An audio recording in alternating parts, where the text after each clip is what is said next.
26:9. He will receive you.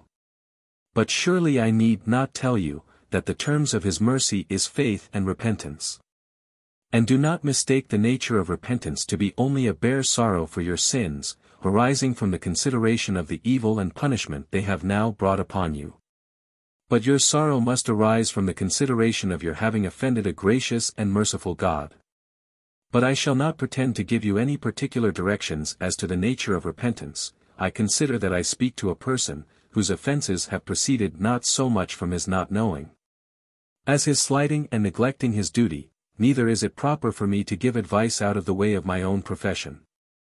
You may have that better delivered to you by those who have made divinity their particular study, and who, by their knowledge, as well as their office, as being the ambassadors of Christ, 2 Cor 5:20, are best qualified to give you instructions therein. I only heartily wish, that what, in compassion to your soul, I have now said to you upon this sad and solemn occasion, by exhorting you in general to faith and repentance, may have that due effect upon you, that thereby you may become a true penitent.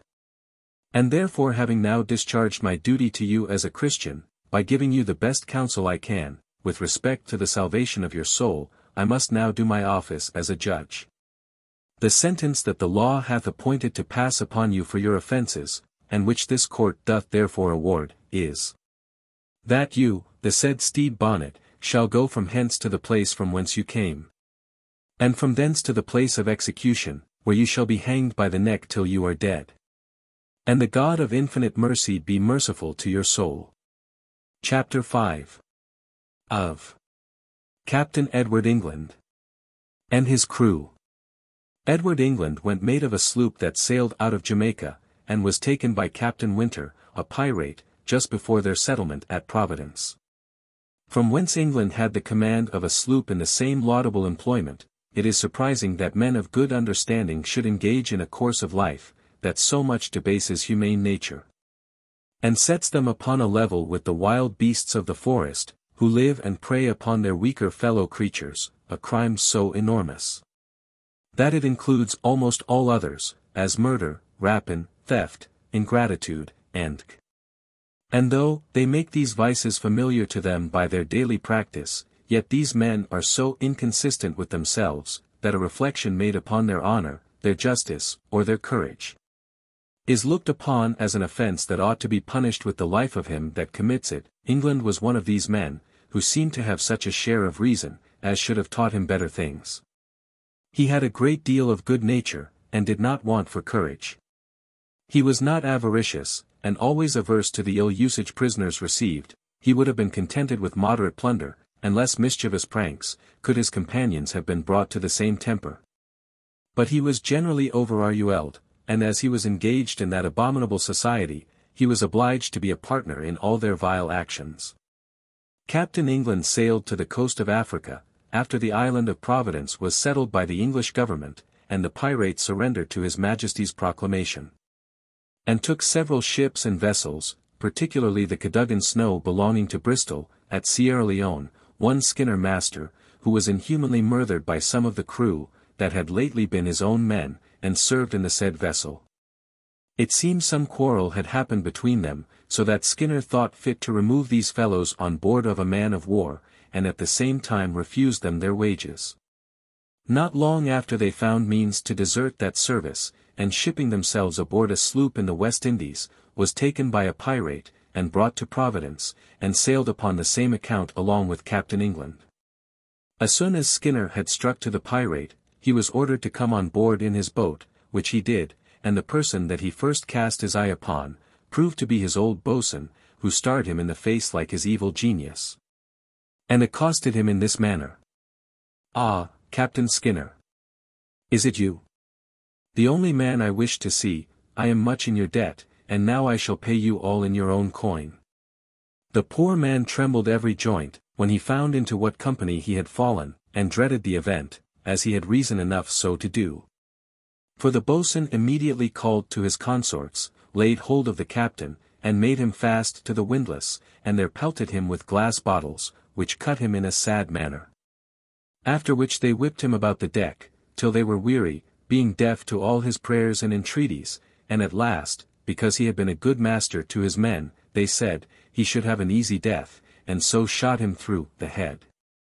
They took some few things out of the snow, but gave the vessel and all her cargo to Howell Davis the mate, and the rest of the crew, as will be hereafter mentioned in the chapter of Captain Davis. Captain England took a ship called the Pearl, Captain Tizard commander, for which he exchanged his own sloop, fitted her up for the piratical account, and new christened her, the Royal James. With which he took several ships and vessels of different nations at the Azores and Cape de Verde Islands. In the spring, 1719, the rovers returned to Africa, and beginning at the river Gambia, sailed all down the coast, and between that and Cape Corso, took the following ships and vessels. The Eagle Pink, Captain Ricketts commander belonging to Cork, taken the 25th of March, having 6 guns and 17 men on board, 7 of which turned pirates. The Charlotte, Captain Old Son, of London, taken May the 26th, having 8 guns and 18 men on board, 13 of which turned pirates. The Sarah, Captain Stunt, of London, taken the 27th of May, having 4 guns and 18 men on board, 3 of which turned pirates. The Bentworth, Captain Gardner, of Bristol, taken the 27th of May, having 12 guns and 30 men on board, 12 of which turned pirates. The Buck sloop, Captain Sylvester, of Gambia, taken the 27th of May, having 2 guns and 2 men on board, and both turned pirates. The Carteret, Captain Snow, of London, taken the 28th of May, having 4 guns and 18 men on board, 5 of which turned pirates. The Mercury, Captain Maggot, of London, taken the 29th of May, having 4 guns and 18 men on board, 5 of which turned pirates. The Coward Galley, Captain Creed, of London, taken the 17th of June, having 2 guns and 13 men on board, 4 of which turned pirates. The Elizabeth and Catherine, Captain Bridge of Barbados, taken June the 27th, having 6 guns and 14 men on board, 4 of which turned pirates. The Eagle Pink being bound to Jamaica, the Sarah to Virginia, and the Buck to Maryland, they let them go, but the Charlotte, the Bentworth, the Carteret, and the Coward Galley, they burnt. And the Mercury, and the Elizabeth and Catherine were fitted up for pirate ships, the former was new-named Queen Anne's Revenge, and commanded by one Lane, and the other was called the Flying King, of which Robert Sample was appointed captain. These two left England upon the coast, sailed to the West Indies, where they took some prizes, cleaned, and sailed to Brazil in November. They took several Portuguese ships there, and did a great deal of mischief, but in the height of their undertakings, a Portuguese man of war, which was an excellent sailor, came a very unwelcome guest to them, and gave them chase. The Queen Anne's Revenge got off, but was lost a little while after upon that coast.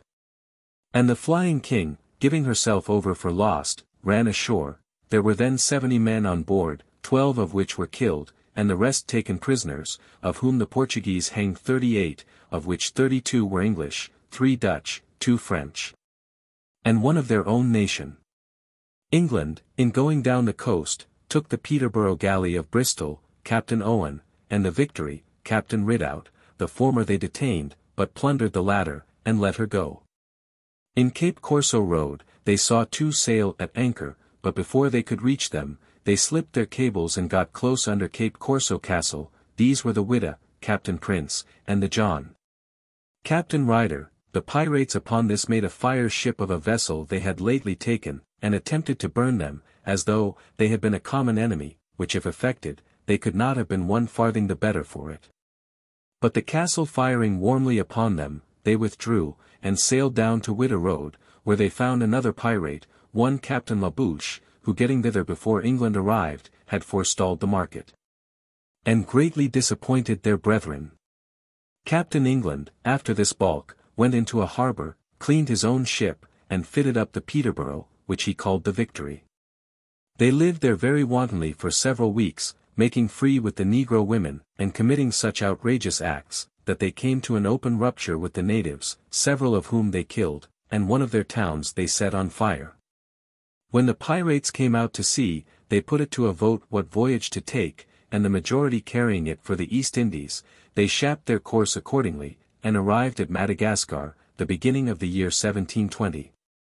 They stayed not long there, but after taking in water and provisions, sailed for the coast of Malabar, which is a fine fruitful country in the East Indies, in the empire of the Mogul. But immediately subject to its own princes, it reaches from the coast of Canara to Cape Camorin, which is between 7 degrees 30 and 12 degrees north latitude, and in about 75 degrees east longitude, counting from the meridian of London. The old natives are pagans, but there are a great number of Mohammedans inhabiting among them, who are merchants, and generally rich. On the same coast, but in a province to the northward lies Goa, Surat, Bombay, where the English, Dutch, and Portuguese have settlements. Hither our pirates came, having made a tour of half the globe, as the psalmist says of the devils, going about like roaring lions, seeking whom they might devour. They took several country ships, that is, Indian vessels, and one European, a Dutch ship, which they exchanged for one of their own, and then came back to Madagascar. They sent several of their hands on shore with tents, powder, and shot, to kill hogs, venison, and such other fresh provision as the island afforded, and a whim came into their heads to seek out for the remains of Avery's crew, whom they knew to be settled somewhere in the island. Accordingly some of them travelled several days' journey, without hearing any intelligence of them, and so were forced to return with the loss of their labour, for these men were settled on the other side of the island, as has been taken notice of under the chapter of Avery. They stayed not long here, after they had cleaned their ships, but sailing to Juana, they met 2 English, and 1 Ostend India men, coming out of that harbour, one of which, after a desperate resistance, they took. The particulars of which action is at length related in the following letter, wrote by the captain from Bombay. A letter from Captain Macra, dated at Bombay, November 16, 1720. We arrived the 25th of July last, in company of the Greenwich, at Juana, an island not far from Madagascar. Putting in there to refresh our men, we found 14 pirates that came in their canoes from the Mayotta, where the pirate ship to which they belonged, viz. the Indian Queen, 250 tons, 28 guns, and 90 men, commanded by Captain Oliver de la Bouche, bound from the Guinea coast to the East Indies, had been bulged and lost. They said they left the captain and 40 of their men building a new vessel to proceed on their wicked design. Captain Kirby and I, concluding it might be of great service to the East India Company to destroy such a nest of rogues, were ready to sail for that purpose the 17th of August, about 8 o'clock in the morning, when we discovered 2 pirate ships standing into the Bay of Juana, one of 34, and the other of 30 guns. I immediately went on board the Greenwich, where they seemed very diligent in preparations for an engagement, and I left Captain Kirby with mutual promises of standing by each other. I then unmoored, got under sail, and brought 2 boats ahead to row me close to the Greenwich, but he being open to a valley in a breeze, made the best of his way from me. Which an Ostender in our company, of 22 guns, seeing, did the same, though the captain had promised heartily to engage with us, and I believe would have been as good as his word, if Captain Kirby had kept his. About half an hour after 12, I called several times to the Greenwich to bear down to our assistance, and fired shot at him, but to no purpose. For though, we did not doubt but he would join us, because when he got about a league from us, he brought his ship to, and looked on, yet both he and the Ostender basely deserted us, and left us engaged with barbarous and inhuman enemies, with their black and bloody flags hanging over us, without the least appearance of escaping being cut to pieces.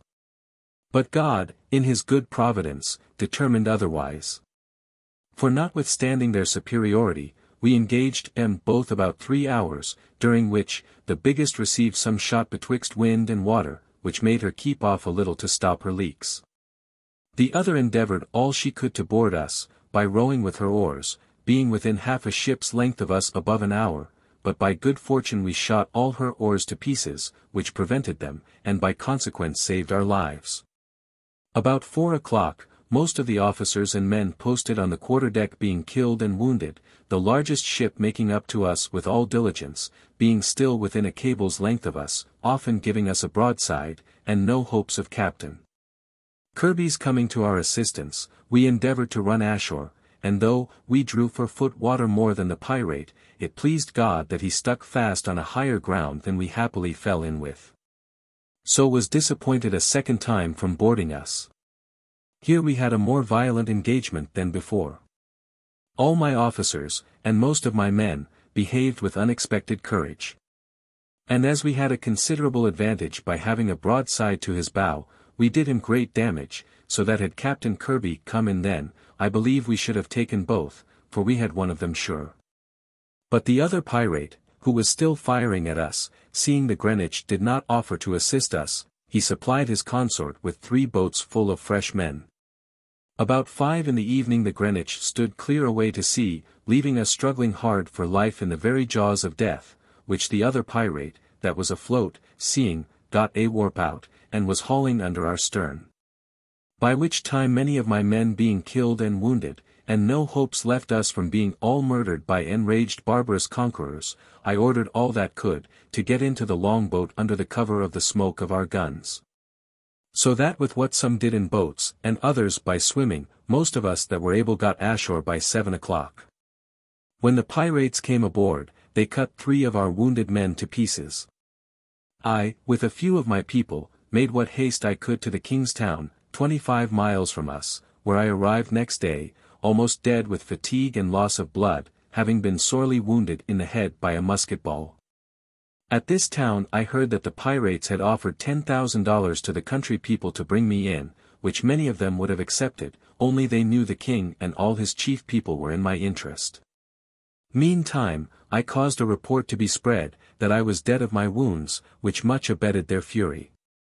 About 10 days after, being pretty well recovered, and hoping the malice of our enemies was nigh over, I began to consider the dismal condition we were reduced to, being in a place where we had no hopes of getting a passage home. All of us in a manner naked, not having had time to get another shirt, or a pair of shoes. Having obtained leave to go on board the pirates, and a promise of safety, several of the chief of them knew me, and some of them had sailed with me, which I found of great advantage. Because, notwithstanding their promise, some of them would have cut me, and all that would not enter with them, to pieces, had it not been for the chief captain, Edward England, and some others I knew. They talked of burning one of their ships, which we had so entirely disabled, as to be no farther useful to them, and to fit the Cassandra in her room. But in the end I managed my tack so well, that they made me a present of the said shattered ship, which was Dutch-built, called the Fancy, about 300 tons, and also 129 bales of the company's cloth. Though, they would not give me a rag of my clothes. They sailed the 3d of September. And with jurymasts, and such old sails as they left me, I made shift to do the like on the 8th, together with 43 of my ship's crew, including 2 passengers and 12 soldiers, having but 5 tons of water aboard. And after a passage of 48 days, I arrived here October 26th, almost naked and starved, having been reduced to a pint of water a day, and almost in despair of ever seeing land. By reason of the calms we met with between the coast of Arabia and Malabar. We had in all 13 men killed and 24 wounded, and we were told, that we had destroyed about 90 or 100 of the pirates. When they left us, they were about 300 whites and 80 blacks in both ships.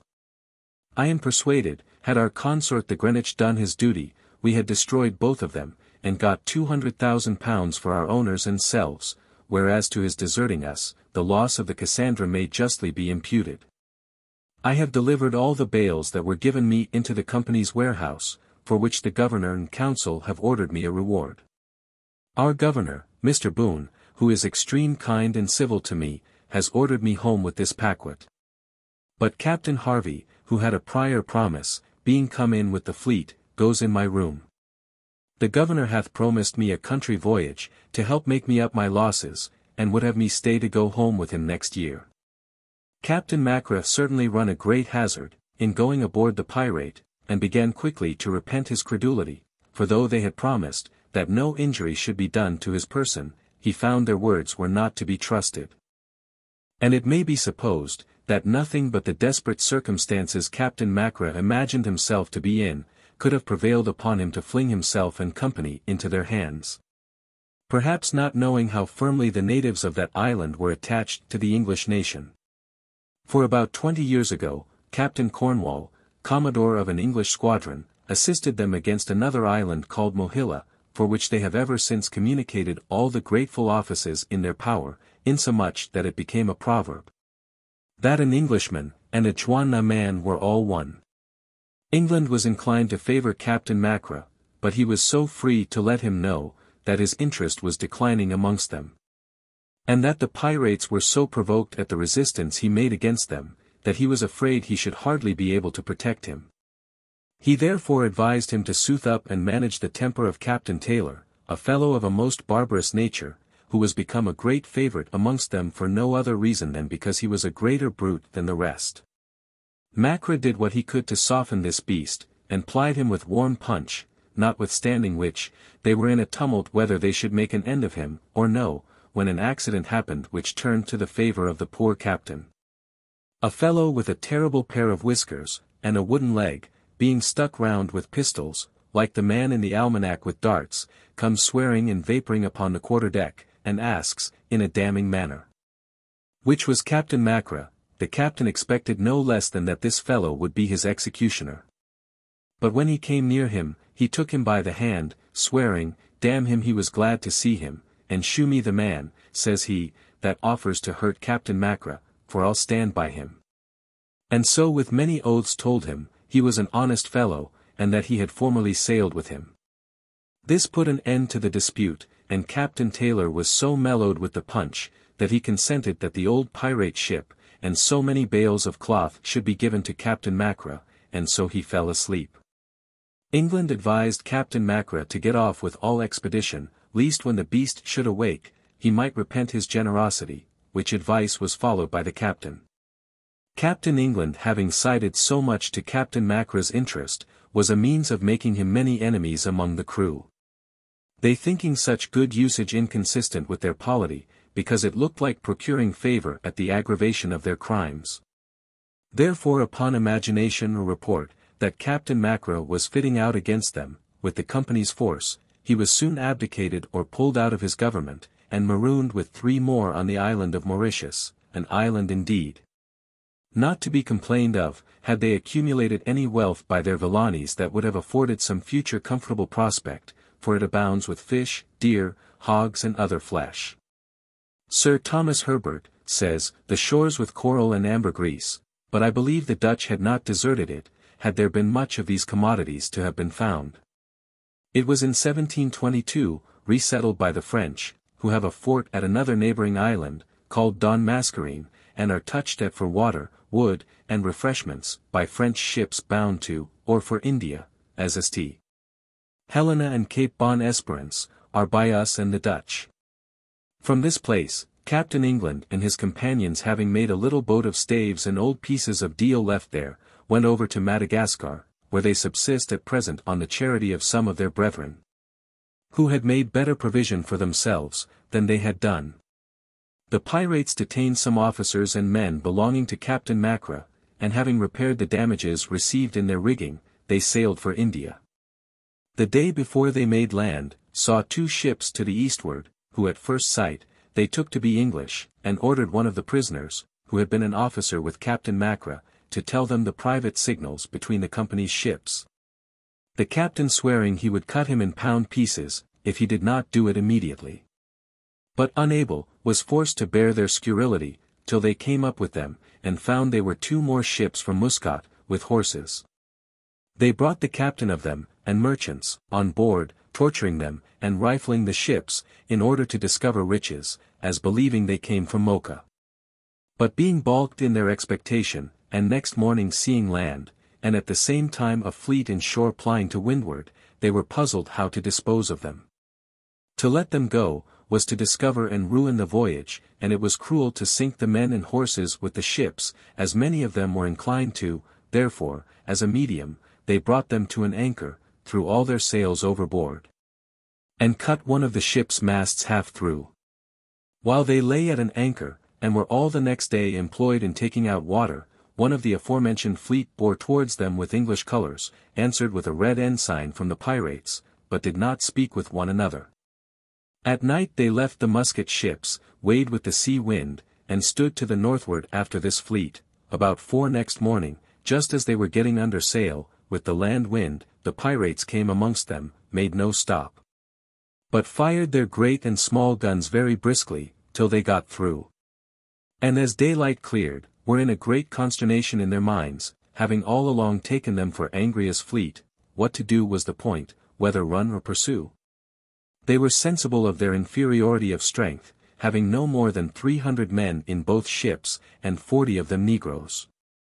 Besides, the Victory had then 4 pumps at work, and must inevitably been lost before, had it not been for some hand pumps, and several pair of standards brought out of the Cassandra, to relieve and strengthen her.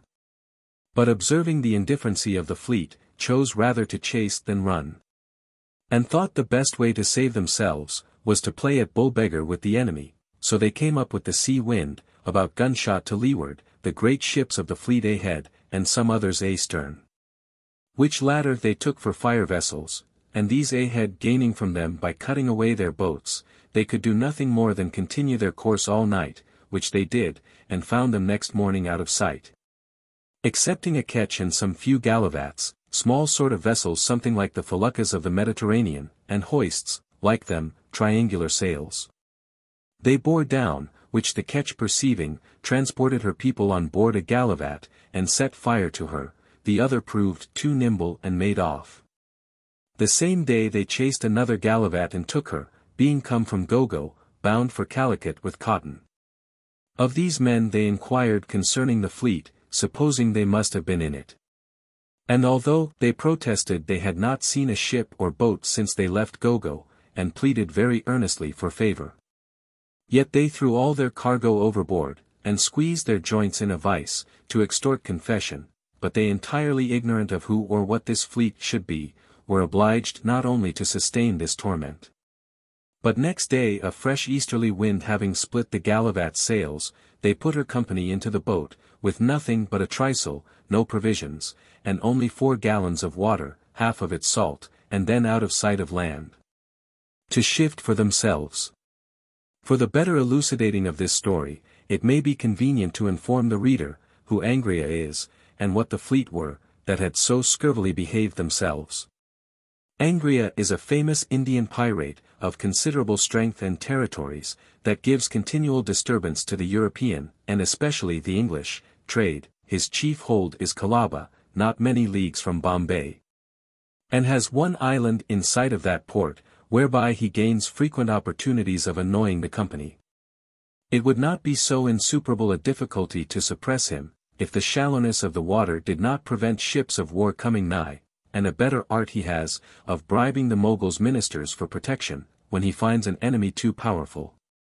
In the year 1720, the Bombay fleet consisting of 4 grabs, ships built in India by the company, and have 3 masts, a prow like a row galley, instead of a boltsprit, about 150 tons, are officered and armed like a man of war, for defense and protection of the trade, the London, Shandoy, and 2 other ships with galavats, who besides their proper complements, carried down 1,000 men to bombard and batter Gera, a fort belonging to Angria, on the Malabar coast, which they having performed ineffectually, were returning to Bombay, and, to make amends, fell in with the pirates. To the purpose has been already related. Captain Upton, commodore of that fleet, prudently objecting to Mr. Brown, who went general, that the ships were not to be hazarded, since they sailed without their Governor Boone's orders to engage. And besides, that they did not come out with such a design. This favorable opportunity of destroying the pirates, angered the governor, and he transferred the command of the fleet to Captain Macra, who had orders immediately to pursue and engage, wherever he met them. The Viceroy of Goa, assisted by the English company's fleet from Bombay, did attempt the reduction of Calabar, his principal place, landed 8 or 10,000 men the next year, the English squadron of men of war being then in those seas.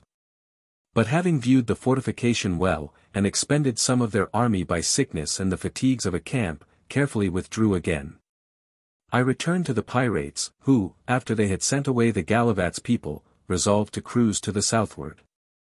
And the next day, between Goa and Karwar, heard several guns, which brought them to an anchor, and they sent their boat on the scent, who returned about 2 in the morning, and brought word of 2 grabs lying at anchor in the road. They weighed and ran towards the bay, till daylight gave the grabs sight of them, and was but just time enough to get under India Deva Castle, out of their reach. This displeased the pirates the more, in that they wanted water. And some were for making a descent that night and taking the island, but it not being approved of by the majority, they proceeded to the southward, and took next in their way, a small ship out of Honor Road, with only a Dutch man and 2 Portuguese on board. They sent one of these on shore to the captain, to acquaint him, if he would supply them with some water, and fresh provisions, he should have his ship again. And the master returned for answer, by his mate Frank Harmless, that if they would deliver him possession over the bar, he would comply with their request. The proposal the mate thought was collusive, and they rather jumped into Harmless' opinion, who very honestly entered with them, and resolved to seek water at the Lakadiva Islands. So having sent the other persons on shore, with threats, that he should be the last man they would give quarter to, by reason of this uncivil usage Winky Face, they put directly for the islands, and arrived there in 3 days, where being informed by a Menchu they took, with the governor of Canwar's Pass, of there being no anchor ground among them, and Melinda being the next convenient island, they sent their boats on shore, to see if there was any water, and whether it was inhabited or not. Who returned with an answer to their satisfaction, viz. that there was abundance of good water, and many houses, but deserted by the men, who had fled to the neighboring islands on the approach of ships, and left only the women and children to guard one another. The women they forced in a barbarous manner to their lusts, and to require them, destroyed their cocoa trees, and fired several of their houses and churches, I suppose built by the Portuguese, who formerly used there, in their voyages to India. While they were at this island, they lost 3 or 4 anchors, by the rockiness of the ground, freshness of winds, and at last were forced thence by a harder gale than ordinary, leaving 70 people, blacks and whites, and most of their water casks. In 10 days they regained the island again, filled their water, and took the people on board. Provisions were very scarce, and they now resolved to visit their good friends the Dutch, at Cochin, who, if you will believe these rogues, never fail of supplying gentlemen of their profession. After 3 days' sail, they arrived off Tellicarry, and took a small vessel belonging to Governor Adams, John Talkie master, whom they brought on board very drunk, and he giving an account of Captain Mackra's fitting out, put them in a tempest of passion. A villain, say they, that we have treated so civilly, as to give him a ship and other presents, and now to be armed against us, he ought to be hanged. And since we cannot show our resentment on him, let us hang the dogs his people, who wish him well, and would do the same, if clear. If it be in my power, says the quartermaster, both masters and officers of ships shall be carried with us for the future, only to plague them. D.N. England. Thence they proceeded to Calicut, where they endeavoured to take a large Moor ship out of the road, but was prevented by some guns mounted on shore, and discharged at them. Mr. Lazenby, who was one of Captain Mackra's officers, and detained, was under the deck at this time, and commanded both by the captain and quartermaster of the Pyrates, to tend the braces on the booms, in hopes, it was believed, a shot would take him before they got clear, asking the reason why he was not there before. And when he would have excused himself, threatened on the like neglect to shoot him, at which the other beginning to expostulate farther, and claim their promise of putting him ashore, got an unmerciful beating from the quartermaster. Captain Taylor, who was now successor to England, and whose privilege it was to do so, being lame of his hands, and unable, the next day in their passage down, came up with a Dutch galliot, bound for Calicut with limestone, and aboard of her they put Captain Talkie, and sent him away, and several of the people intercede for Lazenby in vain, for, says Taylor and his party, if we let this dog go, who has heard our designs and resolutions, we overset all our well-advised projections, and particularly this supply we are now seeking for, at the hands of the Dutch. It was but 1 day more before they arrived off Cochin, where, by a fishing canoe, they sent a letter on shore. And in the afternoon, with the sea breeze, ran into the road and anchored, saluting the fort with 11 guns each ship, and received the return, in an equal number, a good omen of the welcome reception they found. For at night there came on board a large boat, deeply laden with fresh provisions and liquors, and with it a servant, of a favourite inhabitant, called John Trumpet. He told them they must immediately weigh, and run farther to the southward, where they should be supplied with all things they wanted, naval stores or provisions. They had not been long at anchor again, before they had several canoes on board with both black and white inhabitants, who continued, without interruption, all good offices, during their stay. Particularly John Trumpet brought a large boat of arrack, than which, nothing could be more pleasing, about 90 ledgers, as also 60 bales of sugar. An offering, it's presumed, from the governor and his daughter, who, in return, had a fine table clock sent him, the plunder of Captain Mackra's ship, and she a large gold watch, earnests of the pay they designed to make. When they had all on board, they paid Mr. Trumpet to his satisfaction. It was computed, 6 or 7,000 L. gave him 3 cheers, 11 guns each ship, and throwed ducatoons into his boat by handfuls, for the boatmen to scramble for. That night being little wind, did not weigh, and Trumpet, in the morning, waked them to the sight of more arrack, chests of piece goods, and ready-made clothes, bringing the fiscal of the place also with him. At noon, while those were on board, saw a sail to the southward, which they weighed, and chased after, but she having a good offing, got to the northward of them, and anchored a small distance from Cochin Fort. The aforementioned gentleman assuring them, that they would not be molested in taking her from under the castle, solicited beforehand for the buying her, and advised them to stand in, which they did boldly, to board her. But when they came within a cable's length or two of the chase, now near shore, the fort fired 2 small guns, whose shot falling nigh their muzzles, they instantly bore out of the road, made an easy sail to the southward, and anchored at night in their former berth, where John Trumpet, to engage their stay a little longer, informed them, that in a few days a very rich ship was to pass by, commanded by the General of Bombay's brother. This governor is an emblem of foreign power. What inconvenience and injury must the master's subjects sustain under one who can truckle to such treacherous and base means, as corresponding in trading with pirates to enrich himself? Certainly such a man will stickle at no injustice to repair or make a fortune. He has the argumentum bacillum always in his own hands, and can convince, when he pleases, in half the time of other arguments, that fraud and oppression is law. That he employs instruments in such dirty work, expresses the guilt and shame, but no way mitigates the crime. John Trumpet was the tool. But, as the dog said in the fable, on another occasion, what is done by the master's orders, is the master's actions. I cannot but reflect, on this occasion, what a vile government Sancho Pancho had of it. He had not only such perquisites rescinded, but was really almost starved, the victuals taken from him almost every day, and only under a pretence of preserving his Excellency's health. But governments differ. From Cochin some were for proceeding to Madagascar directly. Others thought it proper to cruise till they got a store ship, and these being the majority, they plied to the southward, and after some days saw a ship in shore, which being to windward of them, they could not get nigh, till the sea wind and night, favouring, they separated, one to the northward, the other to the southward, thinking to enclose her between, but to their astonishment, and contrary to expectation, when day broke, instead of the chase, found themselves very near 5 sail of tall ships, who immediately making a signal for the pirates to bear down, put them in the utmost confusion, particularly Taylor's ship, because their consort was at a distance from them. At least 3 leagues to the southward, they stood to one another, and joined, and then together made the best of their way from the fleet, whom they judged to be commanded by Captain Mackra, of whose courage having experience, they were glad to shun any farther taste of. In 3 hours' chase, none of the fleet gaining upon them, excepting one grab, their dejected countenances cleared up again, the more, in that a calm succeeded for the remainder of that day.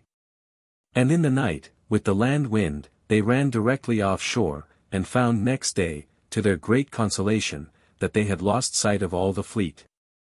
This danger escaped, they proposed to spend Christmas, the Christmas of 1720, in carousing and forgetfulness, and kept it for 3 days in a wanton and riotous way, not only eating, but wasting their fresh provisions in so wretched and inconsiderable a manner, that when they had agreed after this to proceed to Mauritius, they were in that passage at an allowance of a bottle of water per diem, and not above 2 pounds of beef, and a small quantity of rice, for 10 men for a day. So that had it not been for the leaky ship, which once they were about to have quitted, and had done, but for a quantity of arrack and sugar she had on board, they must most of them have perished. In this condition they arrived at the island of Mauritius, about the middle of February, sheathed and refitted the Victory, and on the 5th of April sailed again, leaving this terrible inscription on one of the walls. Left this place the 5th of April, to go to Madagascar for limes, and this, lest, like lawyers and men of business, any visits should be paid in their absence. However, they did not sail directly for Madagascar, but the island Mascarene. And luckily as rogues could wish, they found at their arrival on the 8th, a Portuguese ship at anchor, of 70 guns, but most of them thrown overboard, her masts lost, and so much disabled by a violent storm they had met with in the latitude of 13 degrees south, that she became a prize to the pirates, with very little or no resistance, and a glorious one indeed, having the Conde de Ericeira, Viceroy of Goa, who made that fruitless expedition against Angria, the Indian, and several other passengers on board, who, as they could not be ignorant of the treasure she had in, did assert, that in the single article of diamonds, there was to the value of between 3 and 4 millions of dollars. The Viceroy, who came on board that morning, in expectation of the ships being English, was made a prisoner, and obliged to ransom. But in consideration of his great loss, the prize being part his own, they agreed after some demurrings, to accept of $2,000, and set him and the other prisoners ashore, with promises to leave a ship that they might transport themselves, because the island was not thought in a condition to maintain so great a number. And though they had learned from them, the account of an Ostender being to leeward of the island, which they took on that information, being formerly the Greyhound galley of London, and could conveniently have complied with so reasonable a request, yet they sent the Ostender with some of their people to Madagascar, with news of their success, and to prepare masts for the prize, and followed themselves soon after, without regard to the sufferers, carrying 200 Mozambique negroes with them in the Portuguese ship. Madagascar is an island larger than Great Britain, most of it within the Tropic of Capricorn, and lays east from the eastern side of Africa. It abounds with provisions of all sorts, oxen, goats, sheep, poultry, fish, citrons, oranges, tamarinds, dates, coconuts, bananas, wax, honey, rice, or in short, cotton, indigo, or any other thing they will take pains to plant, and have understanding to manage. They have likewise ebony, a hardwood like Brazil, of which they make their lances, and gum of several sorts, benzoin, dragon's blood, aloes, and what is most incommodious, are the numerous swarms of locusts on the land, and crocodiles or alligators in their rivers. Hither, in St. Augustine's Bay, the ships sometimes touch for water, when they take the inner passage for India, and do not design to stop at Johanna. And we may observe from the 6th general voyage set forth by the East India Company, in confirmation of what is hereafter said in relation to currents in general, that this inner passage or channel, has its northern and southern current strongest where the channel is narrowest, and is less, and varies on different points of the compass, as the sea comes to spread again, in the passage across the line. Since the discovery of this island by the Portuguese, d. 1506, the Europeans, and particularly pirates, have increased a dark mulatto race there, though still few in comparison with the natives, who are Negroes, with curled short hair, active, and formerly represented malicious and revengeful. Now tractable and communicable, perhaps owing to the favors and generosity in clothing and liquors, they from time to time have received from these fellows, who live in all possible friendship and can, any single man of them, command a guard of 200 or 300 at a minute's warning. This is farther the natives' interest, to cultivate with them, because the island being divided into petty governments and commands, the pirates, settled here, who are now a considerable number, and have little castles of their own, can preponderate wherever they think fit to side. When Taylor came with the Portuguese prize here, they found the Ostender had played their men a trick, for they took advantage of their drink, rise upon them, and, as they heard afterwards, carried the ship to Mozambique, whence the governor ordered her for Goa. Here the pirates came, cleaned the Cassandra, and divided their plunder, sharing 42 small diamonds a man, or in less proportion according to their magnitude. An ignorant or a merry fellow, who had only one in this division, as being judged equal, in value to 42 small, muttered very much at the lot, and went and broke it in a mortar, swearing afterwards, he had a better share than any of them. For he had beat it, he said, into 43 sparks. Those who were not for running the hazard of their necks, with 42 diamonds, besides other treasure, in their pockets, knocked off, and stayed with their old acquaintance at Madagascar, on mutual agreements, the longer livers to take all. The residue having therefore no occasion for 2 ships, the Victory being leaky, she was burnt, the men, as many as would, coming into the Cassandra, under the command of Taylor, who we must leave a time, projecting either for Cochin, to dispose of their diamonds among their old friends the Dutch, or else for the Red or China seas, to avoid the men of war, that continually clamoured in their ears, a noise of danger, and give the little account we are able, of that squadron, who arrived in India, early in the year 1721. At Cape Good Hope, in June, the Commodore met with a letter, which was left for him by the governor of Madras, to whom it was wrote by the governor of Pondicherry, a French factory, on the Coromandel coast, signifying, the pirates at the writing of it, were then strong in the Indian seas, having 11 sail and 1,500 men, but that many of them went away about that time, for the coast of Brazil and Guinea. Others settled and fortified themselves at Madagascar, Mauritius, Johanna and Mohila, and that others under Condé, in a ship called the Dragon, took a large Moor's vessel, coming from Yuta and Macho, with 13 lackeys of rupees on board, i.e. 130,000 half crowns, who having divided the plunder, burnt their ship and prize, and sat down quietly with their other friends at Madagascar. The account contained several other things which we have before related. Commodore Matthews, upon receiving this intelligence, and being fond of the service he came out for, hastened to those islands, as the most hopeful places of success, as St. Mary's would have engaged England with promises of favour, if he would communicate what he knew, concerning the Cassandra, and the rest of the pirates, and assist in the pilotage. But England was wary, and thought this was to surrender at discretion, so they took up the Jutta ship's guns that was burnt, and the men of war dispersed themselves on several voyages and cruises afterwards, as was thought likeliest to succeed. Though to no purpose, then the squadron went down to Bombay, were saluted by the fort, and came home. The pirates, I mean those of the Cassandra, now Captain Taylor, fitted the Portuguese man of war, and resolved upon another voyage to the Indies, notwithstanding the riches they had heaped up. But as they were preparing to sail, they heard of the 4 men of war coming after them to those seas, therefore they altered their minds, sailed for the main of Africa, and put in at a little place called Delagoa, near the river Espiritu Santo, on the coast of Monomotapa, in 26 degrees south latitude.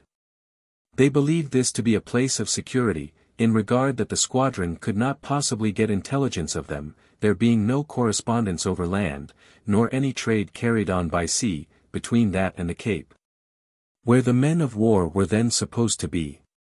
The pirates came to in the evening, and were surprised with a few shot from the shore, not knowing of any fortification or European settlement in that part of the world. So they anchored at a distance that night, and perceiving, in the morning, a small fort of 6 guns, they run up to it, and battered it down.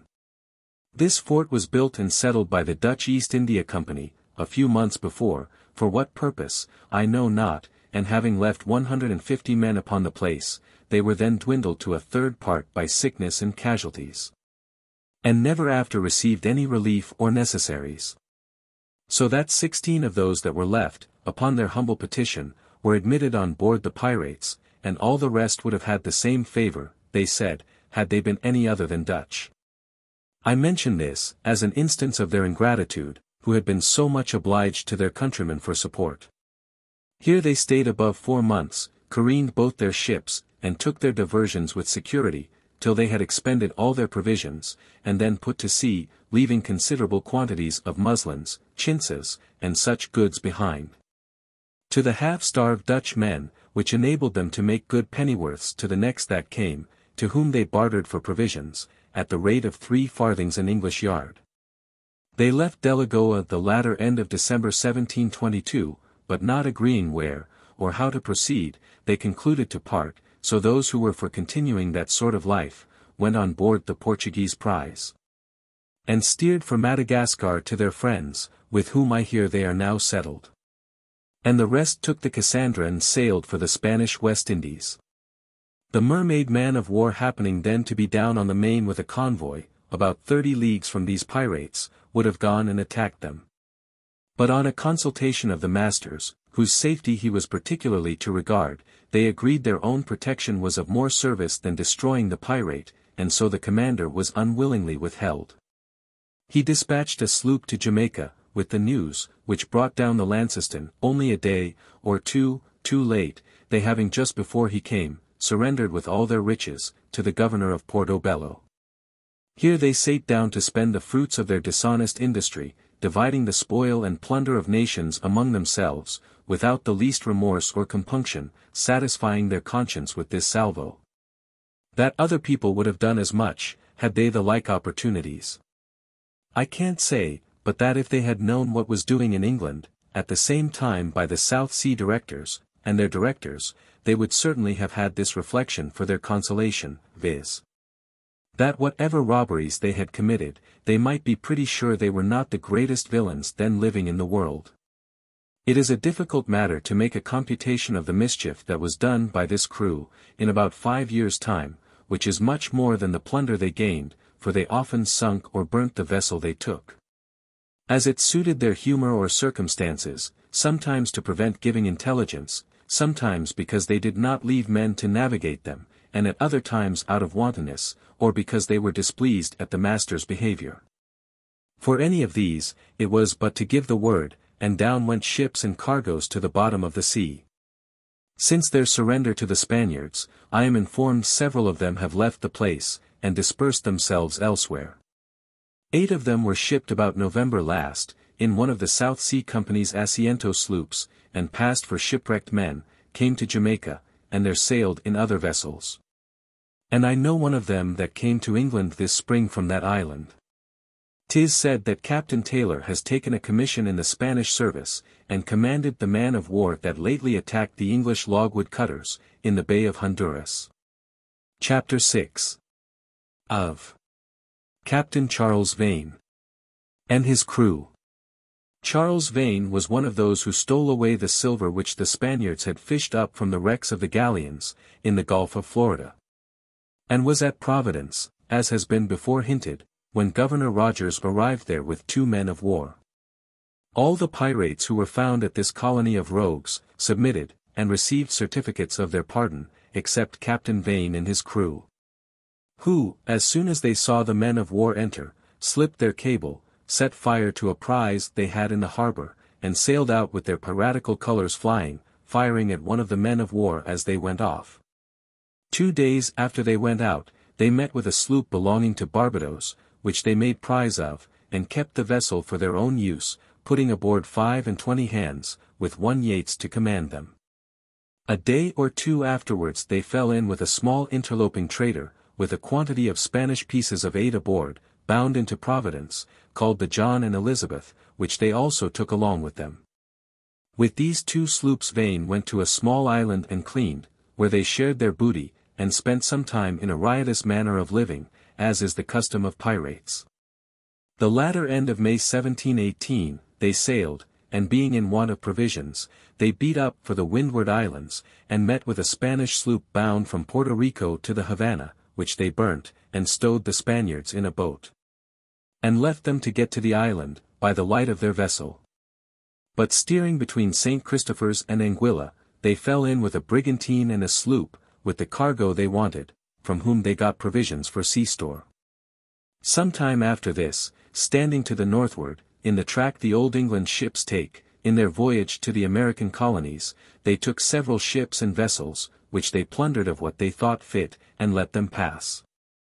The latter end of August, Vane, with his consort Yates, came off South Carolina, and took a ship belonging to Ipswich, one Coggeshall commander, laden with logwood, which was thought convenient enough for their own business. And therefore ordered their prisoners to work, and throw all the lading overboard. But when they had more than half cleared the ship, the wind changed, and then they would not have her, so Coggeshall had his ship again, and he was suffered to pursue his voyage home.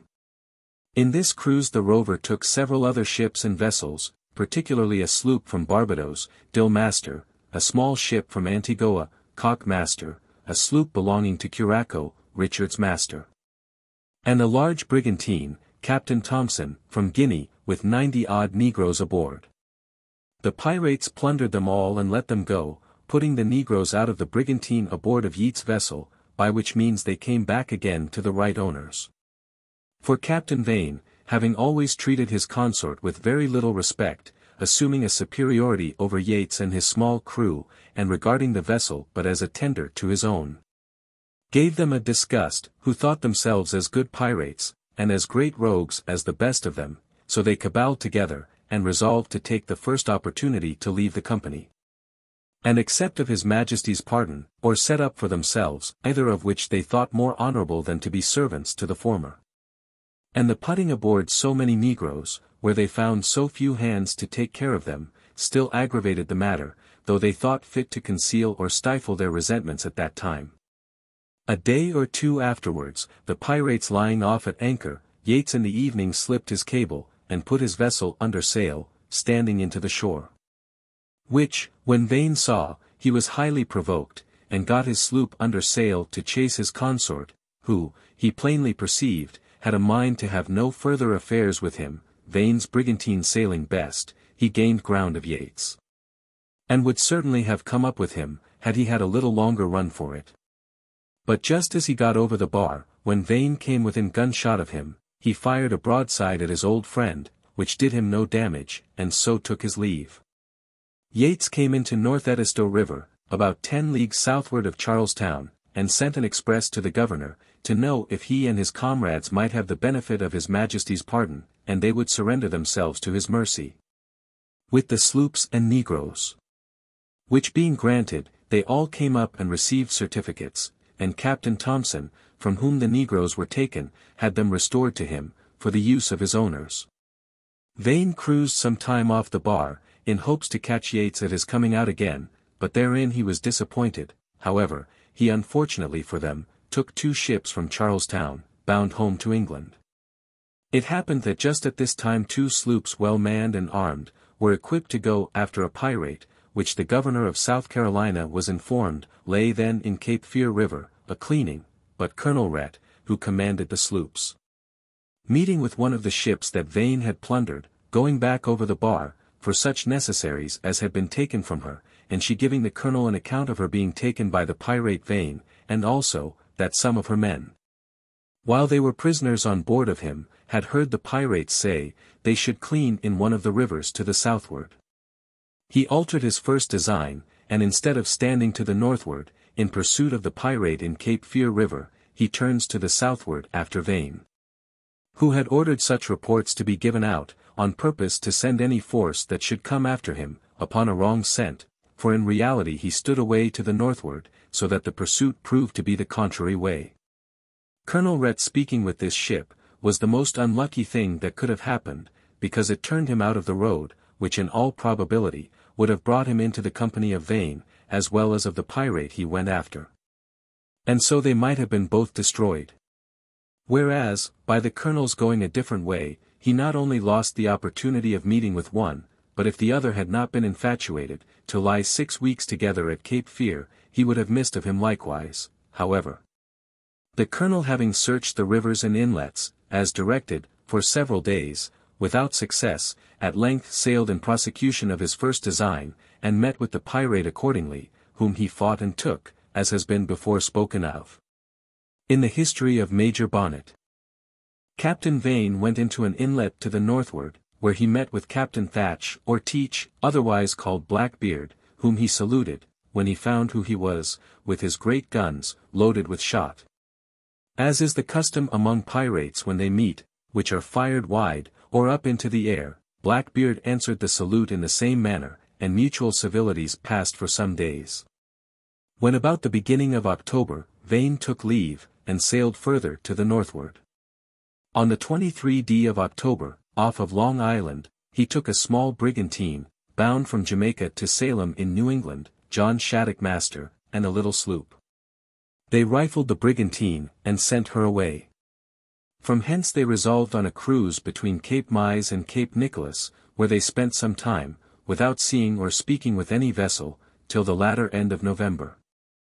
Then they fell upon a ship, which 'twas expected would have struck as soon as their black colours were hoisted, but instead of that, she discharged a broadside upon the pirate, and hoisted colours, which shewed her to be a French man of war. Vane desired to have nothing further to say to her, but trimmed his sails, and stood away from the Frenchman, but Monsieur having a mind to be better informed who he was, set all his sails, and crowded after him. During this chase, the pirates were divided in their resolutions what to do. Vane, the captain, was for making off as fast as he could, alleging the man of war was too strong to cope with. But one John Rackham, who was an officer, that had a kind of a check upon the captain, rose up in defence of a contrary opinion, saying, that though she had more guns, and a greater weight of metal, they might board her. And then the best boys would carry the day. Rackham was well seconded, and the majority was for boarding, but Vane urged, that it was too rash and desperate an enterprise, the man of war appearing to be twice their force. And that their brigantine might be sunk by her before they could reach on board. The mate, one Robert Deal, was of Vane's opinion, as were about 15 more, and all the rest joined with Rackham, the quartermaster. At length the captain made use of his power to determine this dispute, which, in these cases, is absolute and uncontrollable, by their own laws, viz. In fighting, chasing, or being chased.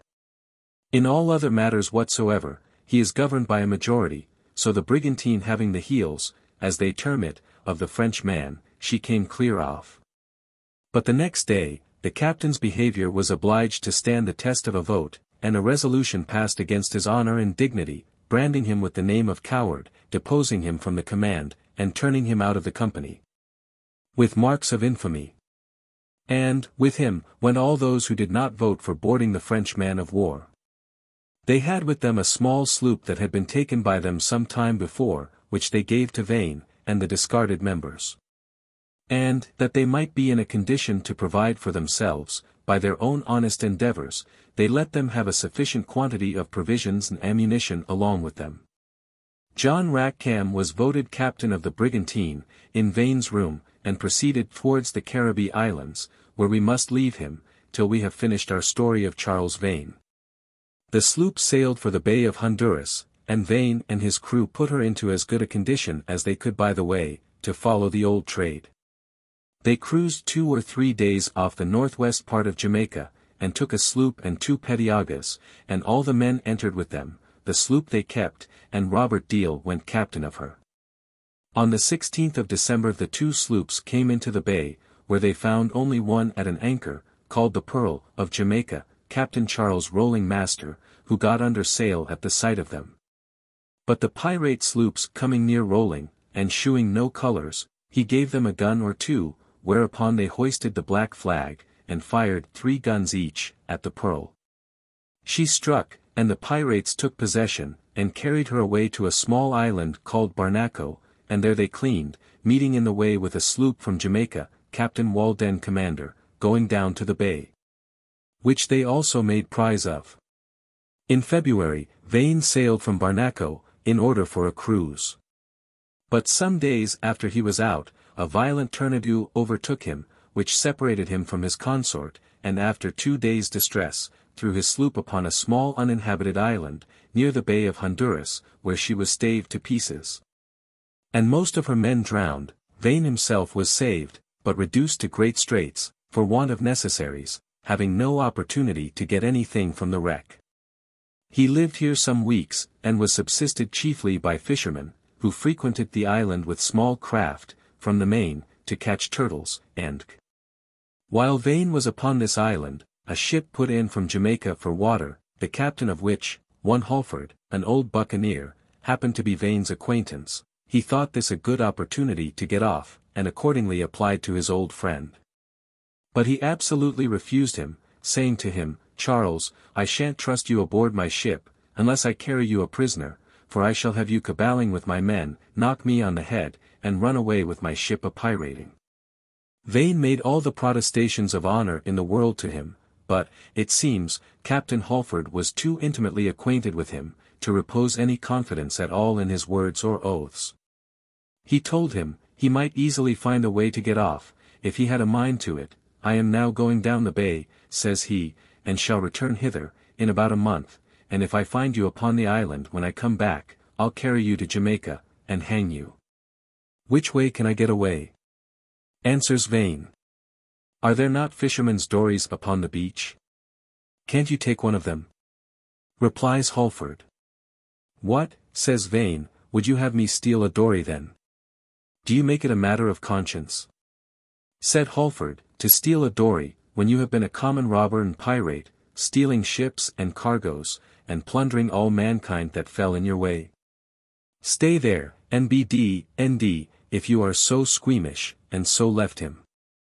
After Captain Halford's departure, another ship put into the same island in her way home for water, none of whose company knowing Vane, he easily passed upon them for another man, and so was shipped for the voyage.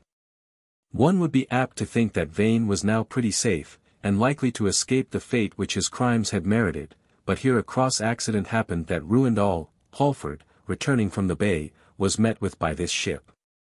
The captains being very well acquainted together, Halford was invited to dine aboard of him, which he did, and as he passed along to the cabin, he chanced to cast his eye down the hold, and there saw Charles Vane at work. He immediately spoke to the captain, saying, "Do you know who you have got aboard here?" "Why," says he, "I have shipped a man at such an island, who was cast away in a trading sloop. He seems to be a brisk hand." "I tell you," says Captain Halford, "it is Vane the notorious pirate." "If it be him," replies the other, "I won't keep him." "Why then," says Halford, "I'll send and take him aboard, and surrender him at Jamaica." Which being agreed to, Captain Halford, as soon as he returned to his ship, sent his boat with his mate armed, who coming to Vane, shewed him a pistol, and told him, he was his prisoner, which none opposing, he was brought aboard, and put in irons. And when Captain Halford arrived at Jamaica, he delivered his old acquaintance into the hands of justice. At which place he was tried, convicted, and executed, as was, some time before, Vane's consort, Robert Deal, brought thither by one of the men of war. Chapter 7 of Captain John Rackham and his crew. This John Rackham, as has been mentioned in the last chapter, was quartermaster to Vane's company, till they were divided, and Vane turned out for refusing to board and fight the French man of war. Then Rackham was voted captain of that division that remained in the brigantine. The 24th of November, 1718, was the first day of his command, and his first cruise was among the Caribbee Islands, where he took and plundered several vessels. We have already taken notice, that when Captain Woodes Rogers went to the island of Providence, with the king's pardon to such as should surrender, this brigantine, which Rackham now commanded, made its escape, through another passage, bidding defiance to mercy. To windward of Jamaica, a Madeira man fell into the pirates' way, which they detained 2 or 3 days, till they had made their market out of her, and then gave her back to the master, and permitted one Hosea Tisdall, a tavern keeper at Jamaica, who had been picked up in one of their prizes, to depart in her, she being then bound for that island. After this cruise, they went into a small island and cleaned, and spent their Christmas ashore, drinking and carousing as long as they had any liquor left, and then went to sea again for more, where they succeeded but too well. Though they took no extraordinary prize, for above 2 months, except a ship laden with thieves from Newgate, bound for the plantations, which, in a few days, was retaken with all her cargo, by an English man of war. Rackham stood off towards the island of Bermudas, and took a ship bound to England from Carolina, and a small pink from New England, and brought them to the Bahama Islands, where with the pitch, tar, and stores, they cleaned again, and refitted their own vessel. But staying too long in that neighborhood, Captain Rogers, who was governor of Providence, hearing of these ships being taken, sent out a sloop well manned and armed, which retook both the prizes. And in the meanwhile the pirate had the good fortune to escape. From hence they sailed to the back of Cuba, where Ratcam kept a little kind of a family, at which place, they stayed a considerable time, living ashore with their Dalilas, till their money and provision were expended. And then they concluded it time to look out, they repaired to their vessel, and was making ready to put sea, when a Guarda del Costa came in with a small English sloop, which she had taken as an interloper on the coast.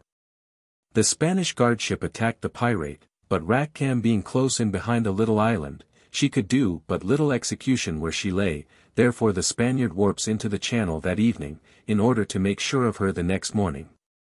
Ratcam finding his case desperate, and hardly any possibility of escaping, resolved to attempt the following enterprise, the Spanish prize lying for better security close into the land, between the little island and the main.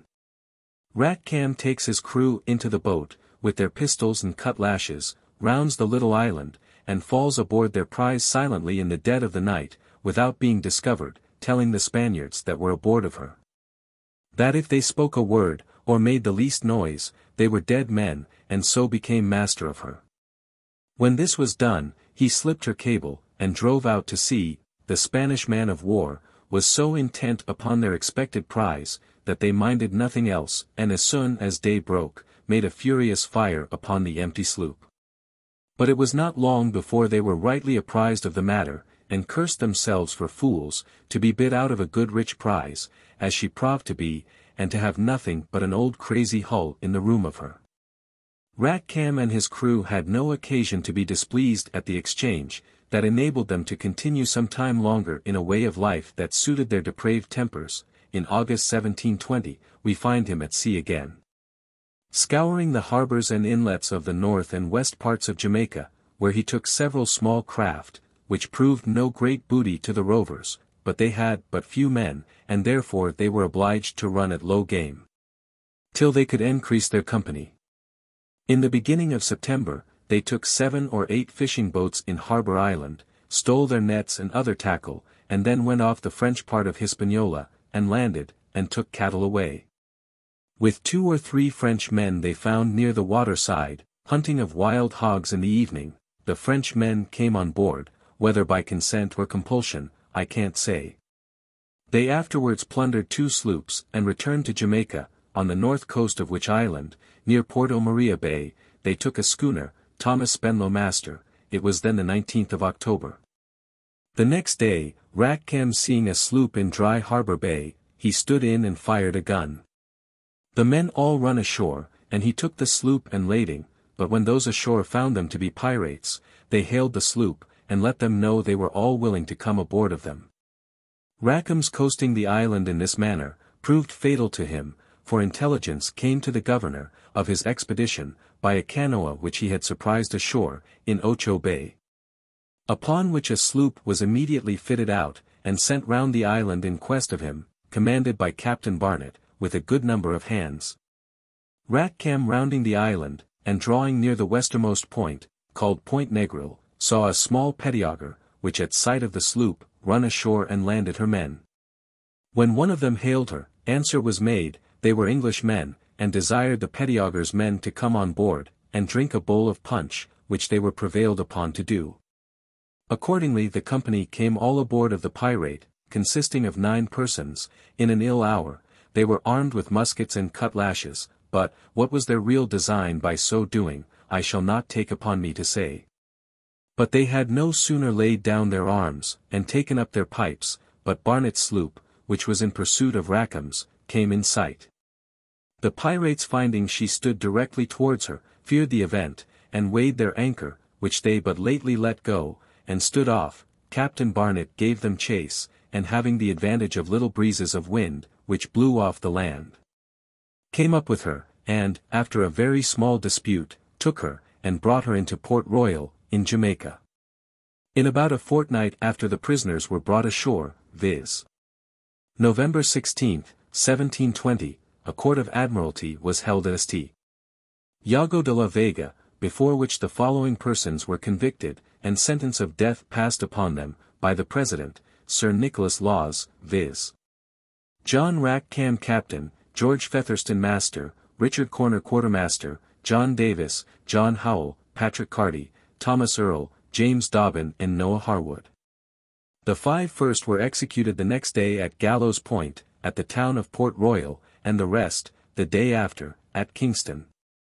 Rack Cam, Fevers Tun and Corner, were afterwards taken down and hanged up in chains, one at Plum Point, one at Bush Key, and the other at Gun Key. But what was very surprising, was, the conviction of the 9 men that came aboard the sloop the same day she was taken. They were tried at an adjournment of the court, on the 24th of January, waiting all that time, it is supposed, for evidence, to prove the piratical intention of going aboard the said sloop. For it seems there was no act of piracy committed by them, after their coming on board, as appeared by the witnesses against them, who were 2 French men taken by Rack Cam, off from the island of Hispaniola, and deposed in the following manner. That the prisoners at the bar, viz. John Eaton, Edward Warner, Thomas Baker, Thomas Quick, John Cole, Benjamin Palmer, Walter Rouse, John Hanson, and John Howard, came aboard the pirate sloop at Negril Point. Rack Cam sending his canoe ashore for that purpose, that they brought guns and cutlashes on board with them, that when Captain Barnett chased them, some were drinking, and others walking the deck, that there was a great gun and a small arm fired by the pirate sloop, at Captain Barnett's sloop, when he chased her. And that when Captain Barnett's sloop fired at Rackham's sloop, the prisoners at the bar went down under deck. That during the time Captain Barnett chased them, some of the prisoners at the bar, but which of them he could not tell, helped to row the sloop, in order to escape from Barnett, that they all seemed to be consorted together. This was the substance of all that was evidenced against them. The prisoners answered in their defense, that they had no witnesses, that they had bought a pettiauger in order to go a-turtling. And being at Negril Point, and just got ashore, they saw a sloop with a white pendant coming towards them, upon which they took their arms, and hid themselves in the bushes, that one of them hailed the sloop, who answered, they were English men, and desired them to come aboard and drink a bowl of punch. Which they at first refused, but afterwards with much persuasion, they went on board, in the sloop's canoe, and left their own pettiauger at anchor, that they had been but a short time on board. When Captain Barnett's sloop heaved in sight, that Rack Cam ordered them to help to weigh the sloop's anchor immediately, which they all refused, that Rack Cam used violent means to oblige them. And that when Captain Barnett came up with them, they all readily and willingly submitted. When the prisoners were taken from the bar, and the persons present being withdrawn, the court considered the prisoners' cases, and the majority of the commissioners being of opinion that they were all guilty of the piracy and felony they were charged with, which was, the going over with a piratical and felonious intent to John Rack Cam, and then notorious pirates, and by them known to be so, they all received sentence of death, which every body must allow proved somewhat unlucky to the poor fellows. On the 17th of February, John Eaton, Thomas Quick and Thomas Baker, were executed at Gallows Point, at Port Royal, and the next day John Cole, John Howard and Benjamin Palmer, were executed at Kingston. Whether the other 3 were executed afterwards, or not, I never heard. 2 other pirates were tried that belonged to Rackham's crew, and being convicted, were brought up, and asked if either of them had anything to say why sentence of death should not pass upon them, in like manner as had been done to all the rest. And both of them pleaded their bellies, being quick with child, and prayed that execution might be stayed, whereupon the court passed sentence, as in cases of piracy, but ordered them back, till a proper jury should be appointed to inquire into the matter. The Life of Mary Read. Now we are to begin a history full of surprising turns and adventures, I mean, that of Mary Read and Bonny, alias Bon, which were the true names of these 2 pirates. The odd incidents of their rambling lives are such, that some may be tempted to think the whole story no better than a novel or romance. But since it is supported by many thousand witnesses, I mean the people of Jamaica, who were present at their trials, and heard the story of their lives, upon the first discovery of their sex. The truth of it can be no more contested, than that there were such men in the world, as Roberts and Blackbeard, who were pirates. And Bonnie and Mary Red convicted of piracy November 28, 1720 at a court of Vice Admiralty held at St. Iago de la Vega in the island of Jamaica. Mary Read was born in England. Her mother was married young, to a man who used the sea, who going a voyage soon after their marriage, left her with child, which child proved to be a boy. As to the husband, whether he was cast away, or died in the voyage, Mary Red could not tell, but however, he never returned more. Nevertheless, the mother, who was young and airy, met with an accident, which has often happened to women who are young, and do not take a great deal of care. Which was, she soon proved with child again, without a husband to father it, but how, or by whom, none but herself could tell, for she carried a pretty good reputation among her neighbors. Finding her burthen grow, in order to conceal her shame, she takes a formal leave of her husband's relations, giving out, that she went to live with some friends of her own, in the country. Accordingly she went away. And carried with her young son, at this time, not a year old. Soon after her departure her son died, but Providence in return, was pleased to give her a girl in his room, of which she was safely delivered, in her retreat. And this was our Mary Red. Here the mother lived 3 or 4 years, till what money she had was almost gone. Then she thought of returning to London, and considering that her husband's mother was in some circumstances, she did not doubt but to prevail upon her, to provide for the child, if she could but pass it upon her for the same. But the changing a girl into a boy, seemed a difficult piece of work, and how to deceive an experienced old woman, in such a point, was altogether as impossible. However, she ventured to dress it up as a boy, brought it to town, and presented it to her mother-in-law, as her husband's son. The old woman would have taken it, to have bred it up, but the mother pretended it would break her heart, to part with it. So it was agreed betwixt them, that the child should live with the mother, and the supposed grandmother should allow a crown a week for its maintenance.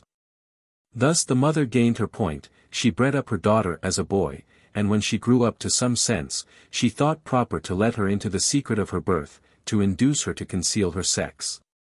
It happened that the grandmother died, by which means the subsistence that came from that quarter, ceased, and they were more and more reduced in their circumstances. Wherefore she was obliged to put her daughter out, to wait on a French lady, as a footboy, being now 13 years of age. Here she did not live long, for growing bold and strong, and having also a roving mind. She entered herself on board a man of war, where she served some time, then quitted it, went over into Flanders, and carried arms in a regiment of foot, as a cadet. And though, upon all actions, she behaved herself with a great deal of bravery, yet she could not get a commission, they being generally bought and sold, therefore she quitted the service, and took on in a regiment of horse.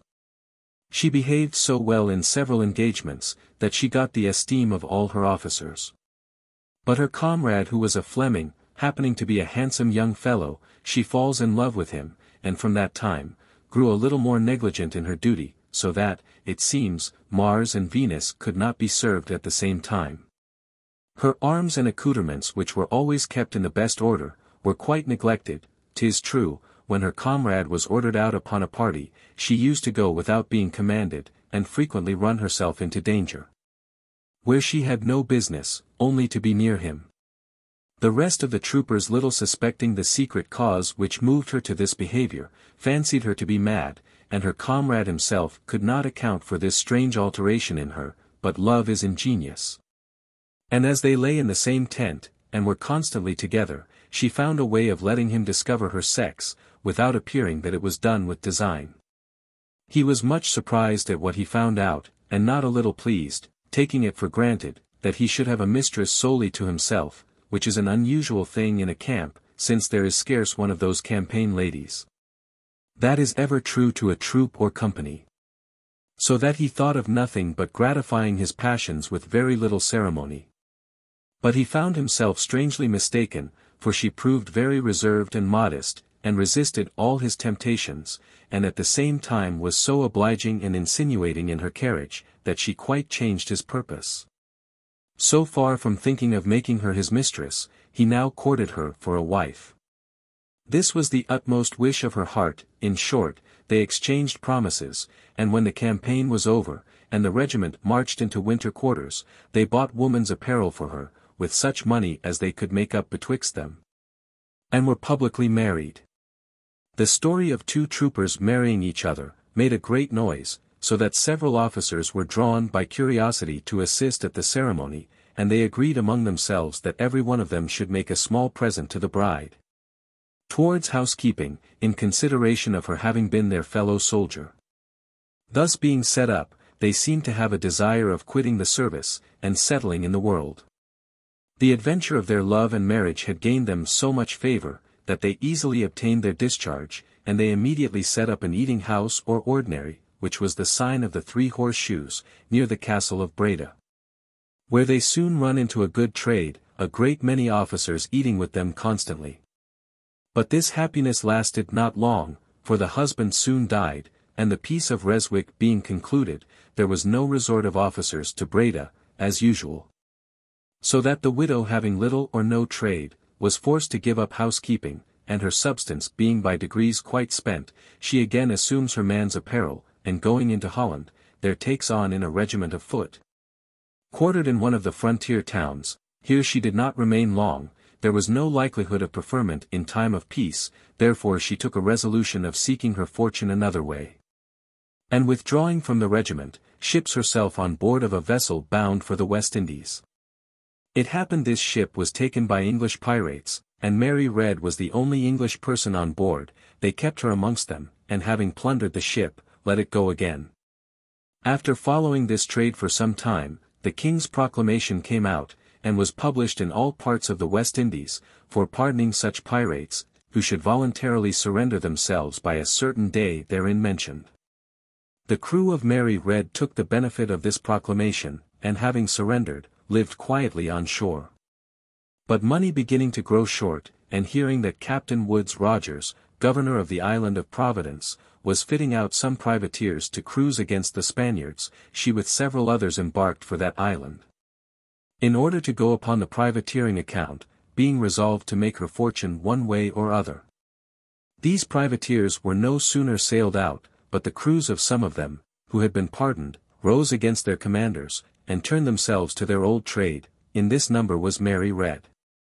It is true, she often declared, that the life of a pirate was what she always abhorred, and went into it only upon compulsion, both this time, and before, intending to quit it, whenever a fair opportunity should offer itself. Yet some of the evidence against her, upon her trial, who were forced men, and had sailed with her, deposed upon oath, that in times of action, no person amongst them were more resolute, or ready to board or undertake any thing that was hazardous, as she and Bonny. And particularly at the time they were attacked and taken, when they came to close quarters, none kept the deck except Mary Read and Bonny, and one more. Upon which, she, Mary Red, called to those under deck, to come up and fight like men, and finding they did not stir, fired her arms down the hold amongst them, killing one, and wounding others. This was part of the evidence against her, which she denied. Which, whether true or no, thus much is certain, that she did not want bravery, nor indeed was she less remarkable for her modesty. According to her notions of virtue, her sex was not so much as suspected by any person on board, till Bonny, who was not altogether so reserved in point of chastity, took a particular liking to her. In short, Bonny took her for a handsome young fellow, and for some reasons best known to herself, first discovered her sex to Mary Red. Mary Read, knowing what she would be at, and being very sensible of her own incapacity that way, was forced to come to a right understanding with her, and so to the great disappointment of Bonny, she let her know she was a woman also. But this intimacy so disturbed Captain Rackham, who was the lover and gallant of Bonny, that he grew furiously jealous, so that he told Bonny, he would cut her new lover's throat. Therefore, to quiet him, she let him into the secret also. Captain Rackham, as he was enjoined, kept the thing a secret from all the ship's company, yet, notwithstanding all her cunning and reserve, love found her out in this disguise, and hindered her from forgetting her sex. In their cruise they took a great number of ships belonging to Jamaica, and other parts of the West Indies, bound to and from England. And whenever they meet any good artist or other person that might be of any great use to their company, if he was not willing to enter, it was their custom to keep him by force. Among these was a young fellow of a most engaging behavior, or, at least, he was so in the eyes of Mary Read, who became so smitten with his person and address, that she could neither rest, night or day.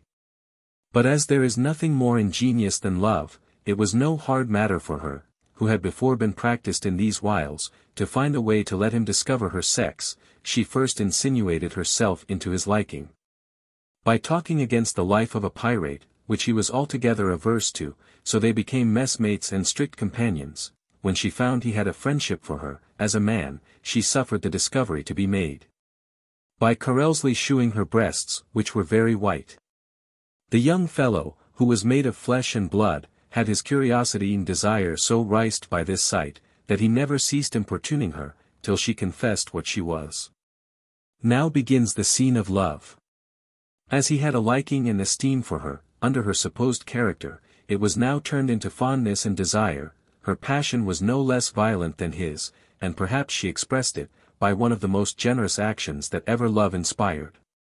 It happened this young fellow had a quarrel with one of the pirates, and their ship then lying at an anchor, near one of the islands, they had appointed to go ashore and fight, according to the custom of the pirates. Mary Read was to the last degree uneasy and anxious, for the fate of her lover. She would not have had him refuse the challenge, because she could not bear the thoughts of his being branded with cowardice. On the other side, she dreaded the event, and apprehended the fellow might be too hard for him. When love once enters into the breast of one who has any sparks of generosity, it stirs the heart up to the most noble actions. In this dilemma, she shewed, that she feared more for his life than she did for her own. For she took a resolution of quarrelling with this fellow herself, and having challenged him ashore, she appointed the time 2 hours sooner than that when he was to meet her lover, where she fought him at sword and pistol, and killed him upon the spot. It is true, she had fought before, when she had been insulted by some of those fellows, but now it was altogether in her lover's cause. She stood as it were betwixt him and death, as if she could not live without him. If he had no regard for her before, this action would have bound him to her for ever, but there was no occasion for ties or obligations, his inclination towards her was sufficient. In fine, they applied their troth to each other, which Mary Read said, she looked upon to be as good a marriage, in conscience, as if it had been done by a minister in church. And to this was owing her great belly, which she pleaded to save her life. She declared she had never committed adultery or fornication with any man. She commended the justice of the court, before which she was tried, for distinguishing the nature of their crimes. Her husband, as she called him, with several others, being acquitted, and being asked, who he was, she would not tell, but said he was an honest man, and had no inclination to such practices, and that they had both resolved to leave the pirates the first opportunity, and apply themselves to some honest livelihood. It is no doubt, but many had compassion for her, yet the court could not avoid finding her guilty. For among other things, one of the evidences against her, deposed, that being taken by Rack-Cam, and detained some time on board, he fell accidentally into discourse with Mary Read, whom he taking for a young man, asked her what pleasure she could have in being concerned in such enterprises, where her life was continually in danger, by fire or sword. And not only so, but she must be sure of dying an ignominious death, if she should be taken alive. She answered, that as to hanging, she thought it no great hardship, for, were it not for that, every cowardly fellow would turn pirate, and so infest the seas, that men of courage must starve, that if it was put to the choice of the pirates, they would not have the punishment less than death, the fear of which, kept some dastardly rogues honest. That many of those who are now cheating the widows and orphans, and oppressing their poor neighbors, who have no money to obtain justice, would then rob at sea, and the ocean would be crowded with rogues, like the land. And no merchant would venture out. So that the trade, in a little time, would not be worth following. Being found quick with child, as has been observed, her execution was respite, and it is possible she would have found favor, but she was seized with a violent fever, soon after her trial, of which she died in prison. The life of Anne Bonny. As we have been more particular in the lives of these two women, than those of other pirates, it is incumbent on us, as a faithful historian, to begin with their birth. Anne Bonny was born at a town near Cork, in the Kingdom of Ireland, her father an attorney at law, but Anne was not one of his legitimate issue, which seems to cross an old proverb, which says, that bastards have the best luck. Her father was a married man, and his wife having been brought to bed, contracted an illness in her lying in, and in order to recover her health, she was advised to remove for change of air. The place she chose, was a few miles distance from her dwelling, where her husband's mother lived. Here she sojourned some time, her husband staying at home, to follow his affairs. The servant maid, whom she left to look after the house, and attend the family, being a handsome young woman, was courted by a young man of the same town, who was a tanner. This tanner used to take his opportunities, when the family was out of the way, of coming to pursue his courtship. And being with the maid one day as she was employed in the household business, not having the fear of God before his eyes, he takes his opportunity, when her back was turned, of whipping 3 silver spoons into his pocket. The maid soon missed the spoons, and knowing that no body had been in the room, but herself and the young man, since she saw them last, she charged him with taking them. He very stiffly denied it, upon which she grew outrageous, and threatened to go to a constable, in order to carry him before a justice of peace. These menaces frightened him out of his wits, well knowing he could not stand search. Wherefore he endeavored to pacify her, by desiring her to examine the drawers and other places, and perhaps she might find them. In this time he slips into another room, where the maid usually lay, and puts the spoons betwixt the sheets, and then makes his escape by a back door, concluding she must find them, when she went to bed. And so next day he might pretend he did it only to frighten her, and the thing might be laughed off for a jest. As soon as she missed him, she gave over her search, concluding he had carried them off, and went directly to the constable, in order to have him apprehended. The young man was informed, that a constable had been in search of him. But he regarded it but little, not doubting but all would be well next day. 3 or 4 days passed, and still he was told, the constable was upon the hunt for him. This made him lie concealed. He could not comprehend the meaning of it, he imagined no less than that the maid had a mind to convert the spoons to her own use, and put the robbery upon him. It happened, at this time, that the mistress being perfectly recovered of her late indisposition, was returned home, in company with her mother-in-law. The first news she heard, was of the loss of the spoons, with the manner how. The maid telling her, at the same time, that the young man was run away. The young fellow had intelligence of the mistress's arrival, and considering with himself, that he could never appear again in his business, unless this matter was got over, and she being a good-natured woman, he took a resolution of going directly to her, and of telling her the whole story, only with this difference, that he did it for a jest. The mistress could scarce believe it, however, she went directly to the maid's room, and turning down the bed-clothes, there, to her great surprise, found the 3 spoons. Upon this she desired the young man to go home and mind his business, for he should have no trouble about it. The mistress could not imagine the meaning of this. She never had found the maid guilty of any pilfering, and therefore it could not enter her head, that she designed to steal the spoons herself. Upon the whole, she concluded the maid had not been in her bed. From the time the spoons were missed, she grew immediately jealous upon it, and suspected, that the maid supplied her place with her husband, during her absence. And this was the reason why the spoons were no sooner found.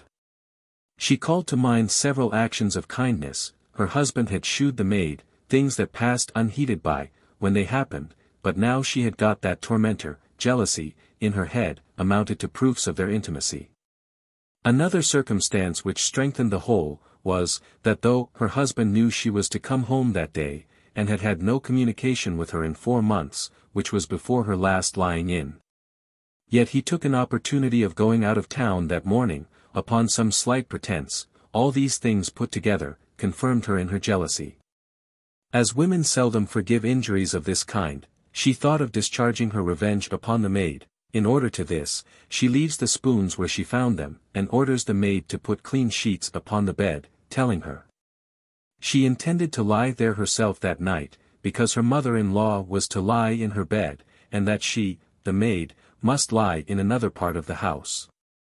The maid, in making the bed, was surprised with the sight of the spoons, but there were very good reasons why it was not proper for her to tell where she found them. Therefore she takes them up, puts them in her trunk, intending to leave them in some place where they might be found by chance. The mistress, that everything might look to be done without design, lies that night in the maid's bed, little dreaming of what an adventure it would produce, after she had been abed some time, thinking on what had passed. For jealousy kept her awake, she heard some body enter the room. At first she apprehended it to be thieves, and was so frightened, she had not courage enough to call out, but when she heard these words, "Mary, are you awake?" she knew it to be her husband's voice. Then her fright was over, yet she made no answer, lest he should find her out, if she spoke, therefore she resolved to counterfeit sleep, and take what followed. The husband came to bed, and that night played the vigorous lover. But one thing spoiled the diversion on the wife's side, which was, the reflection that it was not designed for her. However, she was very passive, and bore it like a Christian. Early before day, she stole out of bed, leaving him asleep, and went to her mother-in-law, telling her what had passed, not forgetting how he had used her, as taking her for the maid. The husband also stole out, not thinking it convenient to be catched in that room.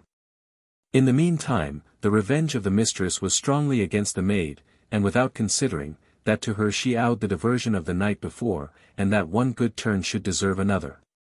She sent for a constable, and charged her with stealing the spoons. The maid's trunk was broke open, and the spoons found, upon which she was carried before a justice of peace, and by him committed to gaol. The husband loitered about till 12 o'clock at noon, then comes home, pretended he was just come to town. As soon as he heard what had passed, in relation to the maid, he fell into a great passion with his wife.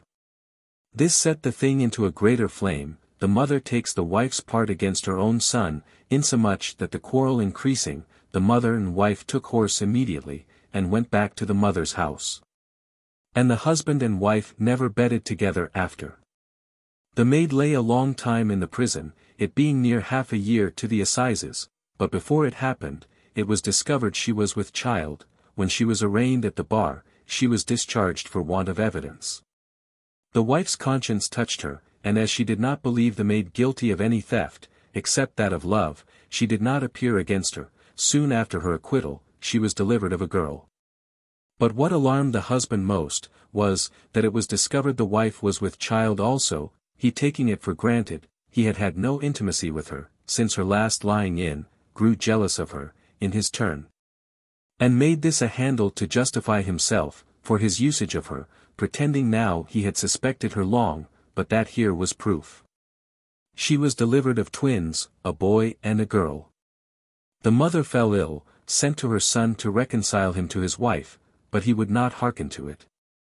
Therefore she made a will, leaving all she had in the hands of certain trustees, for the use of the wife and 2 children lately born, and died a few days after. This was an ugly turn upon him, his greatest dependence being upon his mother. However, his wife was kinder to him than he deserved, for she made him a yearly allowance out of what was left. Though they continued to live separate, it lasted near 5 years. At this time, having a great affection for the girl he had by his maid, he had a mind to take it home, to live with him. But as all the town knew it to be a girl, the better to disguise the matter from them, as well as from his wife, he had it put into breeches, as a boy, pretending it was a relation's child he was to breed up to be his clerk. The wife heard he had a little boy at home he was very fond of, but as she did not know any relation of his that had such a child, she employed a friend to inquire further into it. This person, by talking with the child, found it to be a girl, discovered that the servant maid was its mother, and that the husband still kept up his correspondence with her. Upon this intelligence, the wife, being unwilling that her children's money should go towards the maintenance of bastards, stopped the allowance. The husband, enraged, in a kind of revenge, takes the maid home, and lives with her publicly, to the great scandal of his neighbors. But he soon found the bad effect of it, for by degrees lost his practice, so that he saw plainly he could not live there, therefore he thought of removing, and turning what effects he had into ready money. He goes to Cork, and there with his maid and daughter embarks for Carolina. At first he followed the practice of the law in that province, but afterwards fell into merchandise, which proved more successful to him, for he gained by it sufficient to purchase a considerable plantation. His maid, who passed for his wife, happened to die, after which his daughter, our Bonnie, now grown up, kept his house. She was of a fierce and courageous temper, wherefore, when she lay under condemnation, several stories were reported of her, much to her disadvantage, as that she had killed an English servant maid once in her passion with a case knife, while she looked after her father's house. But upon further inquiry, I found this story to be groundless. It was certain she was so robust, that once, when a young fellow would have lain with her, against her will, she beat him so, that he lay ill of it a considerable time. While she lived with her father, she was looked upon as one that would be a good fortune, wherefore it was thought her father expected a good match for her. But she spoilt all, for without his consent, she marries a young fellow, who belonged to the sea, and was not worth a groat. Which provoked her father to such a degree, that he turned her out of doors, upon which the young fellow, who married her, finding himself disappointed in his expectation, shipped himself and wife, for the island of Providence, expecting employment there. Here she became acquainted with Ratcam the pirate, who making courtship to her, soon found means of withdrawing her affections from her husband, so that she consented to elope from him, and go to sea with Ratcam in men's clothes. She was as good as her word, and after she had been at sea some time, she proved with child, and beginning to grow big, Ratcam landed her on the island of Cuba. And recommending her there to some friends of his, they took care of her, till she was brought to bed. When she was up and well again, he sent for her to bear him company. The king's proclamation being out, for pardoning of pirates, he took the benefit of it, and surrendered. Afterwards being sent upon the privateering account, he returned to his old trade, as has been already hinted in the story of Mary Red. In all these expeditions, Bonnie bore him company, and when any business was to be done in their way, no body was more forward or courageous than she, and particularly when they were taken. She and Mary Red, with one more, were all the persons that durst keep the deck, as has been before hinted. Her father was known to a great many gentlemen, planters of Jamaica, who had dealt with him, and among whom he had a good reputation. And some of them, who had been in Carolina, remembered to have seen her in his house, wherefore they were inclined to shew her favor, but the action of leaving her husband was an ugly circumstance against her.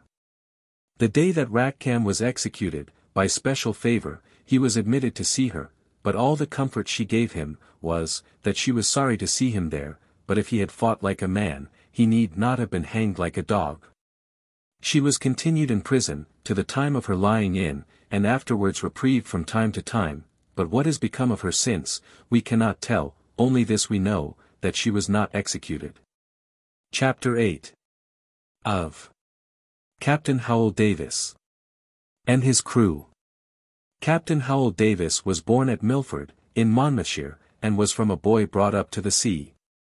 The last voyage he made from England, was in the Cadogan Snow of Bristol, Captain Skinner commander, bound for the coast of Guinea, of which Snow Davis was chief mate.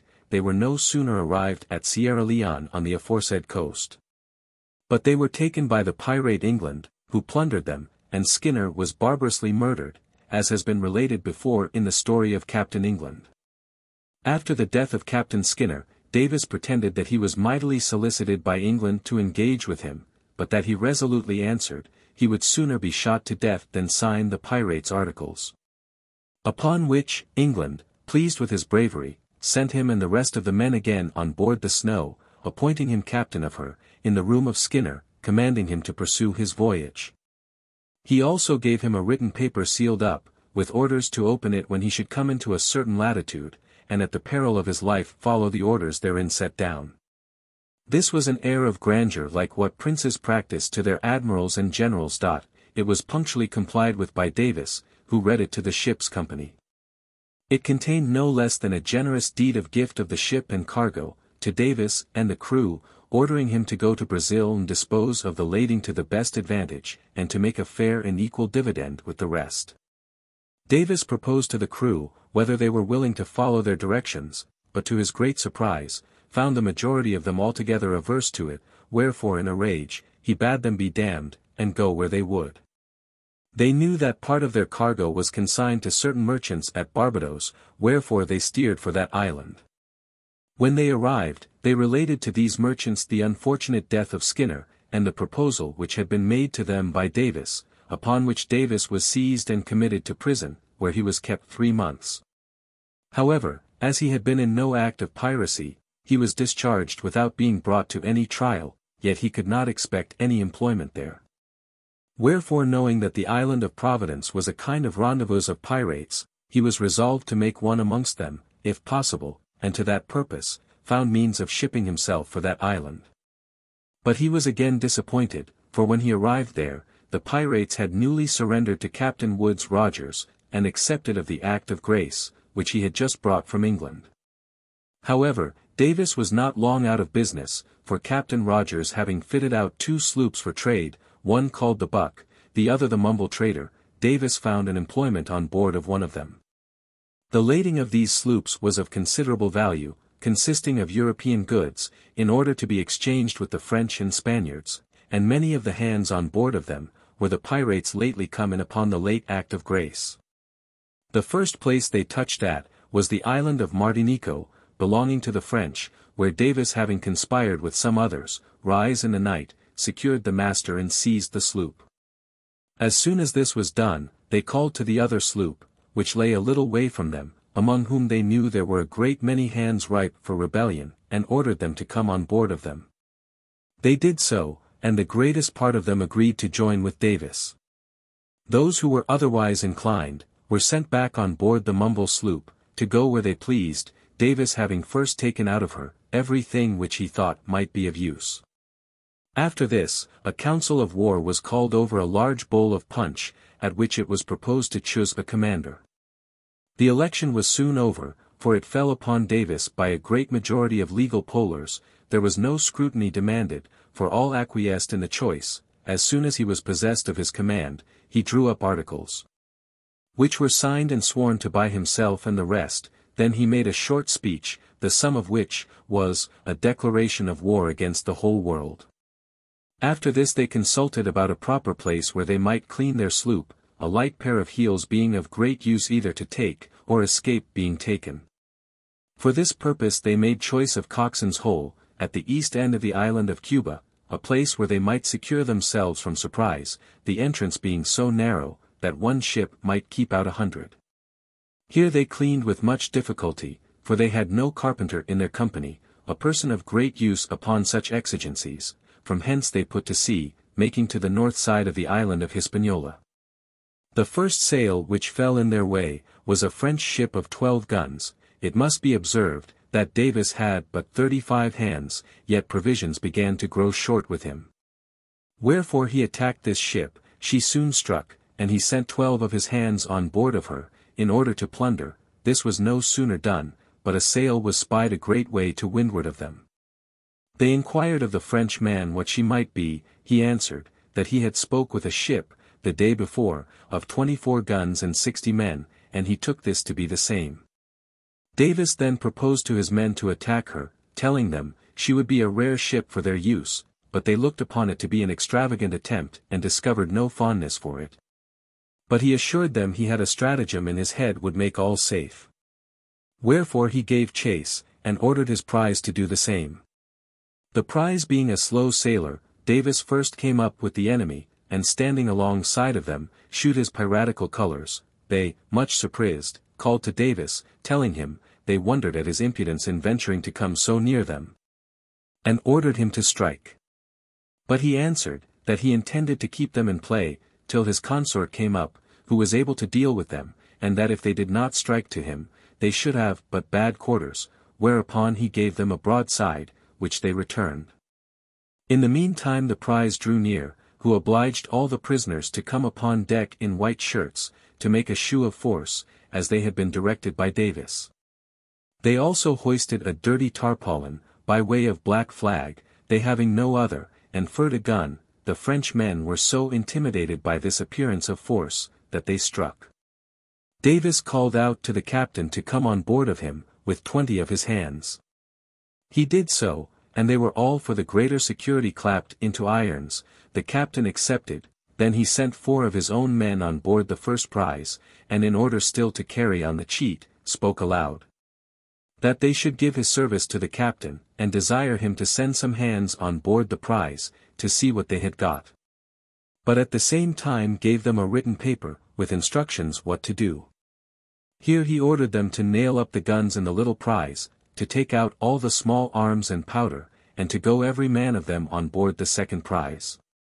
When this was done, he ordered that more of the prisoners should be removed out of the great prize, into the little one, by which he secured himself from any attempt which might be feared from their numbers.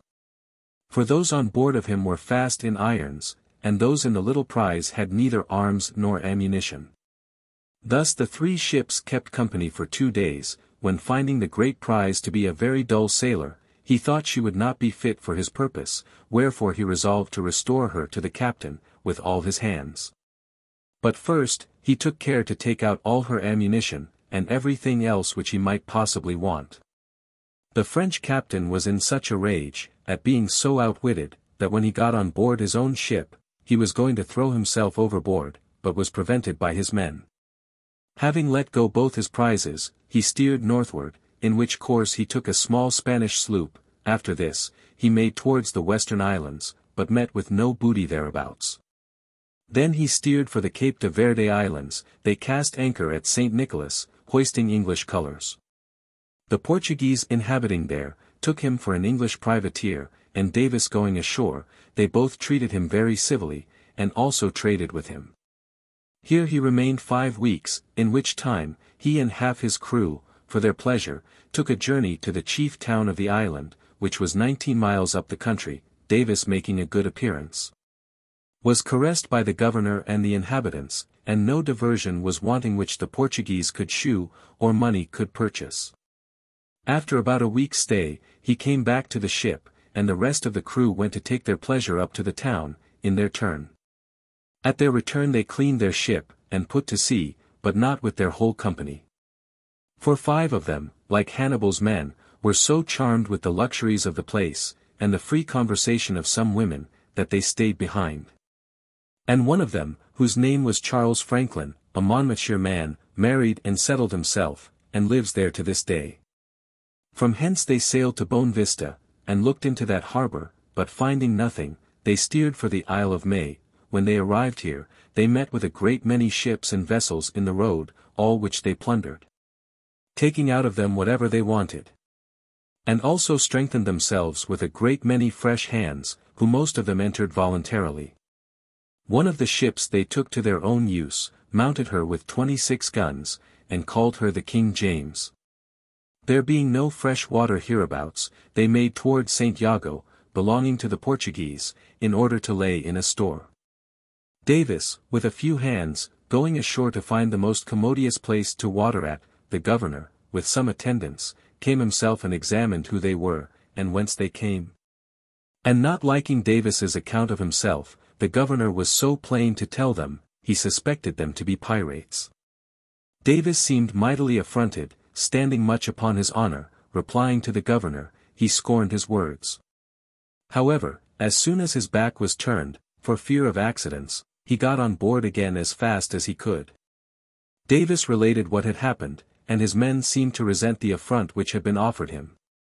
Davis, upon this, told them, he was confident he could surprise the fort in the night.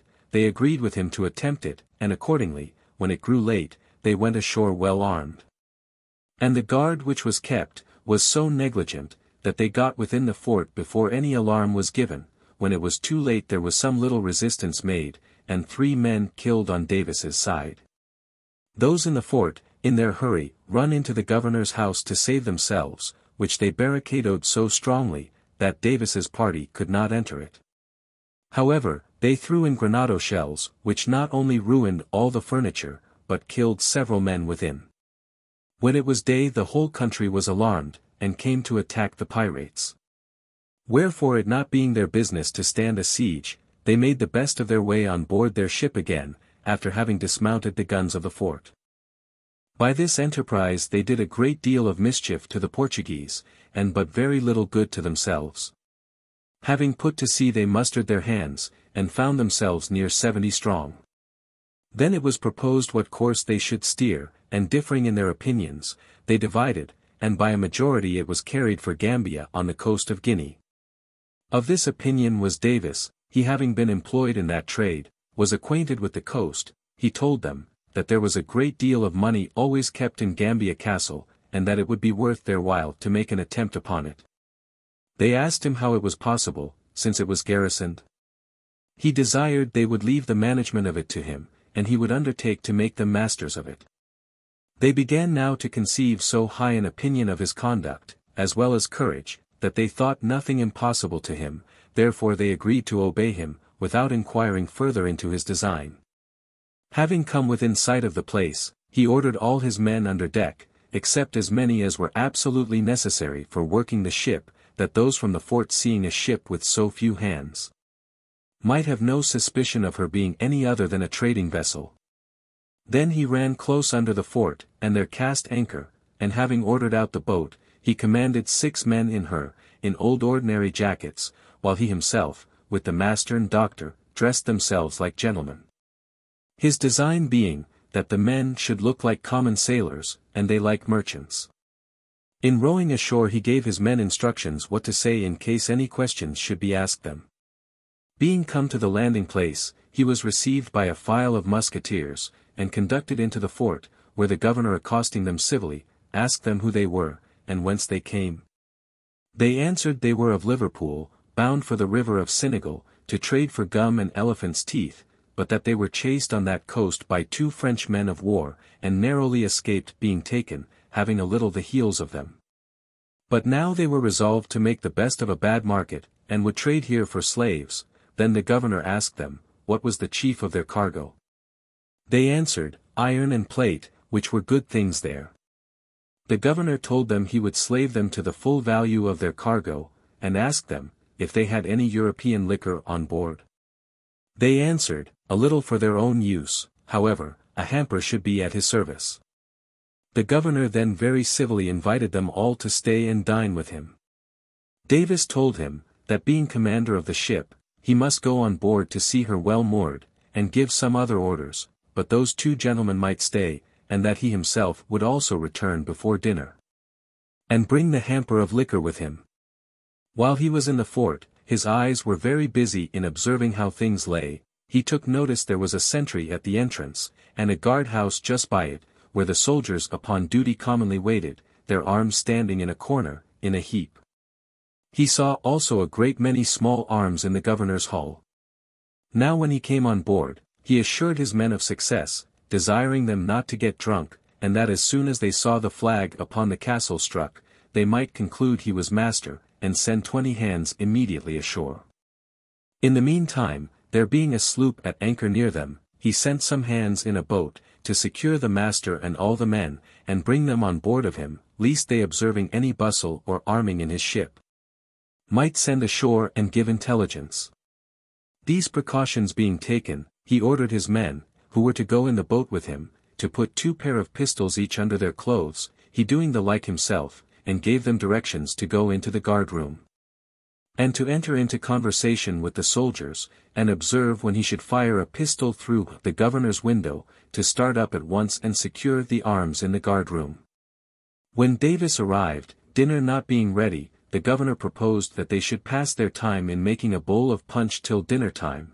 It must be observed, that Davis's coxswain waited upon them, who had an opportunity of going about all parts of the house, to see what strength they had. He whispered Davis, there being no person then in the room, but he, Davis, the master, the doctor, the coxswain and governor. Davis on a sudden drew out a pistol, clapped it to the governor's breast, telling him, he must surrender the fort and all the riches in it, or he was a dead man. The governor being no ways prepared for such an attack, promised to be very passive, and do all they desired. Therefore they shut the door, took down all the arms that hung in the hall, and loaded them. Davis fires his pistol through the window, upon which his men, without, executed their part of the scheme, like heroes, in an instant. Getting betwixt the soldiers and their arms, all with their pistols cocked in their hands, while one of them carried the arms out. When this was done, they locked the soldiers into the guard-room, and kept guard without.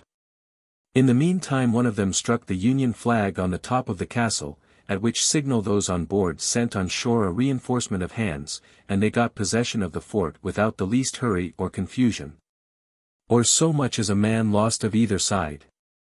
Davis harangued the soldiers, upon which a great many of them took on with him. Those who refused, he sent on board the little sloop, and because he would not be at the trouble of a guard for them, he ordered all the sails and cables out of her, which might hinder them from attempting to get away.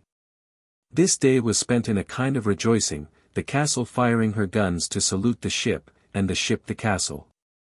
But the next day they minded their business, that is, they fell to plundering, but they found things fall vastly short of their expectation, for they discovered, that a great deal of money had been lately sent away.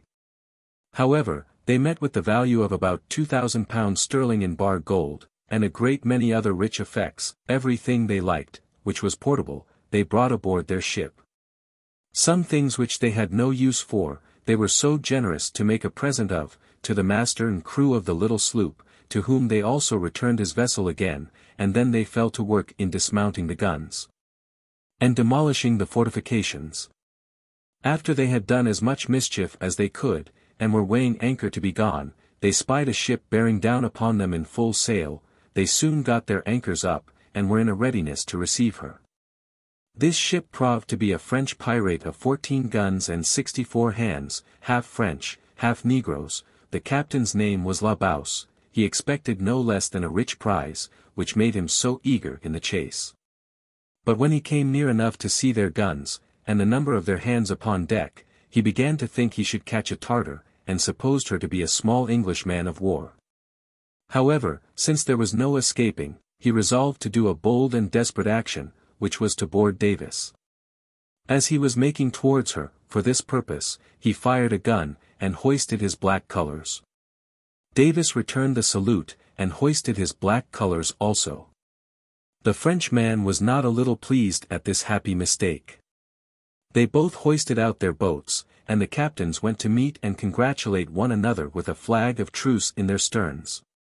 A great many civilities passed between them, and La Bouse desired Davis, that they might sail down the coast together, that he, La Bouse, might get a better ship. Davis agreed to it, and very courteously promised him the first ship he took, fit for his use, he would give him, as being willing to encourage a willing brother. The first place they touched at, was Sierra Leone, where at first going in, they spied a tall ship at anchor.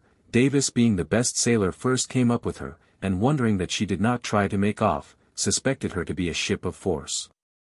As soon as he came alongside of her, she brought a spring upon her cable, and fired a whole broadside upon Davis, at the same time hoisted a black flag. Davis hoisted his black flag in like manner, and fired one gun to leeward. In fine, she proved to be a pirate ship of 24 guns, commanded by one Coquelin, who expecting these two would prove prizes, let them come in, lest his getting under sail might frighten them away. This satisfaction was great on all sides, at this junction of confederates and brethren in iniquity. 2 days they spent in improving their acquaintance and friendship. The third day Davis and Coquelin agreed to go in La Bouse's brigantine and attack the fort. They contrived it so, as to get up thither by high water. Those in the fort suspected them to be what they really were, and therefore stood upon their defense. When the brigantine came within musket shot, the fort fired all their guns upon her. The brigantine did the like upon the fort, and so held each other in play for several hours. When the two Confederate ships were come up to the assistance of the brigantine, those who defended the fort, seeing such a number of hands on board these ships, had not the courage to stand it any longer, but abandoning the fort, left it to the mercy of the pirates. They took possession of it, and continued there near 7 weeks, in which time they all cleaned their ships. We should have observed, that a galley came into the road while they were there, which Davis insisted should be yielded to La Bouse, according to his word of honor before given. Coquelin did not oppose it, so La Bouse went into her, with his crew, and cutting away her half-deck, mounted her with 24 guns. Having called a council of war, they agreed to sail down the coast together, and for the greater grandeur, appointed a commodore, which was Davis. But they had not kept company long, when drinking together on board of Davis, they had like to have fallen together by the ears, the strong liquor stirring up a spirit of discord among them, and they quarrelled, but Davis put an end to it. By this short speech, hark ye, you Coquelin and La Bouse, I find by strengthening you, I have put a rod into your hands to whip myself, but I'm still able to deal with you both. But since we met in love, let us part in love, for I find, that three of a trade can never agree. Upon which the other two went on board their respective ships, and immediately parted, each steering a different course. Davis held on his way down the coast, and making Cape Apollonia, he met with 2 Scotch and 1 English vessel, which he plundered, and then let go. About 5 days after he fell in with a Dutch interloper of 30 guns and 90 men, half being English, off Cape 3 Points Bay. Davis coming up alongside of her, the Dutch man gave the first fire, and pouring in a broadside upon Davis, killed 9 of his men. Davis returned it, and a very hot engagement followed, which lasted from 1 o'clock at noon till 9 next morning, when the Dutch man struck, and yielded herself their prize. Davis fitted up the Dutch ship for his own use, and called her the Rover, aboard of which he mounted 32 guns, and 27 swivels, and proceeded with her and the King James, to Anamabo. He entered the bay betwixt the hours of 12 and 1 at noon, and found there 3 ships lying at anchor, who were trading for negroes, gold and teeth. The names of these ships were the Hink Pink, Captain Hall commander, the Princess Captain Plum, of which Roberts, who will make a considerable figure in the sequel of this history, was second mate, and the Morris sloop, Captain Finn. He takes these ships without any resistance, and having plundered them, he makes a present of one of them, viz. the Morris sloop, to the Dutch men, on board of which alone were found 140 negroes, besides dry goods, and a considerable quantity of gold dust. It happened there were several canoes alongside of this last, when Davis came in, who saved themselves and got ashore. These gave notice at the fort, that these ships were pirates, upon which the fort fired upon them, but without any execution, for their metal was not of weight enough to reach them. Davis therefore, by way of defiance, hoisted his black flag and returned their compliment. The same day he sailed with his 3 ships, making his way down the coast towards Prince's, a Portuguese colony. But, before we proceed any farther in Davis's story, we shall give our reader an account of the Portuguese settlements on this coast. With other curious remarks, as they were communicated to me by an ingenious gentleman, lately arrived from those parts. A description of the islands of St. Thome, del Principe, and Anabono. As the Portuguese were the great improvers of navigation, and the first Europeans who traded to and settled on the coasts of Africa, even round to India, and made those discoveries, which now turn so much to the advantage of other nations. It may not be amiss, previously to a description of those islands, to hint on that wonderful property of the lodestone, that a little before had been found out, and enabled them to pursue such new and daring navigations. The attractive power of the lodestone was universally known with the ancients, as may be believed by its being a native fossil of the Grecians, magnes a magnesia, but its directive, or polar virtue, has only been known to us within this 350 years. And said to be found out by John Goya of Malfi, in the kingdom of Naples, prima dedit naudis usum magnetis Amalfi. Though others think, and assure us, it was transported by Paulus Venetus from China to Italy, like the other famous arts of modern use with us, printing and the use of guns. The other properties of improvements of the magnet, viz. variation, or its deflection from an exact N or S line, variation of that variation, and its inclination, were the inventions of Sebastian Cabot, Mr. Gellibrand, and Mr. Norman. The inclination of the needle, or that property whereby it keeps an elevation above the horizon, in all places but under the equator, where its parallel, is as surprising a phenomenon as any, and was the discovery of our countrymen. And could it be found regular, I imagine would very much help towards the discovery of longitude, at least would point out better methods than hitherto known, when ships drew nigh land, which would answer as useful an end. Before the verticity in use of the compass, the Portuguese navigations had extended no farther than Cape Non, it was their un plus ultra, and therefore so called. Distress of weather, indeed, had drove some coasters to Porto Santo, and Madeira, before any certain method of steering was invented. But after the needle was seen thus inspired, navigation every year improved under the great encouragements of Henry, Alphonsus, and John II. Kings of Portugal, in part of the 14th and in the 15th century. King Alphonsus was not so much at leisure as his predecessor, to pursue these discoveries, but having seen the advantages accrued to Portugal by them, and that the Pope had confirmed the perpetual donation of all they should discover between Cape Bahadur and India, inclusively, he resolved not to neglect the proper assistance, and farmed the profits that did or might ensue to one Bernard Gomez, a citizen of Lisbon, who was every voyage obliged to discover 100 leagues, still farther on, and about the year 1470 made these islands, the only places, of all the considerable and large colonies they had in Africa, that do now remain to that crown. St. Thomé is the principal of the three, whose governor is styled Captain General of the islands, and from whom the other at Princes receives his commission. Though nominated by the Court of Portugal, it is a bishopric with a great many secular clergy who appear to have neither learning nor devotion, as may be judged by several of them being Negroes.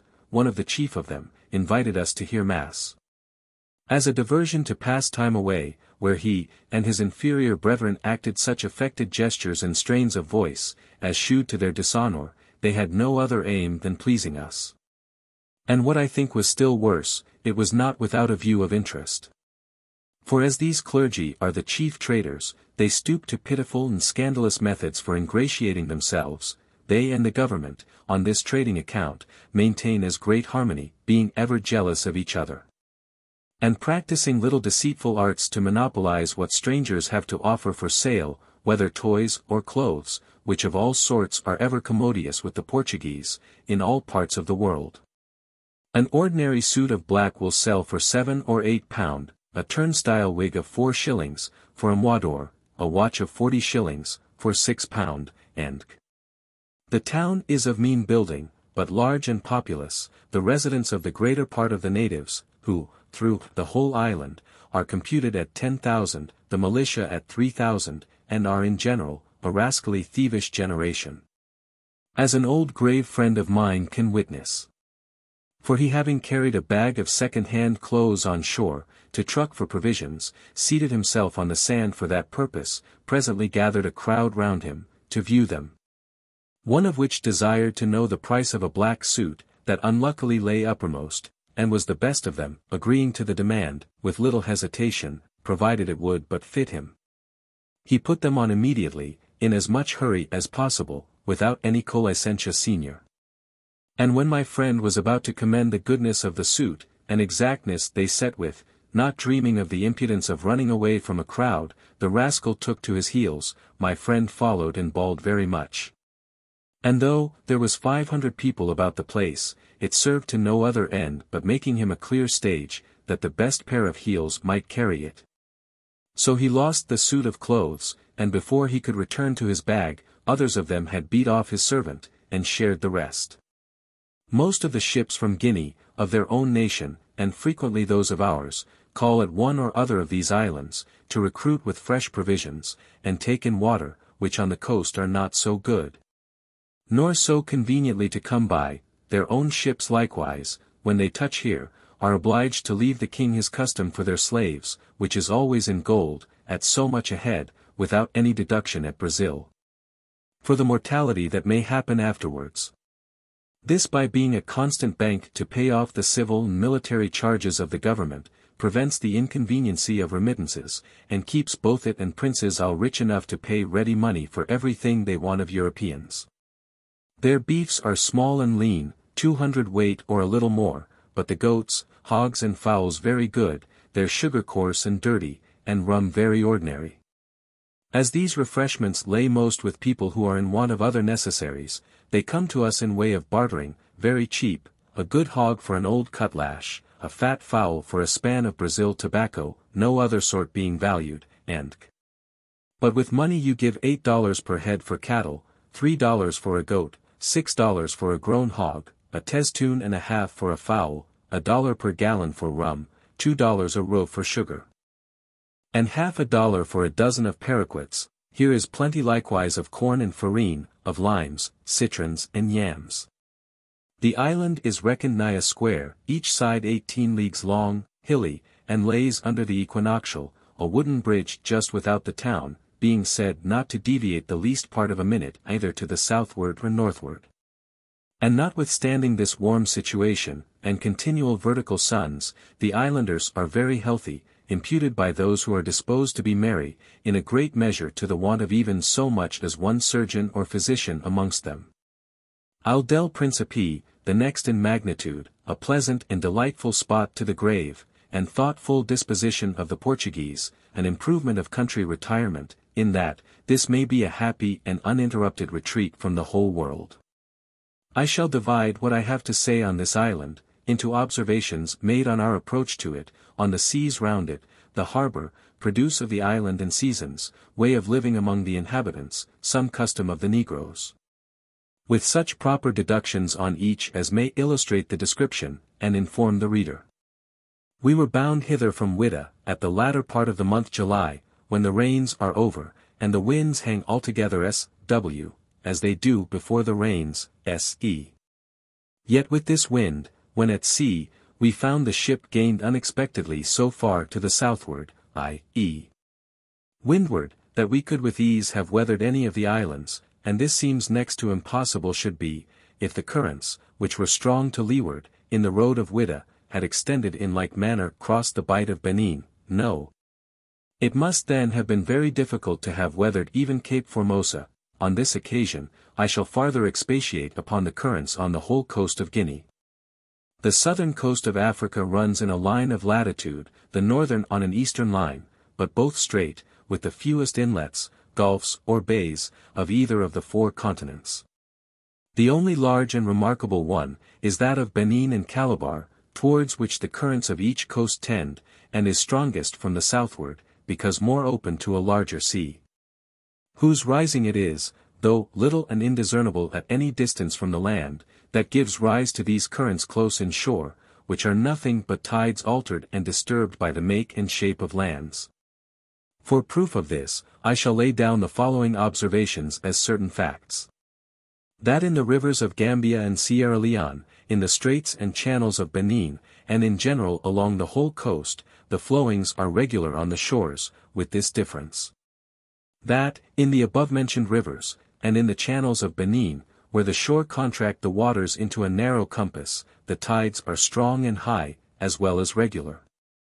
But on the dead coast, where it makes an equal reverberation, slow and low, not to above 2 or 3 foot, increasing as you advance towards Benin.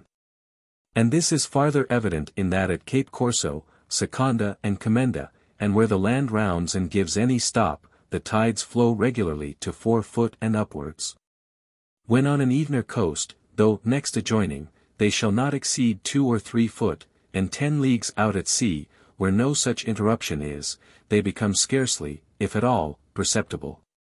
What I would deduce from this, besides a confirmation of that ingenious theory of the tides, by Captain Halley, is first, that the ships bound to Angola, Cabinda, and other places on the southern coast of Africa, should cross the equinoctial from Cape Palmas, and run into a southern latitude, without keeping too far to the westward. And the reason seems plain, for if you endeavor to cross it about the islands, you meet calms, southerly winds and opposite currents, and if too far to the westward, the trade winds are strong and unfavorable. For it obliges you to stand into 28 or 30 degrees southern latitude, till they are variable. Secondly, on the northern side of Guinea, if ships are bound from the Gold Coast to Sierra Leone, Gambia, or elsewhere to windward, considering the weakness of these currents, and the favorableness of land breezes, and southerly in the rains, tornadoes, and even of the trade wind, when abreast of Cape Palmas, it is more expeditious to pursue the passage this way, than by a long perambulatory course of 400 or 500 leagues to the westward, and as many more to the northward. which must be before a wind can be obtained, that could recover the coast. Lastly, it is, in a great measure, owing to this want of inlets, and the rivers being small and unnavigable, that the seas rebound with so dangerous a surf through the whole continent. Round the shores of this island, and at this season, July, August and September, there is a great resort of whalefish, tame, and sporting very nigh the ships as they sail in, always in pairs, the female much the smaller. And often seen to turn on their backs for dalliance, the prologue to engendering. It has an enemy, called the thresher, a large fish too, that has its haunts here at this season, and encounters the whale, raising himself out of the water a considerable height, and falling again with great weight and force. It is commonly said also, that there is a sword fish in these battles, who pricks the whale up to the surface again, but without this, I believe, he would suffocate when put to quick motions, unless frequently approaching the air, to ventilate and remove the impediments to a swifter circulation, nor do I think he is battled for prey, but to remove him from what is perhaps the food of both. The number of whales here has put me sometimes on thinking an advantageous fishery might be made of it, but I presume they, no more than those of Brazil, are the sort which yield the profitable part. Called whalebone, all therefore that the islanders do, is now and then to go out with 2 or 3 canoes, and set on one for diversion. The rocks and outer lines of the island, are the haunts of variety of seabirds, especially boobies and noddies. The former are of the bigness of a gull, and a dark color, named so from their simplicity, because they often sit still and let the sailors take them up in their hands. But I fancy this succeeds more frequently from their weariness, and the largeness of their wings, which, when they once have rested, cannot have the scope necessary to raise and float them on the air again. The noddies are smaller and flat-footed also. What I would remark more of them, is, the admirable instinct in these birds, for the proper seasons, and the proper places for support. In the aforementioned months, when the large fish were here, numerous flocks of fowl attend for the spawn and superfluity of their nourishment, and in January few of either. For the same reason, there are scarce any sea fowl seen on the African coast, rocks and islands being generally their best security and subsistence. The harbor of Princes is at the ESE point of the island. The north side has gradual soundings, but here deep water, having no ground at a mile off with 140 fathom of line. The port, when in, is a smooth narrow bay, safe from winds, unless a little swell when southerly, and draught into other smaller and sandy ones, convenient for raising of tents, watering, and hauling the seam. The whole protected by a fort, or rather battery, of a dozen guns on the larboard side. At the head of the bay stands the town, about a mile from the anchoring place, and consists of 2 or 3 regular streets, of wooden-built houses, where the governor and chief men of the island reside. Here the water grows shallow for a considerable distance, and the natives, at every ebb, having before encompassed every convenient angle with a rise of stones, something like weirs in England, resort for catching of fish, which, with them, is a daily diversion, as well as subsistence, 500 attending with sticks and wicker baskets. And if they cannot dip them with one hand, they knock them down with the other. The tides rise regularly 6 foot in the harbor, and yet not half that height without the capes that make the bay. Here are constantly 2 missionaries, who are sent for 6 years to inculcate the Christian principles, and more especially attend the conversion of the Negroes. The present are Venetians, ingenious men, who seem to despise the loose morals and behavior of the seculars, and complain of them as of the slaves, ut color mores sunt nigri. They have a neat conventual house and a garden appropriated, which, by their own industry and labor, not only thrives with the several natives of the soil, but many exotics and curiosities. A fruit in particular, larger than a chestnut, yellow, containing 2 stones, with a pulp, or clammy substance about them, which, when sucked, exceeds in sweetness, sugar or honey, and has this property beyond them, of giving a sweet taste to every liquid you swallow for the whole evening after. The only plague infesting the garden, is a vermin called land crabs, in vast numbers, of a bright red color, in other respects like the sea ones, which burrow in these sandy soils like rabbits, and are as shy The island is a pleasant intermixture of hill and valley, the hills spread with palms, coconuts, and cotton trees, with numbers of monkeys and parrots among them. The valleys with fruitful plantations of yams, kalalu, papas, variety of salating, ananas, or pineapples, guavas, plantains, bananas, maniococos, and Indian corn. With fowls, guinea hens, muscovy ducks, goats, hogs, turkeys, and wild beefs, with each a little village of Negroes, who, under the direction of their several masters, manage the cultivation, and exchange or sell them for money. Much after the same rates with the people of St. Tomé. I shall run a description of the vegetables, with their properties, not only because they are the produce of this island, but most of them of Africa in general. The palm trees are numerous on the shores of Africa, and may be reckoned the first of their natural curiosities, in that they afford them meat, drink and clothing. They grow very straight to 40 and 50 foot high, and at the top, only, have 3 or 4 circles of branches, that spread and make a capacious umbrella. The trunk is very rough with knobs, either excrescencies, or the healings of those branches that were lopped off to forward the growth of the tree, and make it answer better in its fruit. The branches are strongly tied together with a cortex, which may be unraveled to a considerable length and breadth. The inward lamella of this cortex, I know are wove like a cloth at Benin, and afterwards dyed and worn, under the branches, and close to the body of the tree, hang the nuts, 30 bunches perhaps on a tree, and each of 30-pound weight. With prickly films from between them, not unresembling hedgehogs. Of these nuts comes a liquid and pleasant scented oil, used as food and sauce all over the coast, but chiefly in the windward parts of Africa, where they stamp, boil and skim it off in great quantities. Underneath, where the branches fasten, they tap for wine, called cockra. In this manner, the Negroes, who are mostly limber active fellows, encompass themselves and the trees with a hoop of strong width, and run up with a great deal of agility. At the bottom of a branch of nuts, he makes an excavation of 1.5 inches over, and tying fast his calabash, leaves it to detill, which it does to 2 or 3 quarts in a night's time. When done he plugs it up, and chooses another. For if suffered to run too much, or in the day time, the sap is unwarily exhausted, and the tree spoiled. The liquor thus drawn, is of a wayish color, intoxicating and sours in 24 hours, but when new drawn, is pleasantest to thirst and hunger both. It is from these wines they draw their arrack in India.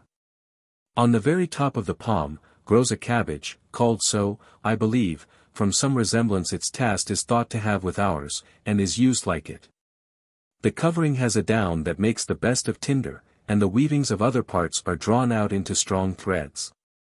Coconut trees are branched-like, but not so tall as palm trees, the nut like them, growing under the branches, and close to the trunk.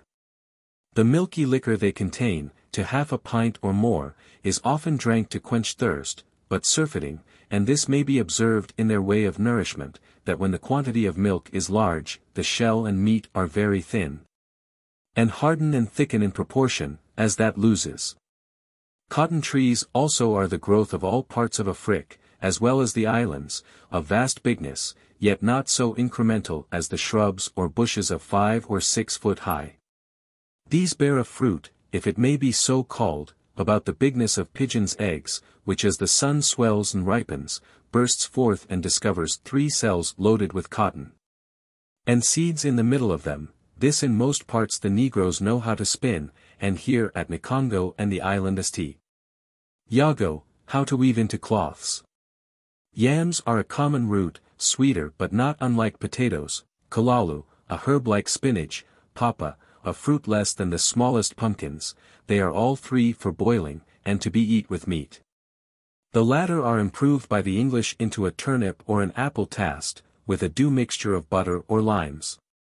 Guavas, a fruit as large as a pippin, with seeds and stones in it, of an uncouth astringing taste, though never so much be said in commendation of it. At the West Indies, it is common for Creolians, who has tasted both, to give it a preference to peach or nectarine. No amazing thing when men whose tastes are so degenerated, as to prefer a toad in a shell, as Ward calls turtle, to venison, and Negroes to fine English ladies. Plantains and bananos are fruit of oblong figure, that I think differ only secundum major and minus, if any, the latter are preferable, and by being less, are juicier.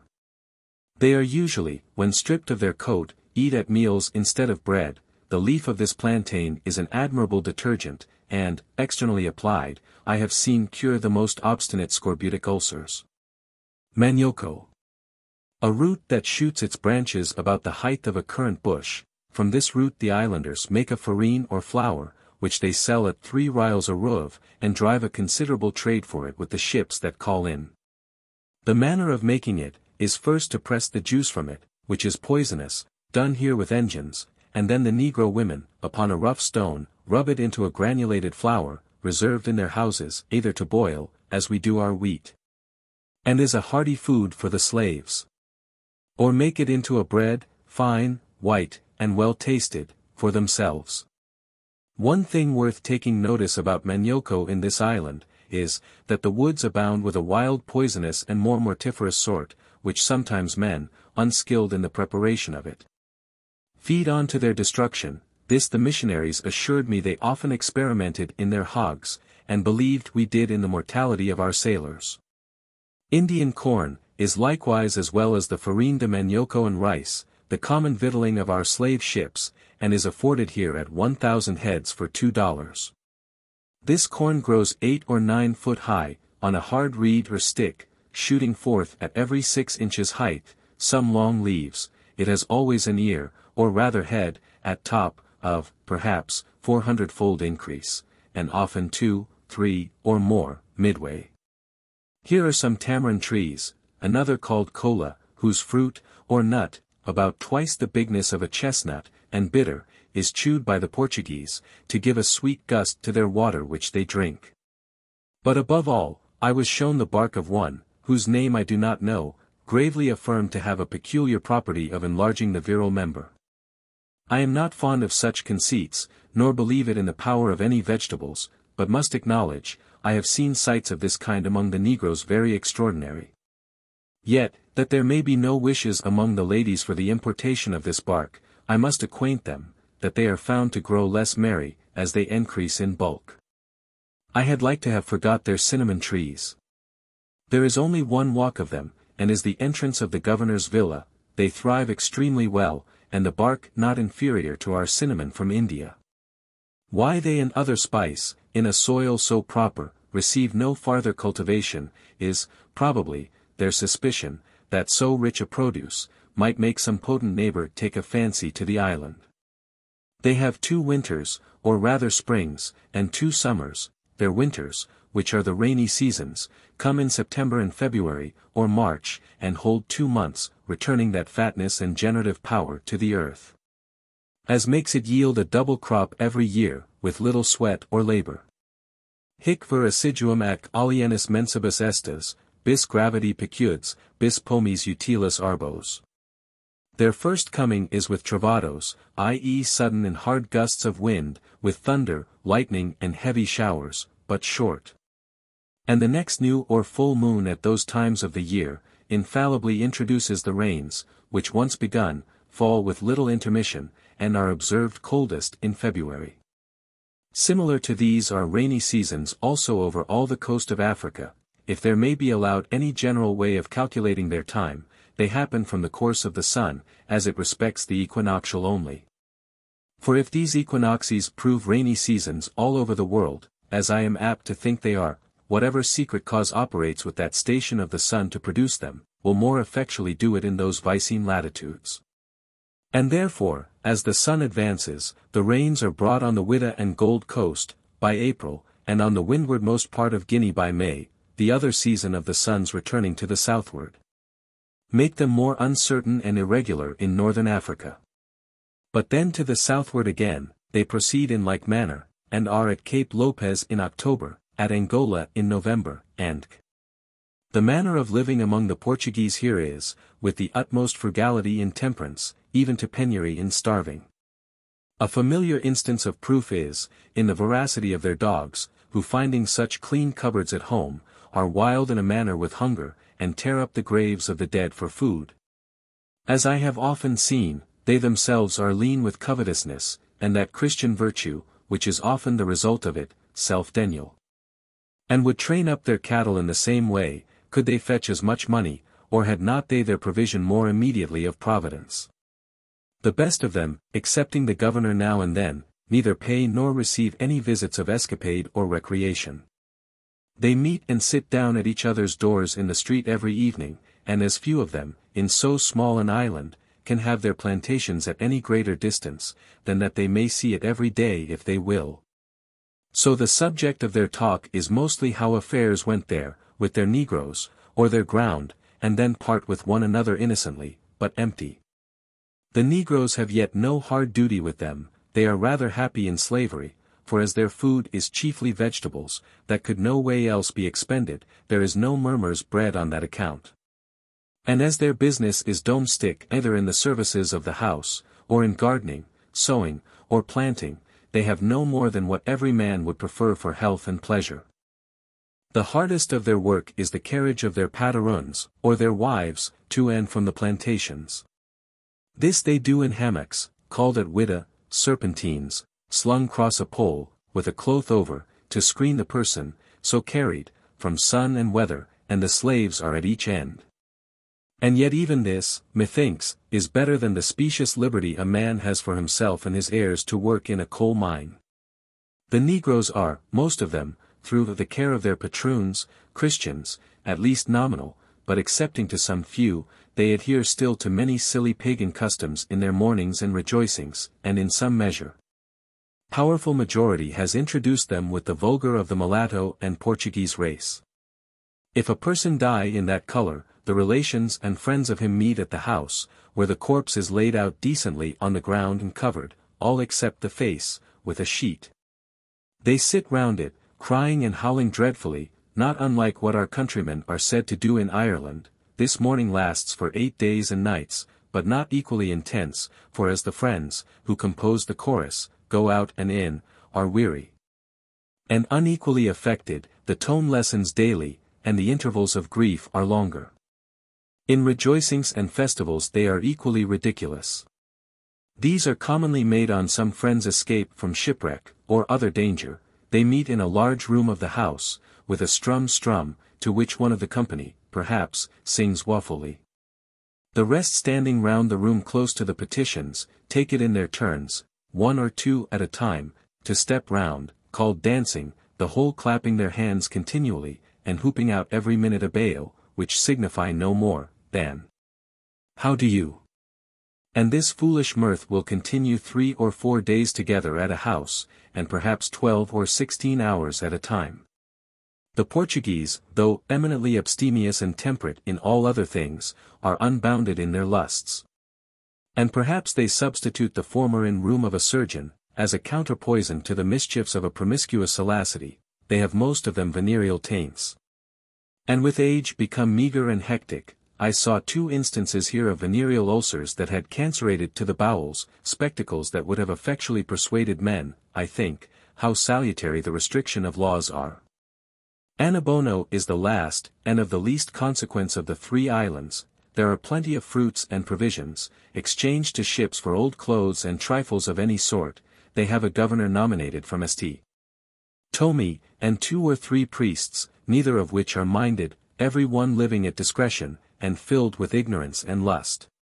To return to Davis, the next day after he left Anamabo, early in the morning, the man at the masthead espied a sail. It must be observed, they keep a good lookout, for, according to their articles, he who first espies a sail, if she proves a prize, is entitled to the best pair of pistols on board, over and above his dividend, in which they take a singular pride. And a pair of pistols has sometimes been sold for £30, from one to another. Immediately they gave chase, and soon came up with her. The ship proved to be a Hollander, and being betwixt Davis and the shore, she made all the sail she could, intending to run aground. Davis guessed her design, and putting out all his small sails, came up with her before she could effect it, and fired a broadside, upon which she immediately struck, and called for quarter. It was granted, for according to Davis's articles, it was agreed, that quarter should be given whenever it was called for, upon pain of death.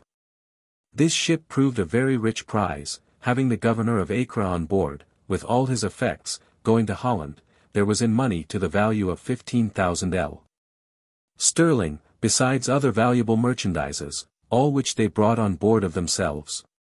Upon this new success, they restored Captain Hall and Captain Plum, before mentioned, their ships again, but strengthened their company with 35 hands, all white men, taken out of these two and the Morris sloop. They also restored the Dutch their ship, after having plundered her, as is mentioned. Before they got to the island of Princes, one of their ships, viz. that called the King James, sprung a leak. Davis ordered all hands out of her, on board his own ship, with everything else of use, and left her at an anchor at High Cameroon.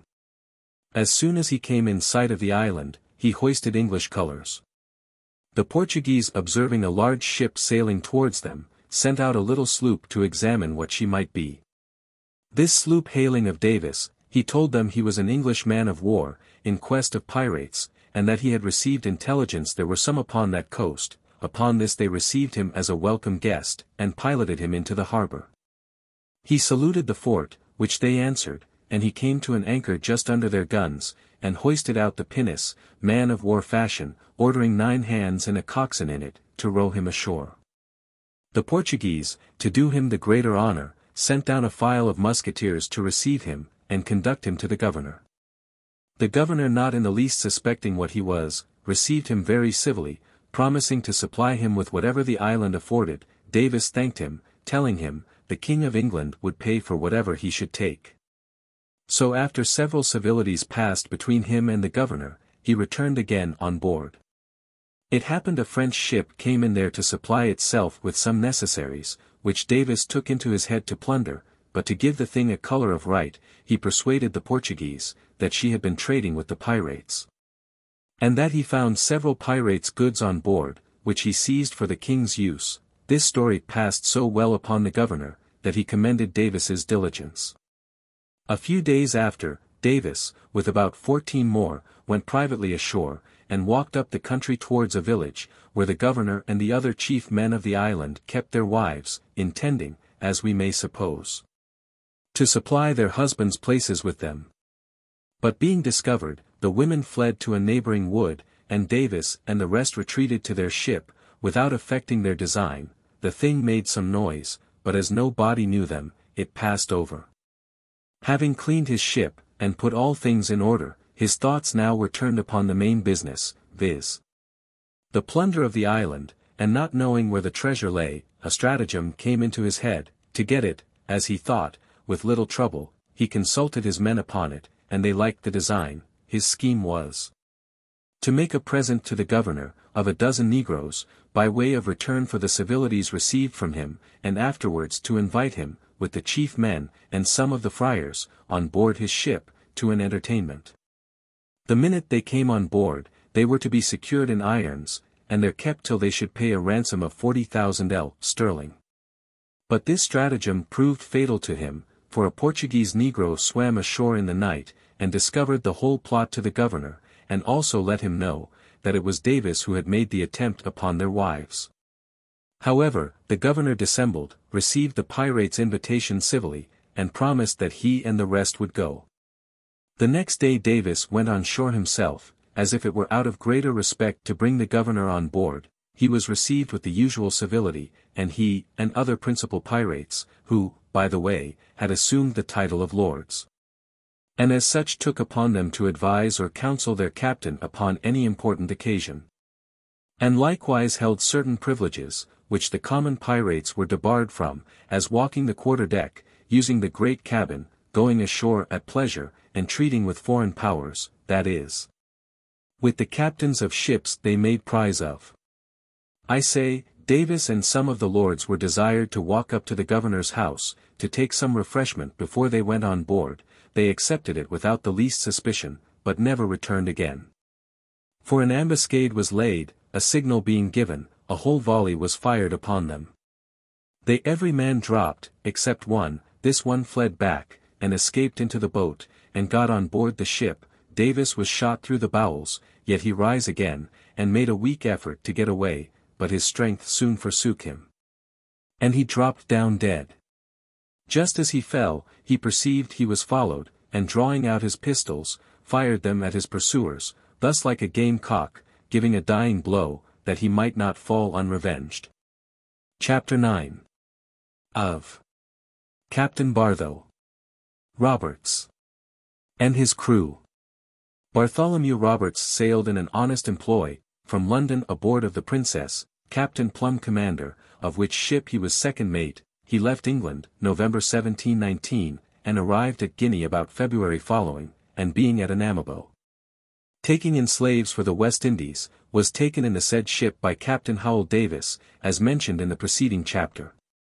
In the beginning he was very averse to this sort of life, and would certainly have escaped from them, had a fair opportunity presented itself. Yet afterwards he changed his principles, as many besides him have done upon another element, and perhaps for the same reason too, viz. Preferment, and what he did not like as a private man he could reconcile to his conscience as a commander. Davis being cut off in the manner before mentioned, the company found themselves under a necessity of filling up his post, for which there appeared 2 or 3 candidates among the select part of them, that were distinguished by the title of lords. Such were Simpson, Ashplant, Anstis, and C. And on canvassing this matter, how shattered and weak a condition their government must be without a head, since Davis had been removed, in the manner before mentioned, my Lord Dennis proposed, it said, over a bowl to this purpose. That it was not of any great signification who was dignified with title, for really and in truth, all good governments had, like theirs, the supreme power lodged with the community, who might doubtless depute and revoke as suited interest or humor. We are the original of this claim, says he, and should a captain be so saucy as to exceed prescription at any time, why down with him. It will be a caution after he is dead to his successors, of what fatal consequence any sort of assuming may be. However, it is my advice, that, while we are sober, we pitch upon a man of courage, and skilled in navigation, one, who by his counsel and bravery seems best able to defend this commonwealth, and ward us from the dangers and tempests of an unstable element, and the fatal consequences of anarchy. And such a one I take Roberts to be. A fellow, I think, in all respects, worthy your esteem and favour. This speech was loudly applauded by all but Lord Simpson, who had secret expectations himself, but on this disappointment, grew sullen, and left them, swearing, he did not care who they chose captain, so it was not a papist. For against them he had conceived an irreconcilable hatred, for that his father had been a sufferer in Monmouth's rebellion. Roberts was accordingly elected, though he had not been above 6 weeks among them. The choice was confirmed both by the lords and commoners, and he accepted of the honour, saying, that since he had dipped his hands in muddy water, and must be a pirate, it was better being a commander than a common man. As soon as the government was settled, by promoting other officers in the room of those that were killed by the Portuguese, the company resolved to revenge Captain Davis's death. He being more than ordinarily respected by the crew for his affability and good nature, as well as his conduct and bravery upon all occasions. And pursuant to this resolution, about 30 men were landed in order to make an attack upon the fort, which must be ascended to by a steep hill against the mouth of the cannon. These men were headed by one Kennedy, a bold daring fellow, but very wicked and profligate. They marched directly up under the fire of their ship guns, and as soon as they were discovered, the Portuguese quitted their post and fled to the town, and the pirates marched in without opposition, set fire to the fort, and threw all the guns off the hill into the sea, which after they had done, they retreated quietly to their ship. But this was not looked upon as a sufficient satisfaction for the injury they received, therefore most of the company were for burning the town, which Roberts said he would yield to, if any means could be proposed of doing it without their own destruction, for the town had a securer situation than the fort, a thick wood coming almost close to it, affording cover to the defendants, who under such an advantage, he told them, it was to be feared, would fire and stand better to their arms. Besides, that bare houses would be but a slender reward for their trouble and loss. This prudent advice prevailed. However, they mounted the French ship, they seized at this place, with 12 guns, and lightened her, in order to come up to the town, the water being shoal, and battered down several houses. After which they all returned on board, gave back the French ship to those that had most right to her, and sailed out of the harbour by the light of 2 Portuguese ships, which they were pleased to set on fire there. Roberts stood away to the southward, and met with a Dutch Guinea man, which he made prize of, but after having plundered her, the skipper had his ship again. 2 days after, he took an English ship, called the Experiment, Captain Cornet. At Cape Lopez, the men went all into the pirate service, and having no occasion for the ship, they burnt her, and then steered for St. Tomé, but meeting with nothing in their way, they sailed for Annabona, and there watered, took in provisions, and put it to a vote of the company, whether their next voyage should be, to the East Indies, or to Brazil. The latter being resolved on, they sailed accordingly, and in 28 days arrived at Ferdinando, an uninhabited island, on that coast. Here they watered, boot-topped their ship, and made ready for the designed cruise.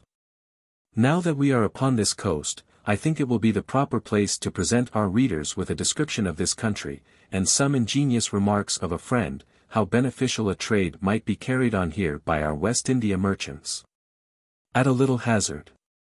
A description of Brazil, Endk. Brazil, a name signifying the Holy Cross, was discovered for the King of Portugal, by Alvarez Cabral, and Dom, 1501. Extending almost from the equinoctial to 28 degrees south. The air is temperate and cool, in comparison of the West Indies, from stronger breezes and an opener country, which gives less interruption to the winds. The northernmost part of it stretching about 180 leagues, a fine fertile country, was taken from the Portuguese by the Dutch West India Company, anno 1637 or thereabouts.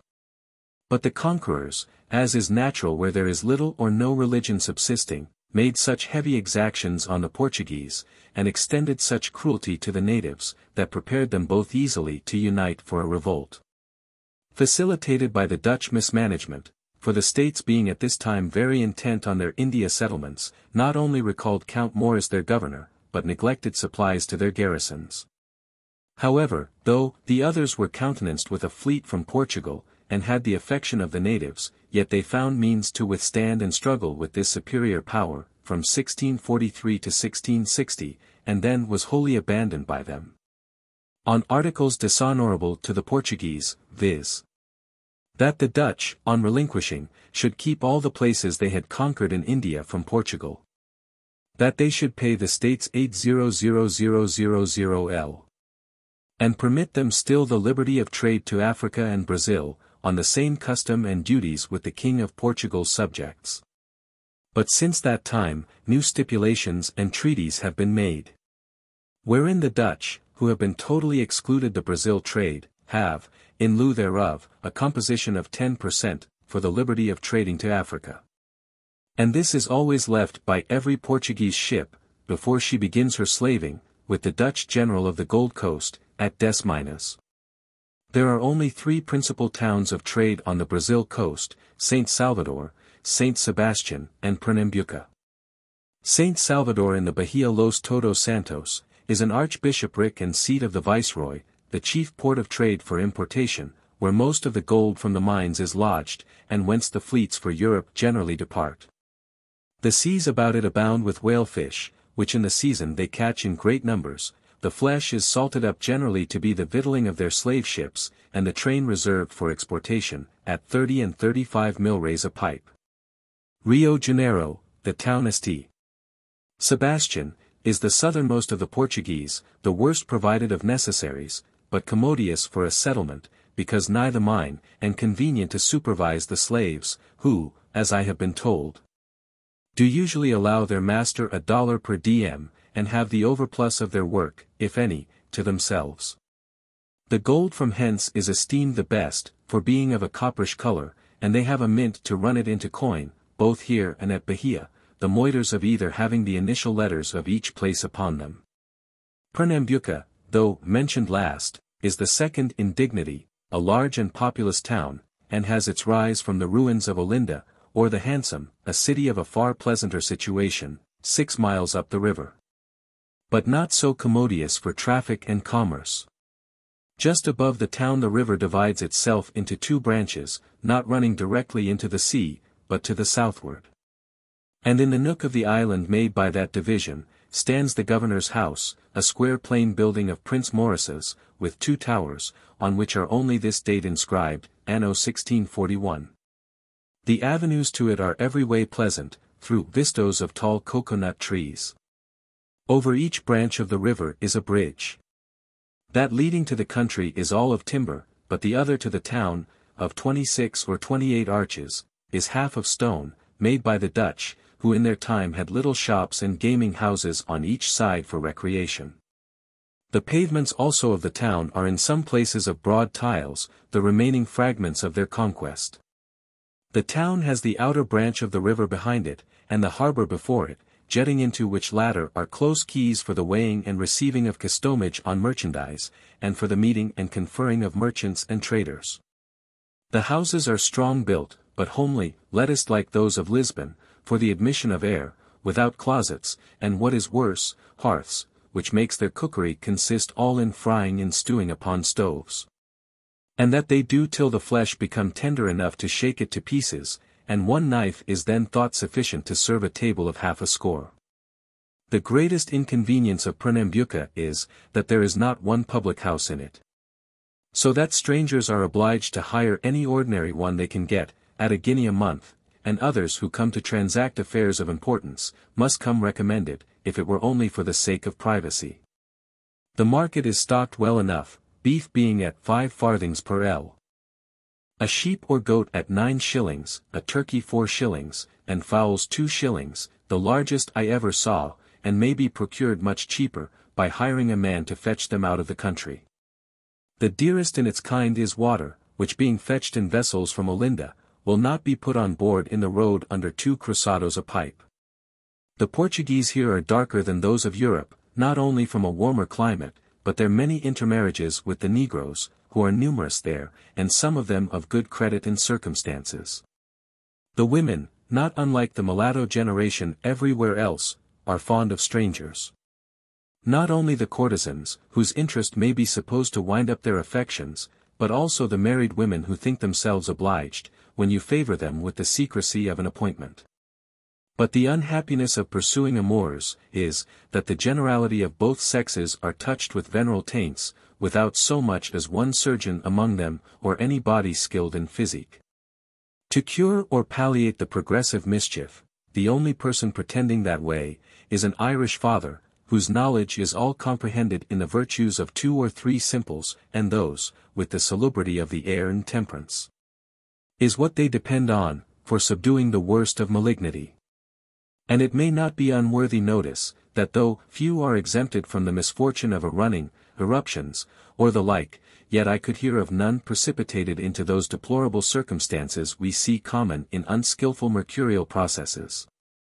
There are 3 monasteries, and about 6 churches, none of them rich or magnificent, unless one dedicated to Saint Antonio, the patron of their kingdom, which shines all over with exquisite pieces of paint and gold. The export of Brazil, besides gold, is chiefly sugars and tobacco.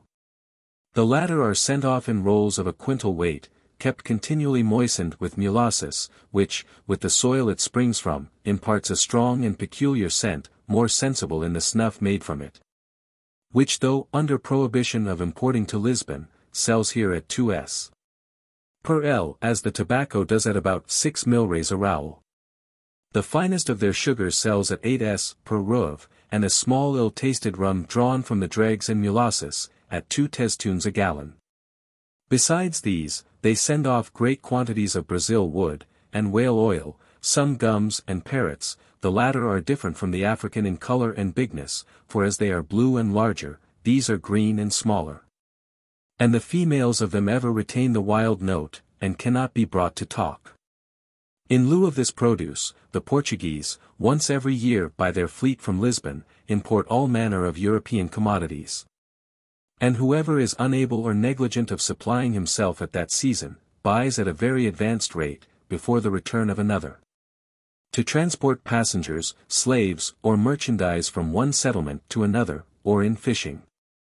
They make use of bark logs, by the Brazilians called gingadas, they are made of 4 pieces of timber, the 2 outermost longest, pinned and fastened together, and sharpened at the ends. Towards each extremity a stool is fixed to sit on for paddling, or holding by, when the agitation is more than ordinary. With these odd sort of engines, continually washed over by the water, do these people, with a little triangular sail spread about the middle of it, venture out of sight of land, and along the coasts for many leagues, in any sort of weather. And if they overset with a squall, which is not uncommon, they swim and presently turn it up right again. The natives are of the darkest copper color, with thin hair, of a square strong make, and muscular. But not so well looking as the woolly generation. They acquiesce patiently to the Portuguese government, who use them much more humanly and Christian-like than the Dutch did, and by that means have extended quietness and peace, as well as their possessions, 300 or 400 miles into the country. A country abounding with fine pastures and numerous herds of cattle, and yields a vast increase from everything that is sown, hence they bring down to us parrots, small monkeys, armadillos and sanguines, and I have been assured, they have. Far inland, a serpent of a vast magnitude, called Cebolla, able, they say, to swallow a whole sheep. I have seen myself here the skin of another species full 6 yards long, and therefore think the story not improbable. The harbor of Pernambuco is, perhaps, singular. It is made of a ledge of rocks, half a cable's length from the main, and but little above the surface of the water, running at that equal distance and height several leagues, towards Cape Augustine. A harbor running between them capable of receiving ships of the greatest burthen. The northernmost end of this wall of rock, is higher than any part of the contiguous line, on which a little fort is built, commanding the passage either of boat or ship, as they come over the bar into the harbor. On the starboard side, i.e., the main, after you have entered a little way, stands another fort, a pentagon, that would prove of small account, I imagine, against a few disciplined men. And yet in these consists all their strength and security, either for the harbor or town. They have begun indeed a wall, since their removing from Olinda, designed to surround the latter. But the slow progress they make in raising it, leaves room to suspect 'twill be a long time in finishing. The road without, is used by the Portuguese, when they are nigh sailing for Europe, and wait for the convoy, or are bound to Bahia to them, and by strangers only when necessity compels. The best of it is in 10-fathom water, near 3 miles W.N. W, from the town, nigher in, is foul with the many anchors lost there by the Portuguese ships, and farther out, in 14-fathom, corally and rocky. July is the worst and winter season of this coast, the trade winds being then very strong and dead, bringing in a prodigious and unsafe swell into the road, intermixed every day with squalls, rain, and a hazy horizon. But at other times serener skies and sunshine. In these southern latitudes is a constellation, which from some resemblance it bears to a Jerusalem cross, has the name of Croziers, the brightest of this hemisphere, and are observed by, as the North Star is in northern latitudes. But what I mention this for, is, to introduce the admirable phenomenon in these seas of the Magellanic clouds, whose risings and sittings are so regular, that I have been assured, the same nocturnal observations are made by them as by the stars. They are 2 clouds, small and whitish, no larger in appearance than a man's hat, and are seen here in July in the latitude of 8 degrees south, about 4 of the clock in the morning.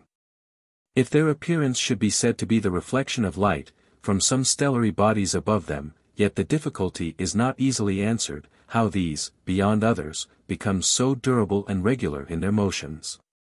From these casual observations on the country, the towns, coast, and seas of Brazil, it would be an omission to leave the subject, without some essay on an interloping slave trade here, which none of our countrymen are adventurous enough to pursue, though it very probably, under a prudent manager, would be attended with safety and very great profit.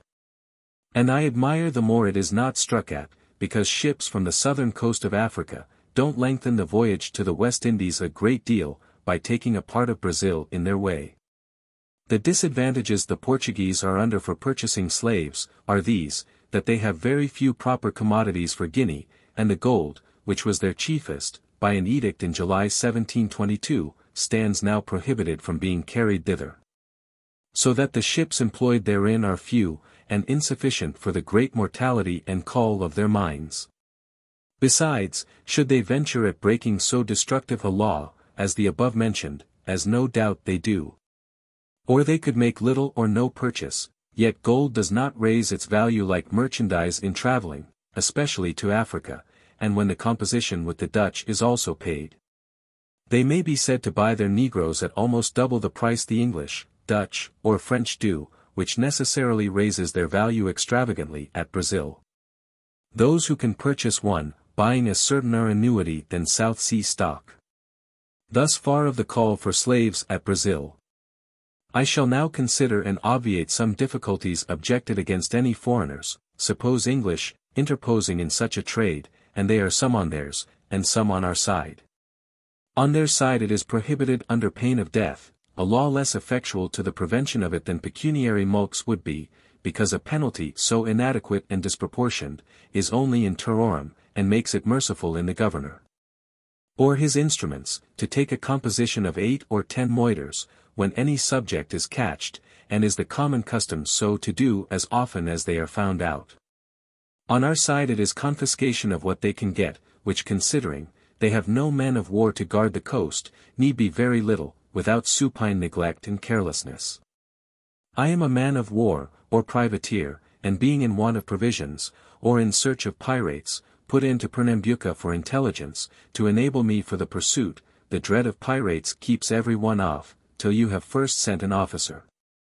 With the proper compliments to the governor, who immediately gives leave for your buying every necessary you are in want of, provided it be with money, and not an exchange of merchandise, which is against the laws of the country. On this first time of going on shore, depends the success of the whole affair, and requires a cautious and discreet management in the person entrusted. He will be immediately surrounded at landing with the great and the small rabble, to inquire who and whence he comes, and whither bound, and the men are taught to answer, from Guinea, denying anything of a slave on board, which are under hatches, and make no shew. Nor need they, for those who have money to lay out will conclude on that themselves. By that time the compliment is paid to the governor, the news has spread all round the town, and some merchant addresses you, as a stranger, to the civility of his house, but privately desires to know what negroes he can have, and what price. A governor may possibly use an instrument in sifting this, but the appearance of the gentleman, and the circumstance of being so soon engaged after leaving the other, will go a great way in forming a man's judgment. And leaves him no room for the suspicion of such a snare. However, to have a due guard, intimations will suffice, and bring him, and friends enough to carry off the best part of a cargo in 2 nights' time, from 20 to 30 moidores a boy, and from 30 to 40 a man slave. The hazard is less at Rio Janeiro. There has been another method attempted, of settling a correspondence with some Portuguese merchant or two, who, as they may be certain within a fortnight of any vessels arriving on their coast with slaves, might settle signals for the debarking them at an unfrequented part of the coast, but whether any exceptions were made to the price, or that the Portuguese dread discovery, and the severest prosecution on so notorious a breach of the law, I cannot tell, but it has hitherto proved abortive. However, stratagems laudable, and attended with profit, at no other hazard, as I can perceive, than loss of time, are worth attempting. It is what is every day practiced with the Spaniards from Jamaica. Upon this coast our rovers cruised for about 9 weeks, keeping generally out of sight of land, but without seeing a sail, which discouraged them so, that they determined to leave the station, and steer for the West Indies, and in order thereto, stood in to make the land for the taking of their departure, and thereby they fell in, unexpectedly, with a fleet of 42 sail of Portuguese ships, off the bay of Los Todos Santos, with all their lading in for Lisbon, several of them of good force, who lay to waiting for 2 men of war of 70 guns each, their convoy. However, Roberts thought it should go hard with him, but he would make up his market among them, and thereupon mixed with the fleet, and kept his men hid till proper resolutions could be formed. That done, they came close up to one of the deepest, and ordered her to send the master on board quietly, threatening to give them no quarters, if any resistance, or signal of distress was made. The Portuguese being surprised at these threats, and the sudden flourish of cutlashes from the pirates, submitted without a word, and the captain came on board. Roberts saluted him after a friendly manner, telling him, that they were gentlemen of fortune, but that their business with him, was only to be informed which was the richest ship in that fleet. And if he directed them right, he should be restored to his ship without molestation, otherwise, he must expect immediate death. Whereupon this Portuguese master pointed to one of 40 guns, and 150 men, a ship of greater force than the Rover, but this no ways dismayed them, they were Portuguese, they said, and so immediately steered away for him. When they came within hail, the master whom they had prisoner, was ordered to ask, how Señor Capitaine did, and to invite him on board, for that he had a matter of consequence to impart to him, which being done, he returned for answer, that he would wait upon him presently, but by the bustle that immediately followed, the pirates perceived they were discovered, and that this was only a deceitful answer to gain time to put their ship in a posture of defense. So without further delay, they poured in a broadside, boarded and grappled her. The dispute was short and warm, wherein many of the Portuguese fell, and 2 only of the pirates. By this time the fleet was alarmed, signals of topgallant sheets flying, and guns fired, to give notice to the men of war, who rid still at an anchor, and made but scurvy haste out to their assistance. And if what the pirates themselves related, be true, the commanders of those ships were blamable to the highest degree, and unworthy the title, or so much as the name of men, for Roberts finding the prize to sail heavy, and yet resolving not to lose her, lay by for the headmost of them, which much outsailed the other, and prepared for battle, which was ignominiously declined, though of such superior force. For not daring to venture on the pirate alone, he tarried so long for his consort as gave them both time leisurely to make off. They found this ship exceeding rich, being laden chiefly with sugar, skins, and tobacco, and in gold 40,000 moidores, besides chains and trinkets, of considerable value, particularly a cross set with diamonds, designed for the King of Portugal, which they afterwards presented to the governor of Cayenne, by whom they were obliged. Elated with this booty, they had nothing now to think of but some safe retreat, where they might give themselves up to all the pleasures that luxury and wantonness could bestow, and for the present pitched upon a place called the Devil's Islands, in the river of Suriname, on the coast of Cayenne, where they arrived, and found the civilest reception imaginable, not only from the governor and factory, but their wives, who exchanged wares and drove a considerable trade with them. They seized in this river a sloop, and by her gained intelligence, that a brigantine had also sailed in company with her, from Rhode Island, laden with provisions for the coast. A welcome cargo. They growing short in the sea store, and as Sancho says, no adventures to be made without belly timber.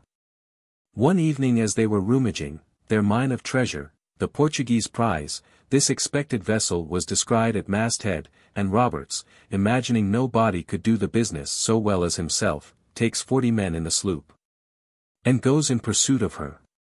But a fatal accident followed this rash, though inconsiderable adventure, for Roberts, thinking of nothing less than bringing in the brigantine that afternoon, never troubled his head about the sloop's provision, nor inquired what there was on board to subsist such a number of men. But out he sails after his expected prize, which he not only lost further sight of, but after 8 days contending with contrary winds and currents, found themselves 30 leagues to leeward. The current still opposing their endeavors, and perceiving no hopes of beating up to their ship, they came to an anchor, and inconsiderately sent away the boat to give the rest of the company notice of their condition, and to order the ship to them. But too soon, even the next day, their wants made them sensible of their infatuation, for their water was all expended, and they had taken no thought how they should be supplied, till either the ship came, or the boat returned, which was not likely to be under 5 or 6 days.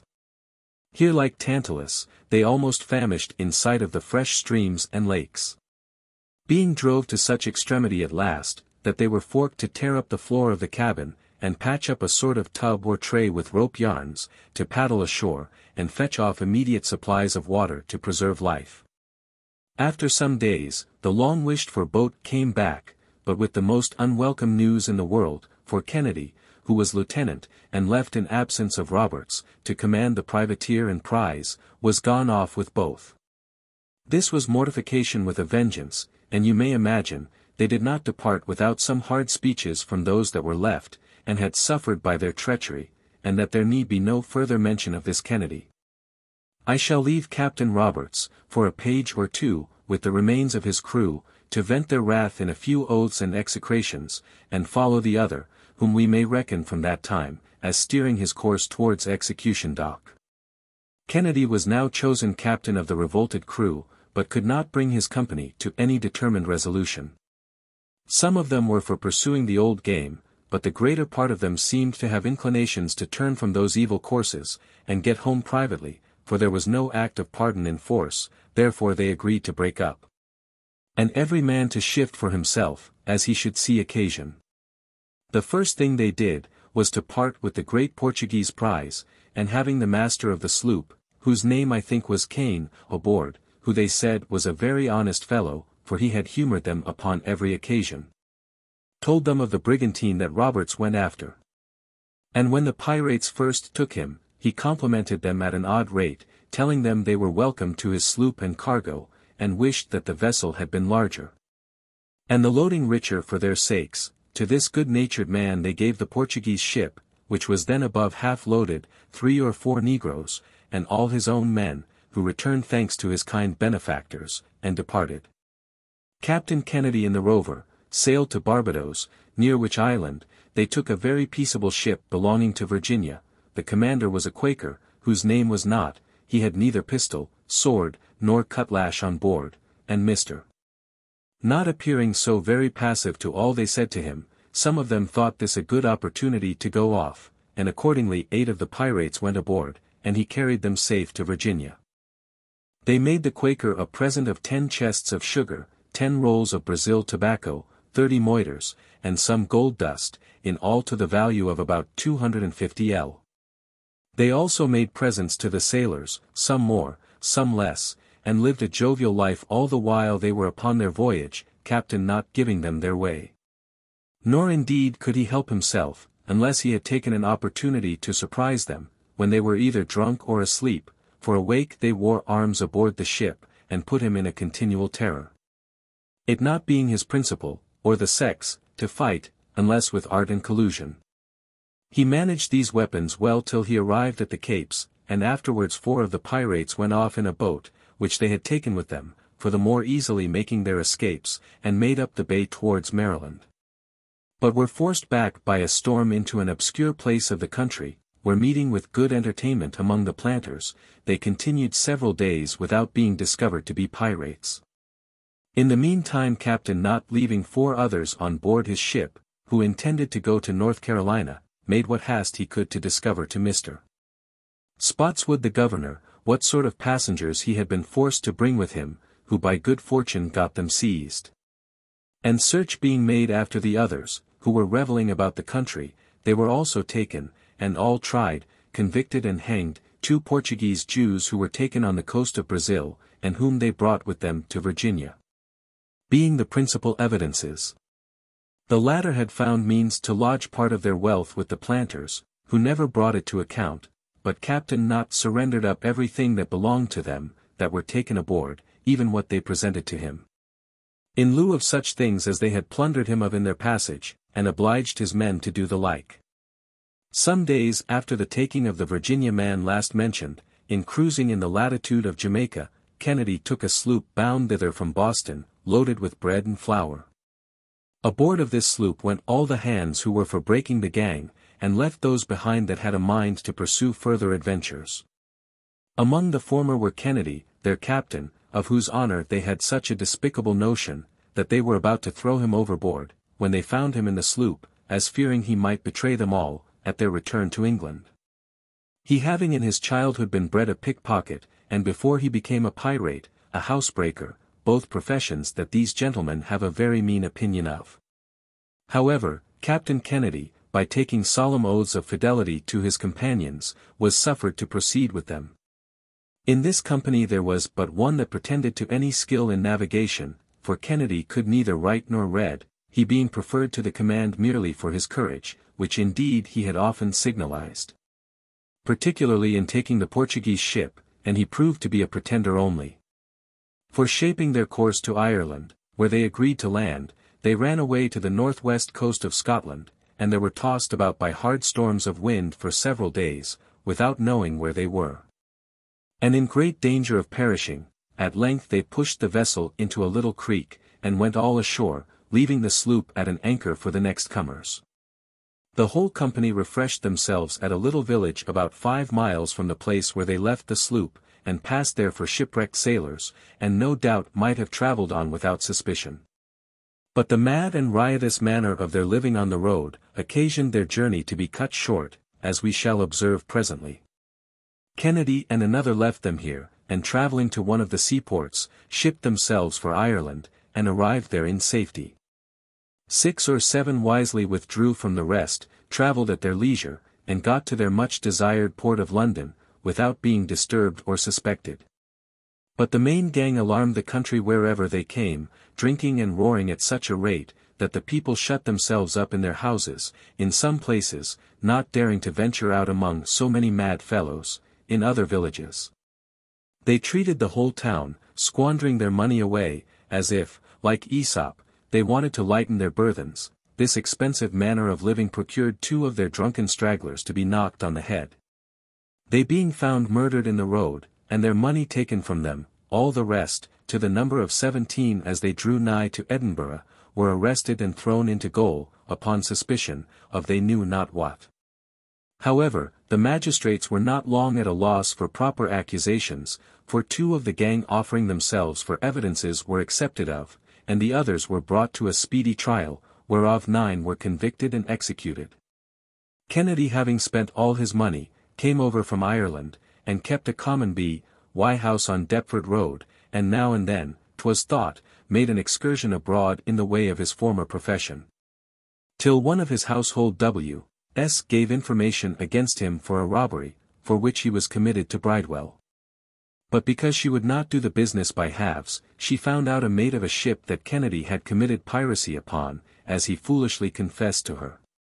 This mate, whose name was Grant, paid Kennedy a visit in Bridewell, and knowing him to be the man, procured a warrant, and had him committed to the Marshalsea prison. The game that Kennedy had now to play was to turn evidence himself. Accordingly he gave a list of 8 or 10 of his comrades. But not being acquainted with their habitations, one only was taken, who, though condemned, appeared to be a man of a fair character, was forked into their service, and took the first opportunity to get from them, and therefore received a pardon.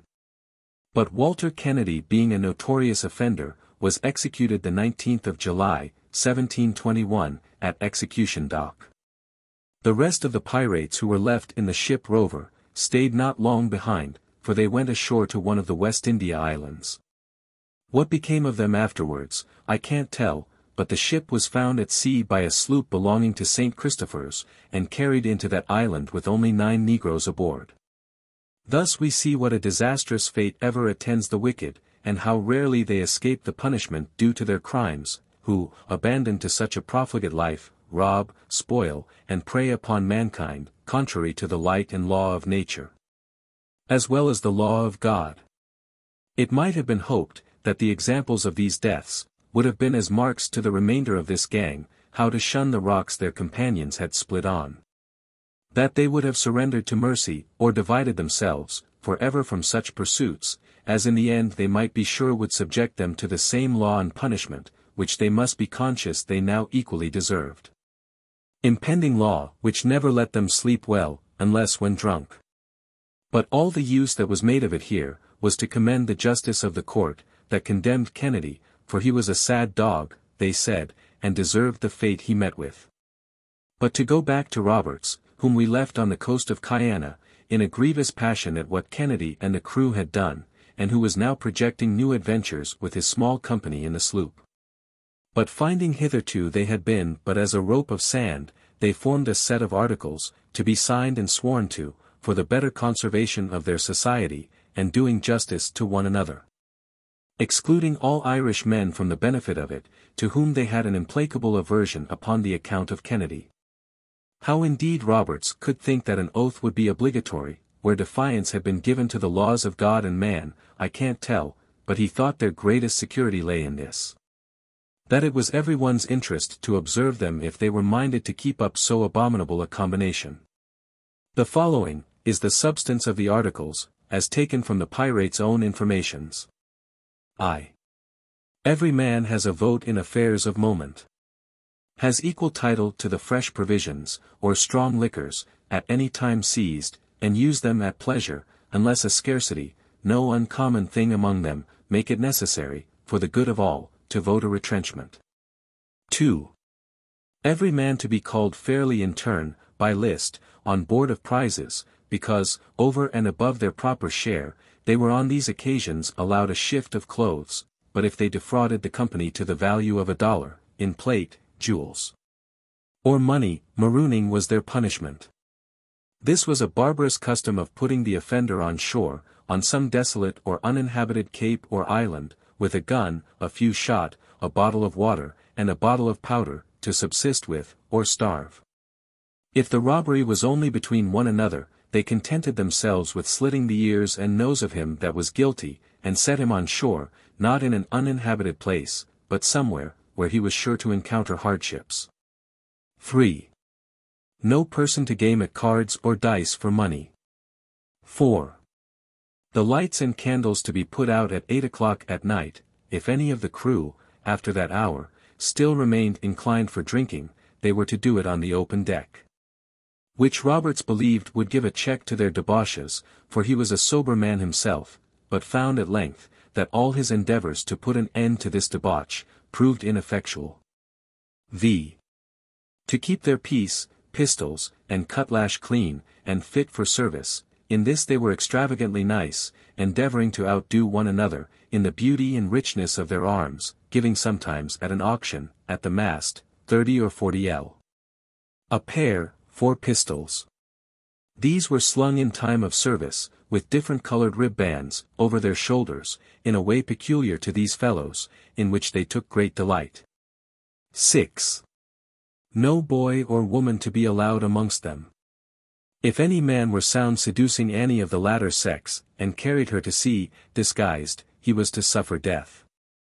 So that when any fell into their hands, as it chanced in the onslaught, they put a sentinel immediately over her to prevent ill consequences from so dangerous an instrument of division and quarrel, but then here lies the roguery.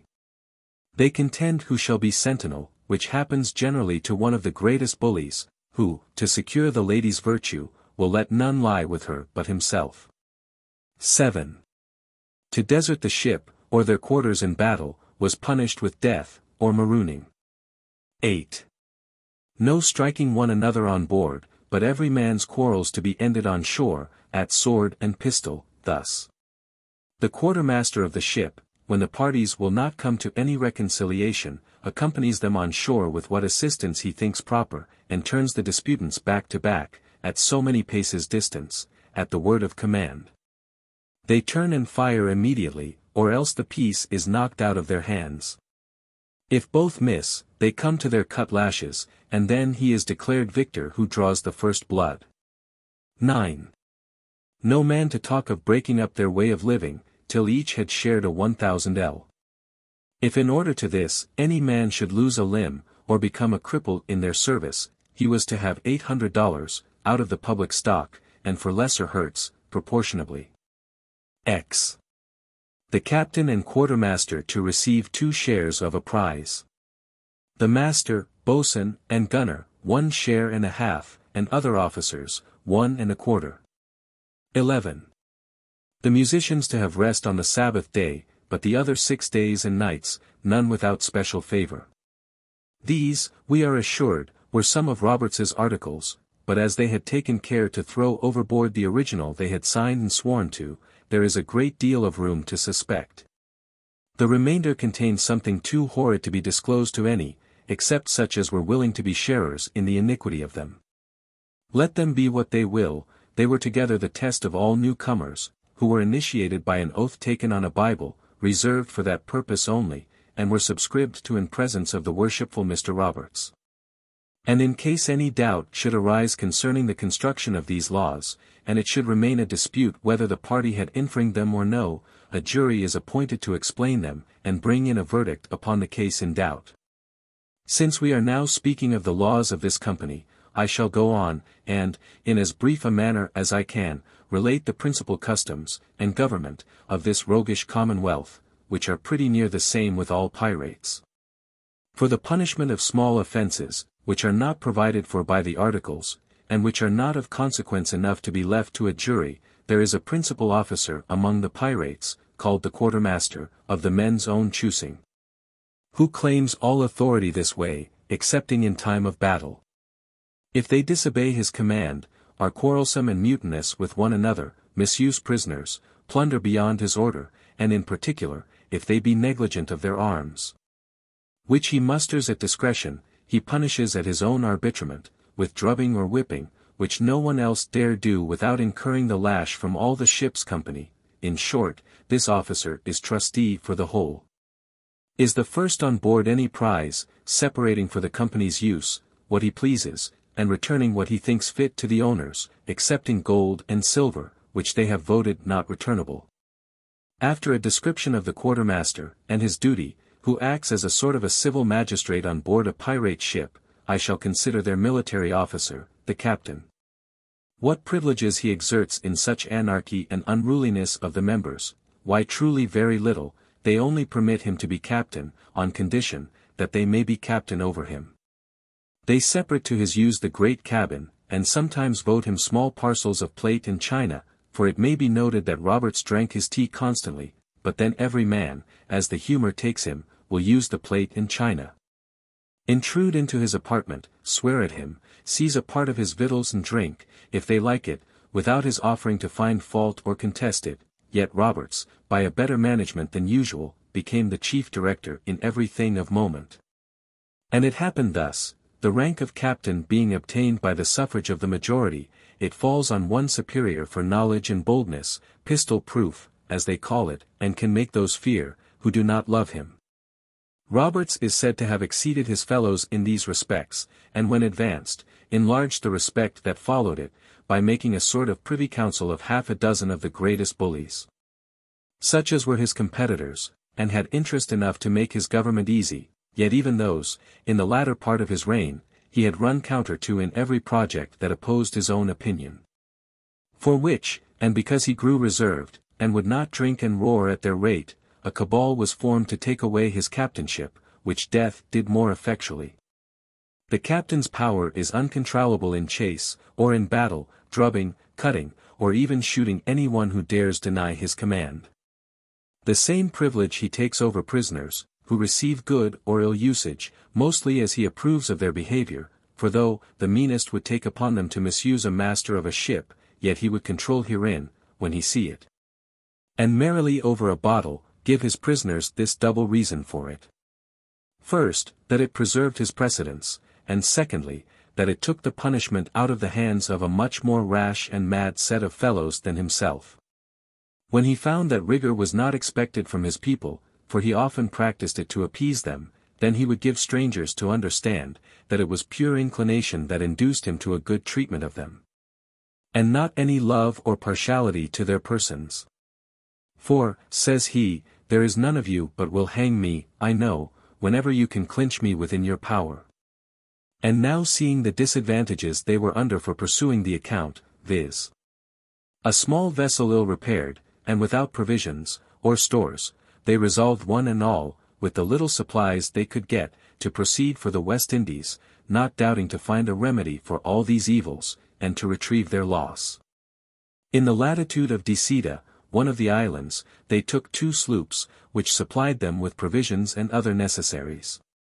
And a few days afterwards, took a brigantine belonging to Rhode Island, and then proceeded to Barbados, off of which island, they fell in with a Bristol ship of 10 guns, in her voyage out, from whom they took abundance of clothes, some money, 25 bales of goods, 5 barrels of powder, a cable, hawser, 10 casks of oatmeal, 6 casks of beef, and several other goods, besides 5 of their men.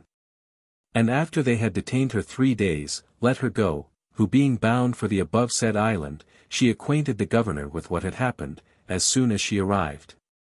Whereupon a Bristol galley that lay in the harbour, was ordered to be fitted out with all imaginable expedition, of 20 guns, and 80 men, there being then no man of war upon that station, and also a sloop with 10 guns.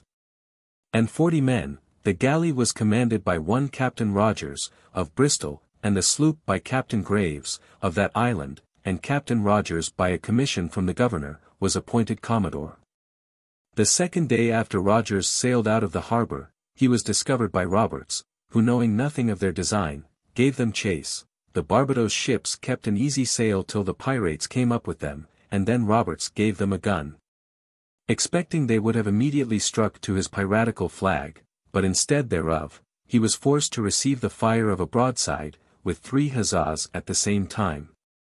So that an engagement ensued, but Roberts being hardly put to it, was obliged to crowd all the sail the sloop would bear, to get off. The galley sailing pretty well, kept company for a long while, keeping a constant fire, which galed the pirate. However, at length by throwing over their guns, and other heavy goods, and thereby lightening the vessel, they, with much ado, got clear. But Roberts could never endure a Barbados man afterwards, and when any ships belonging to that island fell in his way, he was more particularly severe to them than others.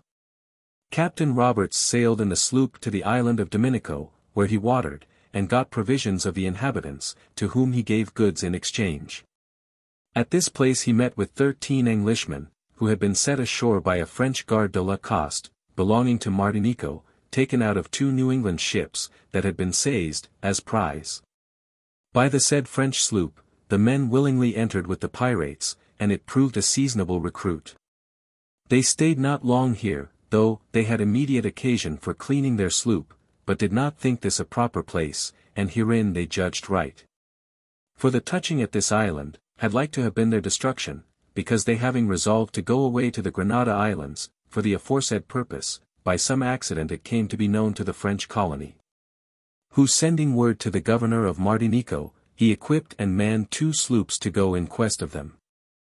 The pirates sailed directly for the Granadillos, and hauled into a lagoon, at Corvo, where they cleaned with unusual dispatch, staying but a little above a week, by which expedition they missed of the Martinico sloops, only a few hours.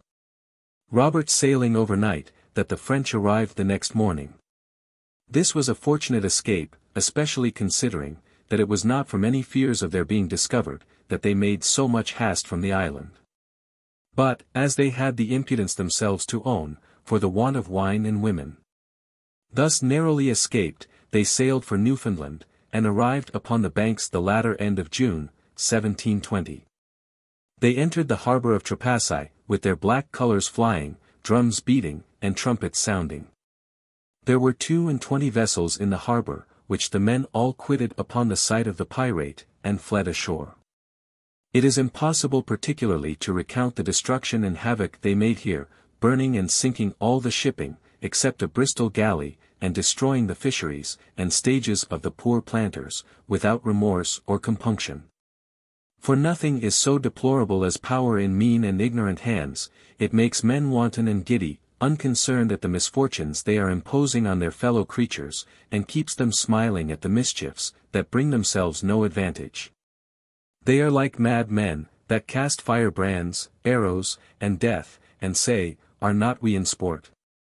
Roberts manned the Bristol galley he took in the harbour, and mounted 16 guns on board her, and cruising out upon the banks, he met with 9 or 10 sail of French ships, all which he destroyed except one of 26 guns, which they seized and carried off for their own use.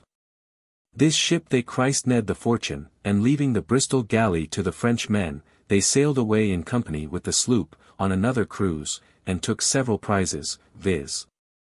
The Richard of Biddeford, Jonathan Whitfield master.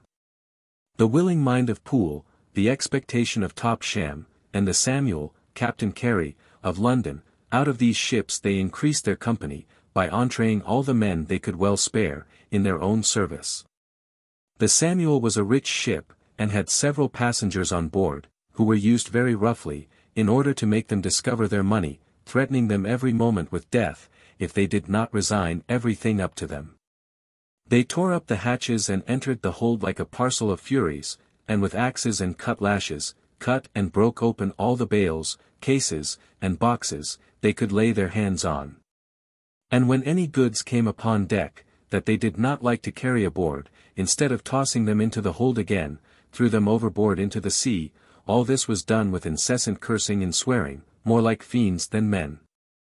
They carried with them, sails, guns, powder, cordage, and 8 or 9,000 L worth of the choicest goods, and told Captain Carey, that they should accept of no act of grace, that the K. and P.T. might be damned with their acts of G. for them. Neither would they go to Hope Point, to be hanged up a sun-drying, as Kidd's, and Bradish's company were, but that if they should ever be overpowered, they would set fire to the powder, with a pistol, and go all merrily to hell together. After they had brought all the booty aboard, a consultation was held whether they should sink or burn the ship, but whilst they were debating the matter, they spied a sail, and so left the Samuel, to give her chase. At midnight they came up with the same, which proved to be a Snow from Bristol, bound for Boston, Captain Bull's master. They used him barbarously, because of his country, Captain Rogers, who attacked them off Barbados. Being of the city of Bristol. July the 16th, which was 2 days afterwards, they took a Virginia man called the Little York, James Phillips master, and the Love, of Liverpool, which they plundered and let go. The next day a Snow from Bristol, called the Phoenix, John Richard's master, met with the same fate from them, as also a brigantine, Captain Thomas, and a sloop called the Sadbury. They took all the men out of the brigantine, and sunk the vessel.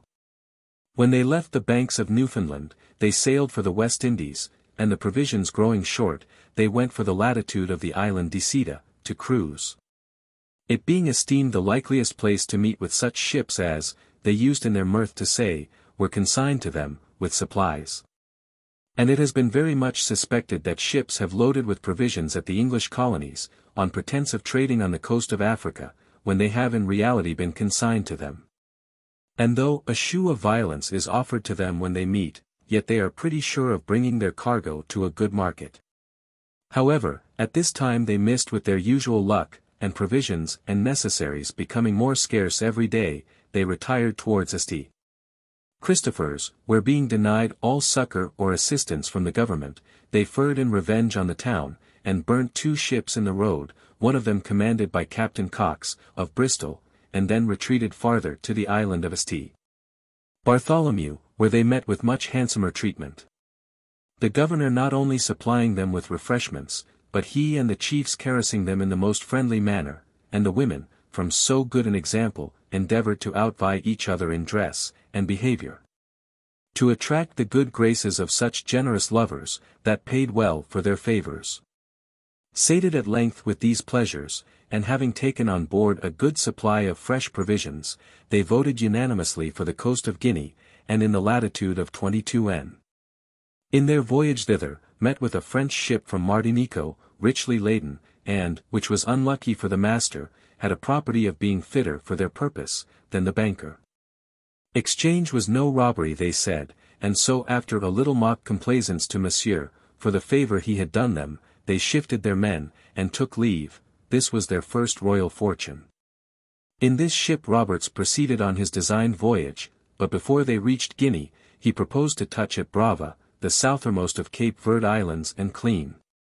But here again by an intolerable stupidity and want of judgment, they got so far to leeward of their port, that despairing to regain it, or any of the windward parts of Africa, they were obliged to go back again with the trade wind. For the West Indies, which had very near been the destruction of them all. Suriname was the place now designed for, which was at no less than 700 leagues distance, and they had but 1 hogshead of water left to supply 124 souls for that passage. A sad circumstance that eminently exposes the folly and madness among pirates, and he must be an inconsiderate wretch indeed, who, if he could separate the wickedness and punishment from the fact, would yet hazard his life amidst such dangers, as their want of skill and forecast made them liable to. Their sins, we may presume, were never so troublesome to their memories, as now, that inevitable destruction seemed to threaten them, without the least glimpse of comfort or alleviation to their misery. For, with what face could wretches who had ravaged and made so many necessitous, look up for relief? They had to that moment lived in defiance of the power that now alone they must trust for their preservation, and indeed without the miraculous intervention of Providence, there appeared only this miserable choice, viz. a present death by their own hands, or a lingering one by famine. They continued their course, and came to an allowance of one single mouthful of water for 24 hours. Many of them drank their urine, or sea water, which, instead of allaying, gave them an inextinguishable thirst, that killed them. Others pined and wasted a little more time in fluxes and apyrexes, so that they dropped away daily. Those that sustained the misery best, were such as almost starved themselves, forbearing all sorts of food, unless a mouthful or two of bread the whole day, so that those who survived were as weak as it was possible for men to be and alive. But if the dismal prospect they set out with, gave them anxiety, trouble, or pain, what must their fears and apprehensions be, when they had not one drop of water left, or any other liquor to moisten or animate? This was their case, when, by the working of divine providence, no doubt, they were brought into soundings, and at night anchored in 7-fathom water. This was an inexpressible joy to them, and, as it were, fed the expiring lamp of life with fresh spirits. But this could not hold long. When the morning came, they saw land from the masthead, but it was at so great a distance, that it afforded but an indifferent prospect to men who had drank nothing for the 2 last days. However, they dispatched their boat away, and late the same night it returned, to their no small comfort, with a load of water, informing them, that they had got off the mouth of Merovinga River on the coast of Suriname. One would have thought so miraculous an escape should have wrought some reformation, but alas, they had no sooner quenched their thirst, but they had forgot the miracle, till scarcity of provisions awakened their senses, and bid them guard against starving. Their allowance was very small, and yet they would profanely say, that Providence which had gave them drink, would, no doubt, bring them meat also, if they would use but an honest endeavor. In pursuance of these honest endeavors, they were steering for the latitude of Barbados, with what little they had left, to look out for more, or starve, and, in their way, met a ship that answered their necessities, and after that a brigantine. The former was called the Greyhound, belonging to St. Christopher's, and bound to Philadelphia, the mate of which signed the Pyrates articles, and was afterwards captain of the Ranger, consort to the Royal Fortune. Out of the ship and brigantine, the pirates got a good supply of provisions and liquor, so that they gave over the designed cruise, and watered at Tobago, and hearing of the 2 sloops that had been fitted out and sent after them at Corvo, they sailed to the island of Martinico, to make the governor some sort of an equivalent, for the care and expedition he had shown in that affair. It is the custom at Martinico, for the Dutch interlopers that have a mind to trade with the people of the island, to hoist their jacks when they come before the town. Roberts knew the signal, and being an utter enemy to them, he bent his thoughts upon mischief, and accordingly came in with his jack flying, which, as he expected, they mistook for a good market, and thought themselves happiest that could soonest dispatch off their sloops and vessels for trade. When Roberts had got them within his power, one after another, he told them, he would not have it said that they came off for nothing, and therefore ordered them to leave their money behind, for that they were a parcel of rogues, and hoped they would always meet with such a Dutch trade as this was. He reserved one vessel to set the passengers on shore again, and fired the rest, to the number of 20. Roberts was so enraged at the attempts that had been made for taking of him, by the governors of Barbados and Martinico, that he ordered a new jack to be made, which they ever after hoisted, with his own figure portrayed, standing upon 2 skulls, and under them the letters ABH and AMH, signifying a Barbadian's and a Martinican's head, as may be seen in the plate of Captain Roberts. At Dominico, the next island they touched at, they took a Dutch interloper of 22 guns and 75 men, and a brigantine belonging to Rhode Island, one Norton master. The former made some defense, till some of his men being killed, the rest were discouraged and struck their colors. With these 2 prizes they went down to Guadeloupe, and brought out a sloop, and a French flyboat laden with sugar. The sloop they burnt, and went on to Mune, another island, thinking to clean, but finding the sea ran too high there to undertake it with safety, they bent their course for the north part of Hispaniola, where, at Bennett's Key, in the Gulf of Samina, they cleaned both the ship and the brigantine. For though Hispaniola be settled by the Spaniards and French, and is the residence of a president from Spain, who receives, and finally determines appeals from all the other Spanish West India islands, yet is its people by no means proportioned to its magnitude, so that there are many harbors in it, to which pirates may securely resort without fear of discovery from the inhabitants. Whilst they were here, 2 sloops came in, as they pretended, to pay Roberts a visit. The masters, whose names were Porter and Tuckerman, addressed the pirate, as the Queen of Sheba did Solomon, to wit, that having heard of his fame and achievements, they had put in there to learn his art and wisdom in the business of pirating, being vessels on the same honorable design with himself, and hoped with the communication of his knowledge, they should also receive his charity, being in want of necessaries for such adventures. Roberts was won upon by the peculiarity and bluntness of these 2 men, and gave them powder, arms, and whatever else they had occasion for, spent 2 or 3 merry nights with them, and at parting, said he hoped the would prosper their handiworks. They passed some time here, after they had got their vessel ready, in their usual debaucheries. They had taken a considerable quantity of rum and sugar, so that liquor was as plenty as water, and few there were, who denied themselves the immoderate use of it. Nay, sobriety brought a man under a suspicion of being in a plot against the Commonwealth, and in their sense, he was looked upon to be a villain that would not be drunk. This was evident in the affair of Harry Glasby, chosen master of the Royal Fortune, who, with 2 others, laid hold of the opportunity at the last island they were at, to move off without bidding farewell to his friends.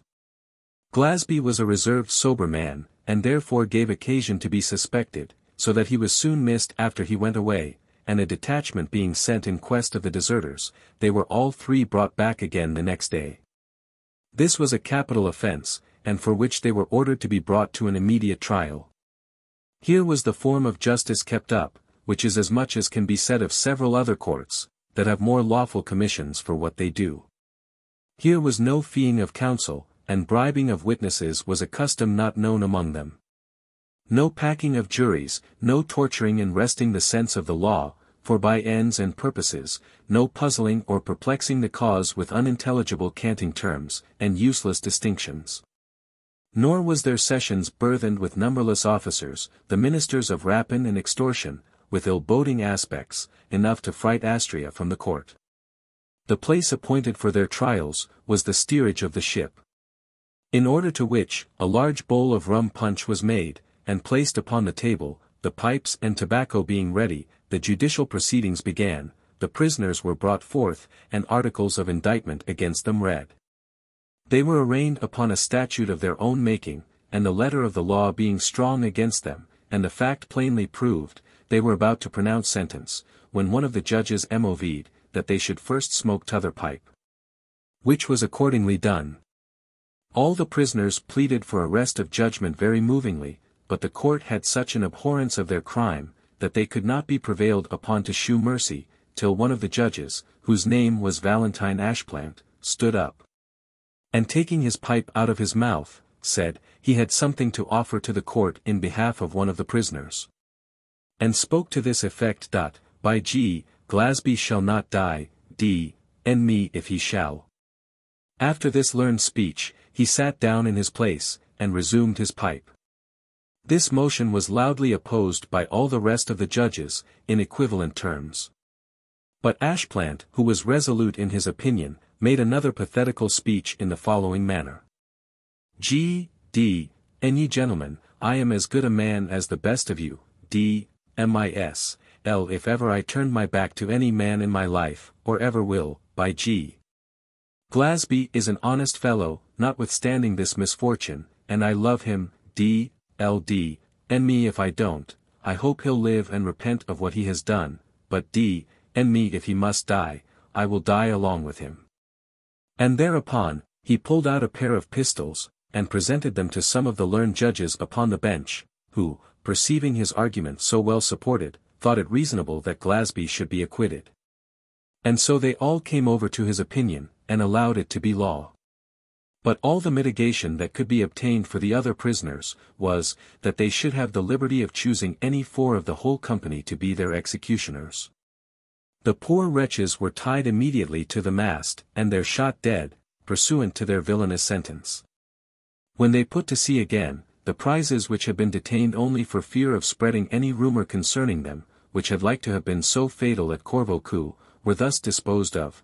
They burnt their own sloop, and manned Norton's brigantine, sending the master away in the Dutch interloper, not dissatisfied with the Royal Fortune, and the brigantine, which they christened the Good Fortune, they pushed towards the latitude of Dicida, to look out for provisions, being very short again, and just to their wish. Captain Hingstone's ill fortune brought him in their way, richly laden for Jamaica. Him they carried to Barbudas and plundered, and stretching back again to the West Indies, they continually met with some consignment or other, chiefly French, which stored them with plenty of provisions, and recruited their starving condition. So that stocked with this sort of ammunition, they began to think of something worthier their aim, for these robberies that only supplied what was in constant expenditure, by no means answered their intentions. And accordingly they proceeded again for the coast of Guinea, where they thought to buy gold dust very cheap.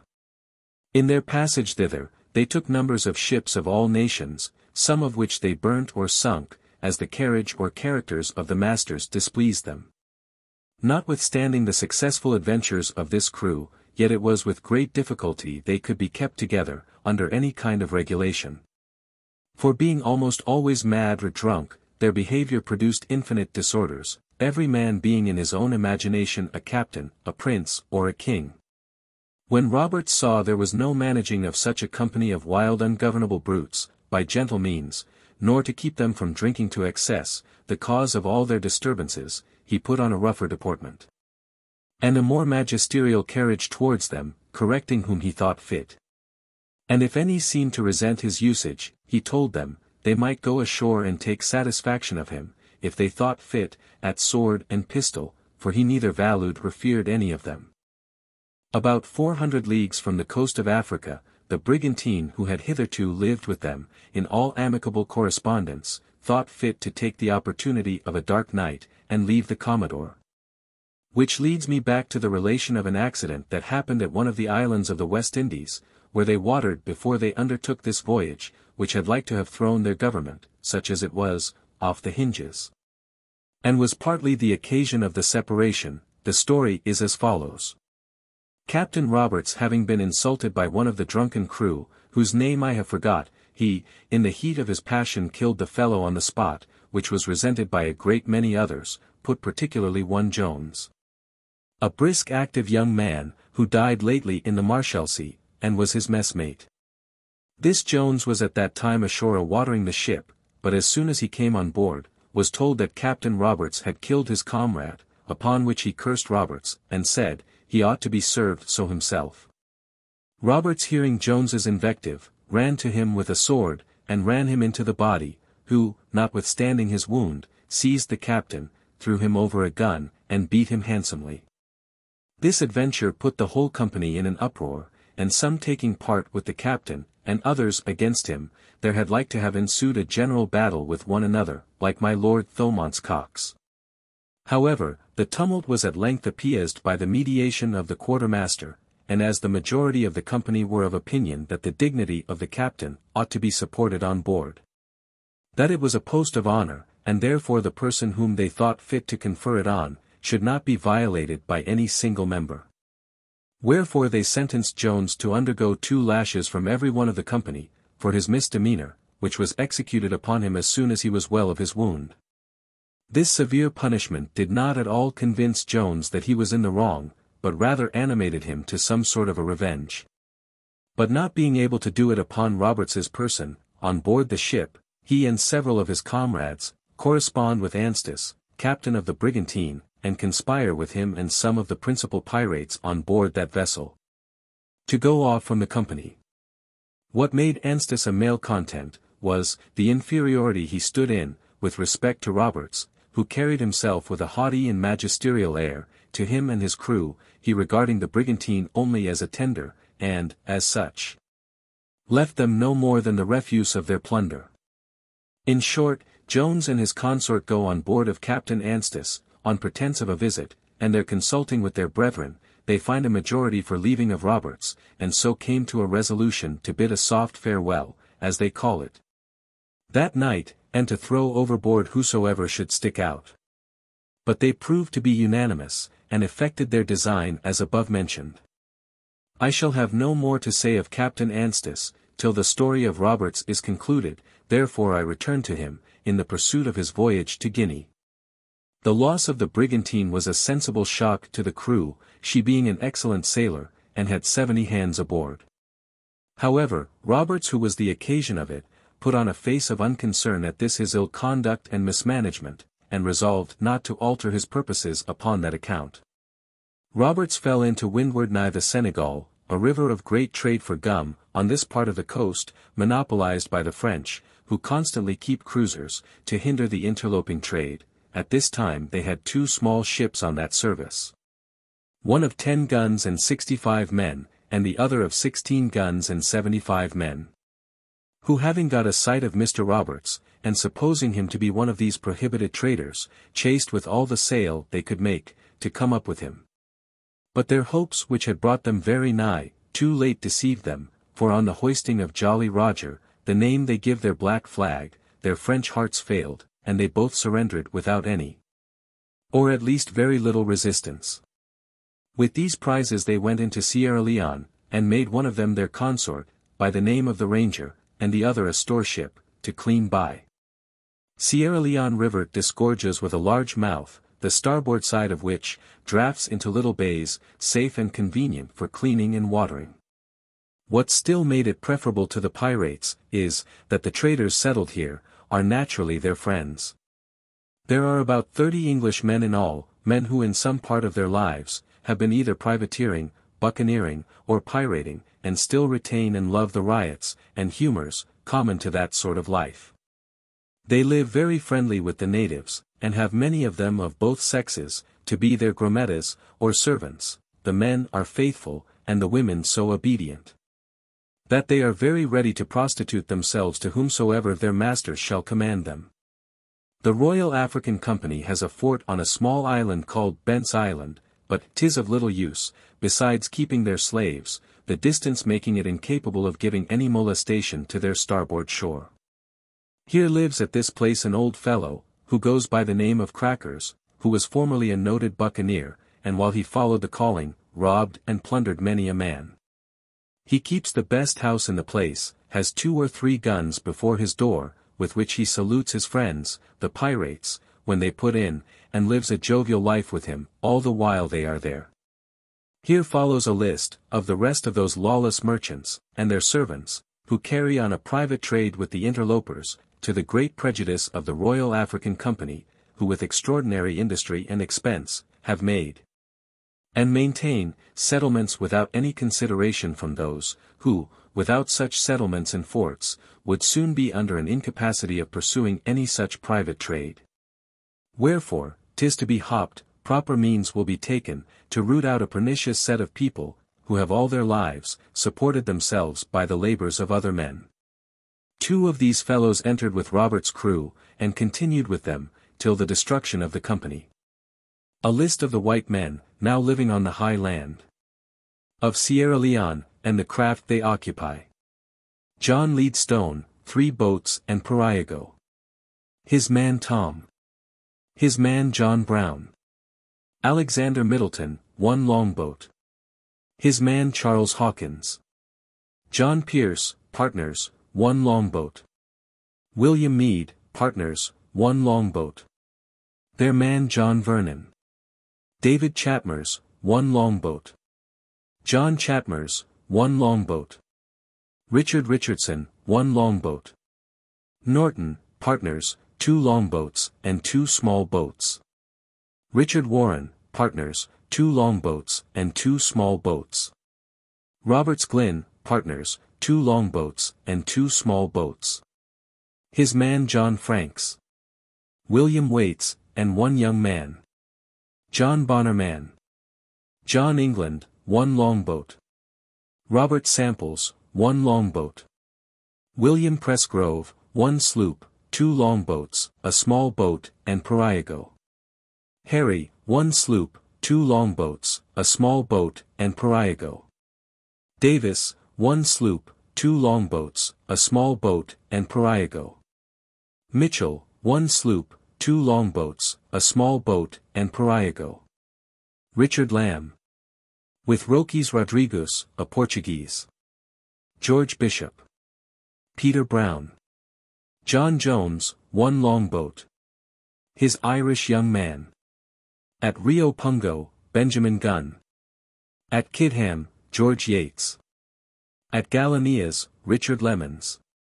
The harbour is so convenient for wooding and watering, that it occasions many of our trading ships, especially those of Bristol, to call in there, with large cargoes of beer, cider, and strong liquors, which they exchange with these private traders, for slaves and teeth, purchased by them at the Rio Nunes, and other places to the northward, so that here was what they call good living. Hither Roberts came the end of June, 1721, and had intelligence that the Swallow, and Weymouth, 2 men of war, of 50 guns each, had left that river about a month before, and designed to return about Christmas. So that the pirates could indulge themselves with all the satisfaction in the world, in that they knew they were not only secure whilst there, but that in going down the coast, after the men of war, they should always be able to get such intelligence of their rendezvous, as would serve to make their expedition safe. So after 6 weeks' stay, the ships being cleaned and fitted, and the men weary of whoring and drinking, they bethought themselves of business, and went to sea the beginning of August, taking their progress down the whole coast, as low as Jacquin. Plundering every ship they met, of what was valuable in her, and sometimes to be more mischievously wicked, would throw what they did not want, overboard, accumulating cruelty to theft. In this range, they exchanged their old French ship, for a fine frigate-built ship, called the Onslow, belonging to the Royal African Company, Captain G. commander, which happened to lie at Cestus, to get water and necessaries for the company. A great many of Captain G.'s men were ashore, when Roberts bore down, and so the ship consequently surprised into his hands, though, had they been all on board, it was not likely the case would have been otherwise, the sailors, most of them, voluntarily joining the pirates, and encouraging the same disposition in the soldiers, who were going passengers with them to Cape Corso Castle, whose ears being constantly tickled with the feats and gallantry of those fellows, made them fancy that to go, was only being bound on a voyage of knight-errantry, to relieve the distressed, and gather up fame, and so they likewise offered themselves. But here the pirates were at a stand, they entertained so contemptible a notion of land men, that they put him off with refusals for some time, till at length, being wearied with solicitations, and pitying a parcel of stout fellows, which they said were going to starve upon a little canky and plantain, they accepted of them, and allowed them 1/4 share, as it was then termed out of charity. There was a clergyman on board the Onslow, sent from England, to be chaplain of Cape Corso Castle. Some of the pirates were for keeping him, all edging merrily, that their ship wanted a chaplain. Accordingly they offered him a share, to take on with them, promising, he should do nothing for his money, but make punch, and say prayers. Yet, however brutish they might be in other things, they bore so great a respect to his order, that they resolved not to force him against his inclinations. And the parson, having no relish for this sort of life, excused himself from accepting the honor they designed him. They were satisfied, and generous enough to deliver him back everything he owned to be his. The parson laid hold of this favorable disposition of the pirates, and laid claim to several things belonging to others, which were also given up, to his great satisfaction. In fine, they kept nothing which belonged to the church, except 3 prayer books, and a bottle screw. The pirates kept the Onslow for their own use, and gave Captain G. the French ship, and then fell to making such alterations as might fit her for a seer-over, pulling down her bulkheads, and making her flush, so that she became, in all respects, as complete a ship for their purpose, as any they could have found. They continued to her the name of the Royal Fortune, and mounted her with 40 guns. She and the Ranger proceeded, as I said before, to Jacquin, and from thence to Old Calabar, where they arrived about October, in order to clean their ships, a place the most suitable along the whole coast. For there is a bar with not above 15-foot water upon it, and the channel intricate, so that had the men of war been sure of their being harboured here, they might still have bid defiance to their strength, for the depth of water at the bar, as well as the want of a pilot, was a sufficient security to the rovers, and invincible impediments to them. Here therefore they sat easy, and divided the fruits of their dishonest industry, and drank and drove care away. The pilot who brought them into this harbour, was Captain L.E., who for this, and other services, was extremely well paid, according to the journal of their own accounts, which do not run in the ordinary and common way, of debtor, contra creditor, but much more concise, lumping it to their friends, and so carrying the debt in their heads, against the next honest trader they meet. They took at Calabar, Captain Lone, and 2 or 3 Bristol ships, the particulars of all which would be an unnecessary prolixity, therefore I come now to give an account of the usage they received from the natives of this place. The Calabar negroes did not prove so civil as they expected, for they refused to have any commerce or trade with them, when they understood they were pirates, an indication that these poor creatures, in the narrow circumstances they were in, and without the light of the gospel, or the advantage of an education, have, notwithstanding, such a moral innate honesty, as would upbraid and shame the most knowing Christian, but this did but exasperate these lawless fellows. And so a party of 40 men were detached to force a correspondence, or drive the negroes to extremities. And they accordingly landed under the fire of their own cannon. The negroes drew up in a body of 2,000 men, as if they intended to dispute the matter with them, and stayed till the pirates advanced within pistol shot.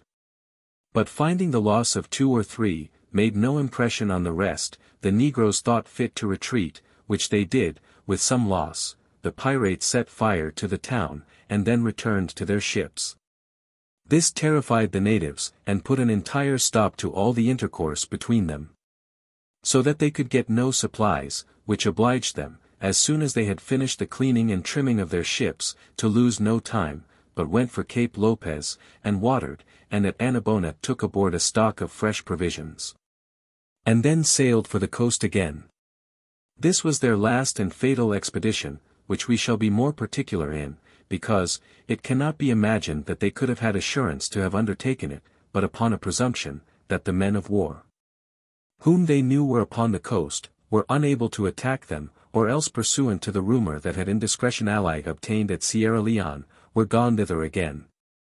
It is impossible at this time, to think they could know of the weak and sickly condition they were in, and therefore founded the success of this second attempt upon the coast, on the latter presumption. And this seems to be confirmed by their falling in with the coast as low as Cape Lahu, and even that was higher than they designed, in the beginning of January, and took the ship called the King Solomon, with 20 men in their boat, and a trading vessel, both belonging to the company. The pirate ship happened to fall about a league to leeward of the King Solomon, at Cape Apollonia, and the current and wind opposing their working up with the ship, they agreed to send the longboat, with a sufficient number of men to take her. The pirates are all volunteers on these occasions, the word being always given, who will go. And presently the stanch and firm men offer themselves, because, by such readiness, they recommend their courage, and have an allowance also of a shift of clothes, from head to foot, out of the prize. They rowed towards the King Solomon with a great deal of alacrity, and being hailed by the commander of her, answered, defiance. Captain Traherne, before this, observing a great number of men in the boat, began not to like his visitors, and prepared to receive them, firing a musket as they come under his stern, which they returned with a volley, and made greater speed to get on board. Upon this, he applied to his men, and asked them, whether they would stand by him, to defend the ship, it being a shame they should be taken by half their number, without any repulse. But his boatswain, Phillips, took upon him to be the mouth of the people, and put an end to the dispute. He said plainly, he would not, laid down his arms in the king's name, as he was pleased to term it, and called out to the boat for quarters, so that the rest, by his example, were misled to the losing of the ship. When they came on board, they brought her under sail, by an expeditious method, of cutting the cable. Walden, one of the pirates, telling the master, this yo hope of heaving up the anchor was a needless trouble, when they designed to burn the ship. They brought her under Commodore Roberts's stern, and not only rifled her of what sails, cordage, and they wanted for themselves, but wantonly throwed the goods of the company overboard, like spendthrifts, that neither expected or designed any account. On the same day also, they took the Flushing, a Dutch ship, robbed her of masts, yards and stores, and then cut down her foremast.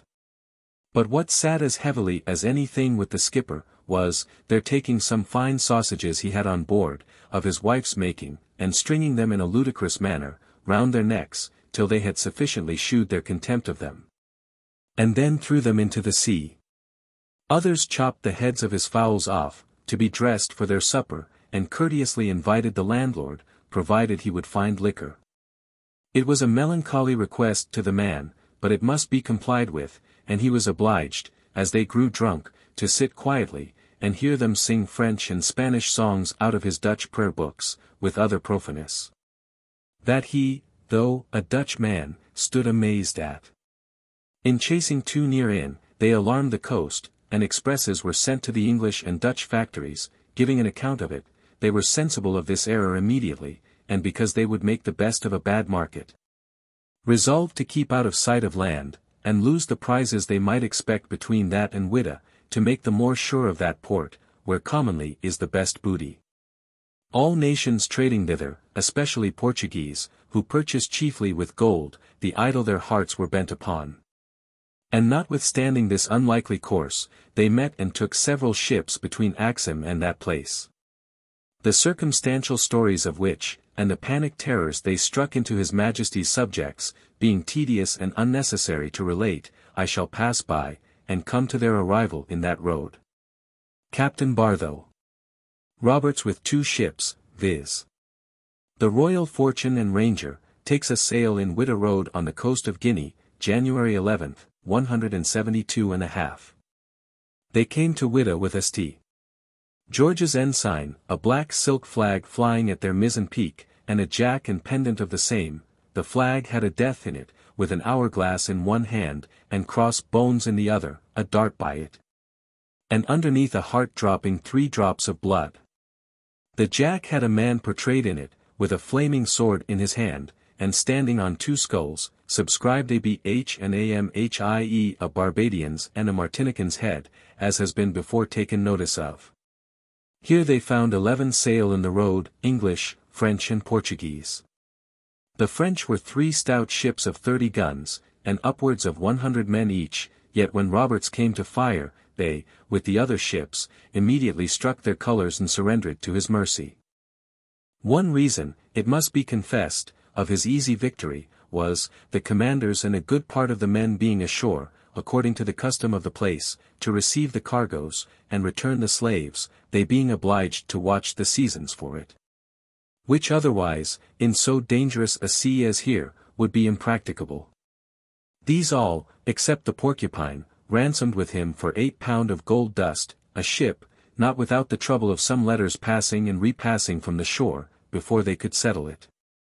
And notwithstanding the agreement and payment, they took away one of the French ships, though, with a promise to return her, if they found she did not sail well, taking with them several of her men for that end.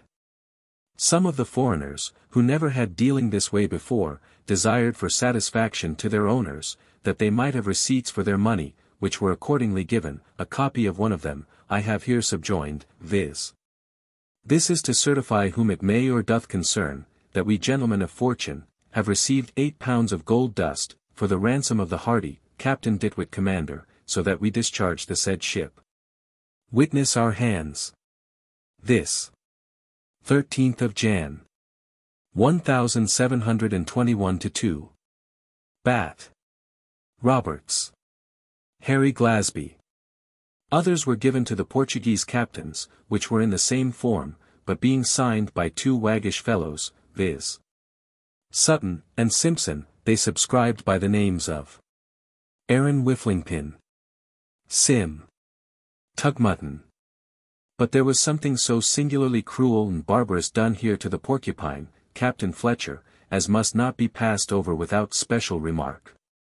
This ship lay in the road, almost slaved, when the pirates came in, and the commander being on shore, settling his accounts, was sent to for the ransom, but he excused it, as having no orders from the owners. Though the true reason might be, that he thought it dishonorable to treat with robbers, and that the ship, separate from the slaves, towards whom he could mistrust no cruelty, was not worth the sum demanded. Hereupon, Robert sends the boat to transport the negroes, in order to set her on fire. But being in haste, and finding that unshackling them cost much time and labor, they actually set her on fire, with 80 of those poor wretches on board, chained 2 and 2 together. Under the miserable choice of perishing by fire or water, those who jumped overboard from the flames, were seized by sharks, a voracious fish, in plenty in this road, and, in their sight, tore limb from limb alive. A cruelty unparalleled. And for which had every individual been hanged, few I imagine would think that justice had been rigorous. The pirates, indeed, were obliged to dispatch their business here in haste, because they had intercepted a letter from General Phipps to Mr. Baldwin, the Royal African Company's agent at Whydah, giving an account, that Roberts had been seen to windward of Cape 3 Points, that he might the better guard against the damages to the company's ships. If he should arrive at that road before the Swallow man-of-war, which he assured him, at the time of that letter, was pursuing them to that place. Roberts called up his company, and desired they would hear Phipps' speech, for so he was pleased to call the letter, and notwithstanding their vaporing, persuaded them of the necessity of moving. For, says he, such brave fellows cannot be supposed to be frightened at this news, yet that it were better to avoid dry blows, which is the best that can be expected, if overtaken. This advice weighed with them, and they got under sail, having stayed only from Thursday to Saturday night, and at sea voted for the island of Annabona. But the winds hanging out of the way, crossed their purpose, and brought them to Cape Lopez, where I shall leave them for their approaching fate, and relate some further particulars of His Majesty's ship the Swallow, viz. Where it was she had spent her time, during the mischief that was done, and by what means unable to prevent it. What also was the intelligence she received, and the measures thereon formed, that at last brought 2 such strangers as Mr. Roberts and Captain Ogle, to meet in so remote a corner of the world. The Swallow and Weymouth left Sierra Leone, May 28, where, I have already taken notice, Roberts arrived about a month after, and doubtless learned the intent of their voyage, and cleaning on the coast. Which made him set down with more security to his diversion, and furnish him with such intimations, as made his first range down the coast in August following, more prosperous, the Swallow and Weymouth being then at the port of Prince's a cleaning. Their stay at Prince's was from July 28 to September 20, 1721, where, by a fatality, common to the irregularities of seamen, who cannot in such cases be kept under due restraints, they buried 100 men in 3 weeks' time, and reduced the remainder of the ship's companies into so sickly a state, that it was with difficulty they brought them to sail. And this misfortune was probably the ruin of Roberts, for it prevented the men of war's going back to Sierra Leone, as it was intended. There being a necessity of leaving His Majesty's ship Weymouth, in much the worse condition of the 2, under the guns of Cape Corso, to impress men, being unable at this time either to hand the sails, or weigh her anchor. And Roberts being ignorant of the occasion or alteration of the first design, fell into the mouth of danger, when he thought himself the farthest from it. For the men of war not endeavouring to attain further to windward, when they came from Prince's, than to secure Cape Corso road under their lee, they luckily hovered in the track he had took. The Swallow and Weymouth fell in with the continent at Cape Apollonia, Octo. 20th, and there received the ungrateful news from one Captain Bird, a notice that awakened and put them on their guard. But they were far from expecting any temerity should ever bring him a second time on the coast, while they were there, therefore the Swallow having seen the Weymouth into Cape Corso road November 10th, she plied to windward as far as Bassam, rather as an erring to recover a sickly ship's company, and shew herself to the trade, which was found everywhere undisturbed, and were, for that reason, returning to her consort. When accidentally meeting a Portuguese ship, she told her, that the day before she saw 2 ships chase into Junk, an English vessel, which she believed must have fallen into their hands. On this story, the Swallow clung her wind, and endeavored to gain that place, but receiving soon after, Octo. The 14th, a contrary report from Captain Plummer, an intelligent man, in the Jason of Bristol, who had come further to windward, and neither saw or heard anything of this. She turned her head down the second time, anchored at Cape Apollonia the 23d, at Cape Tres Puntas the 27th, and in Corso Road January the 7th, 1721-2. They learned that their consort the Weymouth, was, by the assistance of some soldiers from the castle, gone to windward, to demand restitution of some goods or men belonging to the African Company, that were illegally detained by the Dutch at Des Minas. And while they were regretting so long a separation, an express came to General Phipps, from Axum, the 9th, and followed by another from Dick's Cove, an English factory, with information that 3 ships had chased and taken a galley nigh Axum Castle. And a trading boat belonging to the company, no doubt was made, concerning what they were, it being taken for granted they were pirates, and supposed to be the same that had the August before infested the coast. The natural result therefore, from these 2 advices, was, to hasten for Whydah, for it was concluded the prizes they had taken, had informed them how nigh the Swallow was, and withal, how much better in health than she had been for some months past. So that unless they were very mad indeed, they would, after being discovered, make the best of their way for Whydah, and secure the booty there, without which, their time and industry had been entirely lost, most of the gold lying in that corner. The Swallow weighed from Cape Corso, January the 10th, but was retarded by waiting some hours on the Margaret, a company's ship, at Accra, again on the Portugal, and a whole day at Apong, on a person they used to style Miss Betty, a conduct that Mr. Phipps blamed, when he heard the pirates were missed at Whydah, although he had given it as his opinion, they could not be passed by, and intimated, that to stay a few hours would prove no prejudice. This, however, hindered the Swallow's catching them at Whydah, for the pirates came into that road, with a fresh gale of wind, the same day the Swallow was at Apong, and sailed the 13th of January from thence, that she arrived the 17th. She gained notice of them by a French shallop from Grand Papa, the 14th at night, and from Little Papa next morning by a Dutch ship. So that the man of war was on all sides, as she thought, sure of her purchase, particularly when she made the ships, and discovered 3 of them to get under sail immediately at sight of her, making signals to one another, as though they designed a defense. But they were found to be 3 French ships, and those at anchor, Portuguese and English, all honest traders, who had been ransacked and ransomed.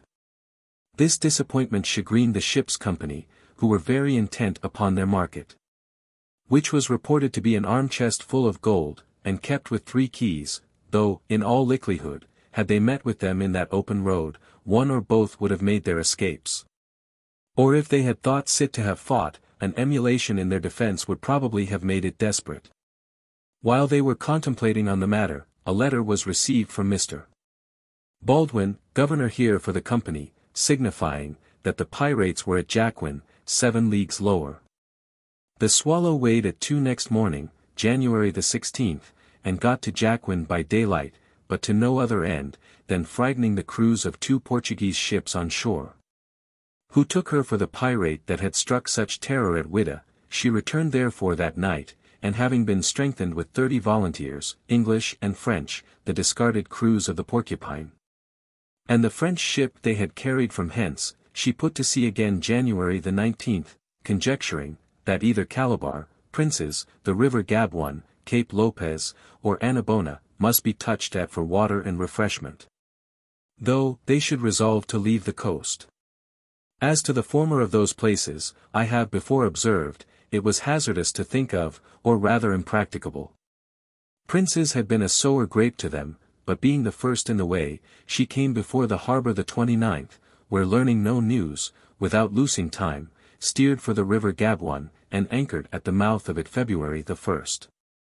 This river is navigable by 2 channels, and has an island about 5 leagues up, called Papaguays or Pyrates, where the Dutch cruisers, for this coast, generally clean, and where sometimes pirates come in to look for prey, or to refit.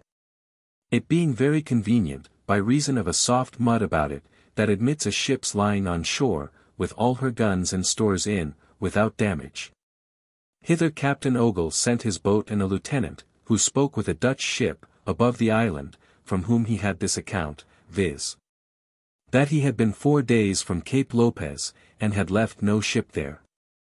However, they beat up for the Cape, without regard to this story, and on the 5th, at dawning, was surprised with the noise of a gun, which, as the day brightened, they found was from Cape Lopez Bay, where they discovered 3 ships at anchor. The largest with the king's colours and pendant flying, which was soon after concluded to be Mr. Roberts and his consorts. But the Swallow being to windward, and unexpectedly deep in the bay, was obliged to steer off, for avoiding a sand, called the Frenchman's Bank, which the pirates observed for some time, and rashly interpreting it to be fear in her. Righted the French Ranger, which was then on the heel, and ordered her to chase out in all haste, bending several of their sails in the pursuit. The man-of-war finding they had foolishly mistaken her design, humoured the deceit, and kept off to sea, as if she had been really afraid, and managed her steerage so, under the direction of Lieutenant Sun, an experienced officer, as to let the Ranger come up with her, when they thought they had got so far as not to have their guns heard by her consort at the Cape. The pirates had such an opinion of their own courage, that they could never dream anybody would use a stratagem to speak with them, and so was the more easily drawn into the snare. The pirates now drew nigh enough to fire their chase guns. They hoisted the black flag that was worn in Witter Road, and got their spritsail yard alongships, with intent to board, no one having ever asked, all this while, what country ship they took the chase to be. They would have her to be a Portuguese, sugar being then a commodity among them, and were swearing every minute at the wind or sails to expedite so sweet a chase.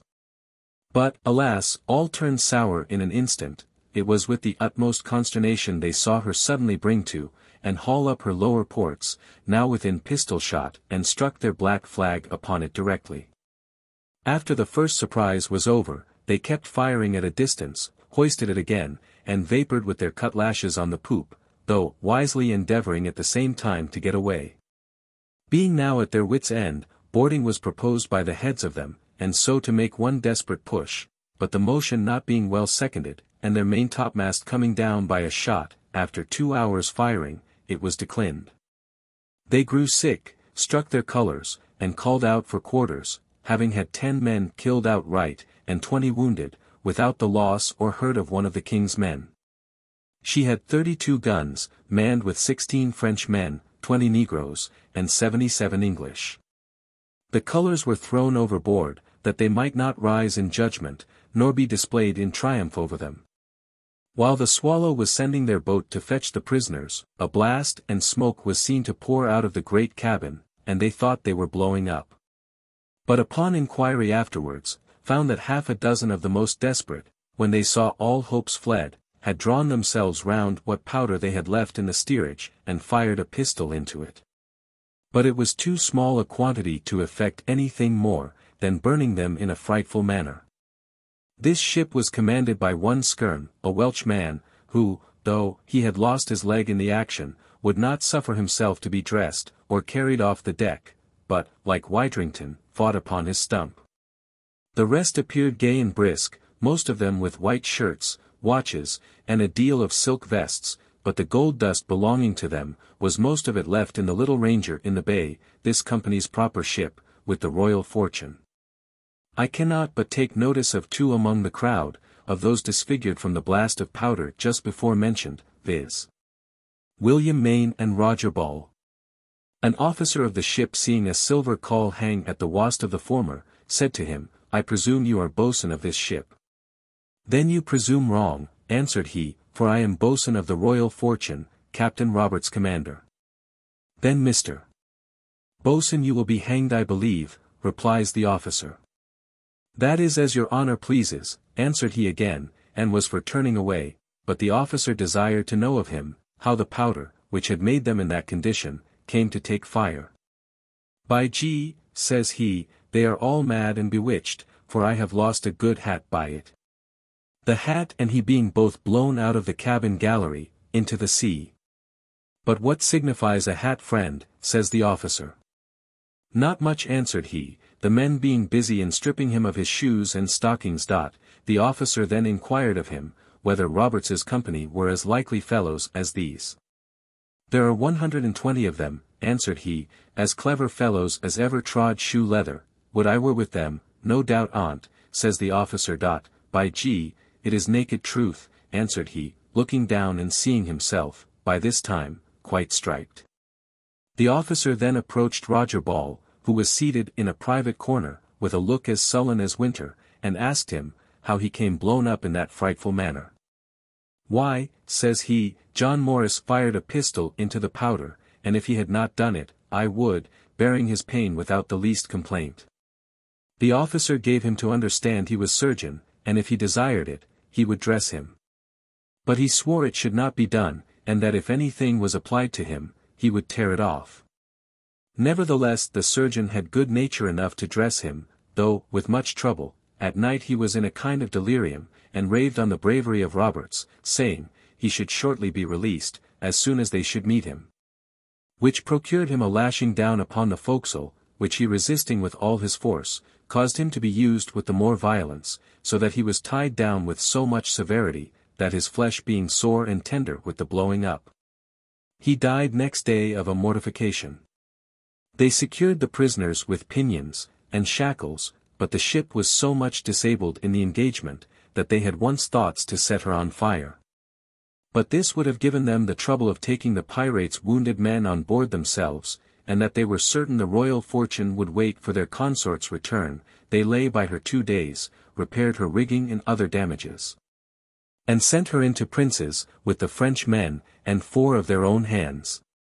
On the 9th in the evening, the Swallow gained the Cape again, and saw the Royal Fortune standing into the bay with the Neptune, Captain Hill, of London, a good presage of the next day's success, for they did not doubt but the temptation of liquor and plunder, they might find in this their new prize, would make the pirates very confused.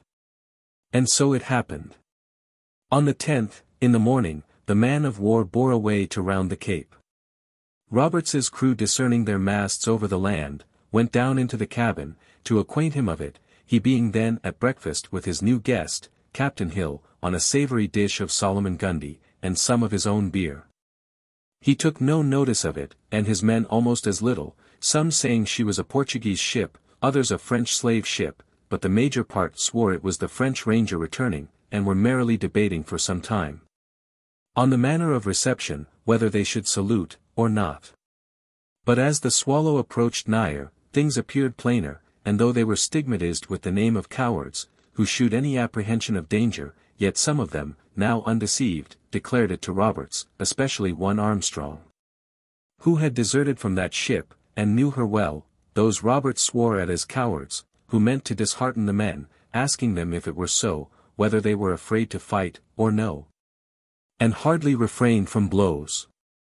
What his own apprehensions were, till she hauled up her ports, and hoisted their proper colours, is uncertain. But then being perfectly convinced, he slipped his cable, got under sail, and ordered his men to arms, without any shew of timidity, dropping a first-rate oath, that it was a bite, but, at the same time, resolved, like a gallant rogue, to get clear, or die.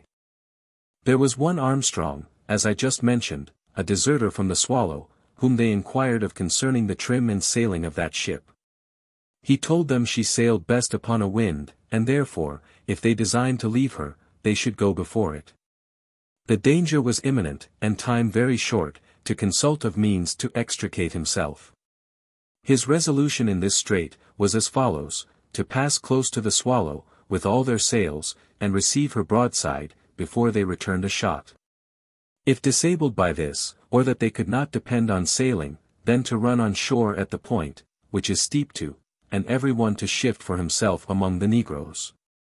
Or failing in these, to board, and blow up together, for he saw that the greatest part of his men were drunk, passively courageous, unfit for service.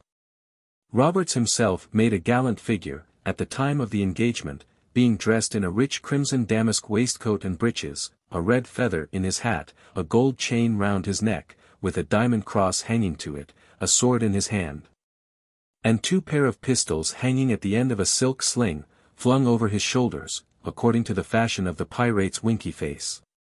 And is said to have given his orders with boldness and spirit. Coming, according to what he had purposed, close to the man of war, received her fire, and then hoisted his black flag, and returned it, shooting away from her, with all the sail he could pack. And had he took Armstrong's advice, to have gone before the wind, he had probably escaped.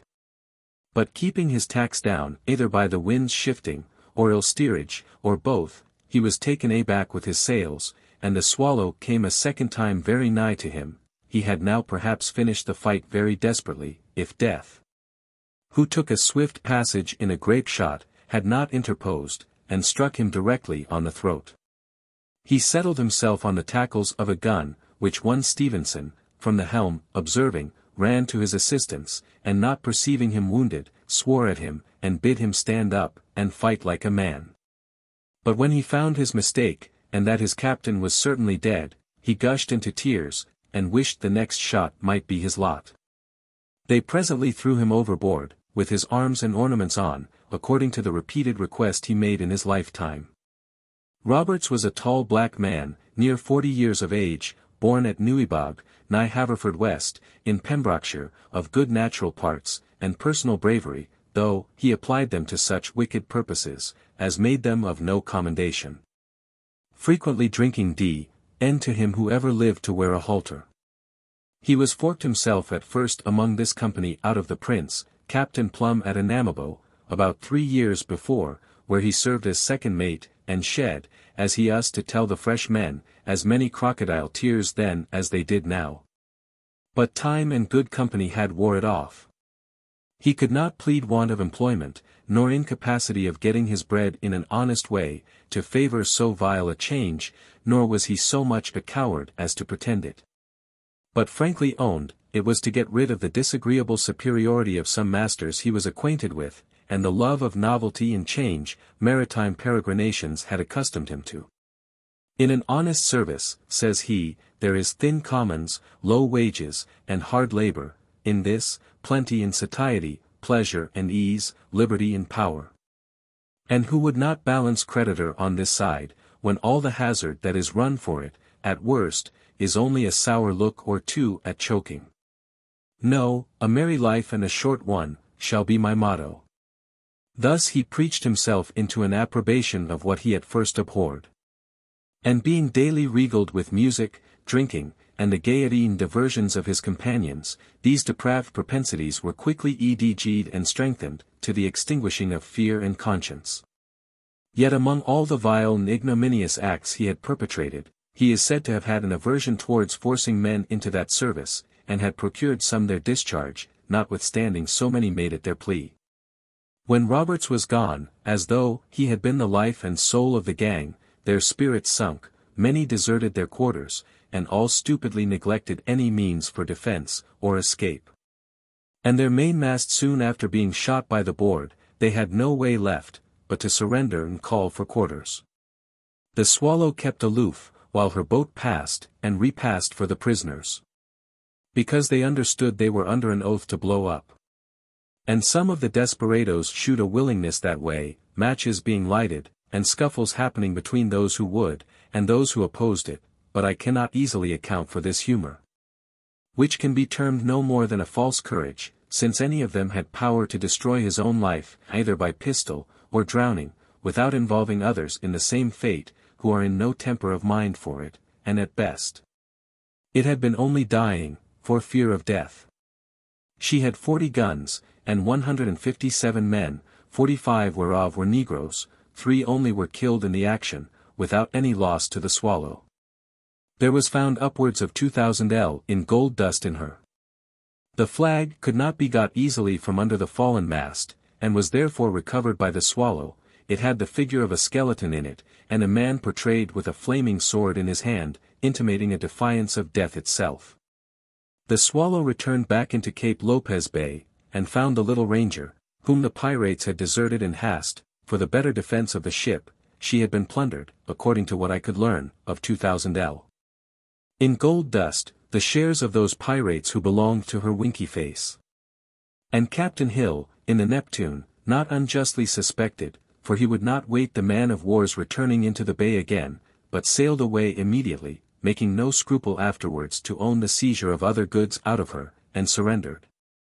As a confirmation of all, 50 ounces at Barbados, for which, see the article at the end of this book. All persons who after the 29th of September 1690, and to sum up the whole, if it be considered, first, that the sickly state of the men of war, when they sailed from princes, was the misfortune that hindered their being as far as Sierra Leone, and consequently out of the track the pirates then took. That those pirates, directly contrary to their design, in the second expedition, should get above Cape Corso, and that nigh Axum, a chase should offer, that inevitably must discover them, and be soon communicated to the men of war. That the satiating their evil and malicious tempers at Whydah, in burning the Porcupine, and running off with the French ship, had strengthened the Swallow with 30 men. That the Swallow should miss them in that road, where probably she had not, or at least so effectually obtained her end. That they should be so far infatuated at Cape Lopez, as to divide their strength, which when collected, might have been so formidable. And lastly, that the conquest should be without bloodshed, I say, considering all these circumstances, it shews that the hand of Providence was concerned in their destruction. As to their behavior after they were taken, it was found that they had great inclinations to rebel, if they could have laid hold of any opportunity. For they were very uneasy under restraint, having been lately all commanders themselves. Nor could they brook their diet, or quarters, without cursing and swearing, and upbraiding each other, with the folly that had brought them to it. So that to secure themselves against any mad desperate undertaking of theirs, they strongly barricadoed the gun-room, and made another prison before it. An officer, with pistols and cutlashes, doing duty, night and day, and the prisoners within, manacled and shackled. They would yet in these circumstances be impudently merry, saying, when they viewed their nakedness, that they had not left them a halfpenny, to give old Sharon, to ferry them over Styx, and at their thin commons, they would observe that they fell away so fast, that they should not have weight left to hang them. Sutton used to be very profane, he happening to be in the same irons with another prisoner, who was more serious than ordinary, and read and prayed often, as became his condition. This man Sutton used to swear at, and ask him, what he proposed by so much noise and devotion. Heaven, says the other, I hope. Heaven, you fool, says Sutton, did you ever hear of any pirates going thither? Give me H.L.L., it's a merrier place. I'll give Roberts a salute of 13 guns at entrance. And when he found such ludicrous expressions had no effect on him, he made a formal complaint, and requested that the officer would either remove this man, or take his prayer book away, as a common disturber. A combination and conspiracy was formed, betwixt Moody, Ashplant, Magnus, Mayer, and others, to rise, and kill the officers, and run away with the ship. This they had carried on by means of a mulatto boy, who was allowed to attend them, and proved very trusty in his messages, between the principals. But the evening of that night they were to have made this struggle, 2 of the prisoners that sat next to Ashplant, heard the boy whisper them upon the project, and naming to him the hour they should be ready. Presently gave notice of it to the captain, which put the ship in an alarm, for a little time. And, on examination, several of them had made shift to break off, or loose, their shackles, no doubt for such purpose winky face, but it tended only to procure to themselves worse usage and confinement. In the same passage to Cape Corso, the prize, Royal Fortune, was in the same danger. She was left at the island of St. Thomas's, in the possession of an officer, and a few men, to take in some fresh provisions, which were scarce at Cape Corso, with orders to follow the ship.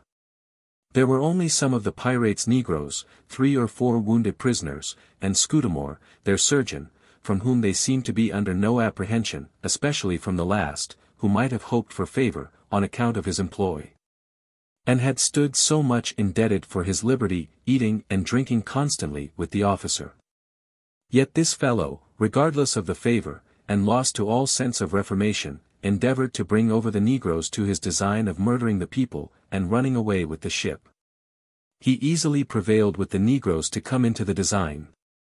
But when he came to communicate it to his fellow prisoners, and would have drawn them into the same measures, by telling them, he understood navigation, that the negroes were stout fellows, and by a smattering he had in the Angolan language, he had found willing to undertake such an enterprise.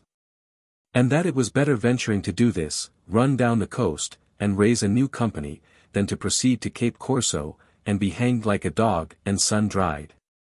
One of them, abhorring the cruelty, or fearing the success, discovered it to the officer, who made him immediately a prisoner, and brought the ship safe. When they came to be lodged in Cape Corso Castle, their hopes of this kind all cut off, and that they were assured they must there soon receive a final sentence.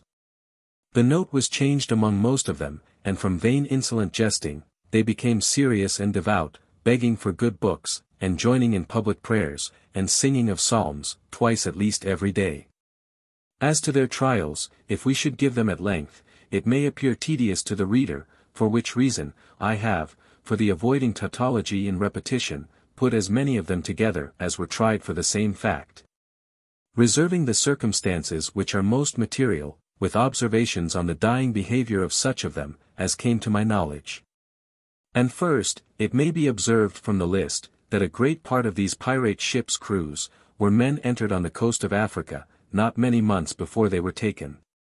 From whence, it may be concluded, that the pretended constraint of Roberts, on them, was very often a complotment between parties equally willing, and this Roberts several times openly declared, particularly to the Onslow's people, whom he called aft, and asked of them, who was willing to go, for he would force no body. As was deposed, by some of his best hands, after acquittal. Nor is it reasonable to think, he should reject Irish volunteers, only from a pique against Kennedy, and force others, that might hazard, and, in time, destroy his government, but their behavior soon put him out of this fear, and convinced him that the plea of force was only the best artifice they had to shelter themselves under, in case they should be taken.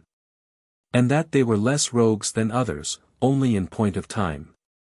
It may likewise be taken notice of, that the country, wherein they happen to be tried, is among other happinesses, exempted from lawyers, and law books, so that the office of register, of necessity fell on one, not versed in those affairs, which might justify the court in want of form, more essentially supplied with integrity and impartiality.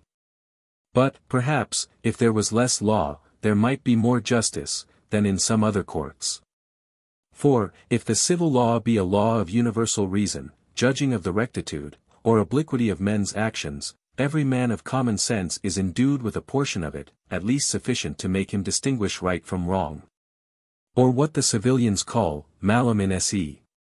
Therefore, here, if two persons were equally guilty of the same fact, there was no convicting one, and bringing the other off, by any quirk, or turn of law. For they formed their judgments upon the constraint, or willingness, the aim, and intention of the parties, and all other circumstances, which make a material difference. Besides, in crimes of this nature, men bred up to the sea, must be more knowing, and much abler, than others more learned in the law. For, before a man can have a right idea of a thing, he must know the terms standing for that thing, the sea terms being a language by itself, which no lawyer can be supposed to understand, he must of consequence want that discriminating faculty, which should direct him to judge right of the facts meant by those terms. The court well knew, it was not possible to get the evidence of every sufferer by this crew, and therefore, first of all, considered how that deficiency should be supplied, whether, or no, they could pardon one Joe Dennis, who had early offered himself, as king's evidence, and was the best read in their lives and conversations. Here indeed, they were at a loss for law, and concluded in the negative, because it looked like compounding with a man to swear foully, losing by it, those great helps he could have afforded. Another great difficulty in their proceedings, was, how to understand those words in the Act of Parliament, of, particularly specifying in the charge, the circumstances of time, place, and i.e. so to understand them, as to be able to hold a court. For if they had been indicted on particular robberies, the evidence had happened mostly from the Royal African Company's ships, on which these gentlemen of Cape Corso Castle, were not qualified to sit, their oath running, That they have no interest directly, or indirectly, in the ship, or goods, for the robbery of which, the party stands accused, and this they thought they had, commissions being paid them, on such goods, and on the other side. If they were incapacitated, no court could be formed, the commission absolutely requiring 3 of them by name. To reconcile all things, therefore, the court resolved, to bottom the whole of their proceedings on the Swallow's depositions, which were clear and plain, and had the circumstance of time when, place where, manner how, and the like, particularly specified according to the statute in that case made, and provided. But this admitted only a general intimation of robbery in the indictment, therefore to approve their clemency, it looking arbitrary on the lives of men, to lump them to the gallows, in such a summary way as must have been done. Had they solely adhered to the Swallow's charge, they resolved to come to particular trials. Secondly, that the prisoners might not be ignorant whereon to answer, and so have all fair advantages, to excuse and defend themselves. The court farther agreed with justice and equanimity, to hear any evidence that could be brought, to weaken or corroborate the 3 circumstances that complete a pirate, first, being a volunteer amongst them at the beginning. Secondly, being a volunteer at the taking or robbing of any ship, or lastly, voluntarily accepting a share in the booty of those that did. For by a parity of reason, where these actions were of their own disposing, and yet committed by them, it must be believed their hearts and hands joined together, in what they acted against His Majesty's ship the Swallow. The trials of the pirates. Taken by His Majesty's ship the Swallow, begun at Cape Corso Castle, on the coast of Africa, March 28, 1722. The Commission empowered any 3 named therein, to call to their assistance, such a number of qualified persons as might make the court always consist of 7, and accordingly summons were signed to Lieutenant Joe Barnsley, Lieutenant C.H. Fanshawe, Captain Samuel Heartsease, and Captain William Menzies, viz. By virtue of a power and authority, to us given, by a commission from the King, under the seal of Admiralty, you are hereby required to attend, and make one of the court, for the trying and adjudging of the pirates, lately taken on this coast. By His Majesty's ship the Swallow. Given under our hands this 28th of March. 1722, at Cape Corso Castle. Mungo Herdman. James Phipps. Henry Dodson. Francis Boy. Edward Hyde. The commissioners being met in the hall of the castle, the commission was first read, after which, the President, and then the other members, took the oath, prescribed in the Act of Parliament, and having directed the form of that for witnesses. As follows, the court was opened. I, B. solemnly promise and swear on the holy evangelists, to bear true and faithful witness between the King and prisoner, or prisoners, in relation to the fact, or facts, of piracy and robbery, he or they do now stand accused of. So help me God. The court consisted of Captain Mungo Herdman, President. James Phipps, Esq., General of the Coast, Mr. H. Dodson, Mayor Mr. F. Boy, Mayor Mr. Edward Hyde, Secretary to the Company. Lieutenant John Barnsley, Lieutenant C.H. Fanshawe. The following prisoners, out of the pirate ship Ranger, having been commanded before them, the charge, or indictment, was exhibited. Prisoners taken in the Ranger. Men's names. Ships from. Time when. James Skyrm. Greyhound sloop. October. 1720. Rich. Hardy. Pirate with Davis. William Maine. Brigantine Captain Pete. June 1720. Henry Dennis. Pirates with Captain Davis. Val Ashplant. Rob. Birdson. Rich. Harris. Phoenix of Bristol, Captain Richards. June 1720. D. Littlejohn. Thomas Howe. At Newfoundland. Her. Hunkins. Success sloop. Hugh Harris. Willing Mind. July 1720. W. Mackintosh. Thomas Wills. Richard of Biddeford. John Wilden. Mary and Martha. Ja. Greenham. Little York, Phillips Mr. John Jameson. Love of Lancaster. Cree. Lang. Thomas Brigantine. September 1720. John Mitchell. Norman Galley. October 1720. T. with Standenot. Peter Lafever. Jeremiah N. N. AP 1720. William Shurin. William Watts. Sierra Leone of Mr. Glynn.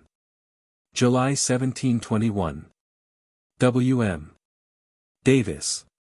Sierra Leone of Sieg. Jossie. James Barrow. Martha Snow Captain Lady. Joshua Lee. Rob. Hartley, 1. Robinson of Liverpool Captain Canning. August 1721. James Crane. George Smithson. Stanwich Galley Captain Tarleton. August 1721. Roger Pye. Rob. Fletcher. Roe, Hartley, 2. Andrew Rance. A Dutch ship. Cuthbert Goss. Mercy Galley of Bristol at Calabar. October 1721. Though. Giles. Israel Hind. William Church. Gertruicht of Holland. Jan. 172.5. Philip Hack. Flushingham of Ditto. William Smith. Elizabeth Captain Sharp. Adam Comrie. William Graves. Peter Devine. King Solomon Captain. Treherne off Cape Apollonia.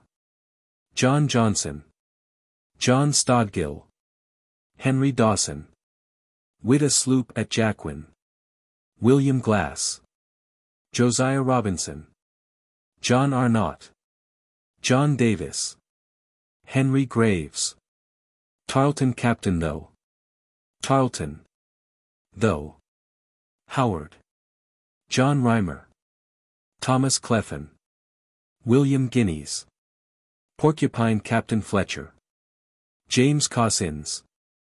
Though. Stretton. Onslow Captain G. at Sestos. January 172.5. William Petty. Mike Lemon. William Wood. Ed. Watts. John Horn. Pierre Raven. Peter Grossi. From the French ship in Witta Road February 1721-2. John Dugan. Rents Frogier. James Ardian. Louis Arnott. Etrian Gilliat. Rents Toby. Run. Maraud. Meth Rolac. John Gitton. John Gummer. Joe. Richard O. John Paquette. John Lavogue. Alan Pegan. John DePlacy. Pierce Shillett.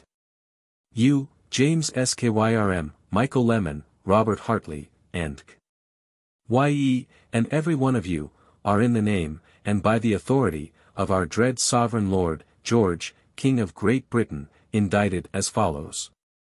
Forasmuch as in open contempt of the laws of your country, ye have all of you been wickedly united, and articled together, for the annoyance and disturbance of his Majesty's trading subjects by sea. And have in conformity to the most evil and mischievous intentions, been twice down the coast of Africa, with 2 ships. Once in the beginning of August, and a second time, in January last, sinking, burning, or robbing such ships, and vessels, as then happened in your way.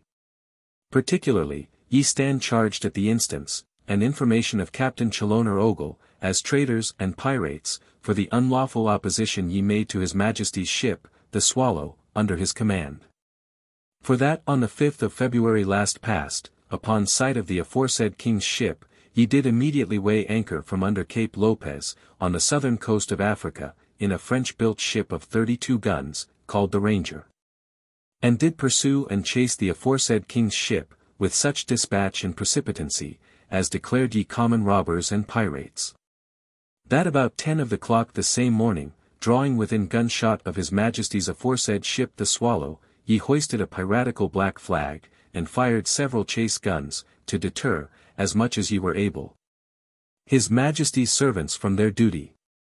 That an hour after this, being very nigh to the aforesaid king's ship, ye did audaciously continue in a hostile defence and assault, for about 2 hours more, in open violation of the laws, and in defiance to the king's colours and commission. And lastly, that in the acting, and compassing of all this, ye were all, and every one of you, in a wicked combination, voluntarily to exert, and actually did, in your several stations, use your utmost endeavours to distress the said king's ship, and murder his Majesty's good subjects. To which they severally pleaded, not guilty. Then the court called for the officers of the Swallow, Mr. Isaac's son, Lieutenant, Ralph Baldrick, boatswain, Daniel McLaughlin, mate, desiring them to view the prisoners, whether they knew them, and to give an account in what manner they had attacked and fought the king's ship, and they agreed as follows. That they had viewed all the prisoners, as they stood now before the court, and were assured they were the same taken out of one, or other, of the pirate ships, Royal Fortune, or Ranger, but verily believed them to be taken out of the Ranger. That they did in the king's ship, at break of day, on Monday, the 5th of February, 1721-2, discover 3 ships at anchor, under Cape Lopez, on the southern coast of Africa, the Cape bearing then W.S.W. about 3 leagues, and perceiving one of them to have a pendant flying, and having heard their morning gun before, they immediately suspected them to be Roberts the pirate, his consort, and a French ship they knew had been lately carried out of Witta Road. The king's ship was obliged to haul off N.W. and W.N.W. to avoid a sand, called the Frenchman's Bank, the wind then at S.E. And found in half an hour's time, one of the 3 had got under sail from the careen, and was bending her sails, in a chase towards them. To encourage this rashness and precipitancy, they kept away before the wind, as though afraid, but with their tacks on board, their mainyard braced, and making, at the same time, very bad steerage. About half an hour after 10, in the morning, the pirate ship came within gunshot, and fired 4 chase guns, hoisted a black flag at the mizzen peak, and got their spritsail yard under their bowsprit, for boarding. In half an hour more, approaching still nigher, they starboard their helm, and gave her a broadside, the pirate bringing to, and returning the same. After this, the deponents say, their fire grew slack for some time, because the pirate was shot so far ahead on the weather bow, that few of their guns could point to her. Yet in this interval their black flag was either shot away, or hauled down a little space, and hoisted again. At length, by their ill steerage, and favour of the wind, they came near, a second time. And about 2 in the afternoon shot away their maintopmast. The colours they fought under, besides a black flag, were a red English ensign, a king's jack, and a Dutch pendant, which they struck at, or about, 3 in the afternoon, and called for quarters. It proving to be a French-built ship of 32 guns, called the Ranger. Isaac's son, Ralph Baldrick, Daniel McLaughlin. When the evidence had been heard, the prisoners were called upon to answer, how they came on board this pirate ship, and their reason for so audacious a resistance, as had been made against the king's ship. To this, each, in his reply, owned himself to be one of those taken out of the Ranger. That he had signed their piratical articles, and shared in their plunder, some few only excepted, who had been there too short a time. But that neither in this signing, or sharing, nor in the resistance had been made against his Majesty's ship, had they been volunteers, but had acted in these several parts, from a terror of death, which a law amongst them, was to be the portion of those who refused. The court then asked, who made those laws? How those guns came to be fired? Or why they had not deserted their stations, and mutinied, when so fair a prospect of redemption offered? They replied still, with the same answers, and could extenuate their crimes, with no other plea, than being forced men. Wherefore the court were of opinion, that the indictment, as it charged them with an unlawful attack and resistance of the king's ship, was sufficiently proved. But then it being undeniably evident, that many of these prisoners had been forced, and some of them of very short standing, they did, on mature deliberation, come to this merciful resolution. That they would hear further evidence for, or against, each person singly, in relation to those parts of the indictment, which declared them volunteers, or charged them with aiding and assisting, at the burning, sinking, or robbing of other ships. For if they acted, or assisted, in any robberies or devastations, it would be a conviction they were volunteers. Here such evidence, though it might want the form, still carried the reason of the law with it. The charge was exhibited also against the following pirates taken out of the Royal Fortune. Michigan Mayor. In the Rover 5 years ago. Chris. Moody. Under Davis. 1718. March. Johnson. A Dutch ship. 1718. James Phillips. The Revenge Pirate sloop. 1717. David Simpson. Pirates with Davis. Though. Sutton. Hag. Jacobson. A Dutch ship. W. Williams 1. Sadbury Captain Thomas Newfoundland.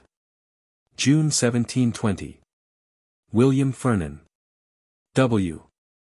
Willems 2. Roger Scott. Though. Owen. York of Bristol. May 1720. William Taylor. Joseph Nossiter. Expedition of Topsham. John Parker. Willing Mind of Poole. July 1720. Robert Crow. Happy Return sloop. George Smith. Mary and Martha. Ja. Clements. Success sloop. John Walden. Blessing of Lymington. Joe. Mansfield. From Martinico. James Harris. Richard Pink. John Phillips. A Fishing Boat. Harry Glasby.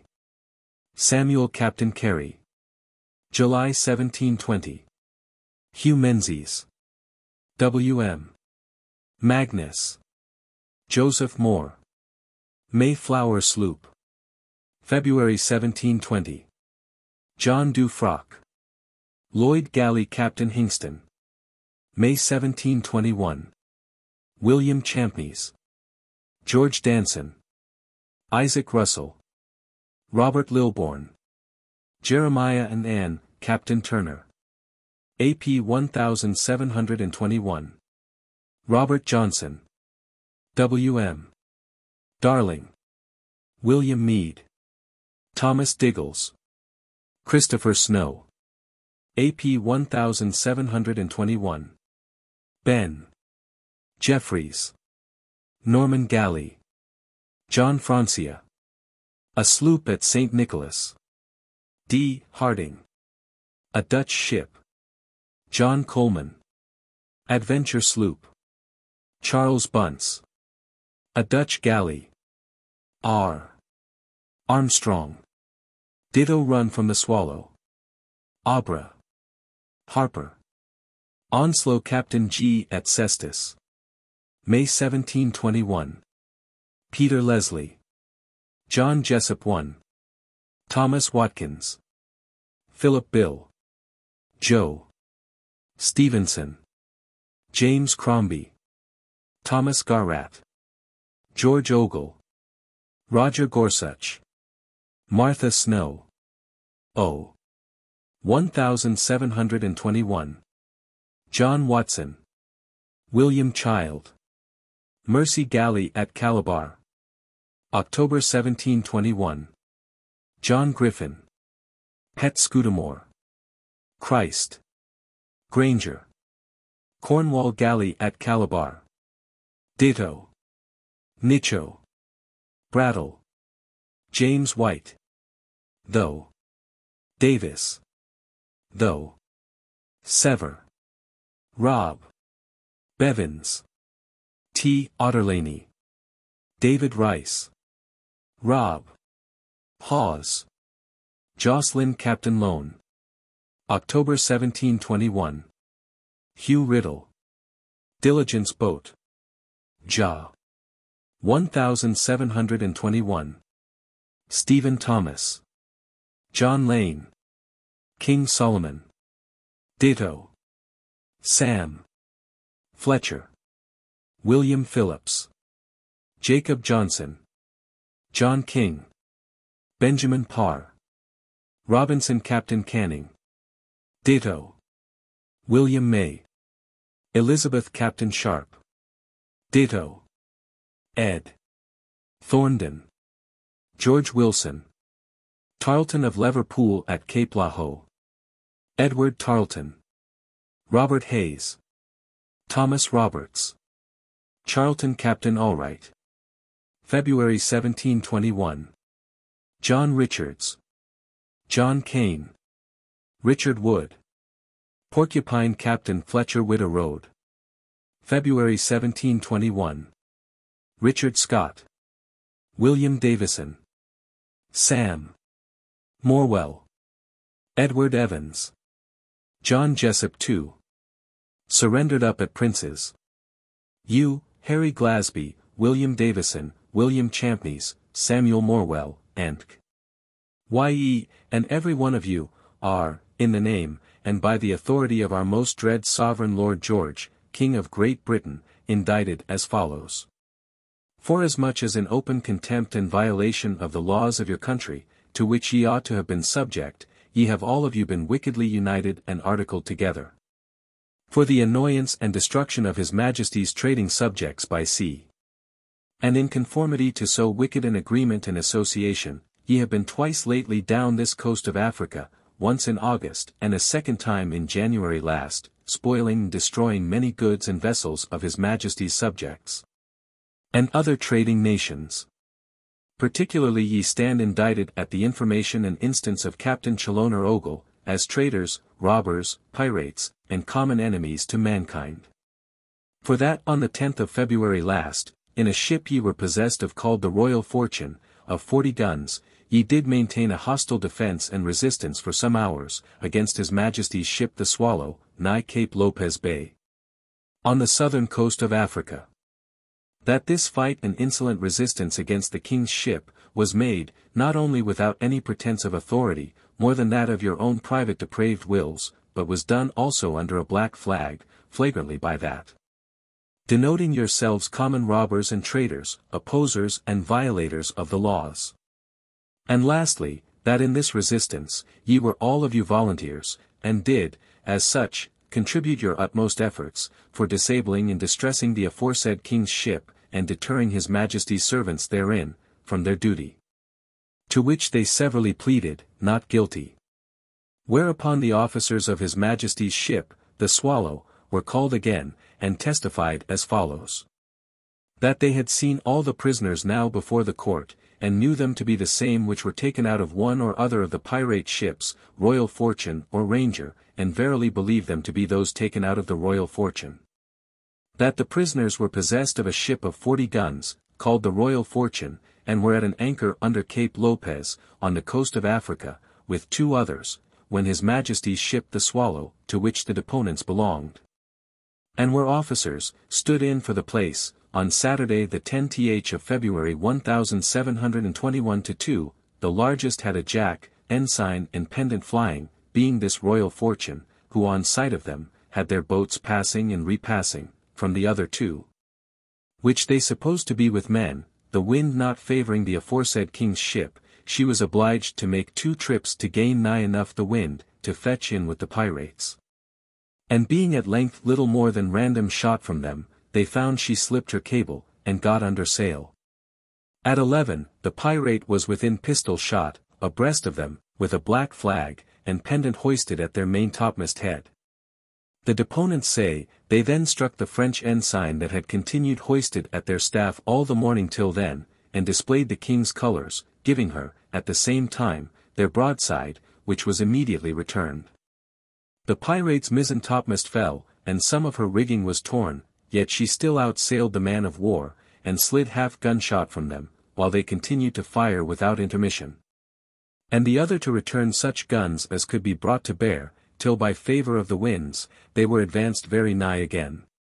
And after exchanging a few more shot, about half an hour past one, his mainmast came down, having received a shot a little below the parrel. At 2 she struck her colours, and called for quarters, proving to be a ship, formerly called the Onslow, but by them, the Royal Fortune.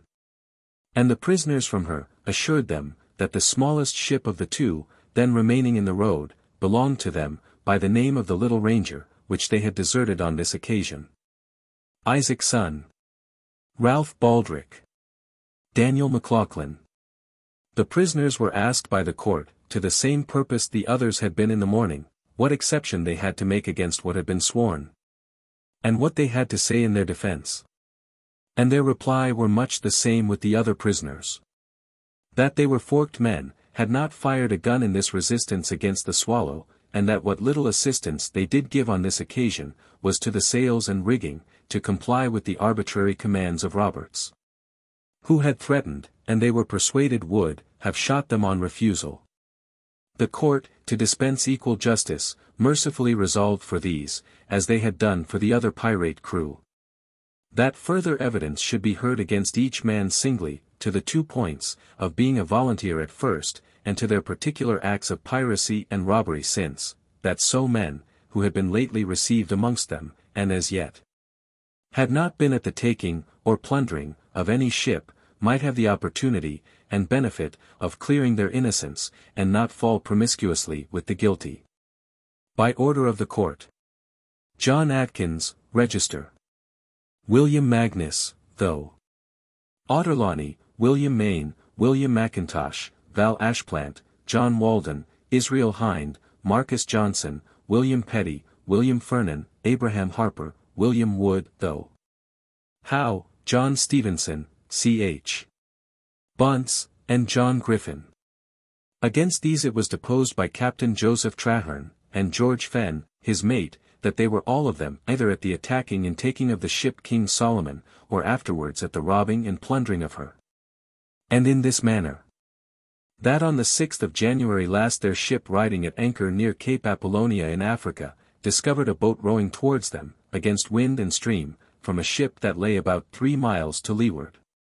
They judged from the number of men in her, as she nearer advanced, to be a pirate, and made some preparation for receiving her, believing, on a nigher view, they would think fit to withdraw from an attack that must be on their side with great disadvantage in an open boat, and against double the number of men. Yet by the rashness, and the pusillanimity of his own people, who laid down their arms, and immediately called for quarter, the ship was taken, and afterwards robbed by them.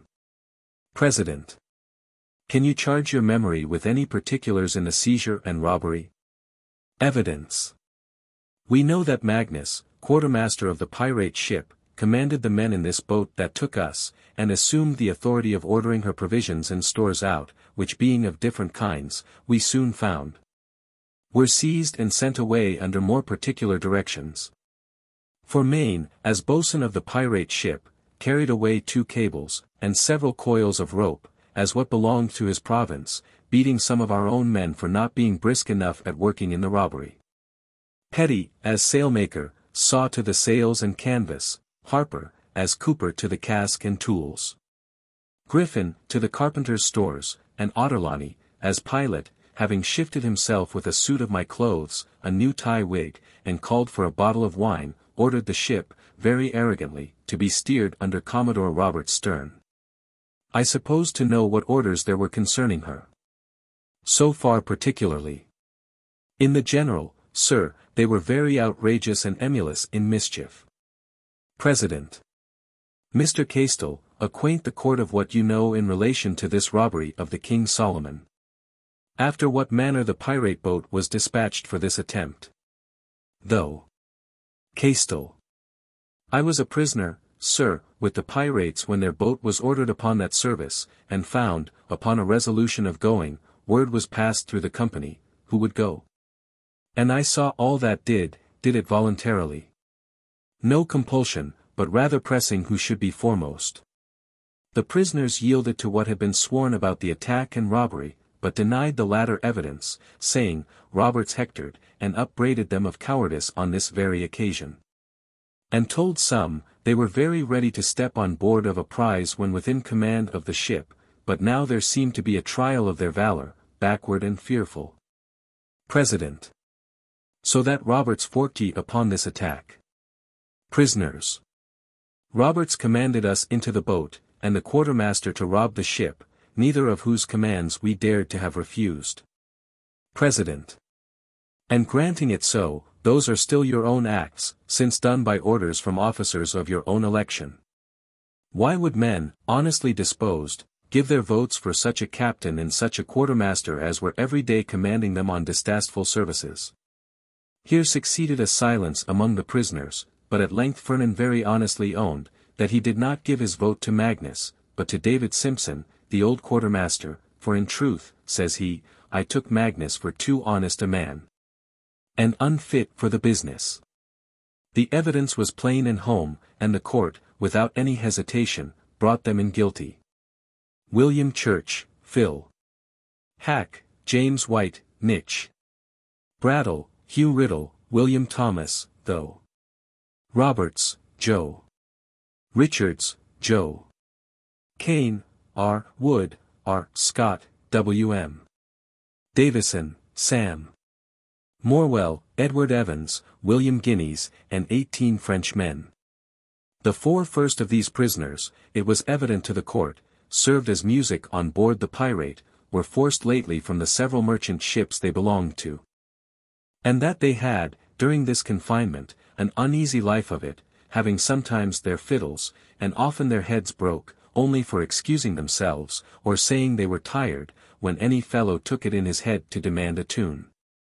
The other English had been a very few days on board the Pirate, only from Whydah to Cape Lopez, and no capture or robbery done by them in that time. And the French men were brought with a design to reconduct their own ship, or the Little Ranger in exchange, to Whydah Road again, and were used like prisoners, neither quartered nor suffered to carry arms. So that the court immediately acquiesced in acquitting them. Though Sutton, David Simpson, Christopher Moody, Phil. Bill, R. Hardy, Hen. Dennis, David Rice, William Williams, R. Harris, G. O. Smith, Ed. Watts, Joe. Mitchell and James Barrow. The evidence against these prisoners were Jarrett de Haan, master of the Flushingham, taken nigh Axum, the beginning of January last.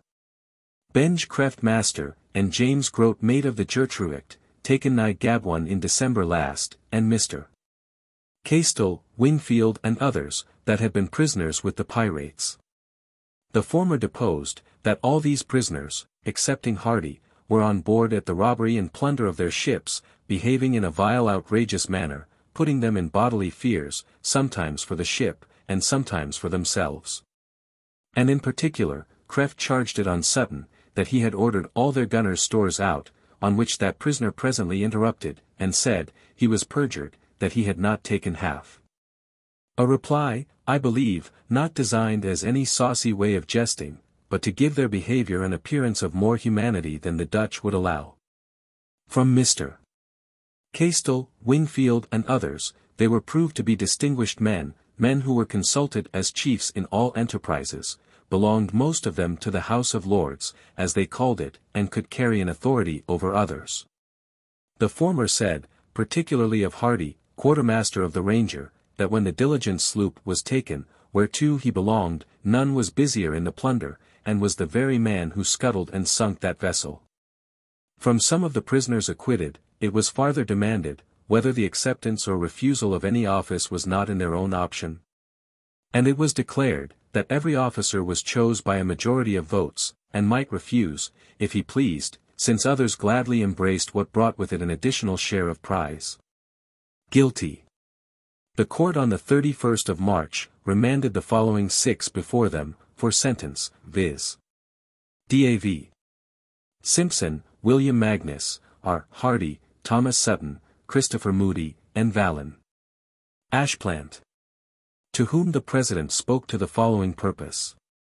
The crime of piracy, of which all of ye have been justly convicted, is of all other robberies the most aggravating and inhumane, in that being removed from the fears of surprise, in remote and distant parts. Ye do in wantonness of power often add cruelty to theft. Pirates unmoved at distress or poverty, not only spoil and rob, but do it from men needy, and who are purchasing their livelihoods through hazards and difficulties, which ought rather to move compassion. And what is still worse, do often, by persuasion or force, engage the inconsiderate part of them, to their own and families' ruin, removing them from their wives and children, and by that, from the means that should support them from misery and want. To a trading nation, nothing can be so destructive as piracy, or call for more exemplary punishment.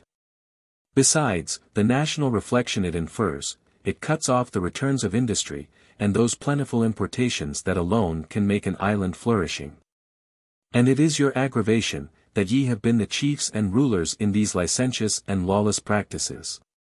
However, contrary to the measures ye have dealt, ye have been heard with patience, and though little has, or possibly could, have been said in excuse or extenuation of your crimes, yet charity makes us hope that a true and sincere repentance, which we heartily recommend, may entitle ye to mercy and forgiveness, after the sentence of the law has taken place, which now remains upon me to pronounce. Udav. Simpson, William Magnus, R. Hardy, Tho. Sutton, Christopher Moody, and Val Ashplant. Ye, and each of you, are adjudged and sentenced, to be carried back to the place from whence ye came, from thence to the place of execution, without the gates of this castle, and there within the flood marks. To be hanged by the neck till ye are dead.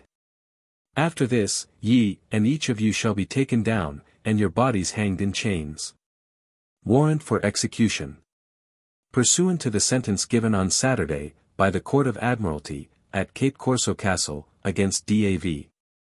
Simpson, William Magnus, R. Hardy, Tho. Sutton, Christopher Moody, and Valentine Ashplant. You are hereby directed to carry the aforesaid malefactors to the place of execution, without the gates of this castle, tomorrow morning at 9 of the clock, and there within the flood marks, cause them to be hanged by the neck till they are dead. For which, this shall be your warrant. Given under my hand, this 2d day of April 1722. To Joseph Gordon, Provost Marshal. Mungo Herdman. The bodies remove in chains, to the gibbets already erected on the adjacent hillocks. M. H. William Phillips. It appeared by the evidence of Captain Joe Traherne, and George Fenn, mate of the King Solomon, that this prisoner was boatswain of the same ship, when she was attacked and taken off Cape Apollonia, the 6th of January last, by the pirates' boat. When the boat drew nigh, they say, it was judged from the number of men in her, that they were pirates, and being hailed, answered, Defiance. At which the commander snatched a musket from one of his men, and fired, asking them at the same time, whether they would stand by him, to defend the ship. But the pirates returning a volley, and crying out, they would give no quarters if any resistance was made. This prisoner took upon him to call out for quarters, without the master's consent, and mislead the rest to the laying down their arms, and giving up the ship, to half the number of men, and in an open boat. It was further evident he became, after this, a volunteer amongst them. First, because he was presently very forward and brisk, in robbing the ship King Solomon, of her provisions and stores.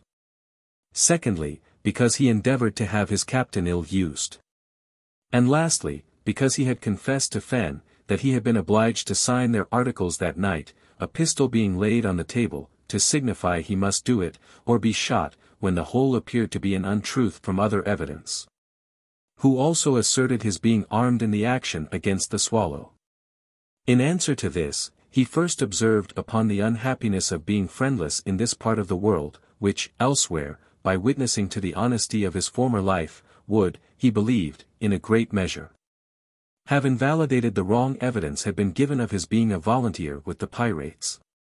He owns indeed, he made no application to his captain, to intercede for a discharge, but excuses it with saying, he had a dislike to him, and therefore was sure that such application would have availed him nothing.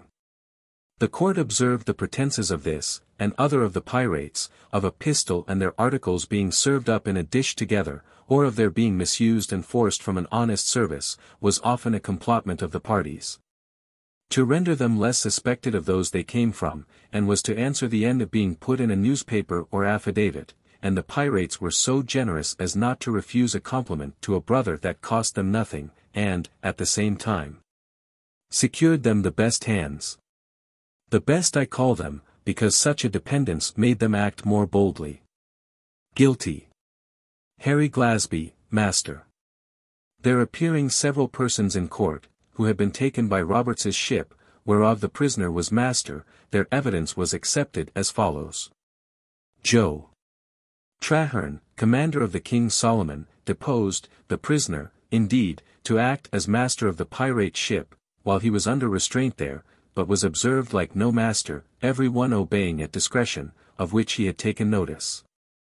And complained to him, how hard a condition it was, to be a chief among brutes.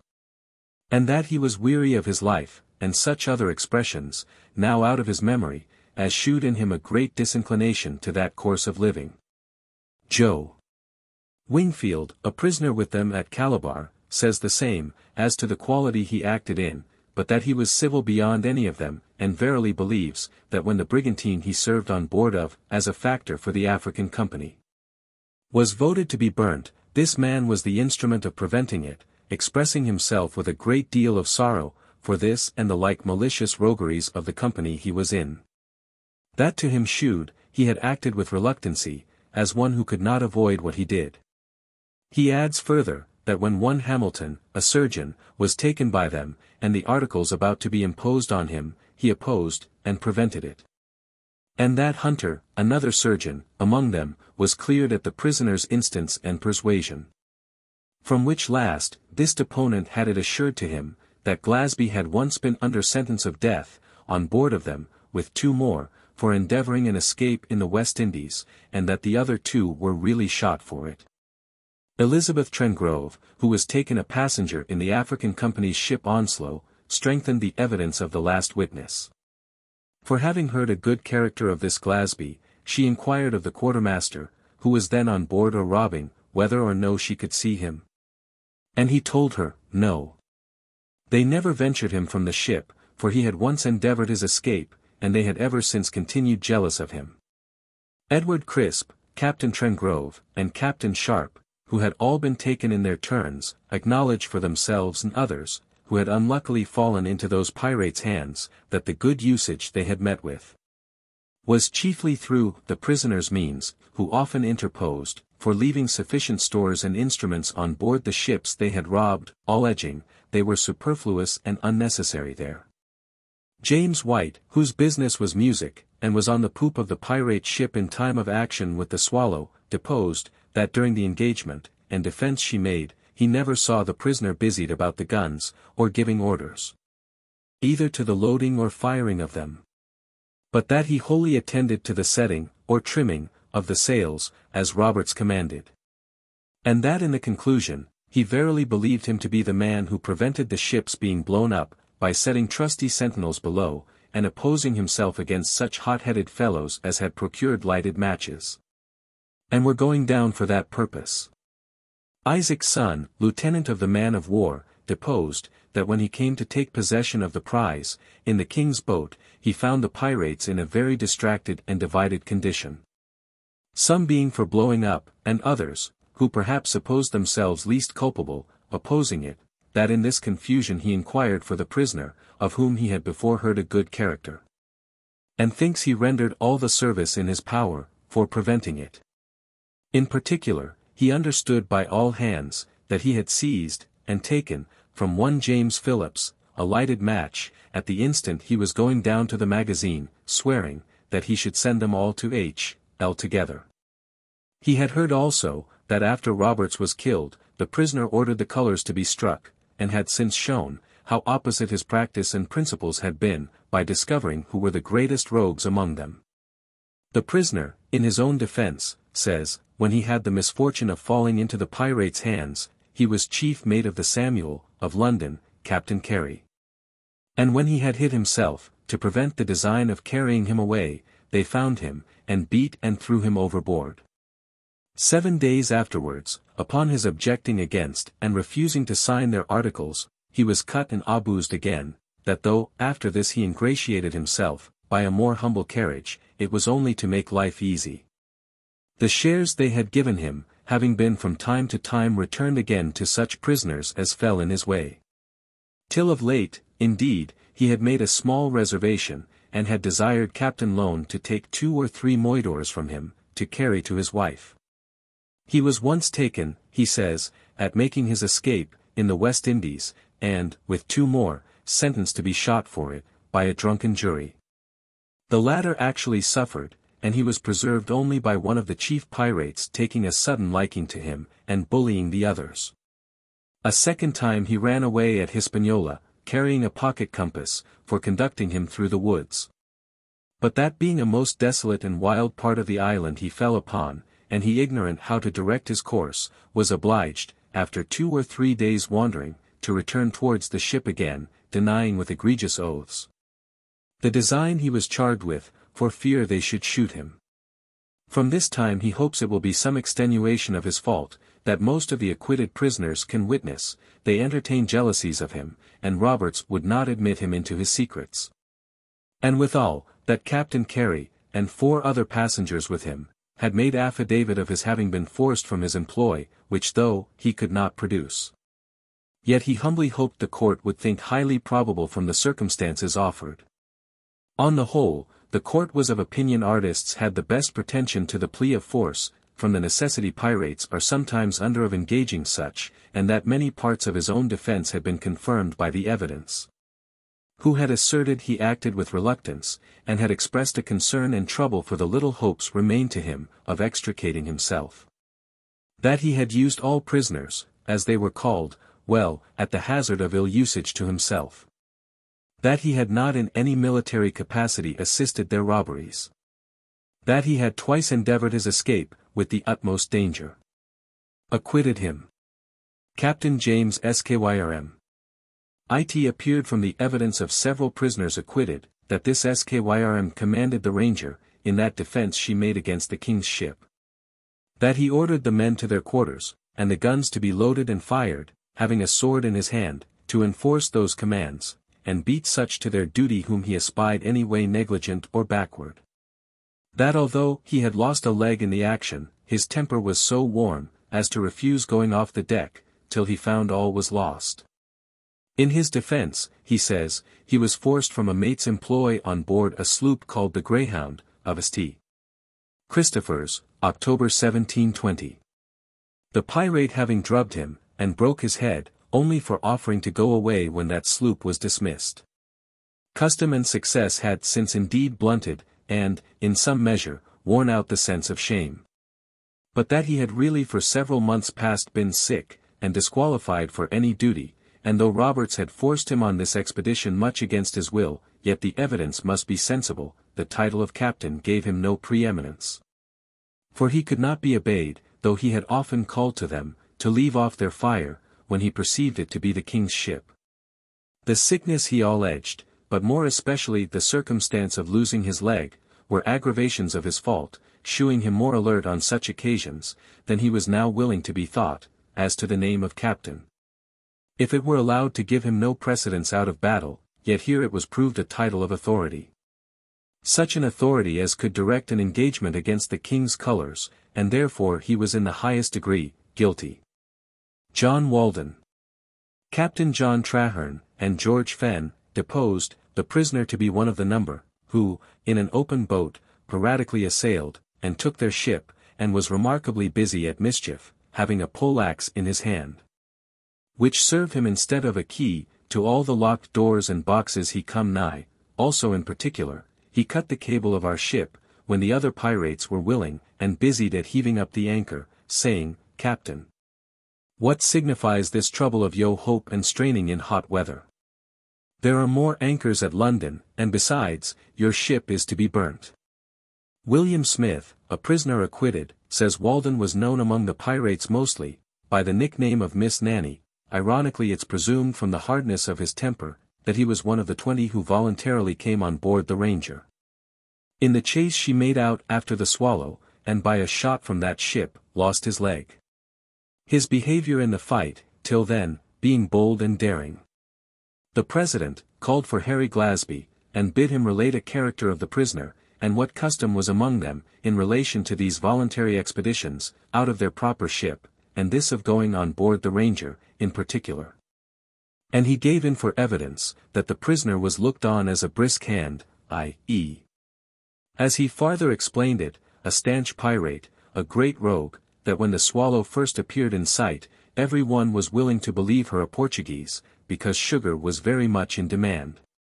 And had made some jarring dissension between the two companies, the Fortune's people drinking punch, when the Rangers could not, that Roberts, on sight of the Swallow, hailed the new Ranger, and bid them right ship, and get under sail. There is, says he, sugar in the offing, bring it in, that we may have no more mumbling. Ordering at the same time the word to be passed among the crew, who would go to their assistance, and immediately the boat was full of men, to transport themselves. President. Then every one that goes on board of any prize, does it voluntarily? Or were there here any other reasons for it? H. Glasby. Every man is commonly called by list, and insists, in his turn, to go on board of a prize, because they then are allowed a shift of clothes, the best they can find, over and above the dividend from the robbery. And this they are so far from being compelled to, that it often becomes the occasion of contest and quarrel amongst them, but in the present, or such like cases, where there appears a prospect of trouble. The lazy and timorous are often willing to decline this turn, and yield to their betters, who thereby establish a greater credit. The prisoner, and the rest of those men who went from the Fortune on board the Ranger, to assist in this expedition, were volunteers, and the trustiest men among us. President. Were there no jealousies of the Rangers leaving you in this chase, or at any other time, in order to surrender? H. Glasby. Most of the Rangers' crew were fresh men, men who had been entered only since their being on the coast of Guinea, and therefore had not so liberal a share in fresh provisions, or wine, as the Fortune's people. Who thought they had borne the burthen and heat of the day, which had given occasion indeed to some grumblings and whispers, as though they would take an opportunity to leave us. But we never supposed, if they did, it would be with any other design than setting up for themselves, they having, many of them, behaved with greater severity than the old standers. The prisoner appeared undaunted, and rather solicitous, about resting his stump, than giving any answer to the court, or making any defense for himself, till called upon. Then he related in a careless, or rather hopeless manner, the circumstances of his first entrance, being forced, he said, out of the Blessing of Leamington, at Newfoundland, about 12 months past. This, he is sure, most of the old pirates knew, and that he was for some time as sick of the change as any man. But custom and ill company had altered him, owning very frankly, that he was at the attack, and taking of the King Solomon, that he did cut her cable, and that none were forced on those occasions. As to the last expedition in the Ranger, he confesses he went on board of her, but that it was by Robert's order. And in the chase loaded one gun, to bring her to, but when he saw it was a bite, he declared to his comrades, that it was not worth while to resist, forbore firing, and assisted to reeve the braces, in order, if they could, to get away. In which sort of service he was busied, when a shot from the man-of-war took off his leg, and being asked, that supposing the chase had proved a Portuguese. Why then, says he, I don't know what I might have done, intimating withal, that every body then would have been ready enough at plundering. Guilty. Peter Scudamore. Harry Glasby, Joe. Wingfield, and Nicholas Brattle, deposed thus much, as to his being a volunteer with the pirates, from Captain Rolls, at Calabar. First, that he quarrelled with Moody, one of the heads of the gang, and fought with him, because he opposed his going, asking Rolls, in a leering manner, whether he would not be so kind, as to put him into the Gazette, when he came home. And, at another time, when he was going from the pirate ship, in his boat, a tournado arose, I wish, says he, the rascal may be drowned, for he is a great rogue, and has endeavoured to do me all the ill offices he could among these gentlemen, i.e. pirates.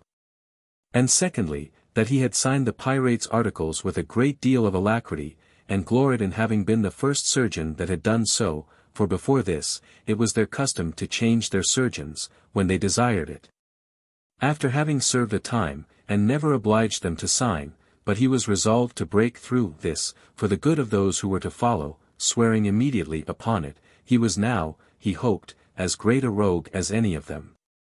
Captain Joe Traherne, and George Fenn, his mate, deposed, the prisoner to have taken out of the King Solomon, their surgeon's capital instruments, some medicines, and a backgammon table. Which latter became the means of a quarrel between one Win Con, and he, whose property they should be, and were yielded to the prisoner. Joe Sharp, master of the Elizabeth, heard the prisoner ask Roberts leave to force Comrie, his surgeon, from him, which was accordingly done, and with him carried also some of the ship's medicines, but what gave a fuller proof of the dishonesty of his principles, was, the treacherous design he had formed of running away with the prize, in her passage to Cape Corso. Though he had been treated with all humanity, and very unlike a prisoner, on account of his employ and better education, which had rendered him less to be suspected. Mr. Child, acquitted, deposed, that in their passage from the island of St. Thomas, in the Fortune prize, this prisoner was several times tempting him, into measures of rising with the negroes, and killing the Swallows people, shewing him, how easily the white men might be demolished, and a new company raised at Angola. And that part of the coast, for, says he, I understand how to navigate a ship, and can soon teach you to steer. And is it not better to do this, than to go back to Cape Corso, and be hanged and sun-dried? To which the deponent replying, he was not afraid of being hanged, Scudamore bid him be still, and no harm should come to him. But before the next day evening, which was the designed time of executing this project, the deponent discovered it to the officer, and assured him, Scudamore had been talking all the preceding night to the negroes, in Angolan language. Isaac Burnett heard the prisoner ask James Harris, a pirate, left with the wounded in the prize, whether he was willing to come into the project of running away with the ship, and endeavor the raising of a new company. But turned the discourse to horse racing, as the deponent crept nigher. He acquainted the officer with what he had heard, who kept the people under arms all night, their apprehensions of the negroes not being groundless. For many of them having lived a long time in this piratical way, were, by the thin commons they were now reduced to, as ripe for mischief as any. The prisoner in his defence said, he was a forced man from Captain Rolls, in October last, and if he had not shown such a concern as became him, at the alteration, he must remark the occasion to be, the disagreement and enmity between them.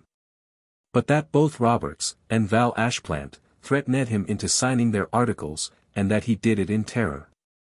The King Solomon, and Elizabeth medicine chest, he owns he plundered, by order of Hunter, the then chief surgeon, who, by the pirates' laws, always directs in this province, and Mr.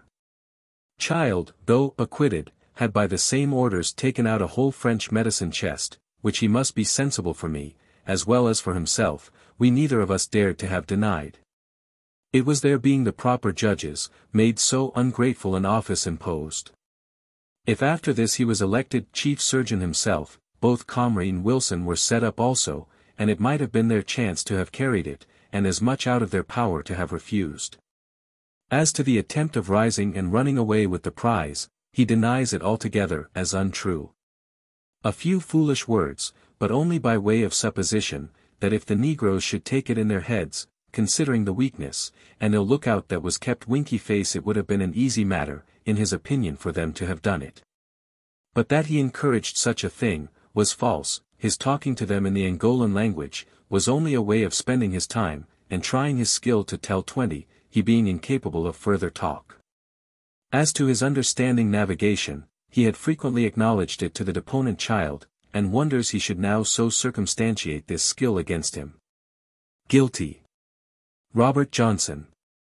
It appeared to the court, that the prisoner was one of the 20 men, in that boat of the pirates, which afterwards robbed the King Solomon, at an anchor near Cape Apollonia, that all pirates on this, and the like service, were volunteers, and he, in particular, had contested his going on board a second time, though out of his turn.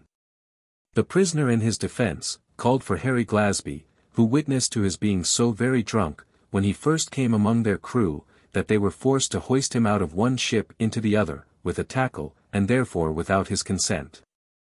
But had since been a trusty man, and was placed to the helm, in that running battle they made with the Swallow. He insisted for himself likewise, on Captain Turner's affidavit of his being forced, on which others, his shipmates, had been cleared. The court, considering the partiality that might be objected in acquitting one, and condemning another of the same standing, thought fit to remark it as a clear testimony of their integrity, that their care and indulgence to each man, in allowing his particular defense, was to exempt from the rigor of the law, such, who it must be allowed, would have stood too promiscuously condemned, if they had not been heard upon any other fact than that of the Swallow. And herein what could better direct them, than a character and behavior from their own associates? For though a voluntary entry with the pirates may be doubtful, yet his consequent actions are not, and it is not so material how a man comes among pirates, as how he acts when he is there. Guilty. George Wilson. John Sharp, master of the Elizabeth, in which ship the prisoner was passenger, and fell a second time into the pirates' hands, deposes, that he took the said Wilson off from Cestus, on this coast, paying to the negroes for his ransom the value of £3 5 in goods, for which he had taken a note, that he thought he had done a charitable act in this, till meeting with one Captain Canning, he was asked, why he would release such a rogue as Wilson was? For that he had been a volunteer with the pirates, out of John Tarleton. And when the deponent came to be a prisoner himself, he found Thomas, the brother of this John Tarleton, a prisoner with the pirates also, who was immediately on Wilson's instigation, in a most sad manner misused and beat, and had been shot. Through the fury and rage of some of those fellows, if the town side, i.e. Liverpool, men, had not hit him in a staysail, under the bowsprit.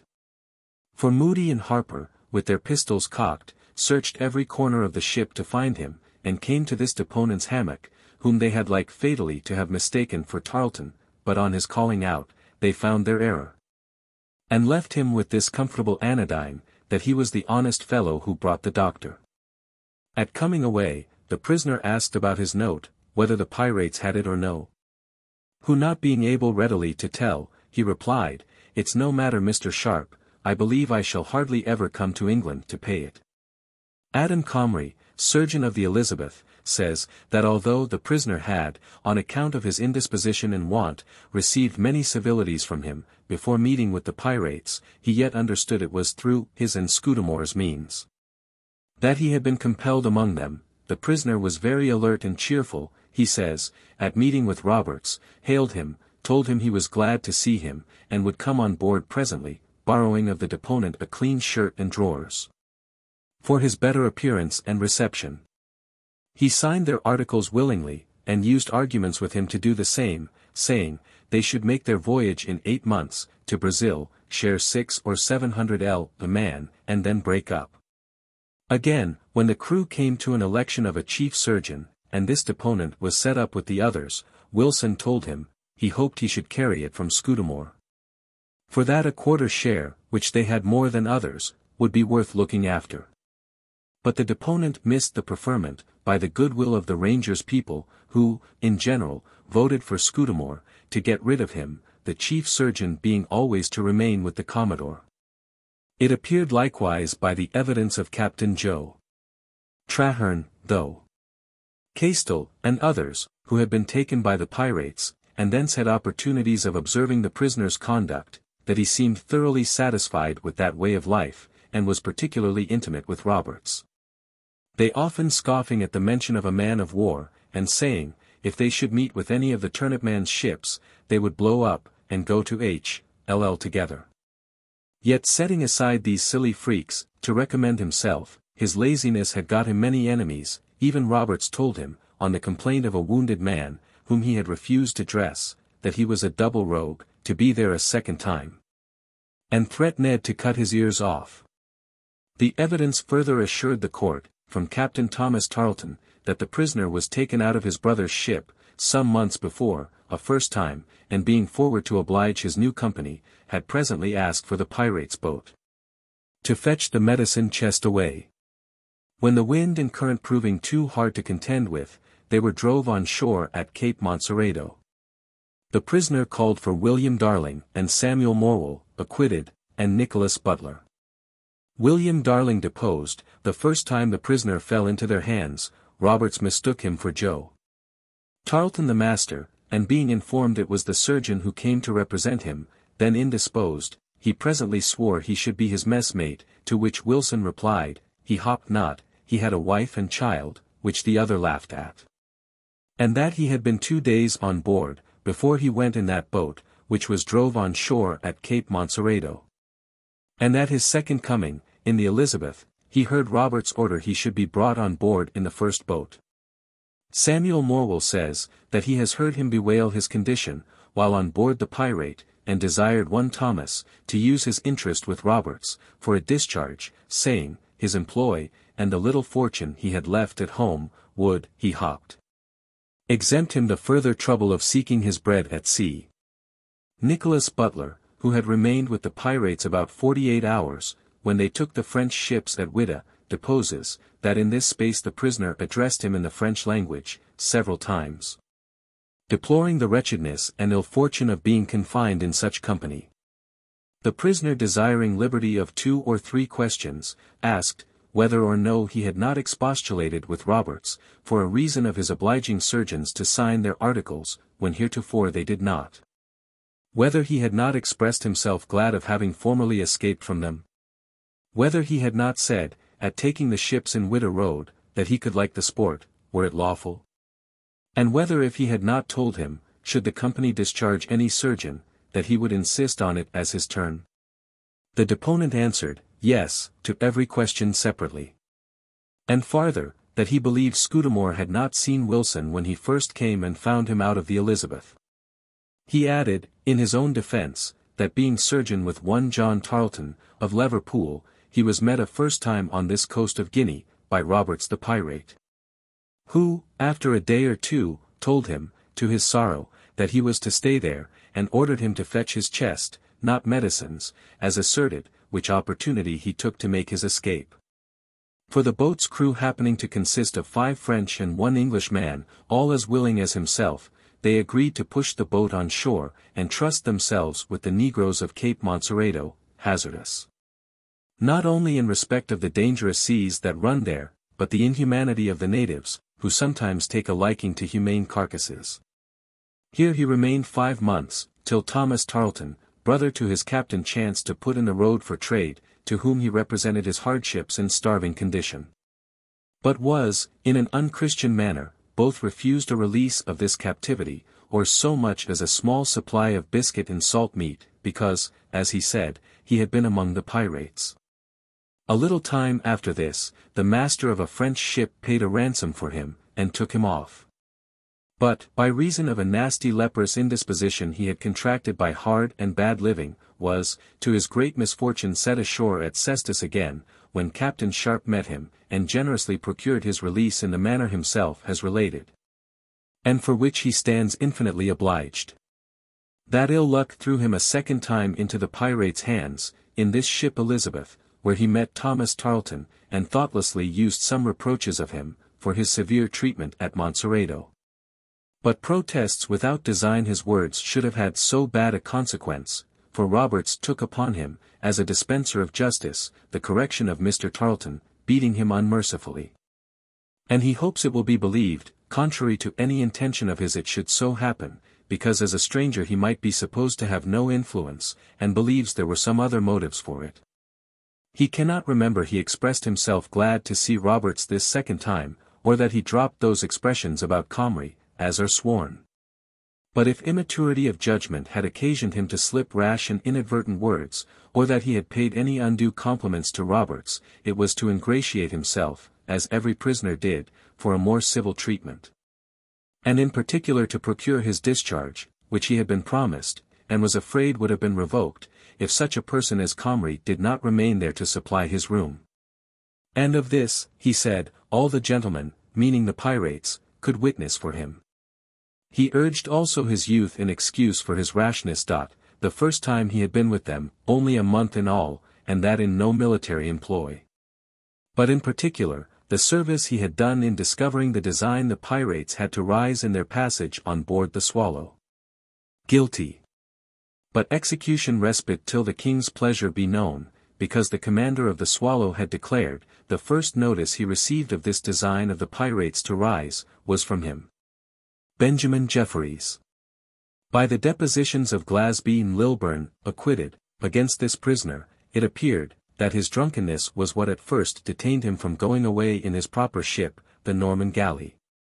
And next morning, for having been abusive in his drink, saying to the pirates, there was not a man amongst them, he received for a welcome, 6 lashes from every person in the ship, which disordered him for some weeks. But on recovery was made boatswain's mate. The serving of which, or any office on board a pirate, is at their own option, though elected, because others are glad to accept what brings an additional share in prize. The deponents further say, that at Sierra Leone every man had more especially the means of escaping, and that this prisoner, in particular, neglected it, and came off from that place after their ship was under sail, and going out of the river. The prisoner, in his defense, protests, he was at first forked, and that the office of boatswain's mate was imposed on him, and what he would have been glad to have relinquished. That the barbarous whipping he had received from the pirates at first, was for telling them, that none who could get their bread in an honest way, would be on such an account. And he had certainly taken the opportunity which presented at Sierra Leone, of ridding himself from so distasteful a life, if there had not been 3 or 4 of the old pirates on shore at the same time, who, he imagined, must know of him. And would doubtless have served him the same, if not worse, than they since had done William Williams. Who, for such a design, being delivered up by the treacherous natives, had received 2 lashes through the whole ship's company. The court observed, the excuses of these pirates, about want of means to escape, was oftentimes as poor and evasive as their pleas of being forced at first. For here, at Sierra Leone, every man had his liberty on shore, and it was evident, might have kept it, if he, or they, had so pleased. And such are further culpable, who having been introduced into the society, by such uncivil methods, as whipping, or beating, neglect less likely means of regaining liberty. It shews strong inclinations to dishonesty, and they stand inexcusably guilty. Joe. Mansfield. It was proved against this prisoner, by Captain Traherne and George Fenn, that he was one of those volunteers who was at the attack and robbery of the company's ship. Called the King Solomon, that he bullied well among them who dared not make any reply, but was very easy with his friends, who knew him. For Moody, on this occasion, took a large glass from him, and threatened to blow his brains out, a favorite phrase with these pirates, if he muttered at it. From others acquitted, it likewise appeared, that he was at first a volunteer among them, from an island called Dominico, in the West Indies, and had to recommend himself, told them, he was a deserter from the Rose man of war, and before that had been on the highway. He was always drunk, they said, and so bad at the time they met with the Swallow, that he knew nothing of the action, but came up vaporing with his cutlash, after the Fortune had struck her colors, to know who would go on board the prize. And it was some time before they could persuade him into the truth of their condition. He could say little in defense of himself, acknowledged this latter part of drunkenness. A vice, he says, that had too great a share in ensnaring him into this course of life, and had been a greater motive with him than gold. Guilty. William Davis. William Allen deposed, he knew this prisoner at Sierra Leone, belonging to the N galley. That he had a quarrel with, and beat the mate of that ship, for which, as he said, being afraid to return to his duty, he consorted to the idle customs and ways of living among the negroes, from whom he received a wife, and ungratefully sold her. One evening, for some punch to quench his thirst. After this, having put himself under the protection of Mr. Pluckett, governor there for the Royal African Company, the relations and friends of the woman applied to him for redress, who immediately surrendered the prisoner, and told them, he did not care if they took his head off. But the negroes wisely judging it would not fetch so good a price, they sold him in his turn again to Seigneur Jossi, a Christian black, and native of that place.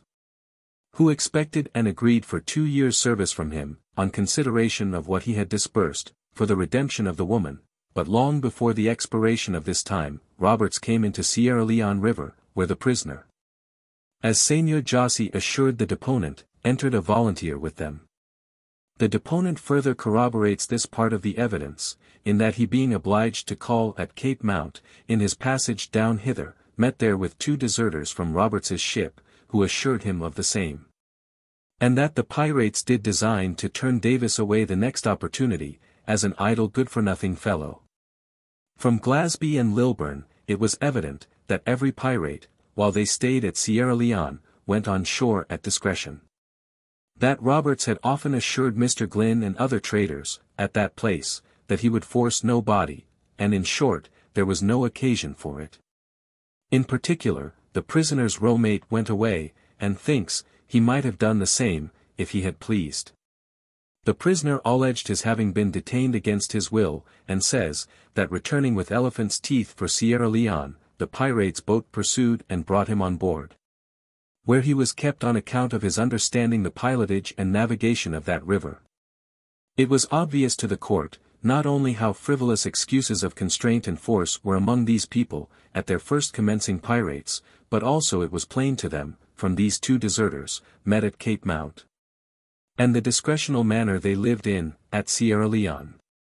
Through how little difficulty several of them did, and others might, have escaped afterwards, if they could but have obtained their own consents for it. Guilty. This is the substance of the trials of Roberts's crew, which may suffice for others, that occur in this book. The foregoing lists, shews, by a before the names, who were condemned. Those names with a were referred for trial to the Marshalsea, and all the rest were acquitted.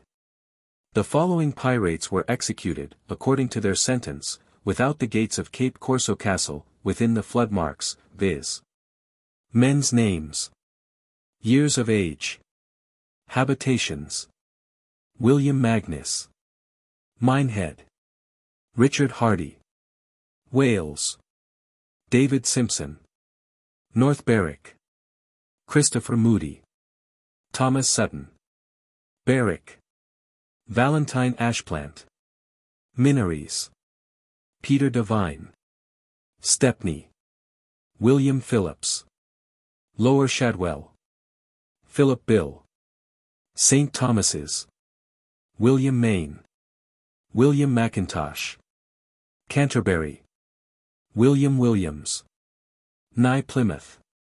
Robert Hawes. Yarmouth. William Petty. Deptford. John Janeson. Nye Lancaster. Marcus Johnson. Smyrna. Robert Crow. Isle of Man. Michael Mayer. Ghent. Daniel Harding. Crumsbury in Somersetshire. William Fernan. Somersetshire. Joe. Moore. Mere in Wiltshire. Abraham Harper. Bristol. Joe. Parker. Winfred in Dorsetshire. Joe. Phillips. Alloway in Scotland. James Clement. Jersey. Peter Skdamore. Bristol. James Skyrm. Wales. John Walden. Somersetshire. Joe. Stevenson. Whitby. Joe. Mansfield. Orkneys. Israel Hind. Bristol. Peter Leslie. Aberdeen. Charles Bunce. Exeter. Robert Burtson. Other St. Mary's, Devonshire. Richard Harris. Cornwall. Joseph Nossiter. Sadbury in Devonshire. William Williams. Speechless at execution. Aggie Jacobson. Holland. Benjamin Jefferies. Bristol. Cuthbert Goss. Topsham. John Jessup. Plymouth. Edward Watts. Dunmore. Thomas Giles. Minehead. William Wood. York. Thomas Armstrong. London, executed on board the Weymouth. Robert Johnson. At Whydah. George Smith. Wales. William Watts. Ireland. James Phillips. Antigua. John Coleman. Wales. Robert Hayes. Liverpool. William Davis. Wales.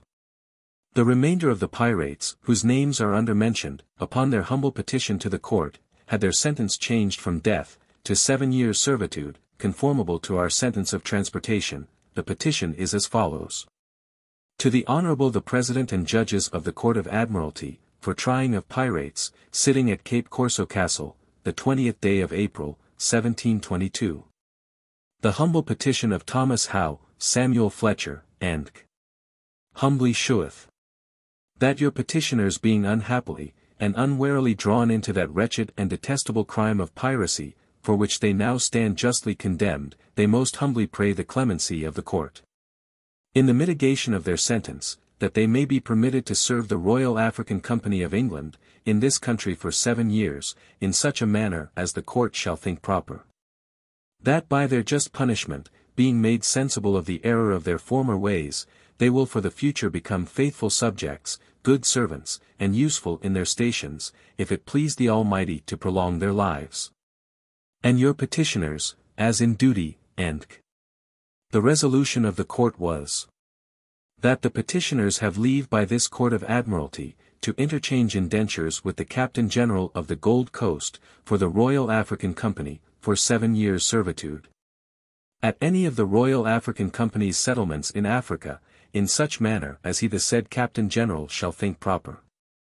On Thursday the 26th day of April, the indentures being all drawn out, according to the grant made to the petitioners, by the court held on Friday the 20th of this instant.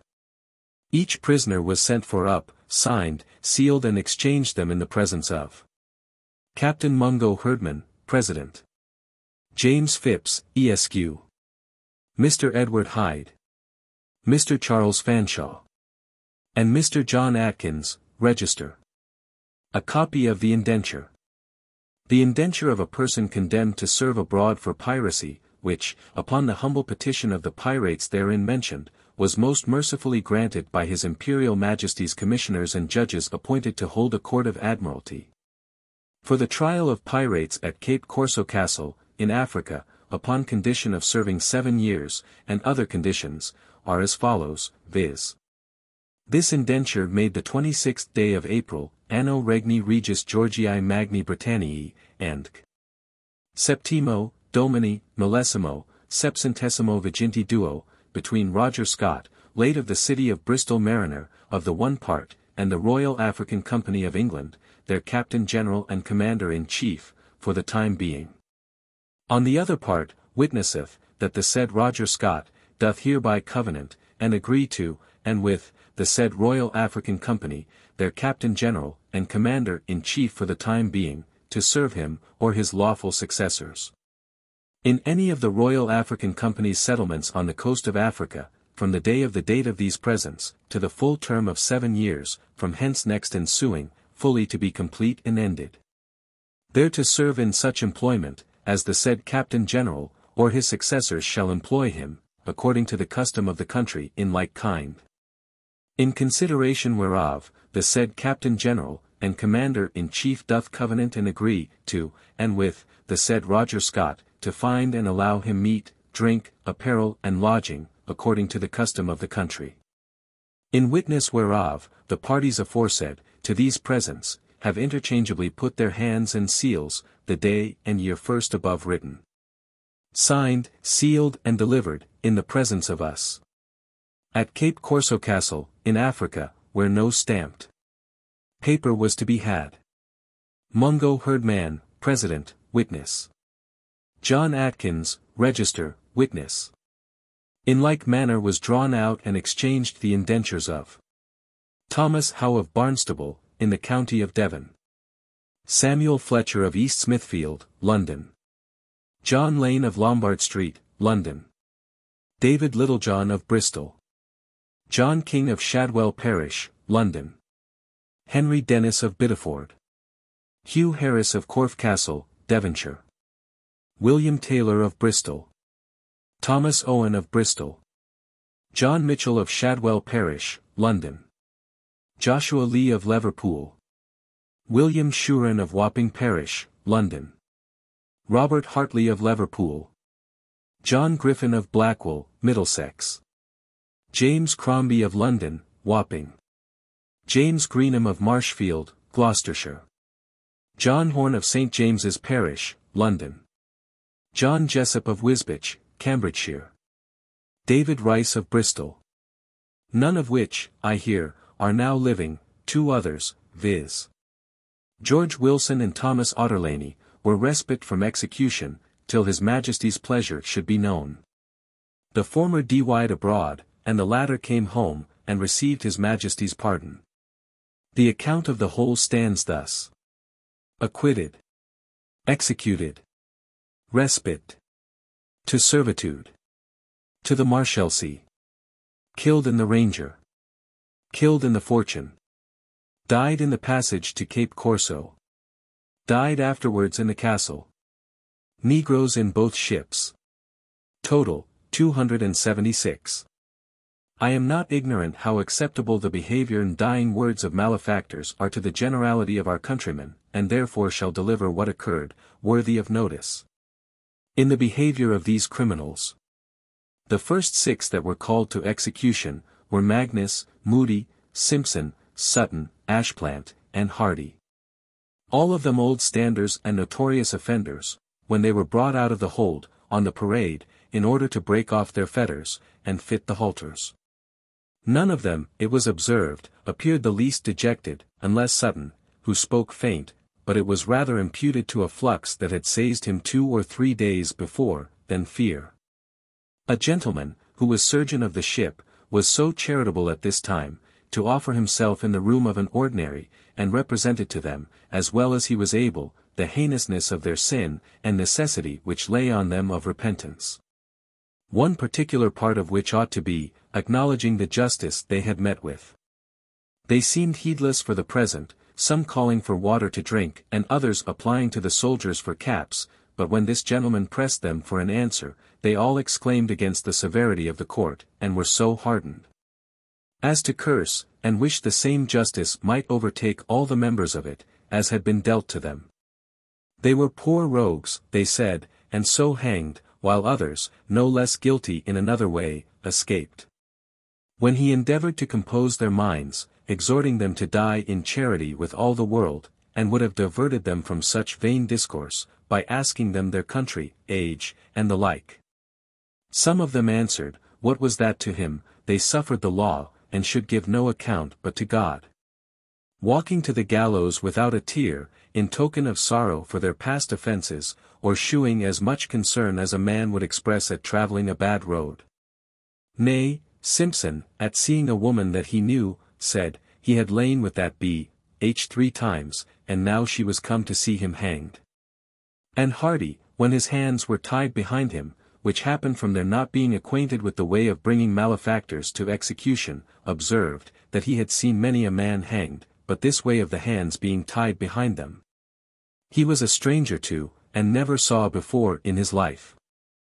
I mention these 2 little instances, to shew how stupid and thoughtless they were of their end, and that the same abandoned and reprobate temper that had carried them through their rogueries, abided with them to the last. Samuel Fletcher, another of the pirates ordered for execution, but reprieved, seemed to have a quicker sense of his condition. For when he saw those he was allotted with gone to execution, he sent a message by the provost marshal to the court, to be informed of the meaning of it, and humbly desired to know whether they designed him mercy or not. If they did, he stood infinitely obliged to them, and thought the whole service of his life an incompetent return for so great a favour, but that if he was to suffer, the sooner the better, he said, that he might be out of his pain. There were others of these pirates the reverse of this, and though destitute of ministers, or fit persons to represent their sins, and assist them with spiritual advice, were yet always employing their time to good purposes, and behaved with a great deal of seeming devotion and penitence. Among these may be reckoned Scudamore, Williams, Phillips, Stevenson, Jefferies, Leslie, Harper, Armstrong, Bunce, and others. Scudamore too lately discerned the folly and wickedness of the enterprise, that had chiefly brought him under sentence of death, from which, seeing there was no hopes of escaping, he petitioned for 2 or 3 days' reprieve, which was granted. And for that time applied himself incessantly to prayer, and reading the Scriptures, seemed to have a deep sense of his sins, of this in particular, and desired, at the gallows, they would have patience with him. To sing the first part of the 31st Psalm, which he did by himself throughout. Armstrong, having been a deserter from His Majesty's service, was executed on board the Weymouth, and the only one that was Winky-Face.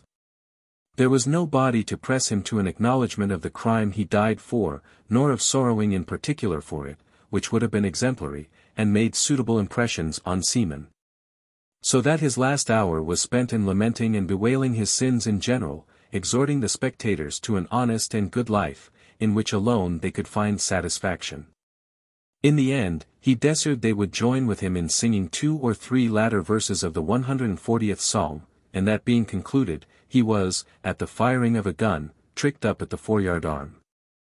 Bunce was a young man, not above 26 years old, but made the most pathetical speech of any at the gallows. He first declaimed against the gilded baits of power, liberty, and wealth, that had ensnared him among the pirates, his unexperienced years not being able to withstand the temptation. But that the briskness he had shown, which so fatally had procured him favour amongst them, was not so much a fault in principle, as the liveliness and vivacity of his nature.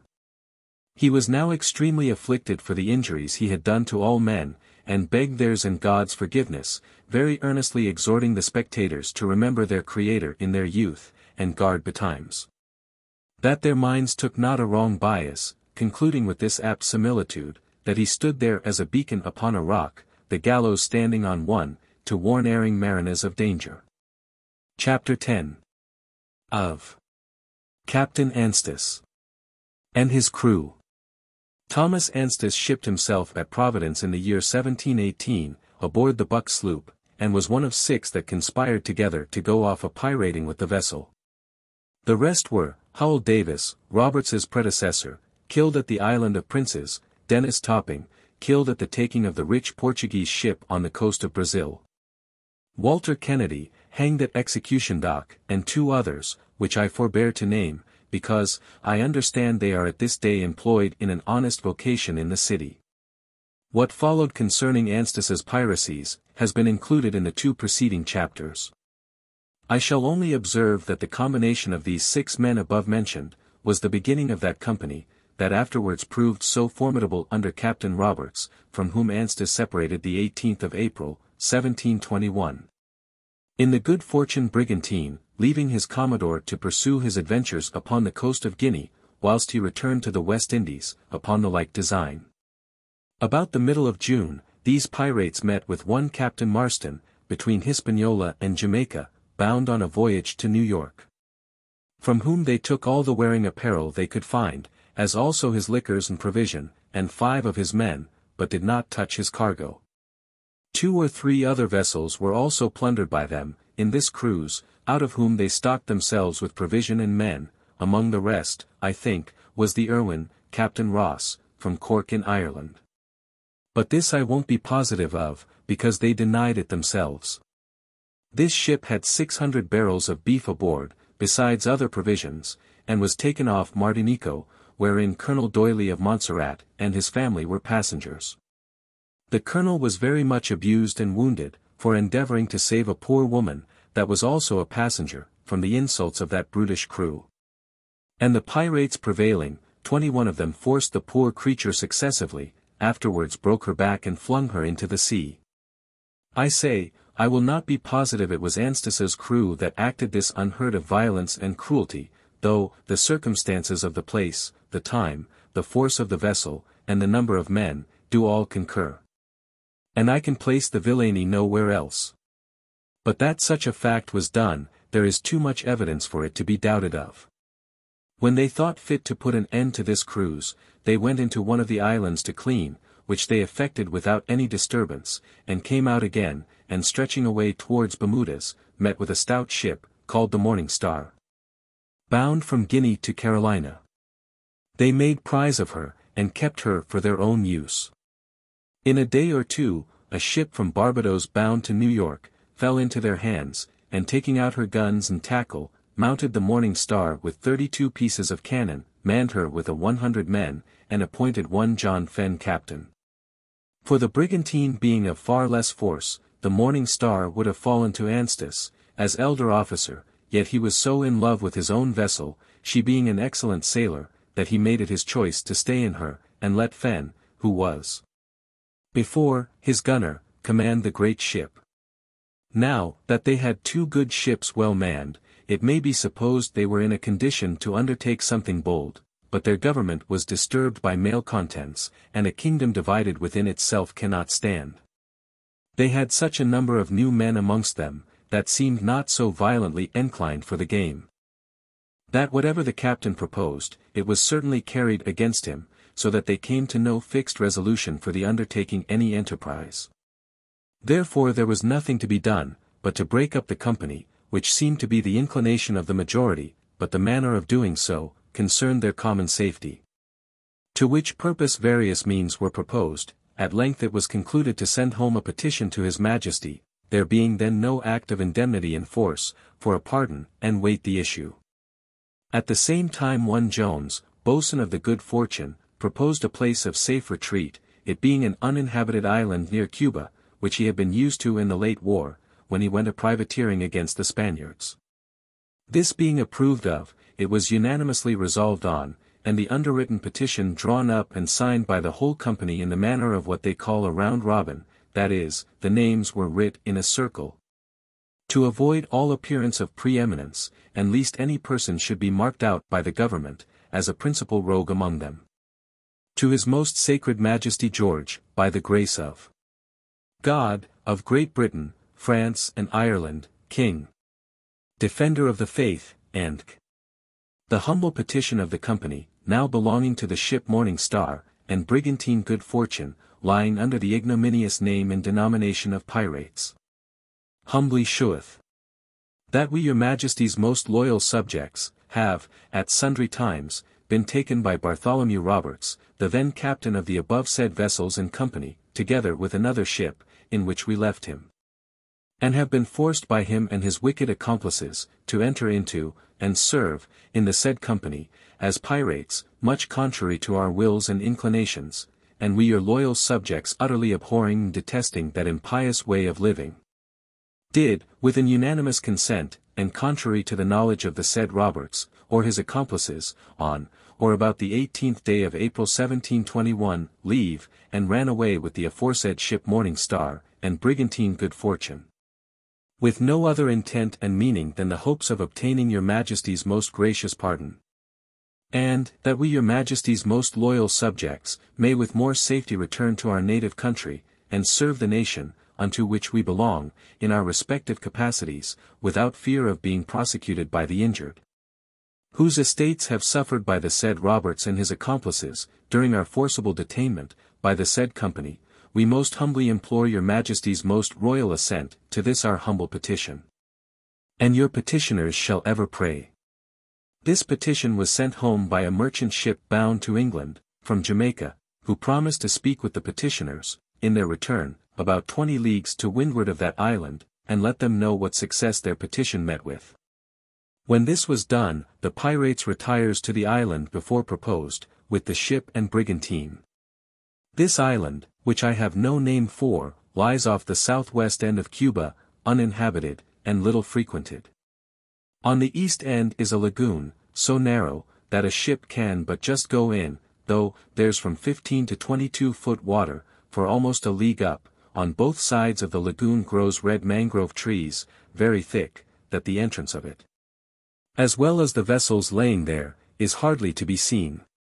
In the middle of the island are here and there a small thick wood of tall pines, and other trees scattered about in different places. Here they stayed about 9 months, but not having provision for above 2, they were forced to take what the island afforded, which was fish of several sorts, particularly turtle, which latter was the chiefest food they lived on, and was found in great plenty on the coasts of this island. Whether there might be any wild hogs, beef, or other cattle, common to several islands of the West Indies, or that the pirates were too idle to hunt them, or whether they preferred other provisions to that sort of diet, I know not. But I was informed by them, that for the whole time they eat not a bit of any kind of flesh meat, nor bread, the latter was supplied by rice, of which they had a great quantity aboard, this was boiled and squeezed dry, and so eat with the turtle. There are 3 or 4 sorts of these creatures in the West Indies, the largest of which will weigh 150 or 200 pound weight or more, but those that were found upon this island were of the smallest kind, weighing 10 or 12 pounds each.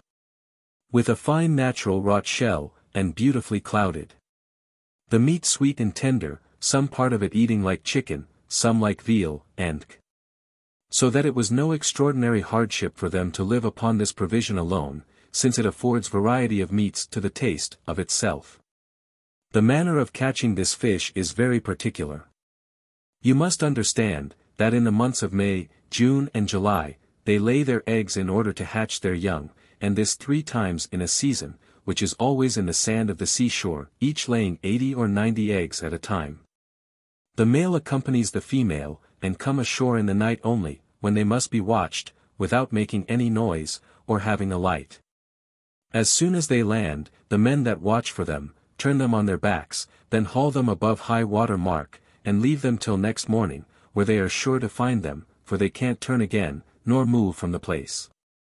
It is to be observed, that besides their laying time, they come ashore to feed, but then what's very remarkable in these creatures, they always resort to different places to breed, leaving their usual haunts for 2 or 3 months. And 'tis thought they eat nothing in all that season. They pass their time here in dancing, and other diversions, agreeable to these sort of folks, and among the rest, they appointed a mock court of judicature to try one another for piracy, and he that was a criminal one day was made judge another. I had an account given me of one of these merry trials, and as it appeared diverting, I shall give the readers a short account of it. The court and criminals being both appointed, as also counsel to plead, the judge got up in a tree, and had a dirty tarpaulin hung over his shoulders. This was done by way of robe, with a thrum cap on his head, and a large pair of spectacles upon his nose. Thus equipped, he settled himself in his place, and abundance of officers attending him below, with crows, handspikes, and instead of wands, tipstaves, and such like. The criminals were brought out, making 1,000 sour faces, and one who acted as Attorney General opened the charge against them. Their speeches were very laconic, and their whole proceedings concise. We shall give it by way of dialogue. Attern. General, and please your lordship, and you gentlemen of the jury, here is a fellow before you that is a sad dog, a sad dog. And I humbly hope your lordship will order him to be hanged out of the way immediately. He has committed piracy upon the high seas, and we shall prove, and please your lordship, that this fellow, this sad dog before you, has escaped 1,000 storms, nay, has got safe ashore when the ship has been cast away. Which was a certain sign he was not born to be drowned. Yet not having the fear of hanging before his eyes, he went on robbing and ravishing man, woman and child, plundering ships' cargoes fore and aft, burning and sinking ship, bark and boat, as if the devil had been in him. But this is not all, my lord, he has committed worse villainies than all these, for we shall prove, that he has been guilty of drinking small beer, and your lordship knows, there never was a sober fellow but what was a rogue. My lord, I should have spoke much finer than I do now, but that, as your lordship knows our rum is all out, and how should a man speak good law that has not drank a dram? However, I hope, your lordship will order the fellow to be hanged. Judge. Hear ye me, sirrah, you lousy, pitiful, ill-looked dog, what have you to say why you should not be tucked up immediately, and set a-sundrying like a scarecrow? Are you guilty, or not guilty? Pre. Not guilty, and please your worship. Judge. Not guilty. Say so again, sirrah, and I'll have you hanged without any trial. Pre. And please your worship's honor, my lord, I am as honest a poor fellow as ever went between stem and stern of a ship, and can hand, reef, steer, and clap 2 ends of a rope together, as well as e'er a he that ever crossed salt water. But I was taken by one George Bradley, the name of him that sat as judge, a notorious pirate, a sad rogue as ever was unhanged, and he forked me, an't please your honor. Judge. Answer me, sirrah, how will you be tried? Pre. By G, and my country. Judge. The devil you will. Why then, gentlemen of the jury, I think we have nothing to do but to proceed to judgment. Adder. General right, my lord. For if the fellow should be suffered to speak, he may clear himself, and that's an affront to the court. Pre. Pray, my lord, I hope your lordship will consider. Judge. Consider, how dare you talk of considering? Sirrah, I never considered in all my life. I'll make it treason to consider. Pre. But, I hope, your lordship will hear some reason. Judge. Gee, hear how the scoundrel prates, what have we to do with reason? I'd have you to know, rascal, we don't sit here to hear reason, we go according to law. Is our dinner ready? Adder. General, yes, my lord. Judge. Then hark ye, you rascal at the bar, hear me, sirrah, hear me. You must suffer, for 3 reasons. First, because it is not fit I should sit here as judge, and no body be hanged. Secondly, you must be hanged, because you have a damned hanging look, and thirdly, you must be hanged, because I am hungry. For know, sirrah, that 'tis a custom, that whenever the judge's dinner is ready before the trial is over, the prisoner is to be hanged of course. There's law for you, ye dog. So take him away, gaoler. This is the trial just as it was related to me. The design of my setting it down, is only to shew how these fellows can jest upon things, the fear and dread of which, should make them tremble. The beginning of August 1722, the pirates made ready the brigantine, and came out to sea, and beating up to windward, lay in the track for their correspondent in her voyage to Jamaica, and spoke with her. But finding nothing was done in England in their favour, as 'twas expected, they returned to their consorts at the island with the ill news, and found themselves under a necessity, as they fancied, to continue that abominable course of life they had lately practiced. In order thereto, they sailed with the ship and brigantine to the southward, and the next night, by intolerable neglect, they run the Morning Star upon the Grand Caymans, and wrecked her. The brigantine, seeing the fate of her consort, hauled off in time, and so weathered the island. The next day Captain Anstis put in, and found that all, or the greatest part of the crew, were safe ashore, whereupon she came to an anchor, in order to fetch them off.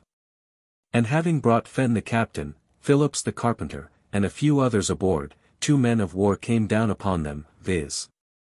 The Hector and Adventure, so that the brigantine had but just time to cut their cable, and get to sea, with one of the men of war after her, keeping within gunshot for several hours. Anstis and his crew were now under the greatest consternation imaginable, finding the gale freshen, and the man of war gaining ground upon them, so that, in all probability, they must have been prisoners in 2 hours more. But it pleased God to give them a little longer time, the wind dying away, the pirates got out their oars, and rowed for their lives, and thereby got clear of their enemy. The Hector landed her men upon the island, and took 40 of the Morning Star's crew, without any resistance made by them, but on the contrary, all edging, they were forked men, and that they were glad of this opportunity to escape from the pirates. The rest hid themselves in the woods, and could not be found. George Bradley the master, and 3 more, surrendered afterwards to a Bermudas sloop, and were carried to that island. The brigantine, after her escape, sailed to a small island near the Bay of Honduras, to clean and refit, and, in her way thither, took a Rhode Island sloop, Captain Durfee, commander, and 2 or 3 other vessels, which they destroyed.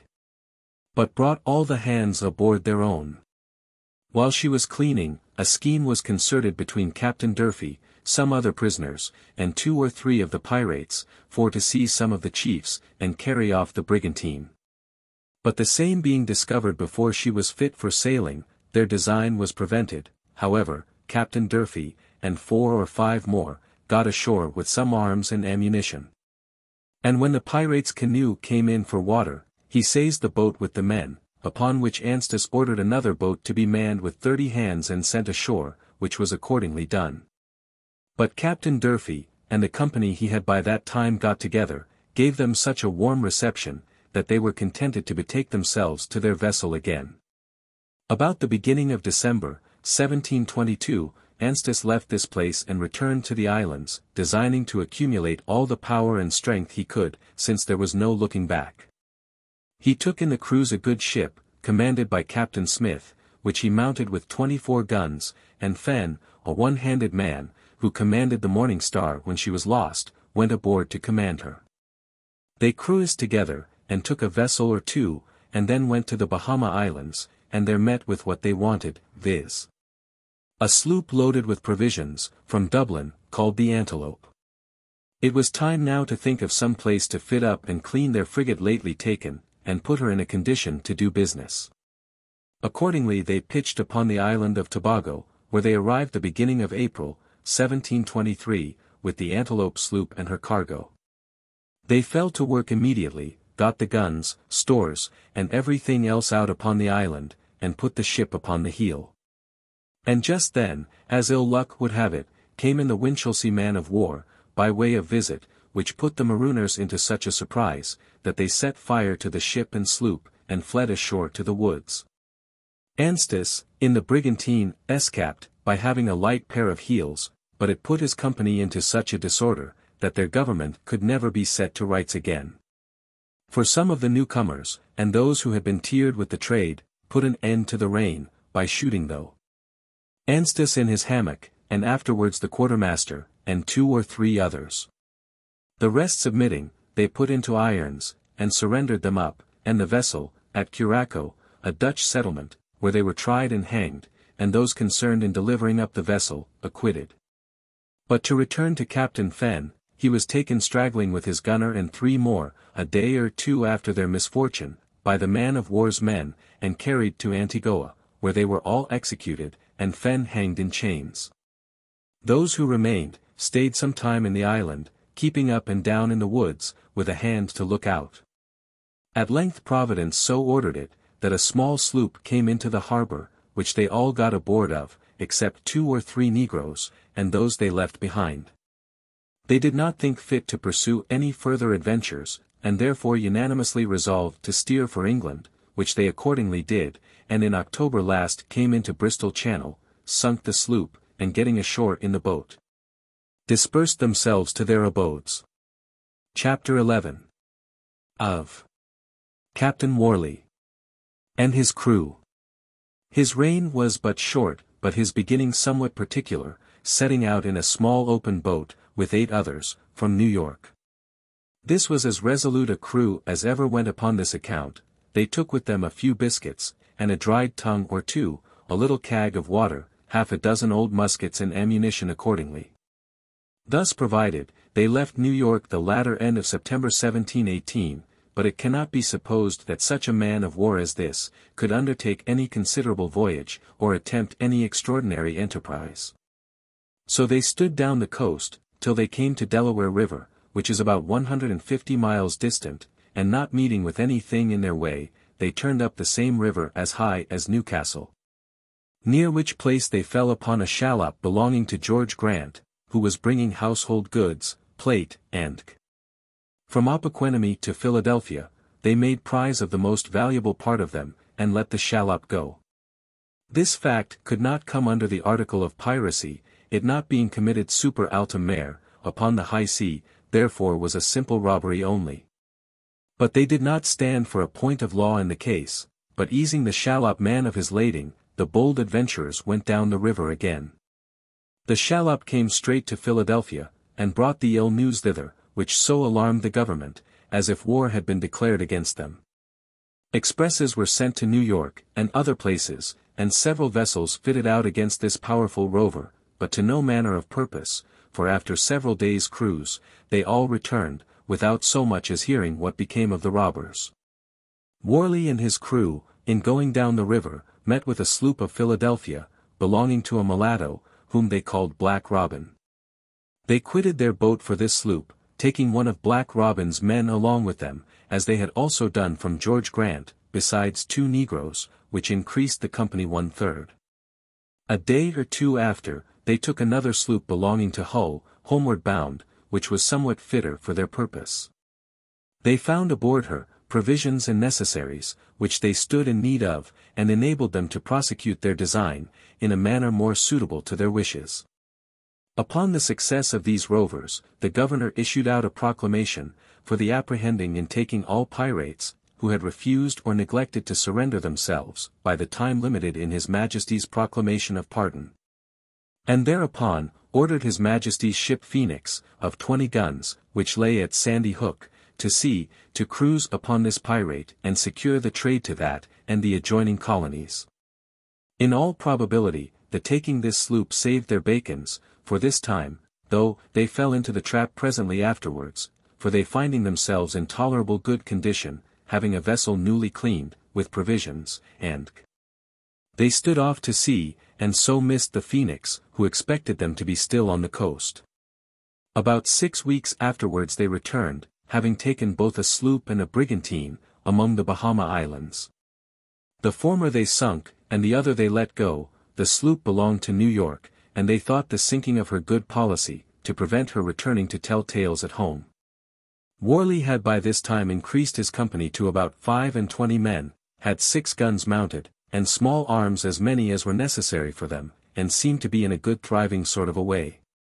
He made a black ensign, with a white death's head in the middle of it, and other colors suitable to it. They all signed articles, and bound themselves under a solemn oath, to take no quarters, but to stand by one another to the last man, which was rashly fulfilled a little afterwards. For going into an inlet in North Carolina, to clean, the governor received information of it, and fitted out 2 sloops, one of 8 guns, and the other with 6, and about 70 men between them. Worley had cleaned his sloop, and sailed before the Carolina sloops reached the place, and steered to the northward. But the sloops just mentioned, pursuing the same course, came in sight of Worley, as he was cruising off the Capes of Virginia, and being in the offing, he stood in as soon as he saw the sloops, intending thereby to have cut them off from James River. For he verily believed they had been bound thither, not imagining, in the least, they were in pursuit of him. The 2 sloops standing towards the Capes at the same time, and Worley hoisting of his black flag, the inhabitants of Jamestown were in the utmost consternation, thinking that all 3 had been pirates, and that their design had been upon them. So that all the ships and vessels that were in the road, or in the rivers up the bay, had orders immediately to hail into the shore, for their security, or else to prepare for their defense, if they thought themselves in a condition to fight. Soon after 2 boats, which were sent out to get intelligence, came crowding in, and brought an account, that one of the pirates was in the bay, being a small sloop of 6 guns. The governor expecting the rest would have followed, and altogether make some attempt to land, for the sake of plunder, beat to arms, and collected all the force that could be got together, to oppose them.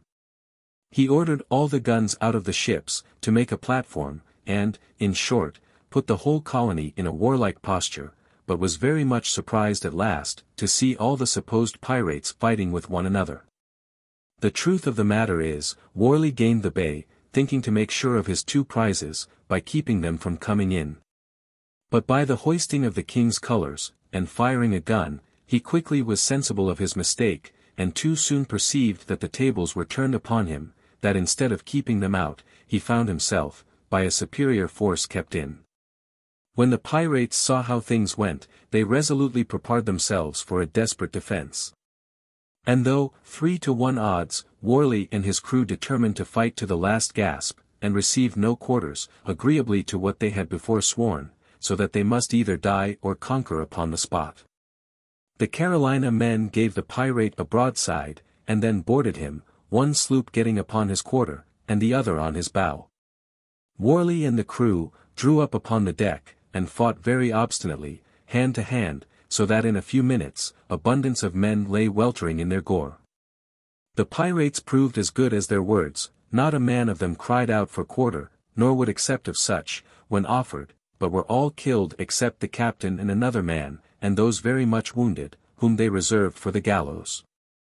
They were brought ashore in irons, and the next day, which was the 17th of February 1718-19, they were both hanged up, for fear they should die, and evade the punishment as was thought due to their crimes. Chapter 12. Of Captain George Lowther and his crew. George Lowther sailed out of the River of Thames, in one of the Royal African Company's ships, called the Gambia Castle, of 16 guns and 30 men, Charles Russell commander, of which ship, the said Lowther was second mate. Aboard of the same ship, was a certain number of soldiers, commanded by one John Massey, who were to be carried to one of the company's settlements, on the river of Gambia, to garrison a fort, which was some time ago taken and destroyed by Captain Davis the pirate. In May 1721, the Gambia Castle came safe to her port in Africa, and landed Captain Massey and his men on James's Island, where he was to command under the governor, Colonel Whitney, who arrived there at the same time, in another ship, and here. By a fatal misunderstanding, between the military folks and the trading people, the fort and garrison not only came to be lost again to the company, but a fine galley well provided, and worth 10,000 L. turned against her masters. The names of governor and captain sounded great, but when the gentlemen found that the power that generally goes along with those titles, was overswayed and borne down by the merchants and factors, mechanic fellows as they thought them, they grew very impatient and dissatisfied, especially Massey, who was very loud in his complaints against them, particularly at the small allowance of provisions to him and his men. For the garrison and governor too, were victualled by the merchants, which was no small grievance and mortification to them. And as the want of eating was the only thing that made the great Sancho quit his government, so did it here rend and tear theirs to pieces, for Massey told them, that he did not come there to be a guinea slave, and that he had promised his men good treatment, and provisions fitting for soldiers, that as he had the care of so many of his Majesty's subjects, if they would not provide for them in a handsome manner, he should take suitable measures for the preservation of so many of his countrymen and companions. The governor at this time was very ill of a fever, and, for the better accommodation in his sickness, was carried aboard the ship Gambia Castle, where he continued for about 3 weeks, and therefore could have little to say in this dispute. Though he resolved not to stay in a place, where there was so little occasion for him, and where his power was so confined. The merchants had certainly orders from the company, to issue the provisions out to the garrison, and the same is done along the whole coast.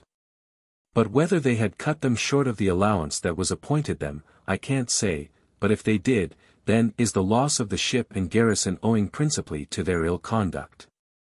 However, an accident that happened on board the ship, did not a little contribute to this misfortune, which was a pique that the captain of her took against his second mate, George Lowther, the man who is the subject of this short history, and who losing his favour, found means to ingratiate himself into the good liking of the common sailors, insomuch that when Captain Russell ordered him to be punished, the men took up handspikes, and threatened to knock that man down that offered to lay hold of the mate. This served but to widen the differences between him and the captain, and more firmly attached Lowther to the ship's company, the greatest part of which, he found ripe for any mischief in the world. Captain Massey was no whit the better reconciled to the place, by a longer continuance, nor to the usage he met with there, and having often opportunities of conversing with Lowther, with whom he had contracted an intimacy in the voyage. They aggravated one another's grievances to such a height, that they resolved upon measures to curb the power that controlled them, and to provide for themselves after another manner. When the governor recovered of his fever, he went ashore to the island, but took no notice of Massey's behavior, though it was such as might give suspicion of what he designed. And Lowther, and the common sailors, who were in the secret of affairs, grew insolent and bold, even refusing to obey when commanded to their duty by Captain Russell and the chief mate. The captain, seeing how things were carried, goes ashore early one morning to the governor and factory, in order to hold a council, which Lowther apprehending, was in order to prevent his design, sent a letter in the same boat to Massey, intimating it to him, and that he should repair on board, for it was high time to put their project in execution. As soon as Massey received this letter, he went to the soldiers at the barracks, and said to them, and others, "You that have a mind to go to England, now is your time." And they generally consenting, Massey went to the storeroom, burst open the door, set 2 sentinels upon it, and ordered that no body should come near it. Then he went to the governor's apartment, and took his bed, baggage, plate and furniture, in expectation that the governor himself, as he had promised Massey, would have gone on board, which he afterwards refused, by reason, as he said, he believed they were going pirating. Which at first, whatever Lowther designed, Massey certainly proposed only the going to England winky face. When this was done, he sent the boat off to the chief mate, with this message, that he should get the guns ready, for that the King of Barrow, a Negro kingdom near the Royal African settlement, would come aboard to dinner. But Lowther understanding best, the meaning of those orders, he confined the chief mate, shot the guns, and put the ship in a condition for sailing. In the afternoon Massey came on board with the governor's son, having sent off all the provisions of the island, and 11 pipes of wine, leaving only 2 half-pipes behind in the storehouse, and dismounted all the guns of the fort. In the afternoon they weighed 1 anchor, but fearing to be too late to get out of the river, they slipped the other, and so fell down, in doing of which, they run the ship aground. Massey shewed himself a soldier upon this accident, for as soon as the misfortune happened, he left the ship with about 16 hands, and rows directly to the fort, remounts the guns, and keeps garrison there all the night, while the ship was ashore, and obliged some of the factory to assist in getting her clear.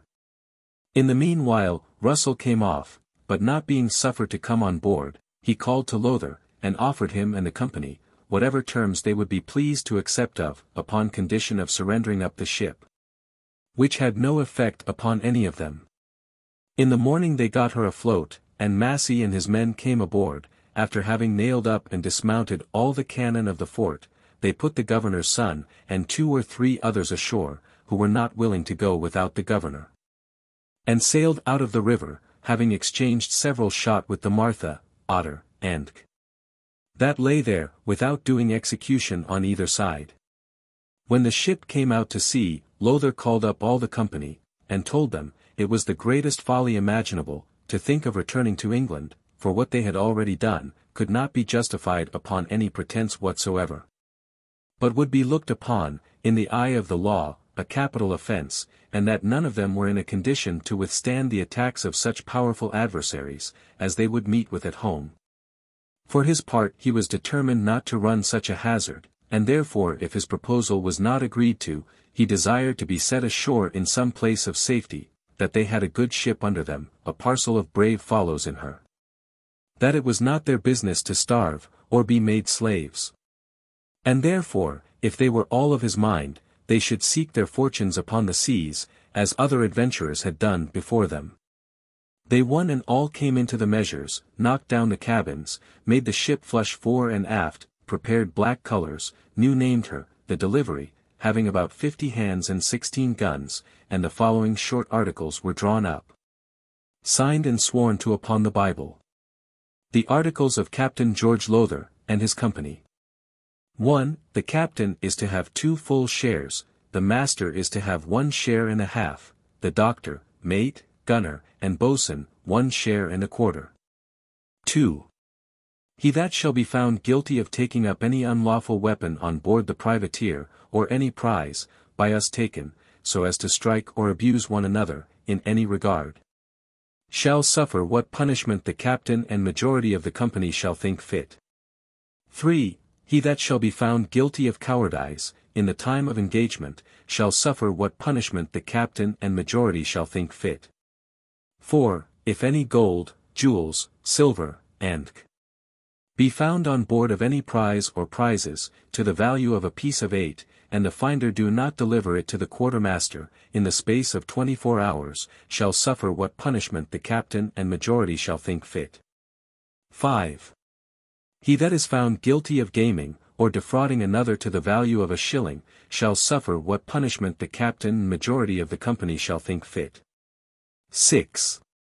He that shall have the misfortune to lose a limb, in time of engagement, shall have the sum of 150 pounds sterling, and remain with the company as long as he shall think fit. 7. good quarters to be given when called for. 8. He that sees a sail first, shall have the best pistol, or small arm, on board her. It was the 13th of June, that Lowther left the settlement, and on the 20th, being then within 20 leagues of Barbados, he came up with a brigantine, belonging to Boston, called the Charles, James Douglas Master. Which they plundered in a piratical manner, and let the vessel go. But lest she should meet with any of the station ships, and so give information of the robbery, in terrorem, to prevent a pursuit, Lowther contrived a sort of a certificate, which he directed the master to shew to their consort, if they should meet with her. And upon sight of it the brigantine would pass unmolested. This consort, he pretended, was a 40-gun ship, and cruising thereabouts. After this the delivery proceeded to Hispaniola. Near the west end of the island she met with a French sloop loaden with wine and brandy. Aboard of this vessel went Captain Massey, as a merchant, and asked the price of one thing, and then another, bidding money for the greatest part of the cargo. But after he had trifled a while, he whispered a secret in the Frenchman's ear, viz. that they must have it all without money. Monsieur presently understood his meaning, and unwillingly agreed to the bargain. They took out of her 30 casks of brandy, 5 hogsheads of wine, several pieces of chintzes, and other valuable goods, and about 70 English, in money. Of which Lowther generously returned £5 back to the French master for his civilities. But as all constitutions grow old, and thereby shake and totter, so did our Commonwealth in about a month of its age, feel commotions and intestine disturbances, by the divisions of its members, which had near hand terminated in its destruction. These civil discords were owing to the following occasion. Captain Massey had been a soldier almost from his infancy, but was but very indifferently acquainted with maritime affairs, and having an enterprising soul, nothing would satisfy him, but he must be doing business in his own way. Therefore he required Lowther to let him have 30 hands to land with, and he would attack the French settlements, and bring aboard the devil and all of plunder. Lowther did all that he could do, and said all that he could say, to dissuade Massey from so rash and dangerous an attempt. Pointing out to him the hazard the company would run, and the consequences to them all, if he should not succeed, and the little likelihood there was to expect success from the undertaking, but 'twas all one for that. Massey would go and attack the French settlements, for anything Lowther could say against it. So that he was obliged to propose the matter to the company, among whom Massey found a few fellows as resolute as himself.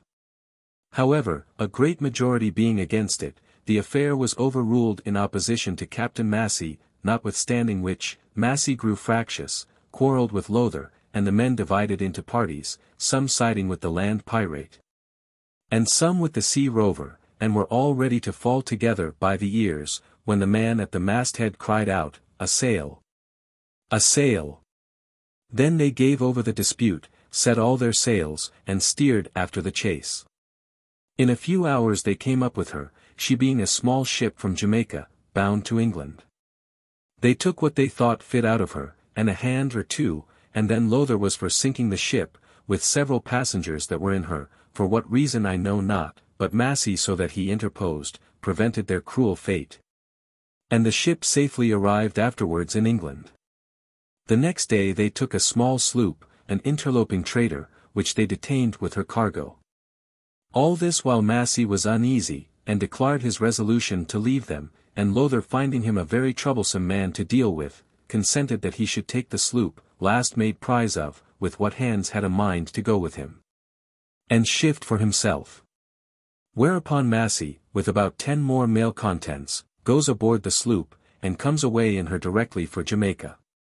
Notwithstanding what had passed, Captain Massey puts a bold face upon the matter, and goes to Sir Nicholas Laws, the governor, informs him of his leaving Lowther the pirate, owns, that he assisted in going off with the ship, at the river Gambia. But said, 'twas to save so many of his Majesty's subjects from perishing, and that his design was to return to England, but Lowther conspiring with the greater part of the company, went a-pirating with the ship. And that he had taken this opportunity to leave him, and surrender himself and vessel to his Excellency. Massey was very well received by the governor, and had his liberty given him, with a promise of his favour, and so forth. And, at his own request, he was sent on board the happy sloop, Captain Laws, to cruise off Hispaniola, for Lowther. But not being so fortunate as to meet with him, Captain Massey returned back to Jamaica in the sloop, and getting a certificate, and a supply of money, from the governor, he came home passenger to England. When Massey came to town, he writes a long letter to the deputy governor and directors of the African Company, wherein he imprudently relates the whole transactions of his voyage, the going off with the ship, and the acts of piracy he had committed with Lowther. But excuses it as rashness and inadvertency in himself, occasioned by his being ill-used, contrary to the promises that had been made him, and the expectations he had entertained, but owned, that he deserved to die for what he had done. Yet, if they had generosity enough to forgive him, as he was still capable to do them service, as a soldier, so he should be very ready to do it.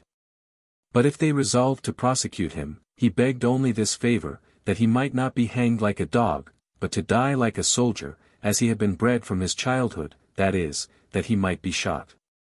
This was the substance of the letter, which, however, did not produce so favorable an answer as he hoped for, word being brought back to him, that he should be fairly hanged. Whereupon, Massey resolved not to be out of the way, when he found what important occasion there was likely to be for him, but takes a lodging in Aldersgate Street, the next day went to the Lord Chief Justice's chambers, and inquired if my lord had granted a warrant against Captain John Massey, for piracy, but being told by the clerks, that they knew of no such thing. He informed them, he was the man, that my lord would soon be applied to for that purpose, and the officer might come to him at such a place, where he LODG'd. They took the directions in writing, and, in a few days, a warrant being issued, the tipstaff went directly, by his own information, and apprehended him, without any other trouble, than walking to his lodging.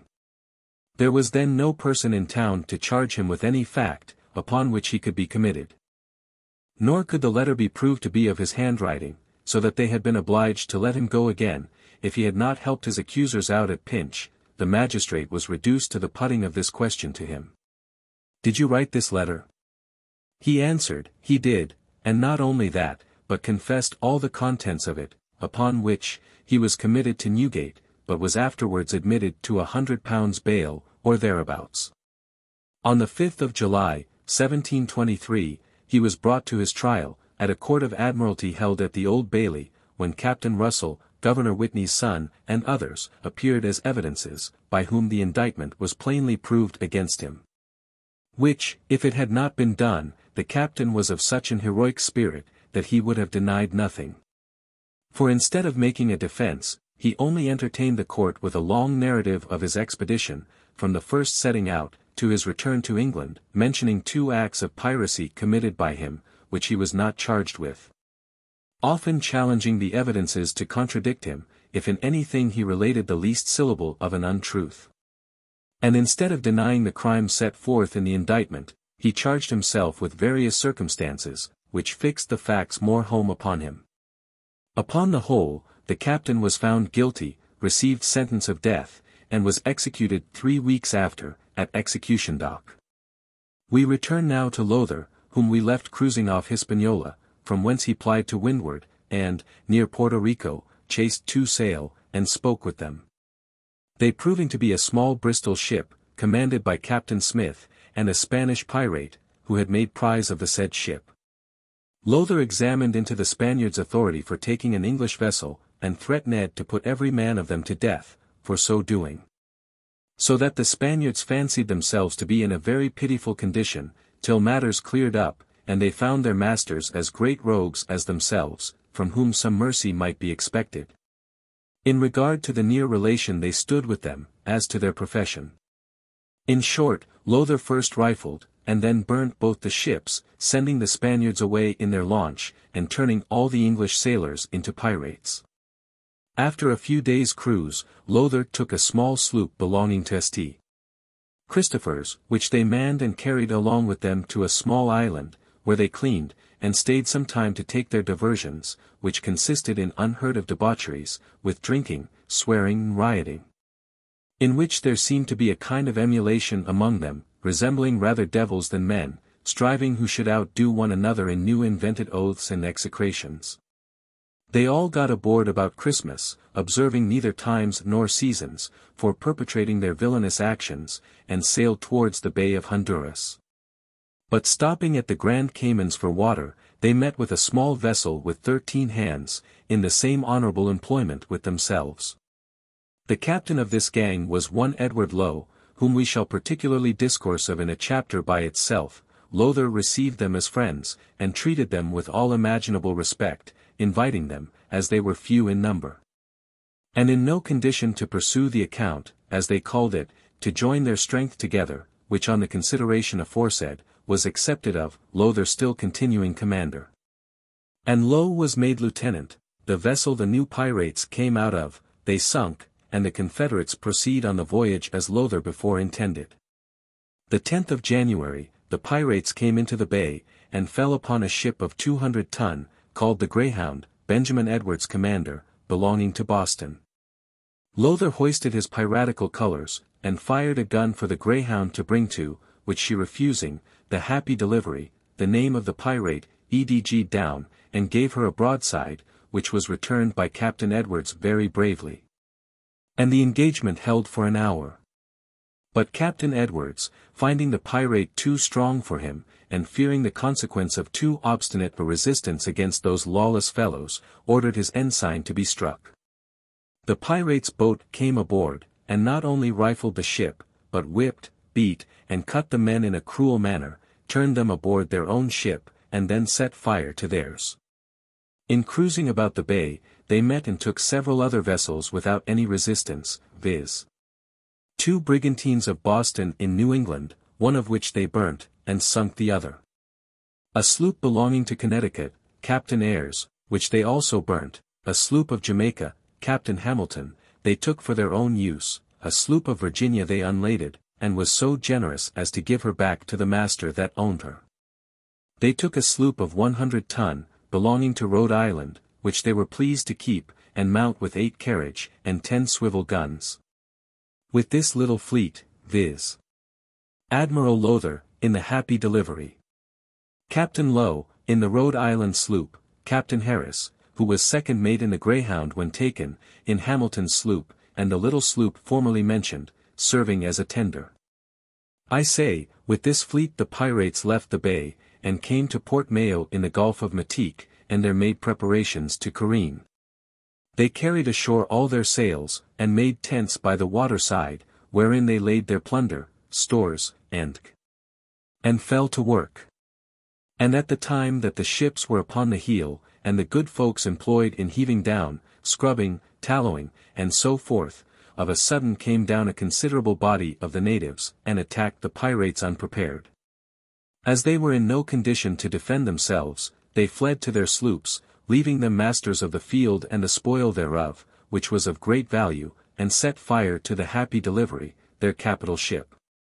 Lowther made the best provision he could in the largest sloop, which he called the Ranger, having 10 guns and 8 swivels, and she sailing best, the company went all aboard of her, and left the other at sea.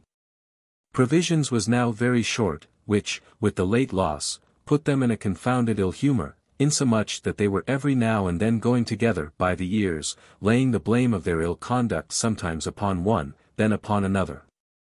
The beginning of May 1722, they got to the West Indies, and near the island of Disiata, took a brigantine, one Paymaster, that afforded them what they stood in need of, which put them in better temper, and business seemed to go on well again.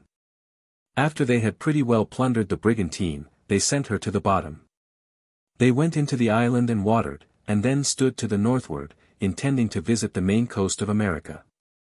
In the latitude of 38, they took a brigantine called the Rebecca of Boston, Captain Smith, bound thither from Street Christophers. At the taking of this vessel, the crews divided.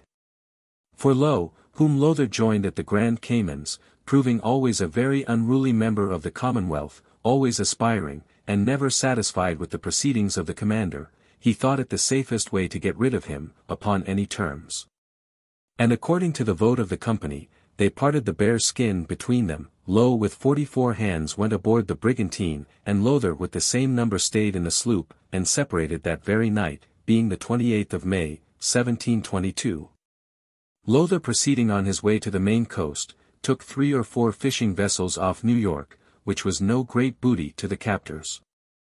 The 3d of June, they met with a small New England ship, bound home from Barbados, which stood an attack a small time, but finding it to no purpose, yielded herself a prey to the booters. The pirates took out of her 14 hogsheads of rum, 6 barrels of sugar, a large box of English goods, several casks of loaf sugar, a considerable quantity of pepper, 6 negroes, besides a sum of money and plate, and then let her go on her voyage. The next adventure was not so fortunate for them, for coming pretty near the coast of South Carolina, they met with a ship just come out, on her voyage to England. Lowther gave her a gun, and hoisted his piratical colors. But this ship, which was called the Amy, happening to have a brave gallant man to command her, who was not any ways daunted with that terrible ensign, the black flag, he, instead of striking immediately, as 'twas expected, let fly a broadside at the pirate. Lowther, not at all pleased with the compliment, though he put up with it for the present, was for taking leave, but the Amy, getting the pirate between her and the shore, stood after him to clap him aboard. To prevent which, Lowther run the sloop aground, and landed all the men with their arms. Captain Watkins, the captain of the Amy, was obliged to stand off, for fear of running his own ship ashore.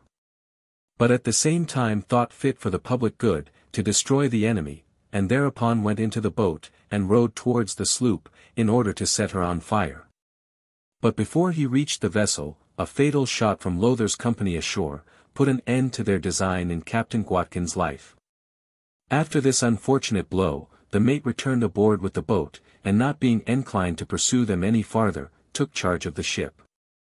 Lowther got off the sloop after the departure of the Amy, and brought all his men aboard again, but was in a poor shattered condition, having suffered much in the engagement, and had a great many men killed and wounded. He made shift to get into an inlet somewhere in North Carolina, where he stayed a long while before he was able to put to sea again.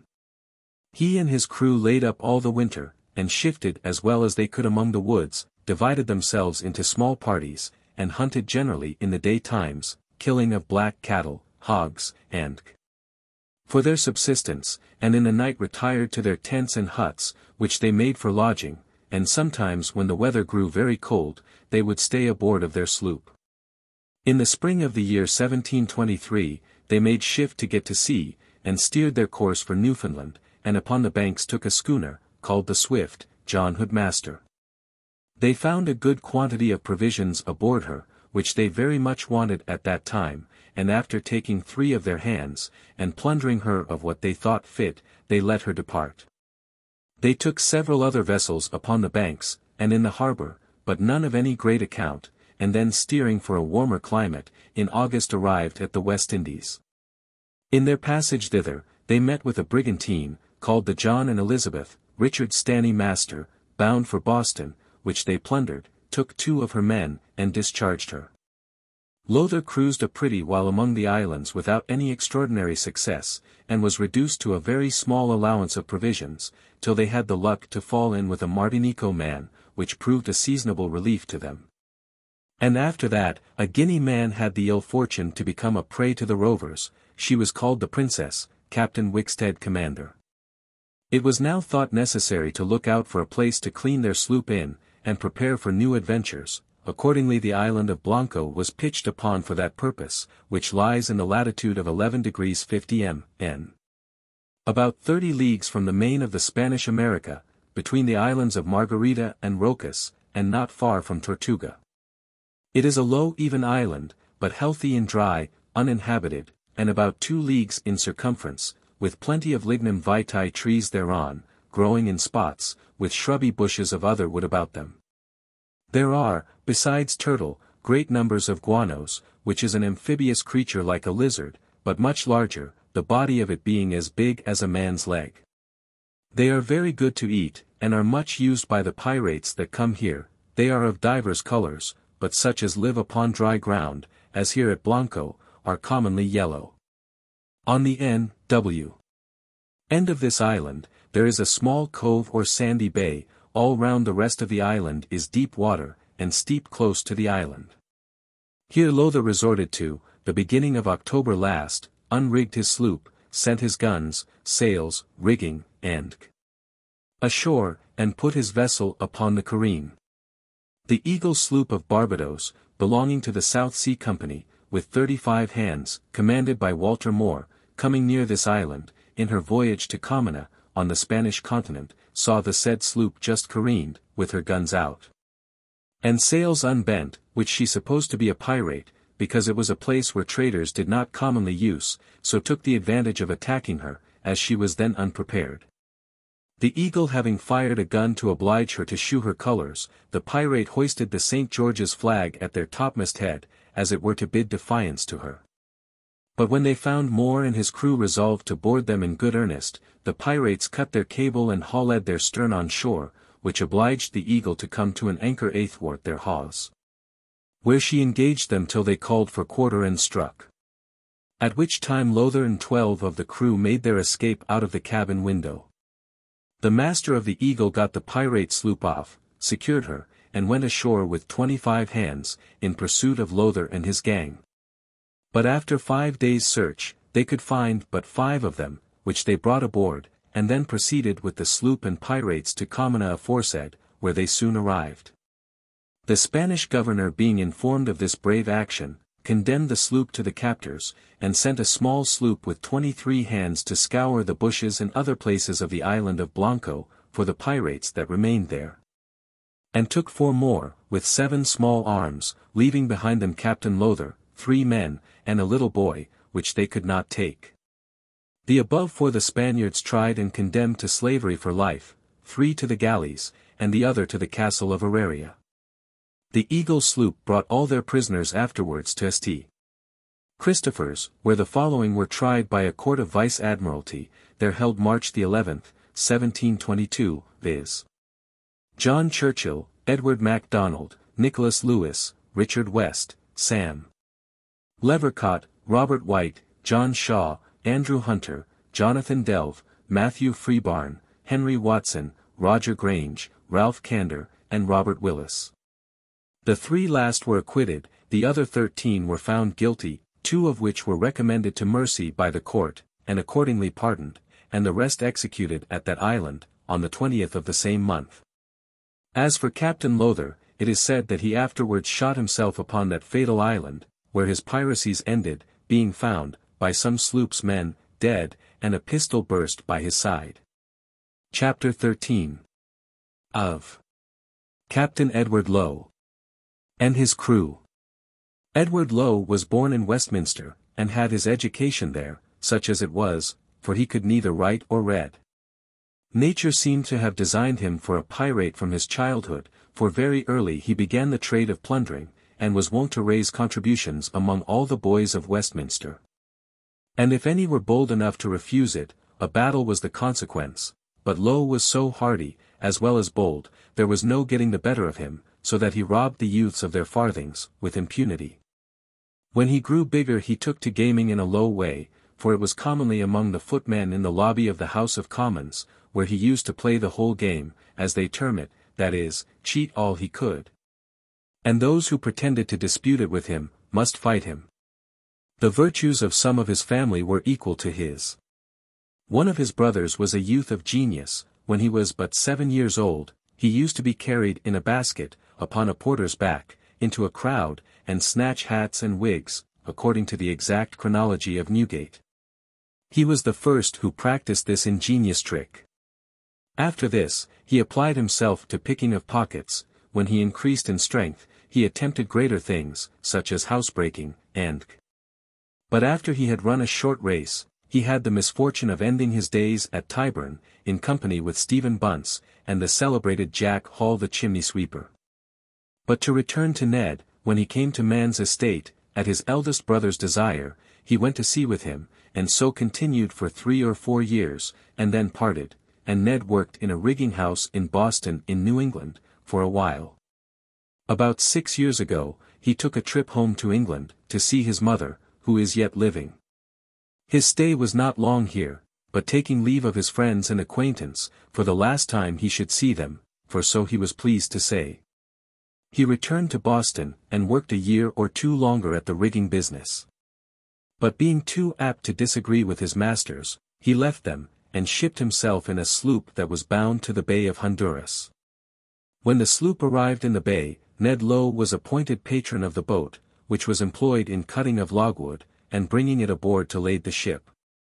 For that is the commodity they make the voyage for. In the boat were 12 men besides Low, who all go armed, because of the Spaniards, from whom this logwood is but little better than stole.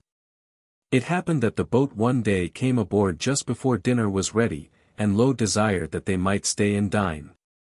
But the captain, being in a hurry for his lading, ordered them a bottle of rum, and to take t'other trip, because no time should be lost. This provoked the boat's crew, but particularly Low, who takes up a loaded musket and fires at the captain.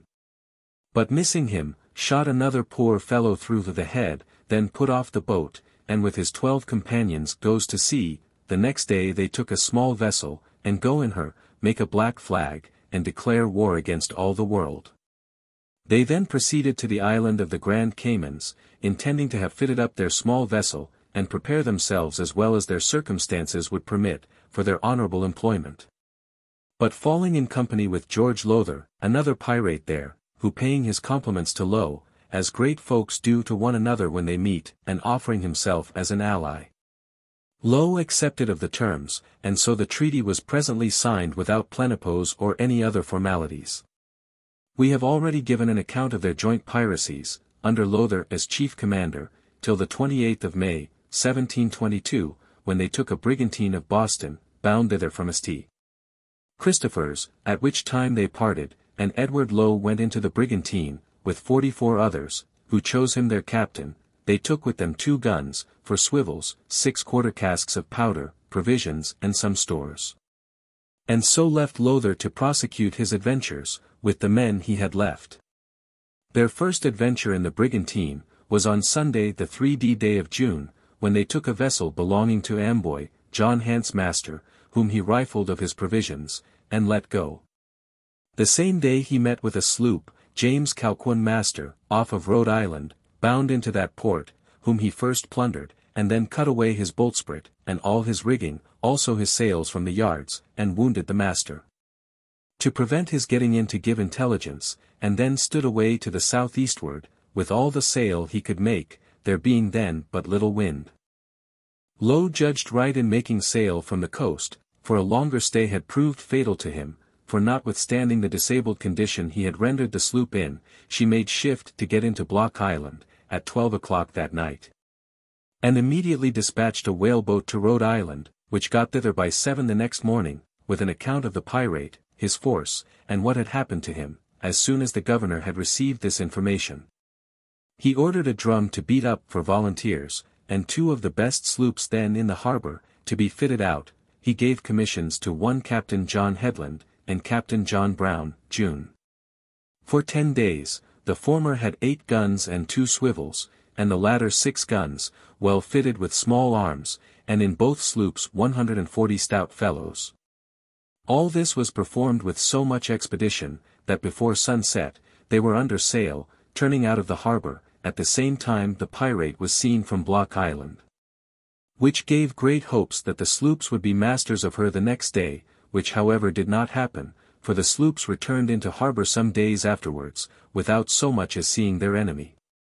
After this escape, Captain Low went into port, upon the coast, for he had not fresh water enough to run to the islands, where he stayed a few days, getting provisions and what necessaries the crew wanted, and then sailed for purchase, as they call it, steering their course towards Marblehead. About the 12th of July, the brigantine sailed into the harbor of Port Rosemary, and there found 13 ships and vessels, but none of force. At anchor, they spread their black flag, and ran in among them, Low telling them from the brigantine, they should have no quarters if they resisted. In the meantime they manned and armed their boat, and took possession of every one of them, plundered them of what they thought fit, and converted one to their own use, viz. a schooner of 80 tons, aboard of which they put 10 carriage guns, and 50 men, and Low himself went captain, and nommed her the Fancy, making one Charles Harris, who was at first forced into their service out of the Greyhound of Boston, by Lowther. of which ship Harris was second mate, captain of the brigantine. Out of these vessels they took several hands, and increased the company to 80 men, who all signed the articles, some willingly, and a few perhaps by force.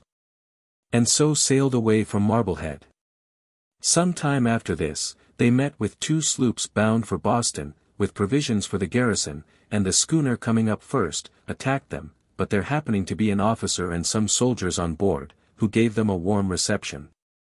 Low chose to stay till he should be joined by the brigantine. In the meanwhile the sloops made the best of their way, and the pirates gave them chase 2 days, and at last lost sight of them in a fog. They now steered for the Leeward Islands, but in their voyage met with such a hurricane of wind, that the like had not been known. The sea ran mountains high, and seemed to threaten them every moment with destruction. It was no time now to look out for plunder, but to save themselves, if possible, from perishing.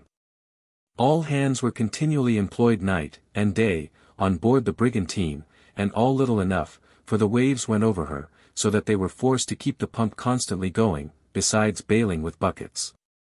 But finding themselves not able to keep her free, and seeing the utmost danger before their eyes, they turned to the tackle, and hoisted out their provisions, and other heavy goods, and threw them overboard, with 6 of their guns. So that by lightening the vessel, she might rise to the top of the sea with the waves, they were also going to cut away their mast. But considering how dangerous it would be, to be left in such a condition, they resolved to delay it to the last, which was prudence in them to do. For a ship without masts or sails, lies like a log upon the water, and if attacked, must fight with disadvantage, the working of her being the most artful part of the engagement, because she may sometimes bring all her great guns on one side to bear upon her enemy, when the disabled ship can do little or nothing. But to proceed, by their throwing overboard the heavy goods, the vessel made considerable less water, and they could keep it under with the pump only, which gave them hopes and new life. So that instead of cutting all away, they took necessary measures to secure the mast, by making preventer shrouds, and then wore and lay to upon the other tack, till the storm was over. The schooner made somewhat better weather of the 2, but was pretty roughly handled notwithstanding, having split her mainsail, sprung her boltsprit, and cut her anchors from her bows. The brigantine by running away to leeward, when she wore upon the larboard tack, had lost sight of the schooner. But not knowing whether she might be safe or not, as soon as the wind abated, she set her mainsail and topsail, and made short trips to windward. And the next day had the good fortune to come in sight of their consort, who, upon a signal, which the other knew, bore down to her, and the crew were overjoyed to meet again, after such ill treatment from the winds and seas. After the storm, Low got safe to a small island, one of the weathermost of the Caribbees, and there fitted their vessels, as well as the place could afford. They got provisions of the natives, in exchange for goods of their own. And as soon as the brigantine was ready, 'twas judged necessary to take a short cruise, and leave the schooner in the harbor till her return. The brigantine sailed out accordingly, and had not been out many days before they met a ship at sea, that had lost all her masts, on board of whom they went, and took from her in money and goods, to the value of 1,000 L. And so left her in the condition they found her. This ship was bound home from Barbados, but losing her masts in the late storm, was making for Antigua, to refit, where she afterwards arrived. The storm just spoken of, was found to have done incredible damage in those parts of the world. But however, it appeared to have been more violent at Jamaica, both to the island and shipping. There was such a prodigious swell of the sea, that several 100 tons of stones and rocks, were thrown over the wall of the town of Port Royal. And the town itself was overflowed, and above half destroyed, there being the next morning 5-foot water from one end to the other. The cannon of Fort Charles were dismounted, and some washed into the sea, and 400 people lost their lives. A more melancholy sight was scarce ever seen when the water ebbed away, all the streets being covered with ruins of houses, wrecks of vessels, and a great number of dead bodies, for 40 sail of ships, in the harbor, were cast away. The brigantine returned to the island, where she had left the schooner, who being ready to sail, it was put to the vote of the company, what voyage to take next. And herein they followed the advice of the captain, who thought it not advisable to go any farther to leeward, because of the men of war who were cruising in their several stations, which they were not at all fond of meeting. And therefore it was agreed to go to the Azores, or Western Islands. The latter end of July, Low took a French ship of 34 guns, and carried her along with him to the Azores. He came into St. Michael's Road the 3d of August, and took 7 sail that were lying there, viz. The Nostre Dame, Mere de Dieu, Captain Roach commander, the Dove, Captain Cox, the Rose Pink, formerly a man of war, Captain Thompson, another English ship, Captain Chandler, and 3 other vessels. He threatened all with present death who resisted, which struck such a terror to them, that they yielded themselves up a prey to the villains, without firing a gun. The pirates being in great want of water and fresh provisions, Low sent to the governor of St. Michael's for a supply, and promised upon that condition to release the ships he had taken, but otherwise to burn them all. Which demand the governor thought it not prudent to refuse, but sent the provision he required, upon which he released 6 of the ships, after he had plundered them of what he thought fit, and the other, viz. The Rose Pink, was made a pirate ship, which Low himself took the command of. The pirates took several of the guns out of the French ship, and mounted them aboard the Rose, which proved very fit for their turn, and condemned the former to the flames. They took all the crew out of her, but the cook, who, they said, being a greasy fellow would fry well in the fire, so the poor man was bound to the mainmast, and burnt in the ship, to the no small diversion of Low and his myrmidons. Low ordered the schooner to lie in the fair between St. Michael's and St. Mary's, where, about the 20th of August, Captain Carter in the right galley, had the ill fortune to come in her way. And because at first they shewed inclinations to defend themselves, and what they had, the pirates cut and mangled them in a barbarous manner.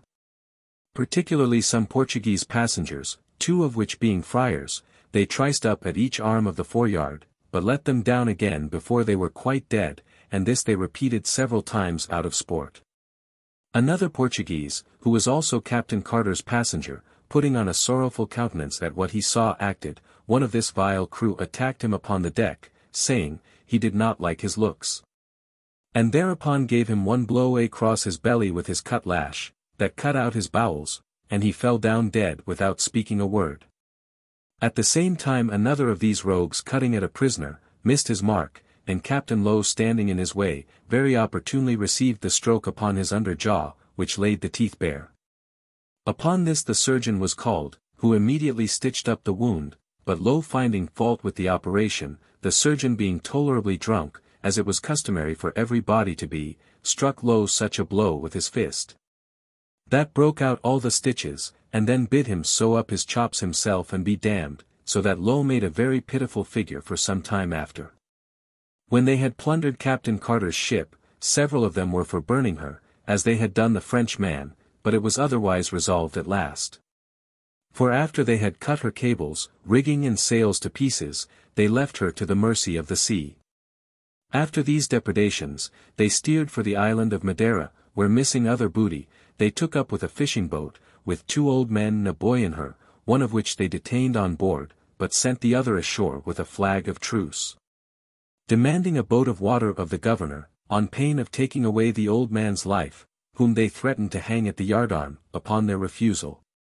But the thing being complied with, the old man was honorably, as the pirates say, discharged, and all the 3 much handsomer clothed than when they took them. From this island they sailed to the Canaries, but meeting with no prey there, they continued their course for the Cape de Verde Islands, and at Bonavista, took a ship called the Liverpool Merchant, Captain Golding, from whom they stole a great quantity of provisions and dry goods, 300 gallons of brandy, 2 guns and carriages, a mast, yard and hawsers, besides 6 of his men, and then would not let them trade there, nor at St. Nicholas, but obliged Captain Golding to go with his ship, to the Isle of May. The pirate also took among these islands, a ship belonging to Liverpool, Scott commander, 2 Portuguese sloops bound for Brazil. A small English sloop trading there, James P.'s master, bound to Sancta Crux, and 3 sloops from St. Thomas bound to Curaçao, the master's names were Lilly, Staples and Simpkins, all which they plundered, and then let go about their business, except 1 sloop which they fitted up for the following purpose. Low had heard by one of the above-mentioned ships, that 2 small galleys were expected every day at the Western Islands, viz. the Greyhound, Captain Glass, and the Joliffe, Captain Aram. The former of which was designed to be fitted for the piratical trade to Brazil, if things had happened to their minds. They manned the sloop, and sent her in quest of one or both of these ships to the Western Islands aforesaid, whilst they careened their ship Rose, at one of the Cape de Verds, but now fortune that had hitherto been so propitious to them left her minions, and baffled for the present all their hopes, for the sloop missing of their prey, was reduced to great necessities for want of provisions and water, so that they ventured to go ashore at St. Michael's for a supply, and pass for a trader. But they played their parts so awkwardly, that they were suspected by the governor to be what they really were, and he was soon put out of doubt by a visit some Portuguese made them, who happened unluckily to be passengers in Captain Carter's ship. When Low took her, and knew the gentlemen's faces very well. Upon which the whole crew was conducted into the castle, where they were provided for as long as they lived. Low, in the meantime, did not fare quite so ill, but had his intended voyage to Brazil spoiled, by the oversetting of his ship, when she was upon the careen, whereby she was lost, so that he was reduced to his old schooner, which he called the Fancy, aboard of which they all went, to the number of 100, as vile rogues as ever ended their lives at Tyburn. They proceeded now to the West Indies, but before they had gotten far on their voyage, they attacked a rich Portuguese ship, called the Nostra Senhora de Victoria, bound home from Bahia, and after some resistance, took her. Low tortured several of the men, to make them declare where the money, which he suppositoried they had on board, lay, and extorted by that means, a confession that the captain had, during the chase, hung out of the cabin window, a bag with 11,000 moidores, which, as soon as he was taken, he cut the rope off, and let it drop into the sea. Low, upon hearing what a prize had escaped him, raved like a fury, swore 1,000 oaths, and ordered the captain's lips to be cut off, which he broiled before his face, and afterwards murdered him and all the crew, being 32 persons. After this bloody action, they continued their course, till they came to the northward of all the islands, and there cruised for about a month, in which time they made prizes of the following vessels, viz. A Snow from New York to Curaçao, Robert Leonard Master, a sloop from the Bay, bound to New York, Craig Master, a Snow from London and Jamaica, bound to New York, and the Stanhope Pink, Andrew Delbridge Master, from Jamaica to Boston. Which last they burnt, because of Low's irreconcilable aversion to New England men. After this cruise, they went into one of the islands and cleaned, and then steered for the Bay of Honduras, where they arrived about the middle of March 1722-3, and met a sloop turning out of the said bay. The pirates had hoisted up Spanish colors, and continued them till they drew near the sloop, then they hauled them down, hoisted their black flag, fired a broadside, and boarded her. This sloop was a Spaniard of 6 guns, and 70 men, that came into the bay that morning, and meeting there with 5 English sloops, and a Pink, made prizes of them all, plundered them, and brought the masters of the vessels away prisoners, for the ransom of the logwood. Their names were Tuthill, Norton, Newberry, Sprafford, Clark and Parrott. The Spaniards made no resistance, so that the English pirates soon became their masters and fell to rifling. But finding the above-mentioned people in the hold, and several English goods, they consulted Low the captain thereupon, and without examining any further, the resolution passed to kill all the company. And the pirates, without any ceremony, fell pell-mell to execution with their swords, cutlashes, poleaxes and pistols, cutting, slashing and shooting the poor Spaniards at a sad rate. Some of the miserable creatures jumped down into the hold, but could not avoid the massacre. They met death everywhere, for if they escaped it from one hand, they were sure to perish by another. The only prospect they had of life, was to fly from the rage of those merciless men, and to trust to the more merciful sea, and accordingly a great many leaped overboard, and swam for the shore. But Low perceiving it, ordered the canoa to be manned, and sent in pursuit of them, by which means several of the poor unhappy men were knocked in the head in the water, as they were endeavoring to get to land. However, about 12 of them did reach the shore, but in a miserable condition, being very much wounded, and what became of them afterwards was not known, except one, who while the pirates were at their sports and pastimes ashore, finding himself very weak and fainting with his wounds, and not knowing where to go for help and relief, in this extremity, he came back to them, and begged for God's sake, in the most earnest manner possible, that they would give him quarters. Upon which, one of the villains took hold of him, and said, him, he would give him good quarters presently, and made the poor Spaniard kneel down on his knees, then taking his fusil, put the muzzle of it into his mouth, and fired down his throat. 'Twas thought the rest did not long survive their miserable condition, and could only prolong their lives, to add to the misery of them. When the murdering work was over, they rummaged the Spanish pirate, and brought all the booty aboard their own vessels, the 6 masters aforementioned, found in the hold.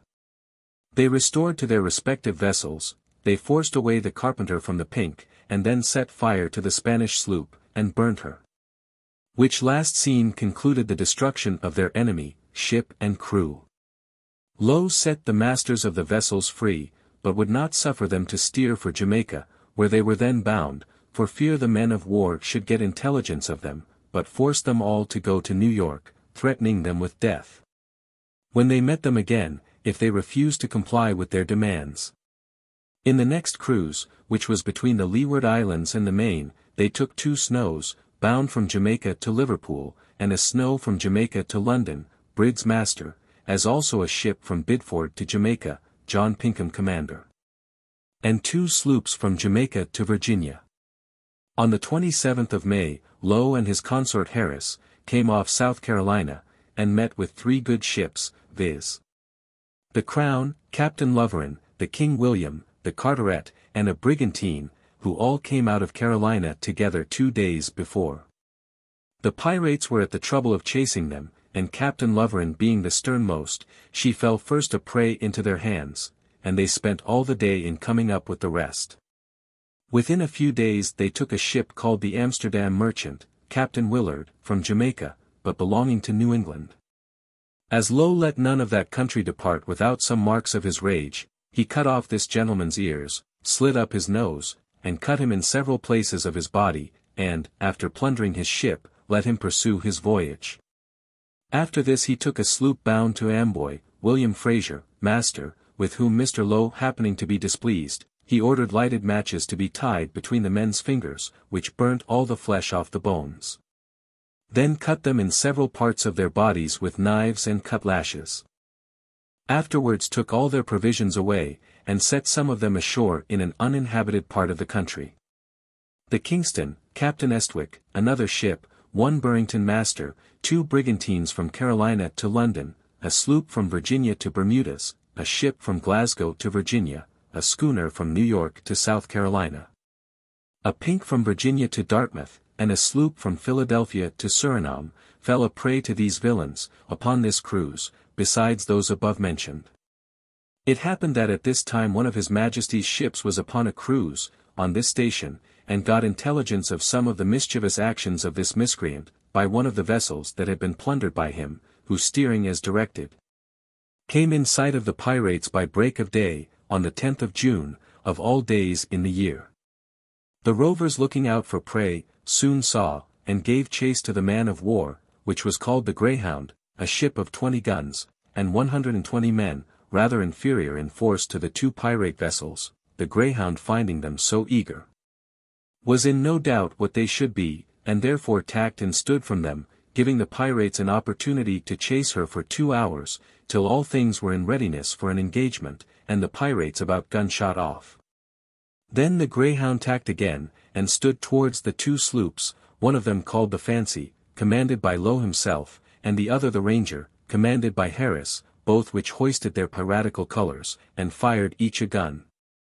When the Greyhound came within musket shot, she hallied up her mainsail, and clapped close upon a wind, to keep the pirates from running to leeward, and then engaged, but when the rogues found who they had to deal with, they edg'd away under the man-of-war's stern, and the Greyhound standing after them, they made a running fight for about 2 hours. But little wind happening, the sloops gained from her, by the help of their oars, upon which the Greyhound left off firing, and turned all hands to her own oars, and at 3 in the afternoon came up with them. The pirates hauled upon a wind to receive the man of war, and the fight was immediately renewed, with a brisk fire on both sides, till the Ranger's mainyard was shot down, and the Greyhound pressing close upon the disabled sloop, Low, in the other, thought fit to bear away and leave his consort a sacrifice to his enemy, who, saying the cowardice and treachery of his commodore and leader, having 10 or 12 men killed and wounded, and that there was no possibility of escaping, called out for quarters, and surrendered themselves to justice, which proved severe enough to them a while afterwards. The conduct of Low was surprising in this adventure, because his reputed courage and boldness had, hitherto, so possessed the minds of all people, that he became a terror, even to his own men.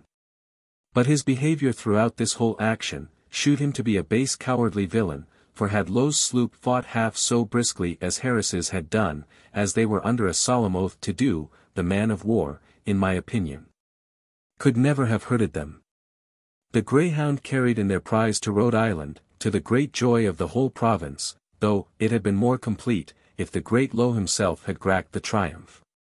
The prisoners were strongly secured in a gaol, till a court of vice-admiralty could be held for their trials, which begun on the 10th of July, at Newport, and continued 3 days. The court was made up of the following gentlemen: William Dummer, Esq., Lieutenant Governor of the Massachusetts, President. Nathaniel Payne, Esq., Addington Davenport, Esq., Thomas Fitch, Esq., Spencer Phipps, Esq., John Lechmere, Esq., Surveyor General. John Valentine, Esq., Advocate General. Samuel Cranston, Governor of Rhode Island. John Menzies, Esq., Judge of the Admiralty. Richard Ward, Esq., Register. Mr. Yaliel Brinton, Provost Marshal. Robert Ochmuda, Esq. was assigned, by the court, counsel for the prisoners here under mentioned. Prisoners' names. Ages. Places of birth. Charles Harris, Captain. London. William Blads. Rhode Island. Daniel Hyde. Virginia. Thomas Powell, June. Connecticut N.E. Stephen Mundon. London. Thomas Huggett. London. William Reed. Londonderry, Ireland. Peter Neves. Exeter in Devon. James Brinkley. Suffolk in England. Joseph Sound. City of Westminster. William Shutfield. Lancaster in England. Edward Eaton. Wrexham in Wales. John Brown. County of Durham. Edward Lawson. Isle of Man. Owen Rice. South Wales. John Tompkins. Gloucestershire. John Fitzgerald. Limerick in Ireland. Abraham Lacey. Devonshire. Thomas Linister. Lancashire. Francis Layton. New York. John Waters, Quart, Mr. County of Devon. William Jones. London. Charles Church. St. Margaret's, Westham. Thomas Hazel. John Bright. These 25 were found guilty, and executed the 19th of July, 1723, near Newport in Rhode Island. John Brown. Liverpool. Patrick Cunningham. These 2 were found guilty, but respite for 1 year, and recommended to the King's favor. John Wilson. New London County. Henry Barnes. Barbados. Thomas Jones. Fleur in Wales. Joseph Switzer. Boston in New England. Thomas Mumper Indian. Mather's Vineyard N.E. John Hincher, Doctor. Near Edinburgh, Scott. John Fletcher. Thomas Child. These 8 were found not guilty. The destroying this pirate was looked upon by the province, to be of such a signal service to the public, and particular advantage to the colony of New York, that it was thought necessary to make some handsome acknowledgment to Captain Peter Salgard for it. And therefore it was resolved, in an assembly of the Common Council, to compliment him with the freedom of their corporation. The resolution, together with the preamble of the captain's freedom, being curious in their kind, I subjoin them for the satisfaction of the reader. Resolution of the Mayor and Common Council of the City of New York, at a Common Council held at the City Hall of the said City, on Thursday the 25th of July. Anno Dom. 1723. Present Robert Walter, Esq., Mayor. City of New York, SS. This court having taken into their consideration the great service lately done to this province in particular, as well as to all other His Majesty's good subjects in general, by Captain Peter Salgard, commander of His Majesty's ship the Greyhound, the station ship of the province, who lately in a cruise upon this coast, in due execution and discharge of his duty, upon intelligence given him, sought for, pursued and engaged 2 pirate sloops, commanded by one Low, a notorious and inhumane pirate, one of which sloops he took, after a resolute resistance, and very much shattered the other, who by the favor of the night escaped. 26 of which pirates so taken, being lately executed at Rhode Island, not only eased this city in province of a very great trouble, but of a very considerable expense, and it is therefore resolved, nemine contradicent, that this corporation do present the said Captain Salgard with the freedom of this corporation, as a mark of the great esteem they have for his person, as well as for the aforesaid great and good services. And that the seal of the said freedom be enclosed in a gold box, that Mr. Recorder and Mr. Bickley do draw the draft of the said freedom, signifying therein, the grateful sense of this corporation, for so signal a service to the public, and benefit and advantage of mankind. That Alderman Kip, and Alderman Kruger, do prepare the said box, that the arms of the corporation be engraved on one side thereof, and a representation of the engagement on the other, with this motto, viz. Quisitos humani generos hosts debeller superbum, 10 Junii, 1723. That the town clerk cause the same freedom to be handsomely engrossed on parchment, and that the whole corporation do wait upon him, to present the same. By order of the Common Council. William Sharpaw, Clerk. The preamble of Captain Peter Salgard's copy of his freedom. Robert Walter, Esq., Mayor, and the Alderman of the City of New York. City of New York, SS. To all whom these presents shall come, send greeting. Whereas, Captain Peter Salgard, commander of His Majesty's ship the Greyhound, the present station ship of this province, in his cruise, having intelligence of 2 pirate sloops of considerable force in consortship, under the command of one Low, a notorious pirate, that had for upward of 2 years, committed many depredations, murders and barbarities, upon many of His Majesty's subjects and allies, lately come upon this coast, hath, with great diligence, and utmost application, pursued, overtaken, and after a stubborn resistance, vanquished and overcome both of them, taking one, and driving the other from our coast. Which action, as it is glorious in itself, so it is glorious in the public benefits and advantages that flow from it, to wit, the safety and freedom of our own trade and commerce, and of all the neighboring provinces on this continent. Such signal service done against the enemies of mankind, merits the applause of all good men, but more immediately from those of this province, who are appointed his particular care and charge. We therefore, the Mayor, Aldermen and Commonalty of the City of New York, assembled in Common Council, to express our grateful sense and acknowledgment, to the said Captain Peter Salgard, for so noble and faithful a discharge of his duty. And as a particular mark of the great esteem and just regard we bear to his kind acceptance of the freedom of the corporation of this City of New York, and that he will please to become a fellow citizen with us. These are therefore to certify and declare, that the said Captain Peter Salgard is hereby admitted, received and allowed a freeman and citizen of the said City of New York, to have, hold, enjoy and partake of all and singular advantages, benefits, liberties, privileges, franchises, freedoms and immunities whatsoever, granted or belonging to the same city, in testimony thereof, the said Mayor hath hereunto subscribed his name.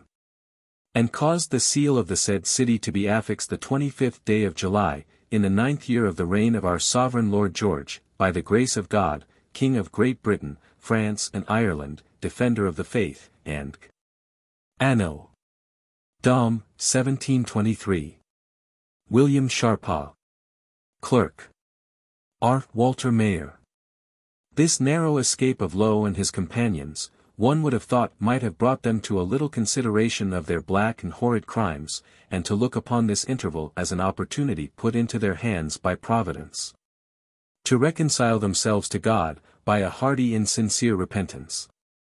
But alas, they were dead to all goodness, and had not so much as one spark of virtue to stir them up to be thankful for such an eminent deliverance, but instead thereof, vented a million of oaths and curses upon the captain of the Greyhound, vowing to execute vengeance upon all they should meet with afterwards, for the indignity he put upon them. The first prey that they met with, after their flight, was a small sloop belonging to Nantucket, a whale fishing, about 80 miles from land. The master of which, one Nathan Skiff, a brisk young fellow, the pirates cruelly whipped naked about the deck, making his torture their sport, after which they cut of his ears, and last of all shot him through the head, and then sunk his vessel. Putting the rest of the hands into their whaleboat, with a compass, a little water, and a few biscuits, and it being good weather, they providentially got safe to Nantucket, beyond all expectation. There was another whaleboat belonging to this sloop last mentioned, which happened to be at some distance from her, and perceiving what was doing, rowed with all speed to another sloop not far off, to acquaint her with the misfortune, that the men might take care of themselves. And she happily got away in time. Some days after, Low took a fishing boat off of Block Island, but did not perpetrate so much cruelty to her, contenting himself with only cutting off the master's head, but after taking 2 whaleboats near Rhode Island, he caused one of the master's bodies to be ripped up, and his entrails to be taken out, and cut off the ears of the other, and made him eat them himself with pepper and salt, which hard injunction he complied with, without making a word. Several other persons he would have murdered, but humanity prevailing in the tender hearts of his companions, they refused to put his savage orders in execution. From the coast of New England, Low sailed directly for Newfoundland, and, near Cape Breton, took 2 or 3 and 20 French vessels, and one of them of 22 guns he manned with pirates, making a sort of a man of war of her, with which he scoured the harbors and banks of Newfoundland, and took 16 or 18 other ships and vessels, all which they plundered, and some destroyed. Thus these inhumane wretches went on, who could not be contented to satisfy their avarice only, and travel in the common road of wickedness, but, like their patron, the devil, must make mischief their sport, cruelty their delight, and damning of souls their constant employment. Of all the piratical crews that were ever heard of, none of the English name came up to this, in barbarity. Their mirth and their anger had much the same effect, for both were usually gratified with the cries and groans of their prisoners, so that they almost as often murdered a man from the excess of good humor, as out of passion and resentment. And the unfortunate could never be assured of safety from them, for danger lurked in their very smiles. An instance of this had like to have happened to one Captain Graves, master of a Virginia ship last taken. For as soon as he came aboard of the Pirate, Low takes a bowl of punch in his hand, and drinks to him, saying, "Captain Graves, here's half this to you." But the poor gentleman being too sensibly touched at the misfortune of falling into his hands, modestly desired to be excused, for that he could not drink. Whereupon Low draws out a pistol, cocks it, and with the bowl in t'other hand, told him, he should either take one or the other, so Graves, without hesitation, made choice of the vehicle that contained the punch, and guddled down about a quart. When he had the least inclination that ever he had in his life to be merry. The latter end of July, 1723, Low took a large ship, called the Merry Christmas, and fitted her for a pirate, cut several ports in her, and mounted her with 34 guns. Low goes aboard of this ship, assumes the title of admiral, and hoists a black flag, with the figure of death in red, at the maintopmast head, and takes another voyage to the Western Islands, where he arrived the beginning of September. The first vessel he met with there, was a brigantine, formerly an English sloop, commanded by Elias Wilde, but lately bought by a Portuguese nobleman, and altered. She was manned partly with English, and partly Portuguese. The latter Low caused to be hanged, by way of reprisal, for some of his own men sent thither in a sloop from the Cape de Verde Islands, as has been mentioned. The English men he thrust into their own boat, to shift for themselves, and set fire to the vessel. At St. Michael's, they sent in their boats and cut out of the road, a new London-built ship of 14 guns, commanded by Captain Thompson, who was taken there the year before, by Low, in the Rose Pink. The boats had fewer men than the ship, and Captain Thompson would have defended himself, but his men through cowardice, or too great an inclination of becoming pirates themselves, refused to stand by him, and he was obliged to surrender. And when he came aboard the Pirate, had his ears cut off close to his head, for only proposing to resist Admiral Low's black flag, they gave him one of his own boats, and burnt his ship. The next was a Portuguese bark that fell into their hands, whose men came off somewhat better than usual, for they only cut them with their cutlashes, out of wantonness, turned them all into their boat, and set their vessel on fire. When the boat was going from the side of the ship, one of Low's men, who, we may suppose, was forced into his gang, was drinking with a silver tankard at one of the ports, and took his opportunity to drop into the boat among the Portuguese, and lie down in the bottom, in order to escape along with them. After he had stowed himself in the boat, so as not to be seen, it came into his head, that the tankard might prove of some use to him, where he was going. So he got up again, laid hold of the utensil, and went off, without being discovered, in which attempt had he failed, no doubt his life, if not the lives of all the people in the boat, would have paid for it. The name of this man is Richard Haynes. Low took his old tour to the Canaries, Cape de Verde Islands, and so to the coast of Guinea, but nothing extraordinary happened till they arrived near Sierra Leone in Africa, where they met with a ship called the Delight, Captain Hunt commander. This ship they thought fit for their own purpose, for she had been a small man of war, and carried 12 guns. However, they mounted 16 on board her, manned her with 60 men, and appointed one Spriggs, who was then their quartermaster, to be captain of her, who, 2 days after, separated from the admiral, and went to the West Indies pirating, upon his own and particular company's account, where for the present we shall leave him. In January last, Low took a ship, called the Squirrel, Captain Stevenson, but what became of him afterwards, I can't tell. We have had no news concerning him come to England, since this I have now mentioned. But I have heard that he talked of going to Brazil, and if so, it is likely we may too soon hear of some exploit or other, though the best information we could receive would be, that he and all his crew were at the bottom of the sea. Chapter 14. Of Captain John Evans and his crew. John Evans was a Welsh man, had been formerly master of a sloop belonging to Nevis, but losing his employ there, he sailed for some time out of Jamaica as mate, till happening in company of 3 or 4 of his comrades. And wages not being so good as formerly, and berth scarce, because of the great number of seamen, they agreed to go abroad in search of adventures.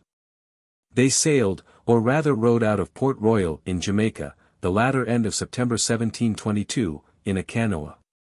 And coming on the north side of the island, went ashore in the night, broke open a house or two, and robbed them of some money, and everything else they could find that was portable, and brought the booty on board the canoa.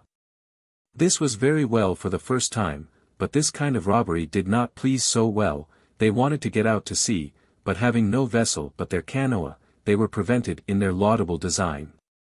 However, they kept a good look out, and traversed the island, in expectation that Providence would send some unfortunate vessel as a sacrifice, and in a few days their wishes were accomplished.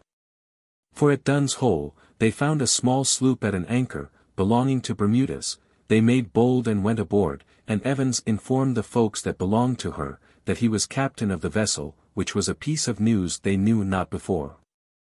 After they had put their affairs in a proper disposition aboard, they went ashore to a little village for refreshments, and lived jovially the remaining part of the day, at a tavern, spending 3 pistols, and then departed. The people of the house admired at the merry guests they had got, were mightily pleased, and wished for their company at another time, which happened too soon for their profit. For, in the middle of the night, they came ashore all hands, rifled the house, and carried what they could aboard their sloop. The next day they weighed in the sloop, aboard of which they mounted 4 guns, called her the Scourer, and sailed to Hispaniola. On the north part of which island they took a Spanish sloop, which proved an extraordinary rich prize, as it fell among so few persons as this company consisted of, for they shared upwards of 150 man. In pursuance of the game, and beating up for the Windward Islands, the Scourer met with a ship from New England, bound to Jamaica, 120 tons, called the Dove, Captain Diamond Master, off Puerto Rico. They plundered her, and strengthened their own company, by taking out the mate, and 2 or 3 other men. They discharged the prize, and run into one of the islands for fresh water and necessaries, and stayed there some time. The next prize they made, was the Lucretia and Catherine, Captain Mills, of 200-ton burthen. They came up with her near the island de Cita, January 11th. Upon seizing of this ship, the pirates began to take upon themselves the distribution of justice, examining the men concerning their master's usage of them, according to the custom of other pirates. But the captain overhearing the matter, put an end to the judicial proceedings, and fell to rummaging the ship, saying to them, "What have we to do to turn reformers? 'Tis money we want." And speaking to the prisoners, he asked them, "Does your captain give you victuals enough?" And they answering in the affirmative, "Why then," said he ought to give you work enough." After the taking of this prize, they went to the little island of Avis, with a design to clean, and carried the Lucretia along with them, in order to heave down the Scourer by her. But meeting there with a sloop, the pirate gave chase till the evening, when she was within gunshot of her, but fearing to lose company with the Lucretia, who was a heavy sailor, they left off, and saw her no more. This chase brought them to leeward of their port, so that they were obliged to look out for another place of retreat, and the island of Ruby not being far distant, they steered for that, and anchored there accordingly. But the next day a Dutch sloop coming as it were, into their mouths, they could not forbear dealing, and so making her their prize, they plundered her of what came, when shared, to 50 pounds a man. They found this sloop more for their purpose than the Lucretia, to clean their own sloop by, as being much lower in the Wast, and therefore capable of heaving her bottom farther out of the water, so she was discharged. And the Dutch man kept in her room. But not thinking it convenient to lay up here, for fear a discovery should be made, they turned their thoughts another way, and steered to the coast of Jamaica, where they took a sugar drover, and then run to the Grand Caymans. About 30 leagues to leeward of Jamaica, with intention to clean there. But an unhappy accident put an end to their piracies, which hitherto had proved very successful to them.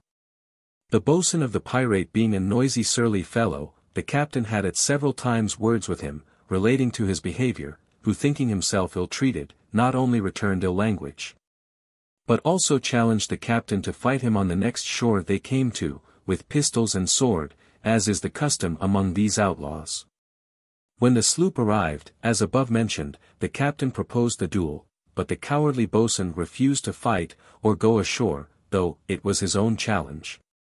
When Captain Evans saw there was nothing to be done with him, he took his cane, and gave him a hearty drubbing, but the boatswain not being able to bear such an indignity, drew out a pistol and shot Evans through the head, so that he fell down dead. And the boatswain immediately jumped overboard, and swam towards the shore, but the boat was quickly manned and sent after him, which took him up and brought him aboard.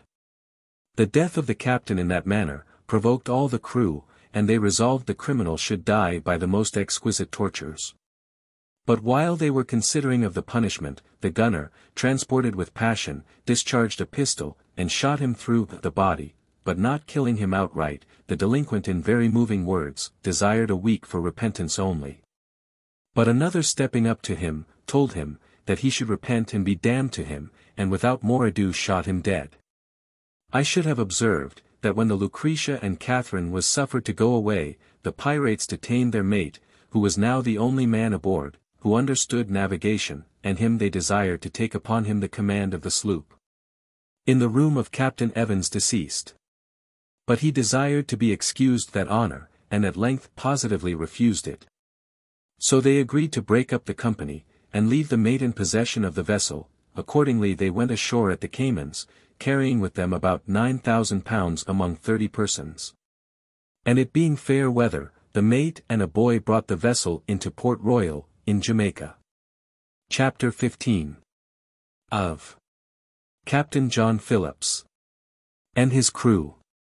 John Phillips was bred a carpenter, and sailing to Newfoundland in a West Country ship, was taken by Anstis in the Good Fortune brigantine, the next day after he had left his consort and commodore, Captain Roberts. Phillips was soon reconciled to the life of a pirate, and being a brisk fellow, was appointed carpenter of the vessel, for at first his ambition reached no higher.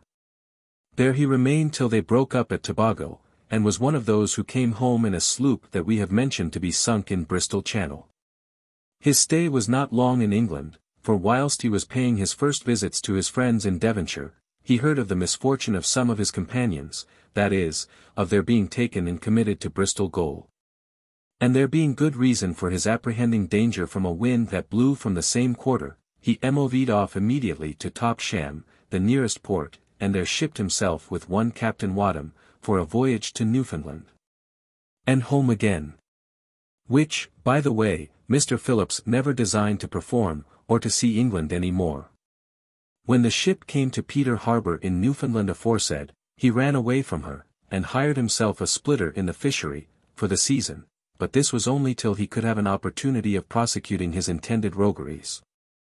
In order to which, he combined with several others, in the same employ, to go off with one of the vessels that lay in the harbour, upon the piratical account. Accordingly the time was fixed, viz. the 29th of August, 1723, at night. But whether remorse or fear prevented their coming together, I know not, but of 16 men that were in the combination, 5 only kept the appointment, notwithstanding which, Phillips was for pushing forward with that small number, assuring his companions, that they should soon increase their company. And they agreeing, a vessel was seized on, and out of the harbour they sailed. The first thing they had now to do, was to choose officers, draw up articles, and settle their little commonwealth, to prevent disputes and wranglings afterwards. So John Phillips was made captain, John Nutt, master, or navigator, of the vessel, James Sparks, gunner, Thomas Fern, carpenter.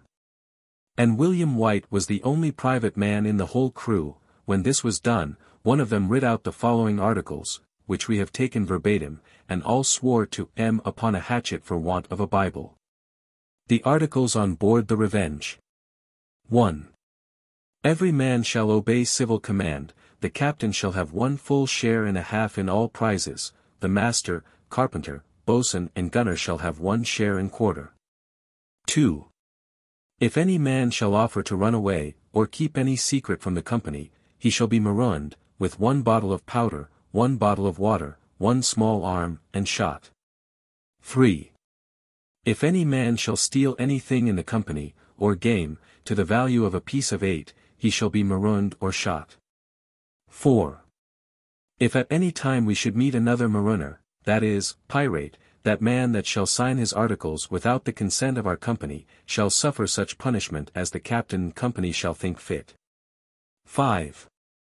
That man that shall strike another whilst these articles are in force, shall receive Moses's law, that is, 40 stripes lacking 1, on the bare back. 6. That man that shall snap his arms, or smoke tobacco in the hold, without a cap to his pipe, or carry a candle lighted without a lantern, shall suffer the same punishment as in the former article. 7. That man that shall not keep his arms clean, fit for an engagement, or neglect his business, shall be cut off from his share, and suffer such other punishment as the captain and the company shall think fit. 8. If any man shall lose a joint in time of an engagement, shall have 400 pieces of 8, if a limb, 800. 9. If at any time you meet with a prudent woman, that man that offers to meddle with her, without her consent, shall suffer present death. Thus prepared, this bold crew set out, and before they left the banks they made prize of several small fishing vessels, out of which they got a few hands, some French and some English, and then sailed for the West Indies. In one of these vessels they took out one John Rose Archer, who having been a pirate under the famous Blackbeard, was immediately preferred over other people's heads, to be quartermaster to the company. Which sudden promotion so disgusted some of the older standers, especially Fern, the carpenter, that it occasioned some mischief to follow, as we shall shew by and by.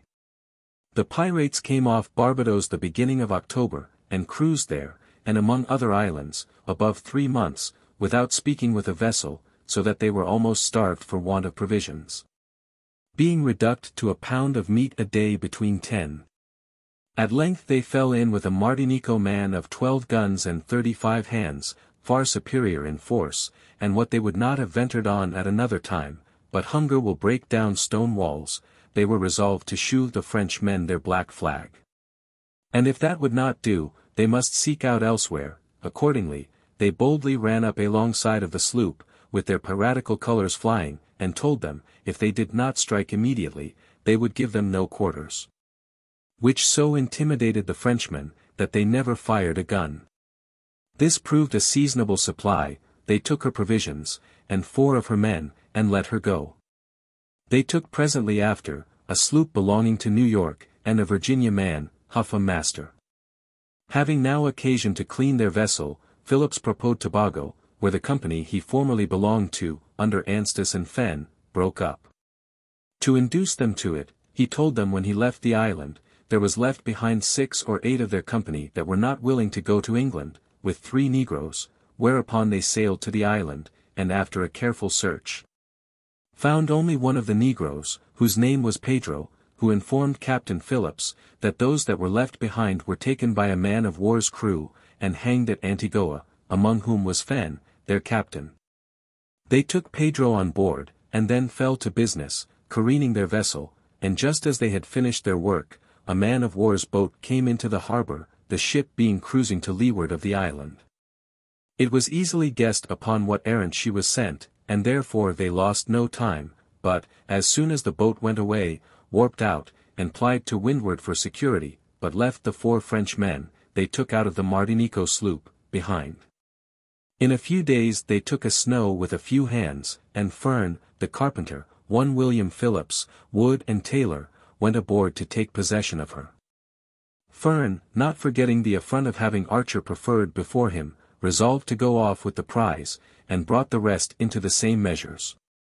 However Phillips, the captain, keeping a good lookout, perceived their design, and gave them chase, who coming up with the vessel, a skirmish ensued, wherein Wood was killed and Taylor wounded in his leg, upon which the other 2 surrendered.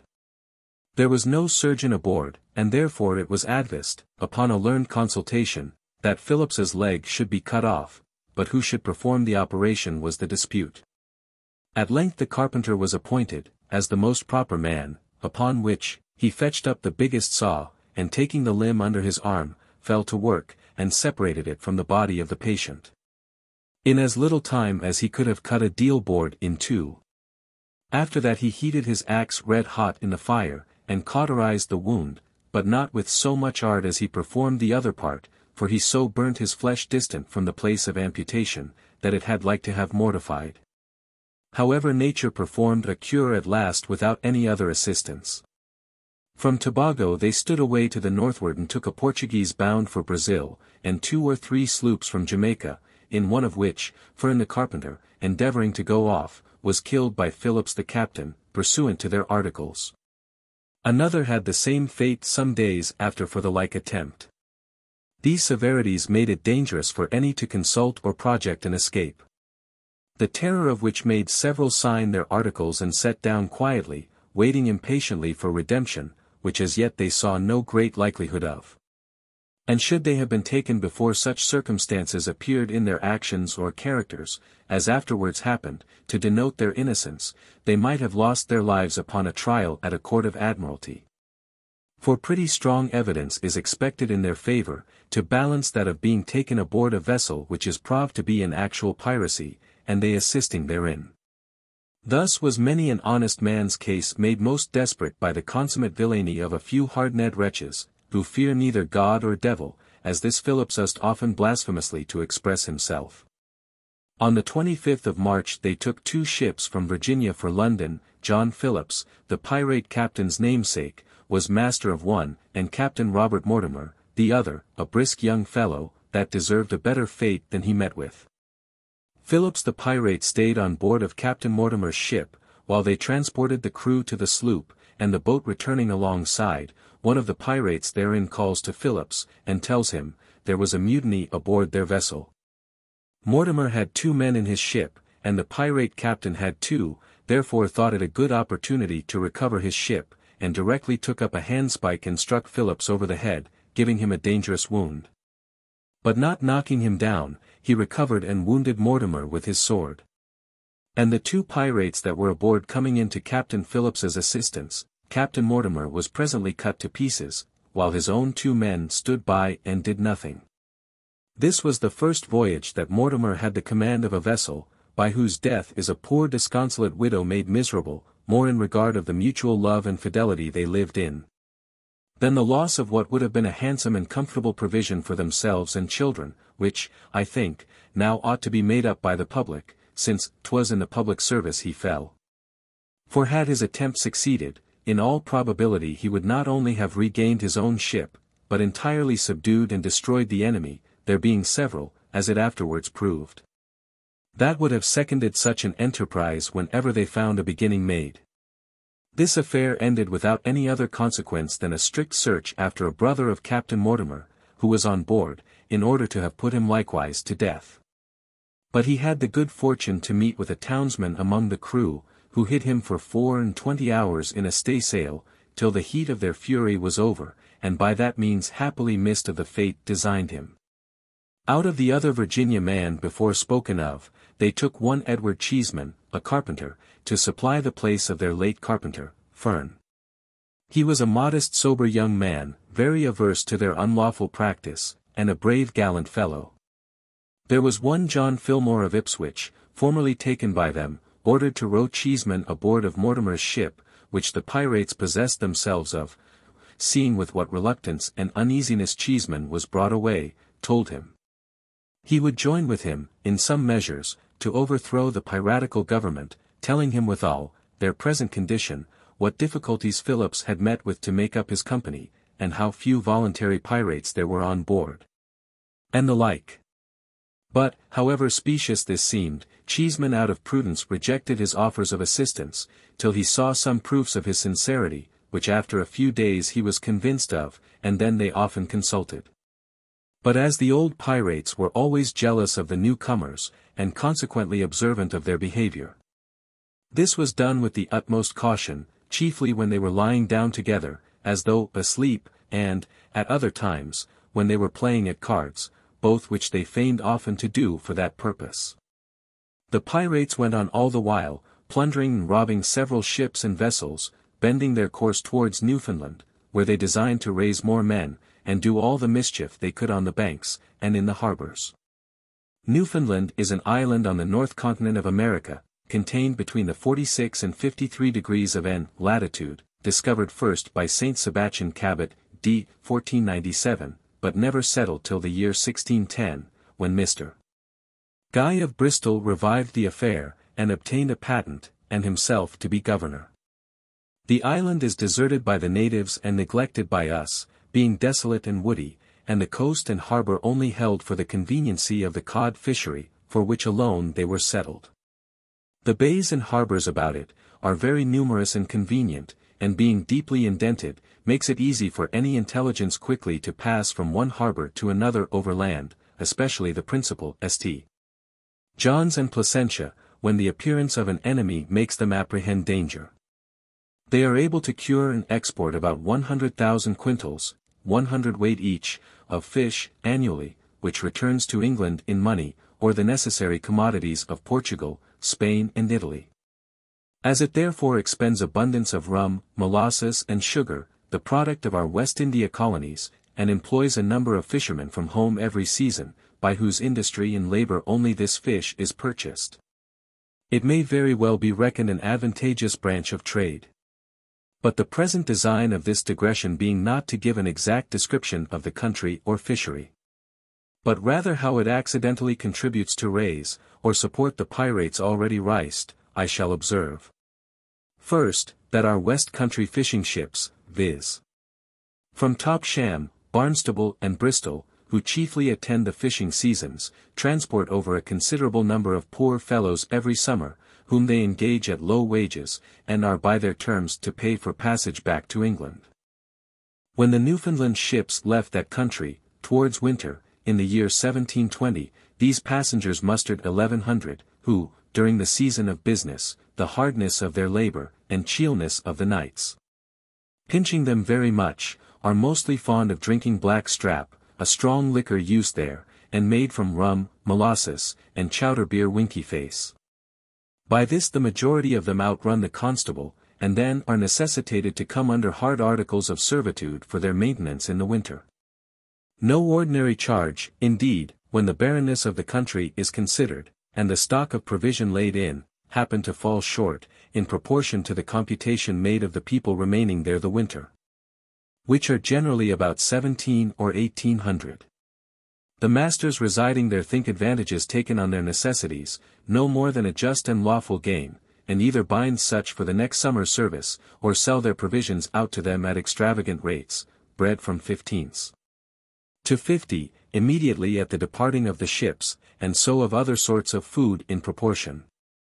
Wherefore, not being able to subsist themselves, or in any likely way of clearing the reckoning to the masters, they sometimes run away with shallops and boats, and begin on piratical exploits, as Phillips and his companions, whom we are now treating of, had done. And secondly, which is more opportunely for them, they are visited every summer, almost, by some set of pirates or other, already riced, who call here for the same purpose, if young beginners, and to lay in a store of water and provisions, which they find imported, much or little, by all the ships that use the trade.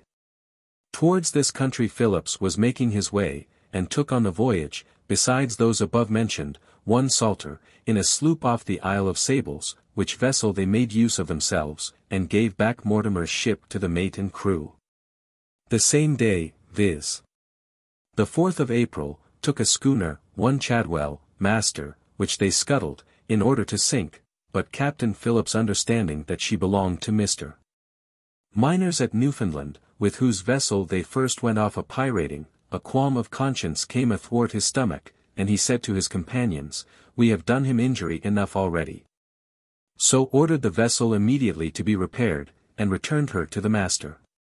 That afternoon they checked another vessel, and at night came up with her, the master of which was a saint of New England, Nam Dependence Ellery, who taking Phillips for a pirate, he told him was the reason that he gave him the trouble of chasing so long.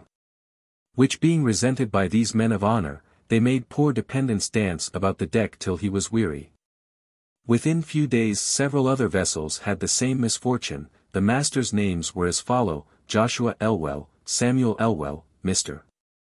Combs, Mr. Lansley, James Babston, Edward Freeman, Mr. Start, Obadiah Beale, Eric Erickson and Benjamin Wheeler.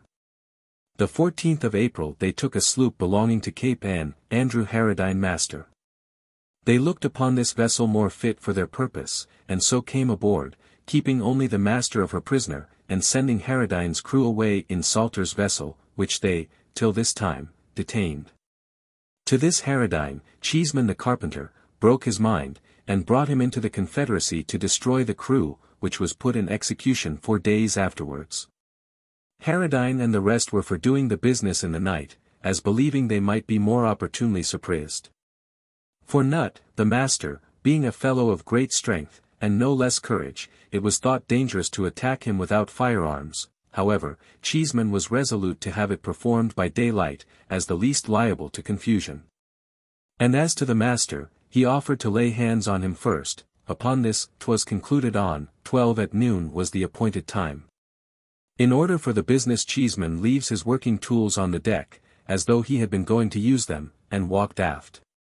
But perceiving some signs of timidity in Harradine, he comes back, fetches his brandy bottle and gives him and the rest a dram, then drank to Burrell, the boatswain, and the master, to their next merry meeting, and up he puts the bottle. Then he takes a turn with Nutt, asking what he thought of the weather, and such like.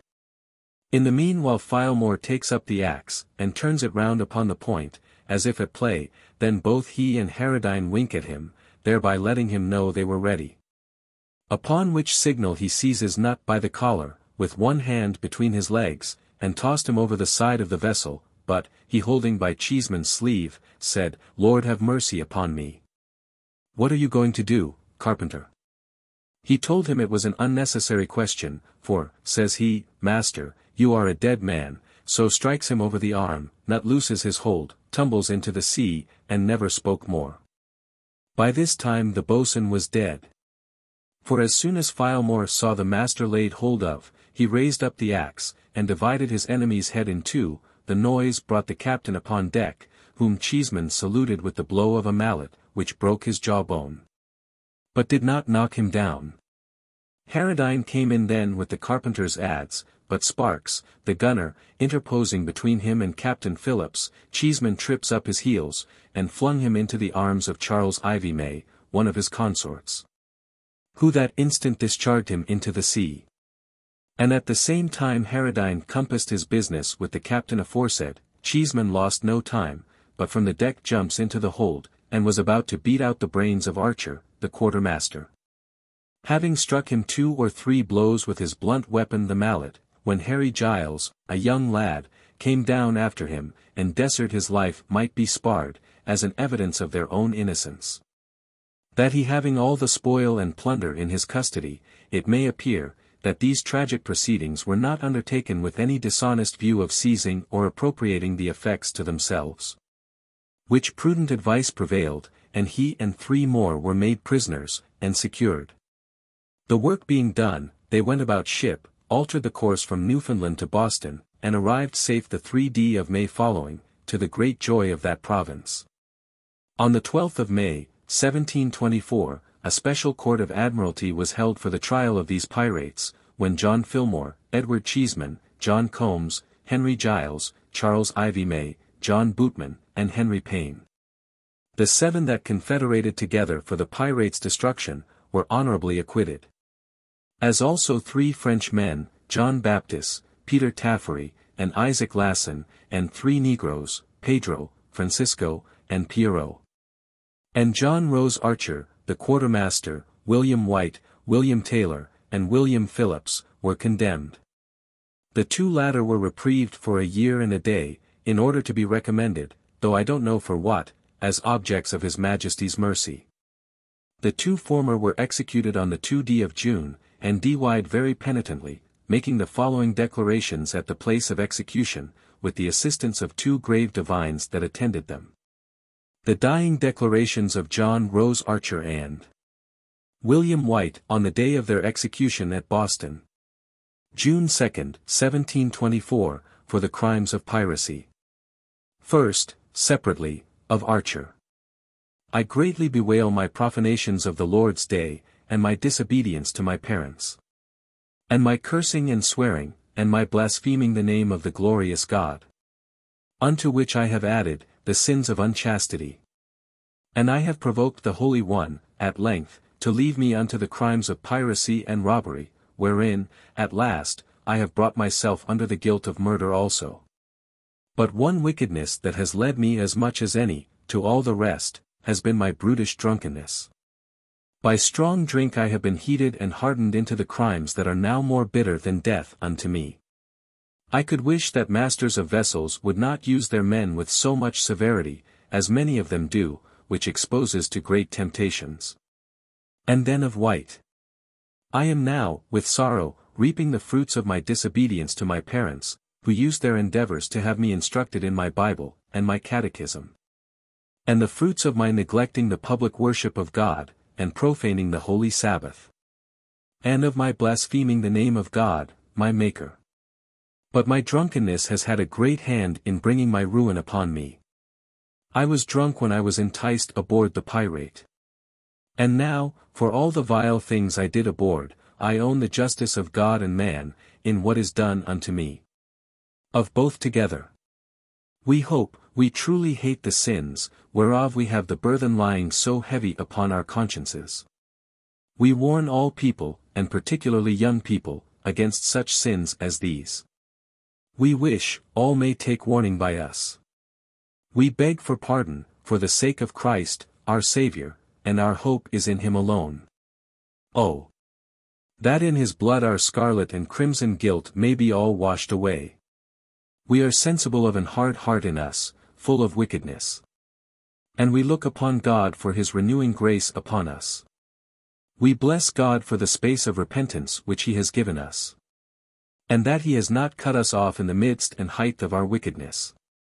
We are not without hope, that God has been savingly at work upon our souls. We are made sensible of our absolute need of the righteousness of Christ. That we may stand justified before God in that. We renounce all dependence on our own. We are humbly thankful to the ministers of Christ, for the great pains they have taken for our good. The Lord reward their kindness. We don't despair of mercy, but hope, through Christ, that when we die, we shall find mercy with God, and be received into his kingdom. We wish others, and especially the seafaring, may get good by what they see this day befalling of us. Declared in the presence of J. W. D. M. Chapter 16. Of Captain Spriggs and his crew. Spriggs sailed with Lowe for a pretty while, and I believe came away from Lowther, along with him. He was quartermaster to the company, and consequently had a great share in all the barbarities committed by that execrable gang, till the time they parted.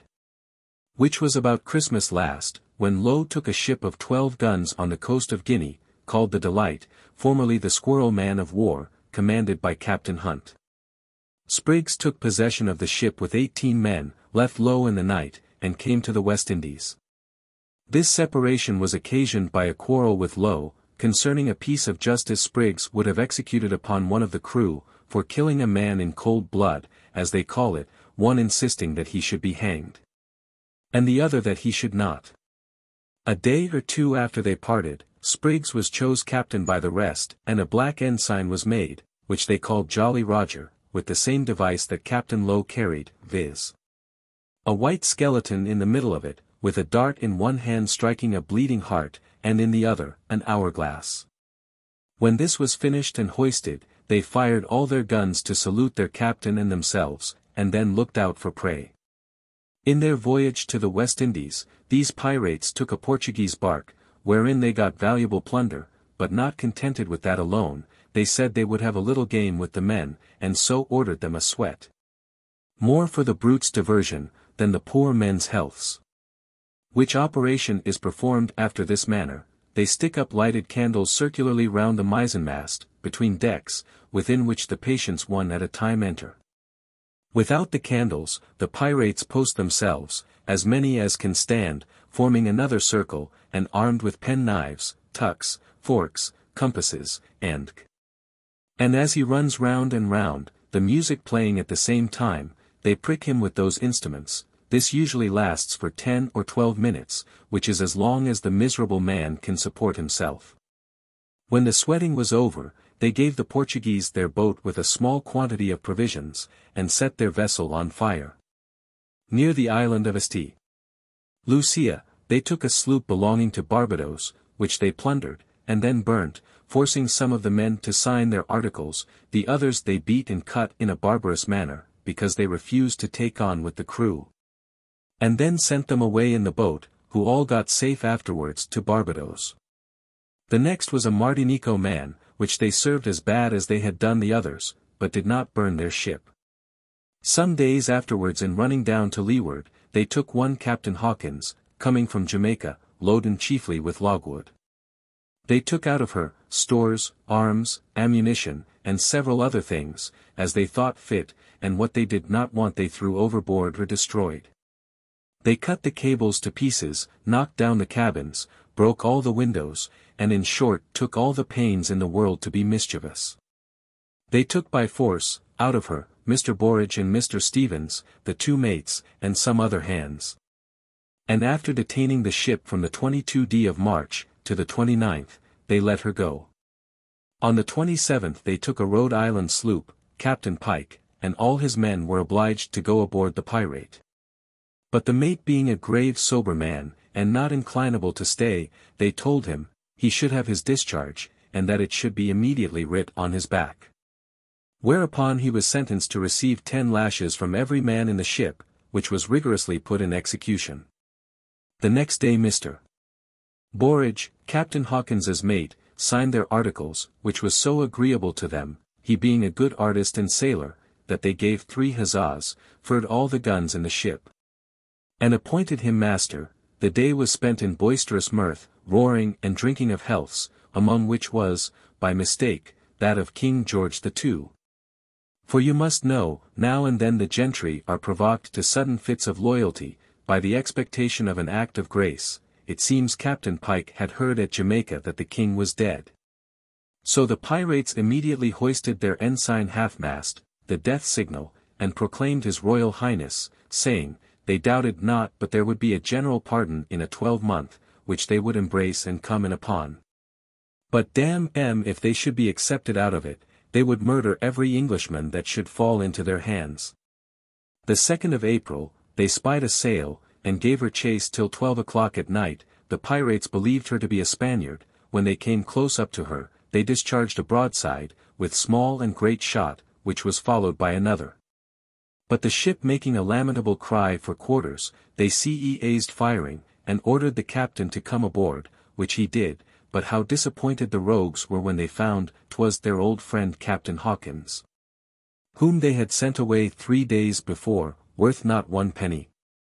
This was such a balk to them, that they resolved he should suffer for falling in their way, though it was so contrary to his own inclinations. About 15 of them surrounded the poor man with sharp cutlashes, and fell upon him, whereby he was soon laid flat on the deck. At that instant Borage flew amongst the thickest of the villains, and begged earnestly for his life, upon whose request 'twas granted.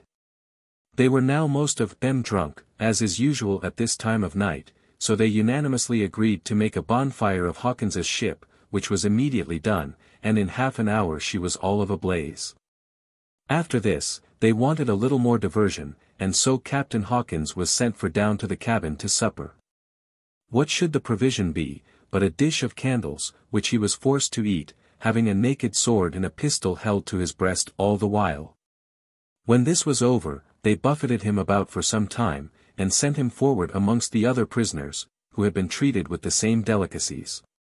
2 days afterwards, they anchored at a little uninhabited island, called Ratan, near the Bay of Honduras, and put ashore Captain Hawkins, and several other men, one of them his passenger, who died there of the hardships he underwent. They gave them powder and ball, and a musket, with which they were to shift as they could, sailing away the next day for other adventures. Captain Hawkins, and his unfortunate companions, stayed 19 days upon this island, supplying themselves with both fish and fowl, such as they were, at which time came 2 men in a canoe, that had been left upon another maroon island near Banaca, who carried the company at several times thither, it being more convenient in having a good well of fresh water, and plenty of fish, and 12 days afterwards they spied a sloop off at sea, which, upon their making a great smoke, stood in, and took them off. She was the Mariam, Captain Jones, lately escaped out of the Bay of Honduras, from being taken by the Spaniards. At an island to the westward, the pirates cleaned their ship, and sailed towards the island of St. Christopher's, to wait for one Captain Moore, who commanded the Eagle sloop, when she took loathers upon the Careen, at Blanco. Spriggs resolved to put him to death, whenever he took him, for falling upon his friend and brother, but instead of Moore, he found a French man of war from Martinico upon the coast, which Spriggs not thinking fit to contend with, run away with all the sail he could make. The French man crowded after him, and was very likely to speak with Mr. Spriggs, when unfortunately his maintopmast came by the board, which obliged him to give over the chase. Spriggs then stood to the northward, towards Bermudas, or the Summer Isles, and took a schooner belonging to Boston. He took out all the men and sunk the vessel, and had the impudence to tell the master, that he designed to increase his company on the banks of Newfoundland, and then would sail for the coast of New England in quest of Captain Salgard, who attacked and took their consort Charles Harris, Spriggs being then in Low's sloop, who very fairly run for it. The pirate asked the master if he knew Captain Salgard, who answering no. He asked another the same question, and then a third, who said he knew him very well, upon which Spriggs ordered him to be sweated, which was done in the manner before described. Instead of going to Newfoundland as the pirates threatened, they came back to the islands, and to windward of St. Christopher's, on the 4th of June last, took a sloop, Nicholas Trot Master, belonging to St. Eustatia, and wanting a little diversion, they hoisted the men as high as the main and fore tops, and let them run down amain, enough to break all the bones in their skins, and after they had pretty well crippled them by this cruel usage, and whipped them about the deck, they gave Trot his sloop, and let him go, keeping back only 2 of his men, besides the plunder of the vessel. Within 2 or 3 days they took a ship coming from Rhode Island to St. Christopher's, loaden with provisions and some horses. The pirates mounted the horses and rid them about the deck backwards and forwards a full gallop, like madmen at Newmarket, cursing, swearing, and hallowing, at such a rate, that made the poor creatures wild, and at length, 2 or 3 of them throwing their riders, they fell upon the ship's crew, and whipped, and cut, and beat them in a barbarous manner, telling them, it was for bringing horses without boots and spurs, for want of which they were not able to ride them. This is the last account we have had of Captain Spriggs. I shall only add the 2 following relations, and conclude. A brigantine belonging to Bristol, one Mr. Rowry Master, had been trading at Gambia, in Africa, and falling as low as Cape Mount, to finish the slaving of the vessel, he had, by a misfortune usual at that part of the coast, his mate, surgeon, and 2 more of his men panyered by the negroes. The remainder of his company, which was not above 5 or 6 in number, took this opportunity, and seized the vessel in the road, making the master prisoner. You will think it prodigious impudent that so small a number should undertake to proceed a pirating, especially when neither of them had sufficient skill in navigation, yet this they did, leaving those people, their shipmates above mentioned, to the mercy of the barbarous natives, and sailed away down the coast, making them a black flag, which they merrily said, would be as good as 50 men more, i.e. would carry as much terror, and that they did not doubt of soon increasing their crew, to put them in an enterprising capacity, but their vain projection was soon happily frustrated, and after this manner. The master whose life they had preserved, perhaps only for supplying their own unskilfulness in navigation, advised them, that since contrary to their expectations, they had met with no ship between Cape Mount, and the Bight of Calabar, to proceed to the island of St. Thomas's, where they might recruit with provisions and water, and sell off the slaves, about 70 of them, which they perceived would be a useless lumber, and incommodious to their design. They arrived there in August 1721, and one evening, while part of them were on shore, applying for this purpose to the governor, and the other part carelessly from the deck, Mr. Rowry stepped into the boat belonging to the vessel, and pushed off. Very suddenly, they heard the noise it made, and soon were upon deck again, but having no other boat to pursue, nor a musket, ready to fire, he got safe on shore, and ran to the governor with his complaint, who immediately imprisoned those already there, and sent a launch off to take the rest out of the ship. The Swallow arrived at St. Thomas's the beginning of October following, where, on Mr. Rowry's remonstrance, application was made to the Portuguese governor of that island, for a surrendering of these 5 English prisoners then in the castle. But he not only peremptorily excused himself from it, as a matter out of his power, without particular direction from the court of Portugal, but withal insinuated, that they had only taken refuge there from the hardships and severity they had met with from their master. The manner of denial, and the avaricious temper of the gentleman, which I had occasion to be acquainted with, makes it very suspicious, that he proposed considerable gains to himself, for if Mr. Rowry had not made such an escape to him, the slaves had been his for little or nothing, as a bribe to silence his suspicions, which any man, less acute than he, must have had from the awkward and unskilful carriage of such merchants. But enough of this. Perhaps he is not the only governor abroad that finds an interest in countenancing these fellows. An account of the piracies and murders committed by Philip Roche, Endk. Philip Roche was born in Ireland, and from his youth had been bred up to the sea. He was a brisk genteel fellow, of 30 years of age at the time of his death. One whose black and savage nature did no ways answer the comeliness of his person, his life being almost one continued scene of villainy, before he was discovered to have committed the horrid murders we are now speaking of. This inhumane monster had been concerned with others, in insuring ships to a great value, and then destroying them, by which means, and other rogueries, he had got a little money. And being mate of a ship, was diligent enough in trading for himself between Ireland and France, so that he was in a way of getting himself a comfortable livelihood, but, as he resolved to be rich, and finding fair dealing brought in wealth but slowly, he contrived to put other things in execution, and certainly had murdered several innocent persons in the prosecution of his abominable schemes. But as I have now forgot the particular circumstances of those relations, I shall confine myself at present to the fact for which he suffered. Roche getting acquainted with one Neal, a fisherman at Cork, whom he found ready for any villainous attempt, he imparted his design to him, who being pleased with the project, brings one Pierce Cullen and his brother into the confederacy. Together with one Wise, who at first was very unwilling to come into their measures, and, indeed, had the least hand in the perpetration of what follows. They pitched upon a vessel in the harbour, belonging to Peter Tartu, a French man, to execute their cruel intentions upon, because it was a small one, and had not a great number of hands on board. And 'twas easy afterwards to exchange it for one more fit for piracy. And therefore they applied themselves to the master of her, for a passage to Nantes, whereto the ship was bound, and accordingly, the beginning of November 1721, they went aboard. And when at sea, Philip Roche being an experienced sailor, the master of the vessel readily trusted him with the care of her, at times, while he and the mate went to rest. The 15th of November, at night, was the time designed for the tragedy. But Francis Wise relented, and appeared desirous to divert them from their bloody purposes. Roche, sometimes called Captain, told him, that as Cullen and he had sustained great losses at sea, unless every Irishman present would assist in repairing their losses, by murdering all the French rogues, and running away with the ship, he should suffer the same fate with the French men.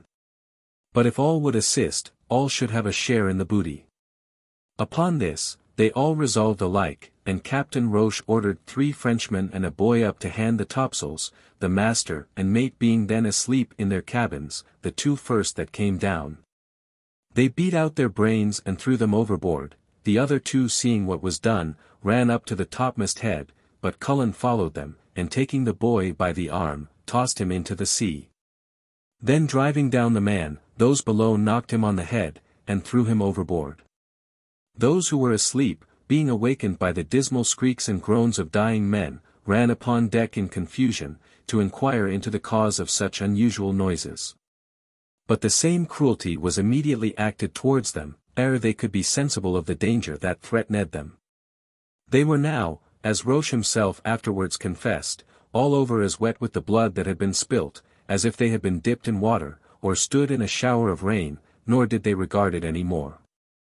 Roche said, Captain Tartu used many words for mercy, and asked them, if he had not used them with civility and kindness? If they were not of the same Christian religion, and owned the same blessed Jesus, and the like. But they, not regarding what he said, took cords, and bound the poor master and his mate back to back, and while that was doing, both of them begged with the utmost earnestness, and used the most solemn entreaties, that they would at least allow them a few minutes to say their prayers, and beg mercy of God for the various sins and offences of their lives, but it did not move them, though all the rest were dead. And no danger could be apprehended from them 2 alone, for the bound persons were hurried up and thrown into the sea. The massacre being finished, they washed themselves a little from the blood, and searched the chests and lockers, and all places about the ship, and then sat down in the captain's cabin, and refreshed themselves with some rum they found there. And, as Roche confessed, were never merrier in their lives. They invested Roche with the command of the ship, and calling him captain, talked over their liquor, what rare actions they would perform about Cape Breton, Sable Isle, and the banks of Newfoundland, whither they designed to go as soon as they had recruited their company, and got a better ship, which they proposed speedily to do. Roche taking upon himself the command of the vessel, Andrew Cullen was to pass for a merchant or supercargo. But when they bethought themselves, that they were in danger of being discovered by the papers of the ship, relating to the cargo, as bills of lading, and therefore they erase and take out the name of the French master, and instead thereof, inserted the name of Roche, so that it stood in the ship's papers, Peter Roche Master. That then having so few hands on board, they contrived if they met any ships, to give out, that they had lost some hands by their being washed overboard in a storm. And by that means screen themselves from being suspected of having committed some such wicked act, by reason of the fewness of their hands on board. And also might prevail with some ship to spare them some, on consideration of their pretended disaster. In going to Calais they were in distress by the weather, and being near Lisbon, they made complaint to a ship, but obtained no assistance. They were then obliged to sail back for England, and put into the port of Dartmouth. But then they were in fear lest they might be discovered, therefore to prevent that, they resolved to alter the ship, and getting workmen, they take down the mizzenmast, and build a spar deck, and made rails. On pretence that the sailors had been washed overboard, to secure the men. Then they took down the image of St. Peter at the head of the ship, and put up a lion in its place, and painted over the stern of the ship with red, and named her the Mary Snow. The ship being thus altered that they thought it could not be known, they fancied themselves pretty secure. But wanting money to defray the charge of these alterations, Roche, as master of the vessel, and Andrew Cullen, as merchant, apply themselves to the officers of the customs for liberty to dispose of some of the cargo, in order to pay the workmen. Which they having obtained, they sold 58 barrels of beef, and having hired 3 more hands, they set sail for Ostend, and there having sold more barrels of beef, they steer their course to Rotterdam, dispose of the rest of the cargo. And took in one Mr. Annesley, who freighted the ship for England, but in their passage, in a stormy night, it being very dark, they took up Mr. Annesley their passenger, and threw him into the sea, who swam about the ship a pretty while, calling out for life, and telling them they should have all his goods, if they would receive him again into the vessel, but in vain were his cries. After this, they were obliged to put into several ports, and by contrary winds, came to the coast of France, and hearing there was an inquiry made after the ship, Roche quits her at Havre de Grace, and leaves the management to Cullen and the rest. Who having shipped other men, sailed away to Scotland, and there quitted the vessel, which was afterwards seized and brought into the river of Thames. Some time after this, Philip Roche came to London, and making some claim for money, he had made insurance of, in the name of John Eustace, the officer was apprised of the fraud, and he arrested and flung into the Compter. From whence directing a letter to his wife, she shewed it to a friend, who discovered by it, that he was the principal villain concerned in the destruction of Peter Tartuffe, and the crew. Upon this, an information was given to my Lord Carteret, that the person who went by the name of John Eustace, was Philip Roche, as aforesaid. And being brought down by his lordship's warrant, he stiffly denied it for some time, notwithstanding a letter was found in his pocket, directed to him by the name of Roche. But being confronted by a captain of a ship, who knew him well, he confessed it, but prevaricated in several particulars. Whereupon he was committed to Newgate upon violent suspicion, and the next day was brought down again at his own request, confessed the whole, desired to be made an evidence, and promised to convict 3 men worse than himself. 2 were discovered by him, who died miserably in the Marshalsea, and Roche himself was afterwards tried, no more being taken, found guilty of the piracy, and executed. An abstract of the civil law and statute law. Now in force, in relation to piracy. A pirate is hostis humanis generis, a common enemy, with whom neither faith nor oath is to be kept, according to Tully. And by the laws of nature, princes and states are responsible for their neglect, if they do not provide remedies for restraining these sort of robberies. Though pirates are called common enemies, yet they are properly not to be termed so. He is only to be honored with that name, says Cicero, who hath a commonwealth, a court, a treasury, consent and concord of citizens, and some way, if occasion be, of peace and league, but when they have reduced themselves into a government or state, as those of Algiers, Sallee, Tripoli, Tunis, and the like, they then are allowed the solemnities of war, and the rights of legation. If letters of marque be granted to a merchant, and he furnishes out a ship, with a captain and mariners, and they, instead of taking the goods, or ships of that nation against whom their commission is awarded, take the ship and goods of a friend. This is piracy. And if the ship arrive in any part of His Majesty's dominions, it will be seized, and for ever lost to the owners, but they are no way liable to make satisfaction. If a ship is assaulted and taken by the pirates, for redemption of which, the master becomes a slave to the captors, by the law marine, the ship and lading are tacitly obliged for his redemption, by a general contribution. But if it happen through his own folly, then no contribution is to be made.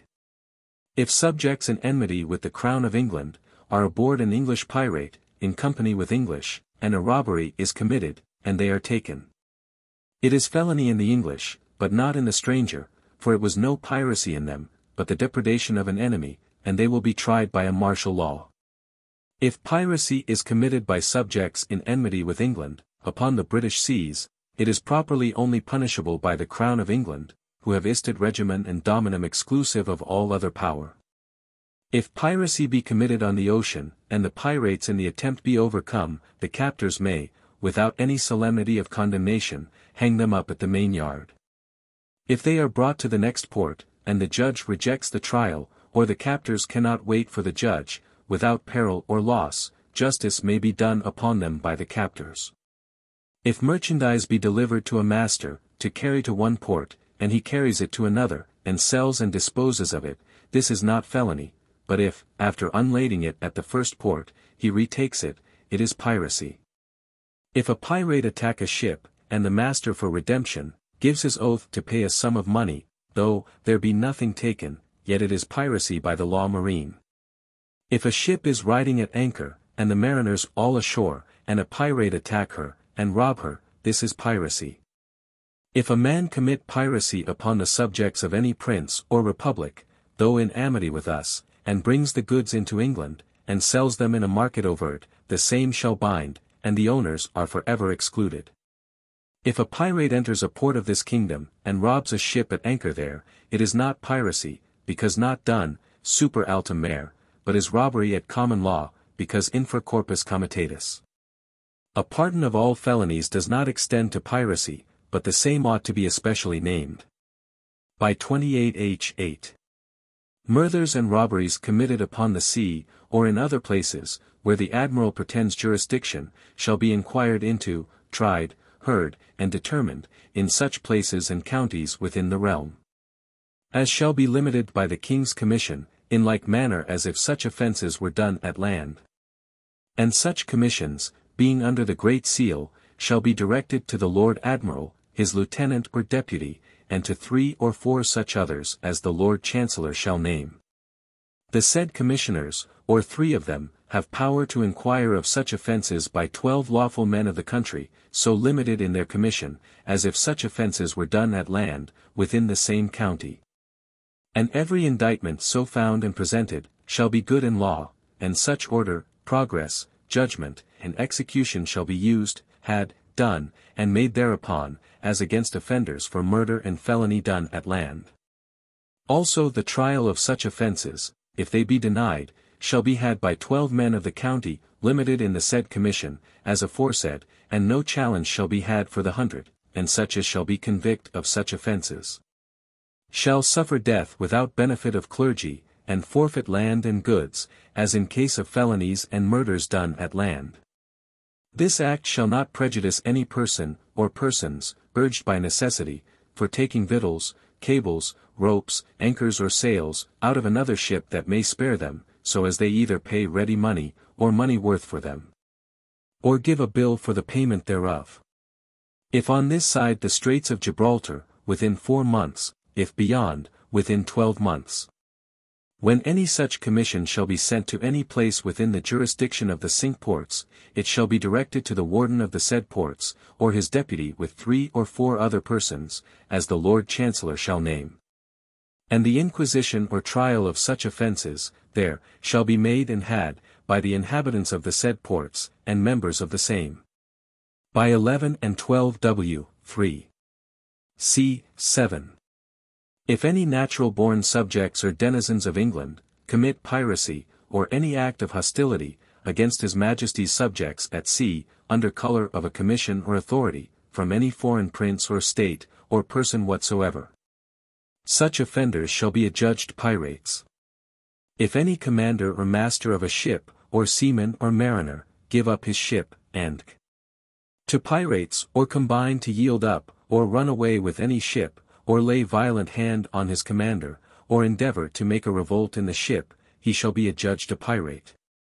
All persons who after the 29th of September, 1720, shall set forth any pirate, or be aiding and assisting to any such pirate, committing piracy on land or sea, or shall conceal such pirates, or receive any vessel or goods piratically taken, shall be adjudged accessory to such piracy, and suffer as principals.